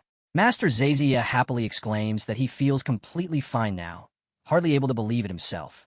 Our hero praises Xiao, reassuring Yi that the poison should be fully purged. The master thanks the little healer, telling him that he is truly astounding for having removed such a vicious toxin. But Xiao humbly replies that he only lent a hand. He reflects that the simple feeling of helping others brings him peace, and that now he no longer fears people as he once did. Gong respectfully says to our hero that he is truly a master among masters, teaching with such care and showing such great kindness. The master declares that he must host a banquet of the highest order to honor them all. He replies to sect Master Zazia that he is far too kind. Now that the scared cats are gone and the poison has been cured, he agrees, saying they should enjoy his hospitality. Miaoi reflects on the banquet her father promised. Since her birth, the sect has never held one at that level. It happened only twice in history, and both times changed their fate. She never thought her father would honor Lord Yi so highly. As the scene shifts to the eastern domain of the Elder Gong sect, he is using green energy to heal the young master, who sits there in pain. The young master says to Master Gong that he is a failure because he actually lost to the stupid Akuin, and this news will surely spread. The perfect image he has built up will be ruined overnight, and he will become a laughingstock for the eastern domain. Gong tells him that Akuin is no mere beast and warns him not to belittle himself. As for the duel, Gong asks, what if he tells him that it will not spread? The young marshal narrows his eyes and asks what Master Gong means. The master grins slyly, but his demon whispers that they should just wait, because the show is about to begin. Back at the Wendao sect, they sit in the hall and munch on food crazily. Ye's disciples almost weeps and mouse it too, because the food tastes damn good. Master Zazia says that he has heard he and his daughter have known each other for some time, and that it seems they are fated. He then asks if he thinks of his little girl in that way. Mia is blushing deeply, and both he and Mia are shocked. He almost bursts out the water he is drinking, while Mia complains to her father for asking Lord Yi about that so openly. Yi calmly apologizes to Master Zazia, explaining that he only choked on water, and adds that Mia is a good girl who is adorable like a little sister to him. Mia sadly wonders that Lord Yi only thinks of her as a sister. Zazia reflects that the hardest knot in this world is love, and he hopes his daughter can see past it. He then turns to Yi and says that the Dragon Gate should be sent in, since he feels Yi is no ordinary man. He recalls that earlier in Medicine King Valley, Yi saved him and a young lady, and this time he has saved their sect master. Such grace is beyond repaying, so he declares that he will offer a toast. He raises his drink in their cultural manner, and Yi responds by saying that Elder Fan flatters him. Suddenly, Elder Fan's clothes are left hanging, and Yi is shocked to see Elder Fan completely naked. He remarks that even for great kindness, he does not need to go that far, adding that he would rather go blind than witness such a sight. But Elder Fan is not acting voluntarily. He gasps in confusion, realizing his body is not listening to him. The other disciples are equally sweating, wondering who could have known Elder Fan had that kind of hobby. Ye's disciples also find it completely gross, but Xiao feels it is somehow brave. Master Zazia was furious with Elder Fan and demanded to know what he was doing. Everyone pointed at him, accusing him of committing an indecent act. But Elder Fan cried out to the sect master that he could not stop, that some force was controlling him. Master Zazia was shocked. He gasped that this was not good and wondered if it could be them. He looked upward and shouted for whoever was playing tricks to come out. Suddenly a dark shadow emerged, roaring that there was no rush and the show was only just beginning. At once, the entire hall descended into chaos. The disciples began striking one another, their bodies beyond their control. They cried for help as they grabbed each other wildly, unable to stop themselves. Zazia shouted at the demon to reveal itself, declaring that it must be one of the three abyssal faces that had invaded Gong Prefecture, the Shadow Clan. In that moment, a demon appeared, roaring at sect Master Gong that it did not expect Gong to possess such an eye for detail. This was in fact an abyssal Shadow Clan king at the peak tribulation. It shifted into a human demonic form, announcing that the one who had ambushed Gong earlier was also a Dark Clan king. It mocked that it was a pity they had not finished the job back then, but now Gong's life was forfeit and his sect would become a graveyard. Gong shouted back that if the Shadow Clan thought they alone could wipe out his sect, then they underestimated him. As he spoke, energy crackled around him. But the Shadow Clan king laughed foolishly, clapped his hands, and ordered everyone to come forth. Gong was shocked and could hardly believe his eyes. He watched as a portal erupted out of nowhere, and dark energy surged through the hall. From it, a figure stepped forward clad in armored gear. The Dark Clan king laughed again and asked Master Gong if he still remembered him, mocking him about how the poison was treating him. Gong grew furious as he recognized the damn creature. He demanded to know how he had already entered his domain and since when he had come. The Shadow Clan king replied that naturally someone had cooperated with them, and he imagined that person was also about to make his own move. Gong turned back toward our hero, wondering if dozens of abyssal peak tribulation experts were hiding within his sect. Who would let them in? Even with Master Yi present, this might be too difficult to withstand. They had only wished to honor their benefactors, yet now they had placed them in grave danger. As the entire place shimmered with the dark energy of the Shadow Clan king, a figure was watching everything from outside. It was the evil Elder Gong, laughing proudly, for he was the one behind all this chaos. Elder Gong asked Chun if he did not desire revenge, if he did not wish to see the entire Wendao sect buried along with them. Chun asked what he meant and wondered aloud if the invasion of the Wendao sect by the Myriad Abyss had been his doing. Elder Gong answered that it was indeed so, and declared that today would mark the final end of the Wendao sect. That revelation shocked Chun, who cried out that Elder Gong had colluded with the Abyss. He called it treachery and warned that he would be cursed by the human race. He demanded to know what answer he could give if the sect discovered the truth. Elder Gong only smirked arrogantly and laughed, saying that the sect already knew. The word struck Chun with horror. His mind raced with the realization that the so-called First Holy Land of the East, the Yuhua sect, was colluding with the Abyss in secret. He thought of him, the so-called Saint's son, and the one who had founded the Righteous Coalition, and the truth twisted in his heart like a cruel joke. Elder Gong told Chun that he would soon understand why the sect had made this decision, for this was the tide of the age. He only needed to trust that his elder master was doing the right thing. Chun, with a worried face, asked if even his position as commander of the coalition had all been arranged by Elder Gong. Elder Gong admitted it was true. Every victory Chun had achieved, he had paved the way. He asked if Chun had never noticed how each battle had been far too easy, how the alien armies collapsed at a single touch, and how they fled without resistance. Chin's expression turned furious as he realized he had been toyed with by Yi Julin, and now even his own people had been pulling his strings. His mind raced in despair, asking himself what he had done to deserve such a fate. Elder Gong tried to calm him, saying that he cared too much about empty fame, and that truth did not matter. What mattered was climbing higher. Chun retorted bitterly, asking if Gong meant that he wanted him to wallow in filth alongside him, to do something so shameful, to be damned for all eternity. Gong pressed his step firmly and said that the sect's deal with the Abyss was merely a pledge of loyalty to the true powers hidden behind the scenes. He declared that Gradius ideals were nothing but illusions, and that when life and death hung in the balance and the world stood on the brink of upheaval, those who failed to adapt would see their sects vanish. Hearing this, Chen was struck with shock and demanded to know what Elder Gong truly meant. Gong told him that Chen's talent was undeniable, and that even if they favored him, his future lay above this world.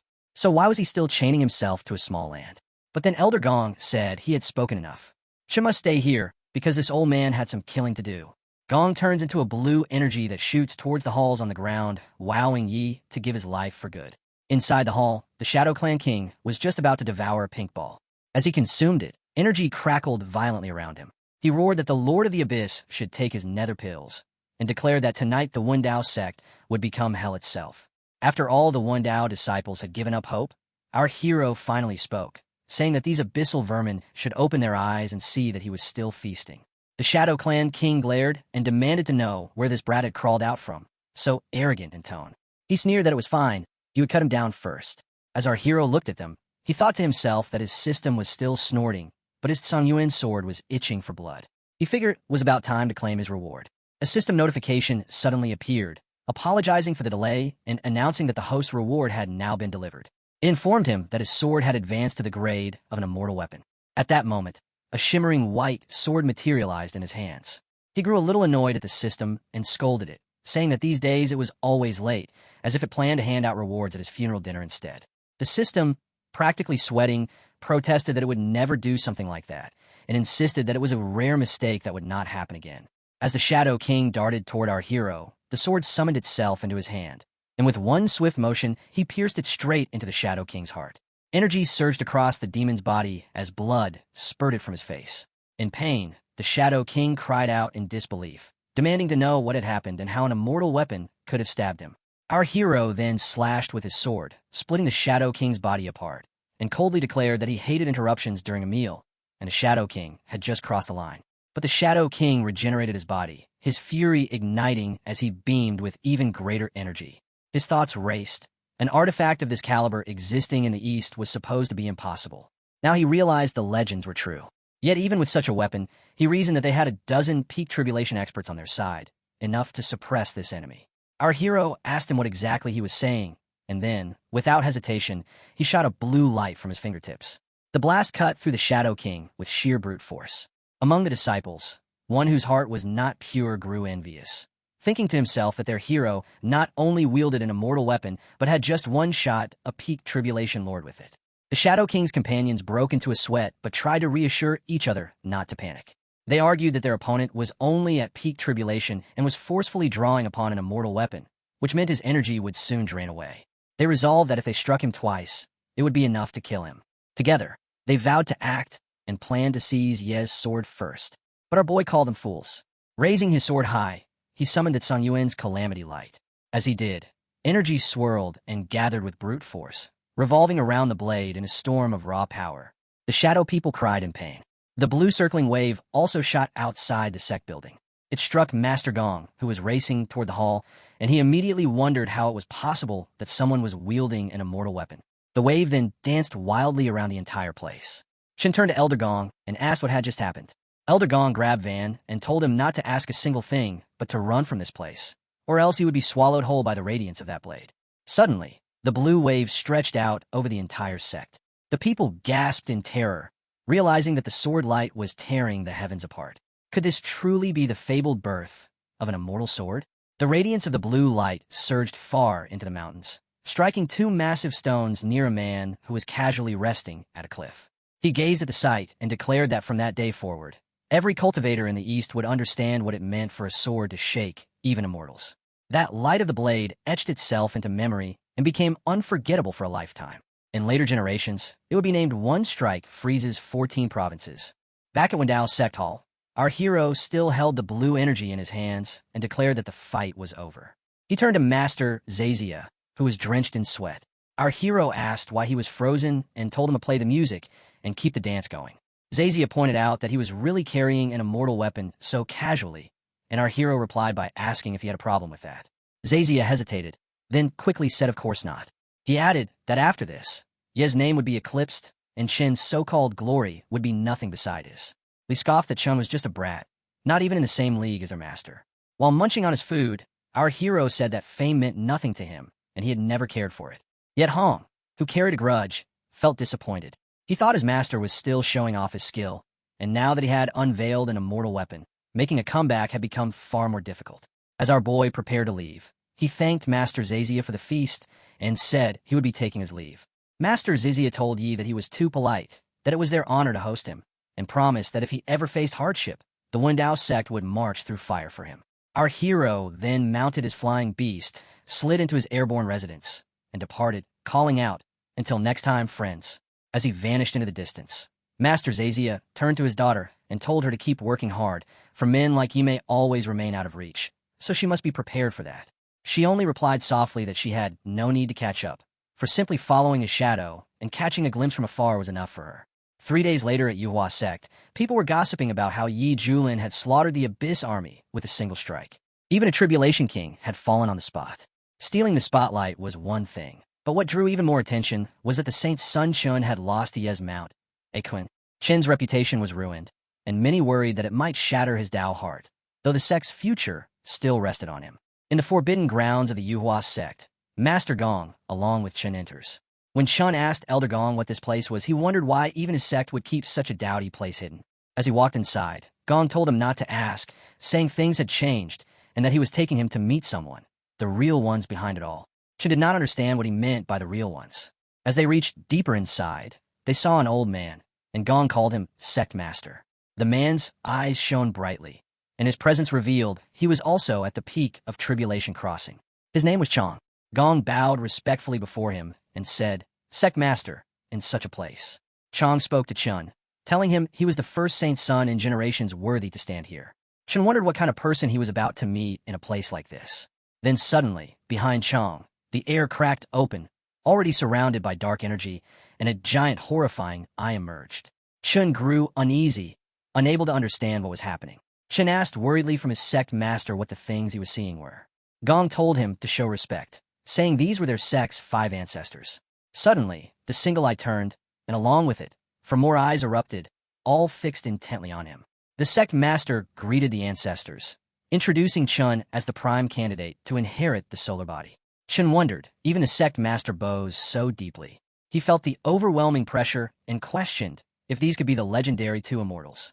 Suddenly, the eyes spoke, declaring that this child's roots were extraordinary. He had nearly drawn out the full potential of the solar body, but his Dao heart seemed a little unstable.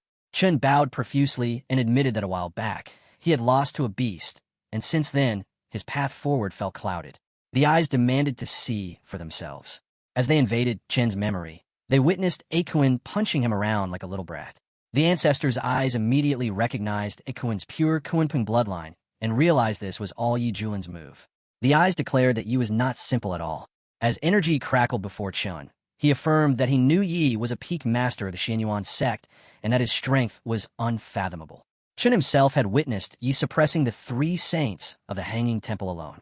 He concluded that Yi was their greatest obstacle.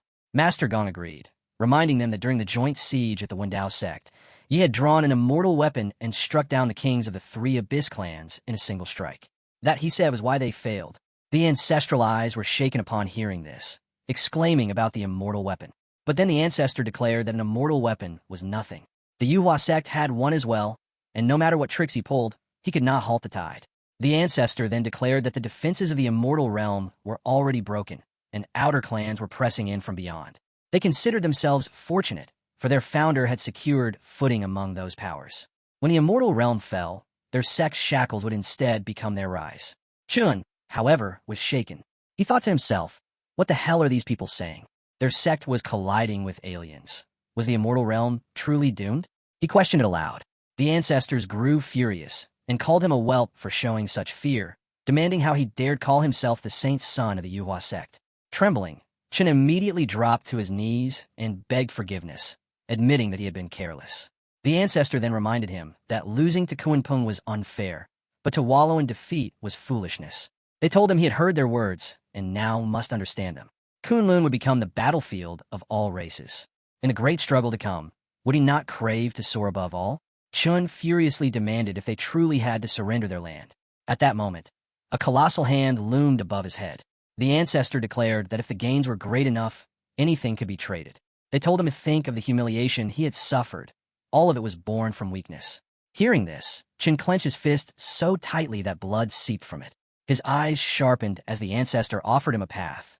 Join them, and he would wield the strength to crush everything. The thought of such power filled him. To never again be beneath another, to crush everything in his way. He realized that strength was all that mattered.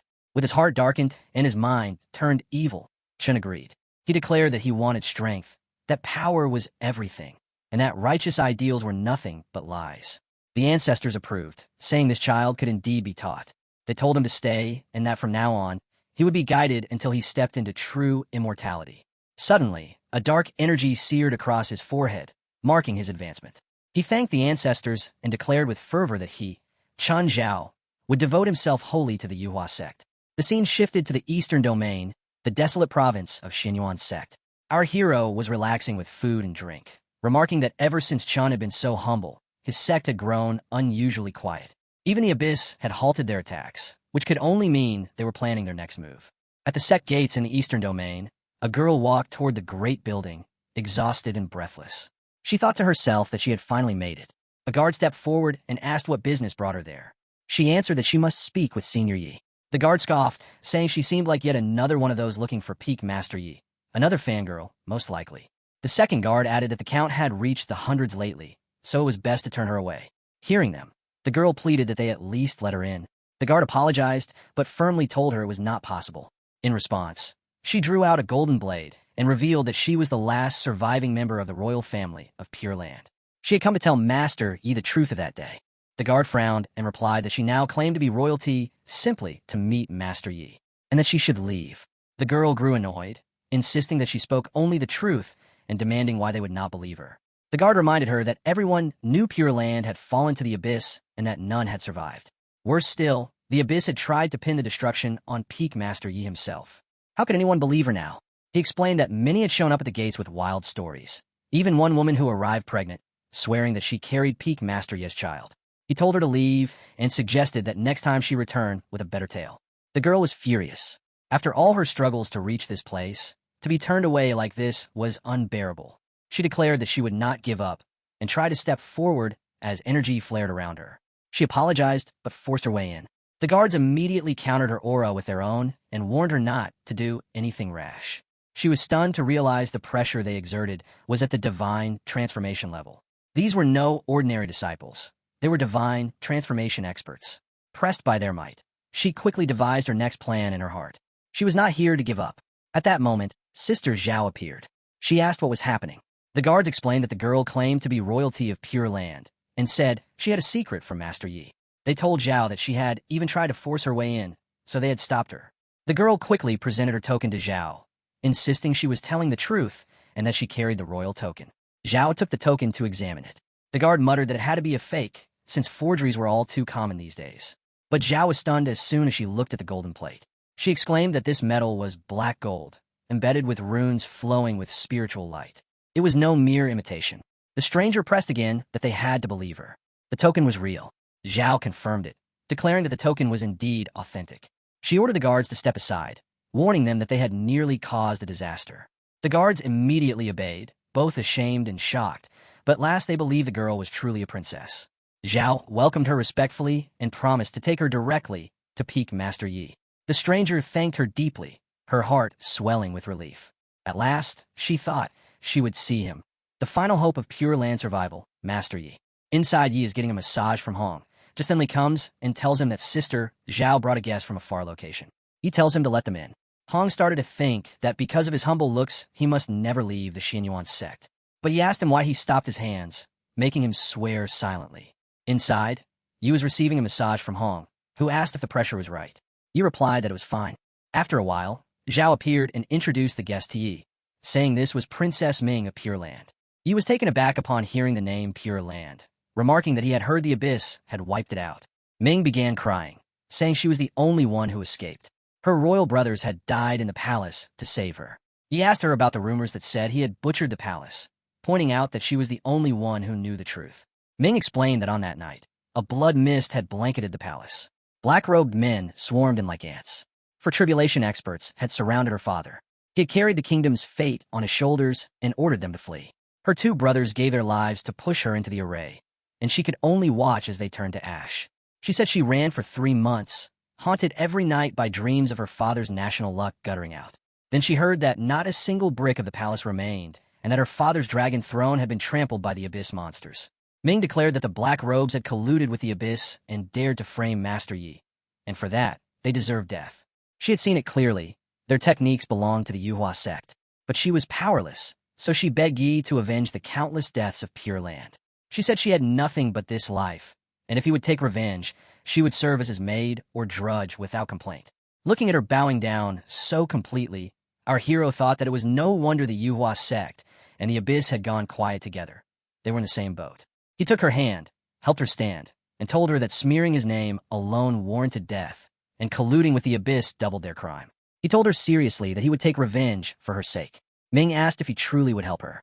She had thought no one would ever care about Pure Land. He told her not to worry, because Misty Peak happened to need a steward to stay. Our hero silently noticed the fire in Meng's eyes. He understood that she was a rough stone that, in time, would polish into a gem. When she gave her thanks and reassured him that she would work hard, he told Xiaoxi to bring her tea and sweets, then show her around the peak. Xiaoxi immediately complied. The scene shifts to the abyss itself, a place that swallows all light where only darkness and emptiness remain. For countless ages, the 100 clans of the abyss have bred here, yet during the Holy War they became nothing more than pawns for greater forces. Now, with Yi Julin's rise, an even heavier shadow looms over this darkness. One helpless dude cried out that the front lines were collapsing. By royal decree, all cultivators at Qi Training Stage 9 and above are to be conscripted for the Holy War. He begged them not to kill him, saying he had an old mother to care for. The Shadow King looked on, whispering that if even Qi Training cultivators are being drafted, the situation must be truly dire. Another demon scoffed, asking why they don't just mine their own abyss instead of coveting the outer lands. Others mocked him, saying such words were like biting one's own tongue, something that could be punished by death. The scene shifts to the palace of the Umbral clan in the abyss. People were sitting in their places before the throne, their faces heavy with concern. They all shared the same opinion, that this holy war had cost them too much already. If it continued like this, the legacy of the Umbral clan itself would be cut off. They warned the King of Fangs that if he destroyed their ancestral grounds, how would he explain his actions to the clan? The King of Fangs himself was troubled, but he told them sharply to hold their tongues, because there was still a path left to fight. A bearded man shouted back, demanding what they should fight with. Those Meng pills from the envoys? Another elder countered angrily, saying that against humans wielding an immortal sword, those pills were ruthless. What use could they be? Suddenly, a gate appeared above their heads, and dark energy shimmered throughout the hall. From the gate, demonic entities stepped forward, laughing coldly as they listened to one man mocking their pills as useless. The King of Fangs was startled, his voice trembling as he barely managed to call them divine beings. Bowing low, he begged them to spare him, insisting the pills were fine, but it was the humans who had used an immortal weapon. He said they had been mauled on the battlefield and asked desperately how he was supposed to respond. One of the demons told him that he must continue sending warriors from the 100 Abyss clans without hesitation and without looking back, because there was no other choice. Finally, the King of Fangs raised his head and retorted. He said they might be abyssal partners, but they were not vessels. If needed, they could end this deal and cast the demons out. The demon sneered, saying slaves daring to raise their hand against their masters was laughable. Did the King of Fangs really think this abyss was ruled by his kind? The King of Fangs was shocked and demanded to know what he meant. The Umbral clan had led the abyss for generations. If not them, then who? The demon lifted his cloak, revealing his form, a twisted yet human-like demonic figure. He said it was about time these mongrel slaves remembered what their true master looked like. At once, every person in the hall was struck by his overwhelming pressure, something deeper than any innate aura, as though it was carved into their blood itself. Unable to resist, they all fell to the ground and bowed, trembling, asking who these beings were. The demon explained that the abyss was only a pocket world their nether ancestor had carved out long ago. Generations of bloodlines had been branded, and all of them were nothing but slaves to the nether clan. The King of Fangs seethed in anger, but could only ask questions silently in his mind. They had ruled the abyss for ages, yet now it seemed they were mere pieces on a game board. The demon continued, saying that when Kunlun convulsed in ancient times, their ancestor led them beyond the veil, and now they had returned as kings. He told the King of Fangs that his only duty was to sacrifice everything for the return of the Nether Clan to Kunlun. Sweating, the King of Fangs asked if that was why they were pushing the Stargates at all costs. The demon confirmed it, saying the Stargates were Kunlun's throat. He raised a thin purple light filled with mana, energy rippling from it, and explained that anything passing through a Stargate was cleansed and approved by Heaven's will. Otherwise, it would be erased. The King of Fangs asked why they had chosen to return now. The demon turned to him and replied that Kunlun was about to awaken. Treasures would surge like tides, and immortal changes would reshape everything.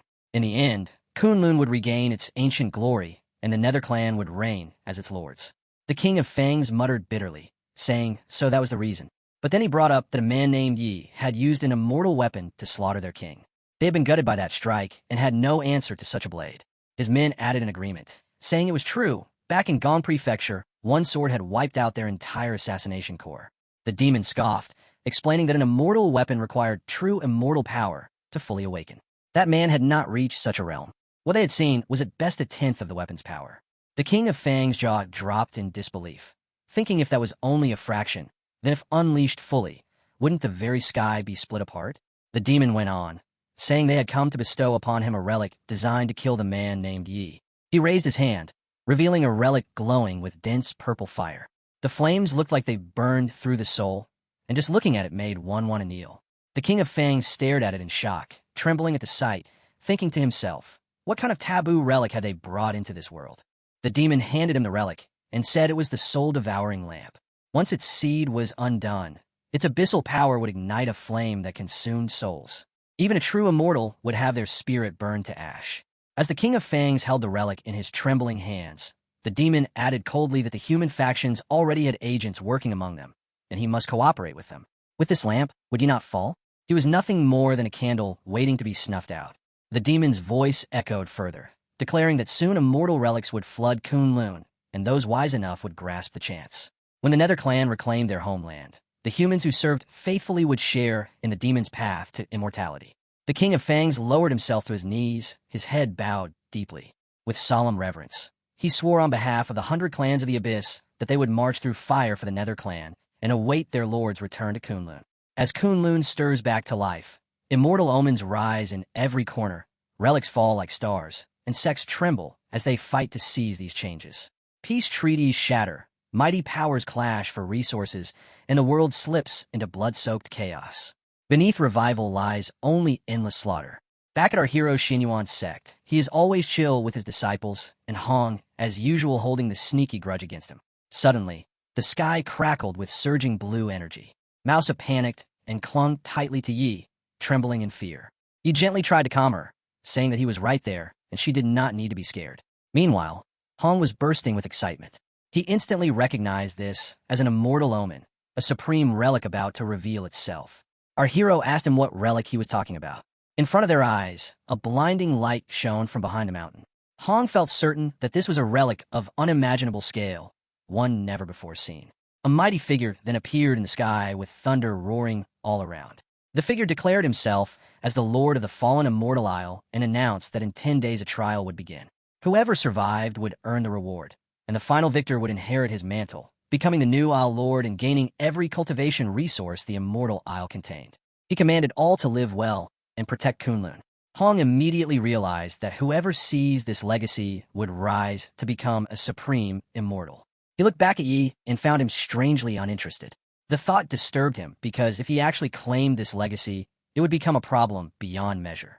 Yi only muttered that it was boring, saying the trial disturbed his nap, and that compared to the rewards from his system, such legacies were scraps. Still, he admitted the relic might tie into the schemes of the Abyss. Just then, his system delivered a new notification. The new sign-in location was revealed as the Fallen Immortal Isle. To complete, it would grant vast golden fortunes. The system explained that golden fortune had 6 tiers. Even a shred of it would be enough in the mortal realms to build dynasties, and in the cultivation world to stand as a fearless sovereign. Our hero thought about how heaven-defying such fortune must be. He glanced at Hong and remarked that impatience would never lead to ascension. Hong accepted the lesson, but inside he was unwilling to be left behind forever. He finally confessed that he had hit a bottleneck and needed this opportunity. To show his resolve, he even vowed that if his master granted him this chance, he would serve humbly for a whole year by washing his feet. He laughed inwardly, realizing how desperate Hong truly was. Normally, he would reconsider such words about serving, but since a quest was already in play, he decided to allow it. He told Hong that if he was so eager, then he would take him along, and his brother as well. Hong bowed in thanks, but deep inside he knew this was the decisive moment. It was do or die, and he vowed that he would rise again. The scene shifts to 10 days later at the Fallen Immortal Isle. Crowds of cultivators gathered, whispering among themselves. Some marveled that whoever said Arzu was backward was wrong. Its chi density now outclassed Qingzhou. Others agreed, saying this place was nothing like before. One man remarked that times had changed, warning the younger disciples beside him not to cause trouble here. He pointed toward a cultivator from Arzu, and the youngsters quickly nodded, agreeing they wouldn't dare court death. At a nearby cliff, Chen stared down bitterly, thinking how Arzu now shone brighter than Qingzhou while his own name lay in ruins. Once he felt ashamed of being from Arzu, but now, as it thrived, he alone carried disgrace. Master Gong tried to ease him, reminding him that in just 10 days the 5 ancestors had raised him to the tribulation stage, and his future was boundless. But Chen replied that until he ascended, he would never know peace. He must succeed on Fallen Immortal Isle. Gong agreed, assuring him he was the perfect choice. Then, as Gong looked down, his eyes widened in surprise. Among the gathering stood a figure he hadn't expected, Xue Wuhan, the legendary swordsman of the Xuanji sect. Known for mastering the sword Dao when he was young, even 5 millennia ago, Xue Wuhan was still recognized as the strongest swordsman of the East Domain. Gong recalled that he had once crossed blades with Xue Wuhan. The swordsman's strike had grazed his throat just half an inch closer, and he would have been a corpse. Chen asked why such a man was unknown, since he had never heard of him before. Gong explained that for 1,000 years, Xue Wuhan secluded himself within his sect, sharpening his sword and ignoring the affairs of the world. Yet his mere presence kept the 5 ancestors cautious, which was why they never dared to seize the stargates openly. In his heart, Gong realized that it made sense. Behind the Xuanji sect and its hidden backers, the foundation was far deeper than it seemed. The crowd proclaimed that the legend of 5 millennia had returned and that Fallen Immortal Isle would be swept in storms. This man was none other than Xue Wuhan, a cultivator at tribulation perfection. Without even drawing his sword, he radiated invisible sword intent, standing only a single step away from immortality. Just then, the gates opened, and Yu Julin entered with his 2 disciples. Whispers spread among the people. The dead man had finally appeared with his deadly disciples, and this legacy was as good as his. When Yu Julin greeted the crowd, they greeted him back warmly and with joy. Watching this, Chen seethed with resentment. To him, everything should have belonged to him, yet he hid in the shadows like a rat in the street while Yu Julin stood in the light. He felt proud, thinking that his master truly won people's hearts. And with such a master, who wouldn't feel pride? But Hong carried opposite feelings. He sighed inwardly, remembering that when he was sect lord of the demon cult, his former glory eclipsed even this. The scene then shifted to the swordsman Wuhan, whose sharp gaze locked onto Yi Julin. Recognizing him instantly, he suddenly surged forward. The crowd gasped and hurried to move aside as the legendary swordsman advanced straight toward Yi Julin, crackling energy surrounding him. He stopped directly in front of Yi, and the people held their breath in awe, waiting to see what would happen. Two peak powers now stood face to face. Whispers spread. If they clashed, would the very sky itself split? Hong, tense, warned his master to be careful, saying that this swordsman was terrifying, standing unmatched beneath immortality itself. Elder Gong, however, smirked to himself, secretly wishing for a fight. If Yi Julin wielded his immortal weapon and slew Wuhan, the entire Xuanji sect would never forgive him, and then Yuhua could sit back and reap the profit. Yet what happened next shocked everyone. The swordsman didn't even draw his blade. Instead, he bowed respectfully before Yi and asked with utmost sincerity if Yi Julin would teach him swordsmanship. The crowd was in complete shock. One person asked if he had heard correctly. The East Domain Swordmaster was asking Senior Yi to teach him. Another muttered in disbelief, wondering if this wasn't the aloof and untouchable sword immortal. Hong, however, looked disappointed and thought that it seemed the man's face changed as fast as yes. Li countered that only Master Yi had the weight to make a living legend bow his head.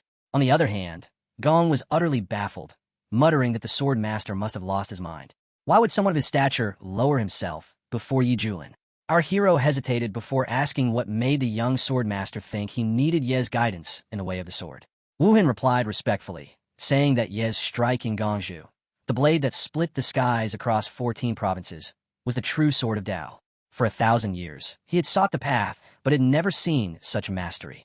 Surely, he said, Yi could guide him.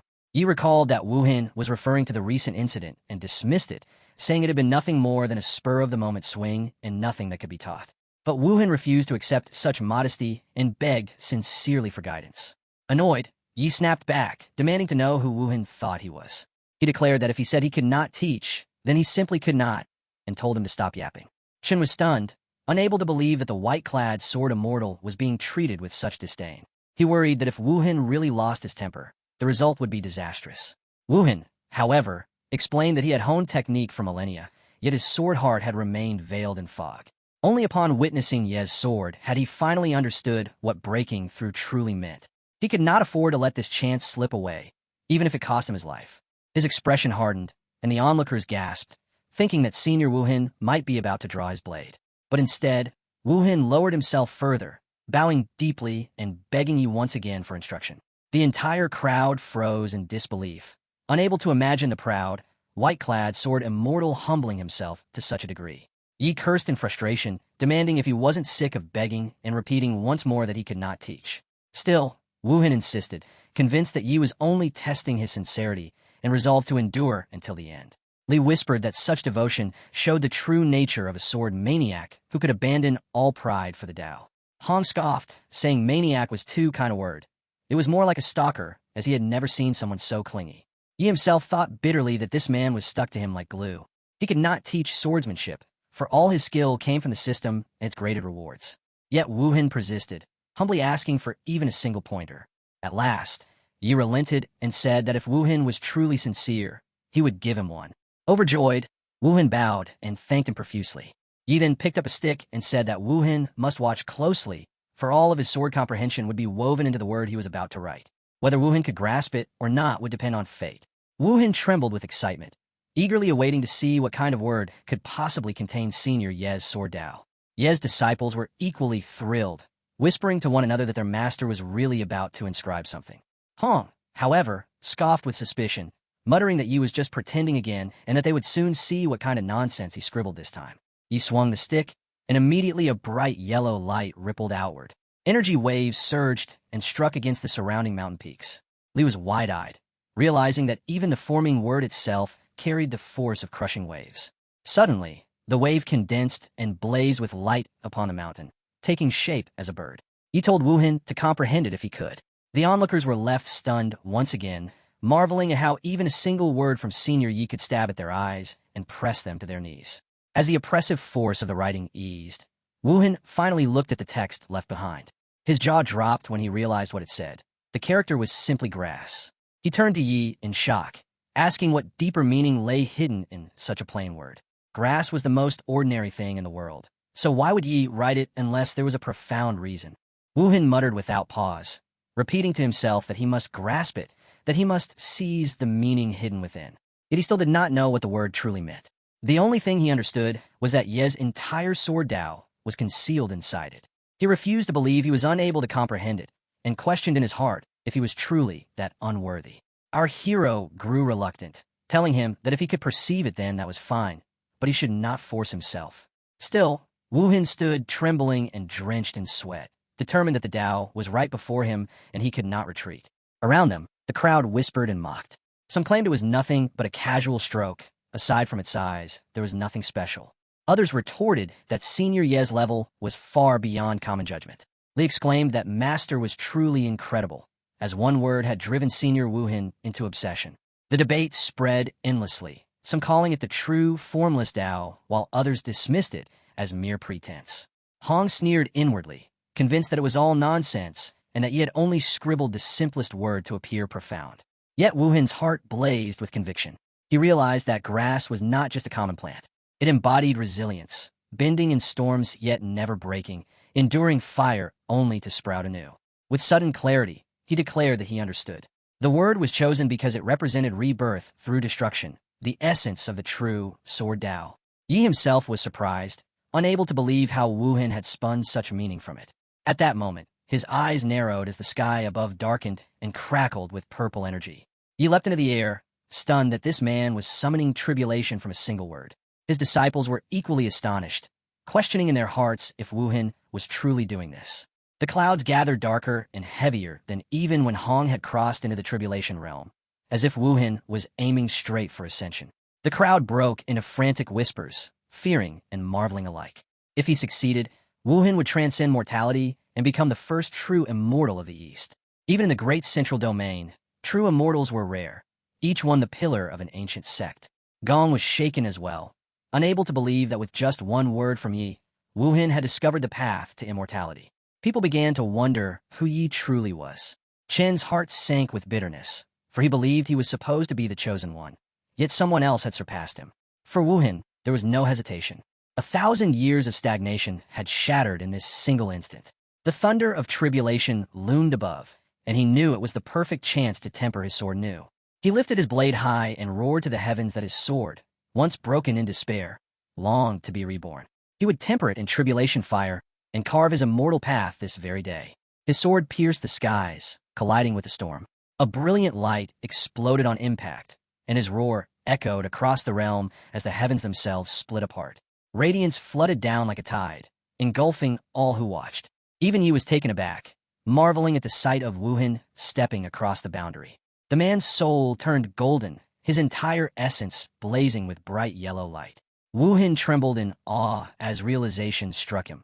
This was what it felt like to become an immortal.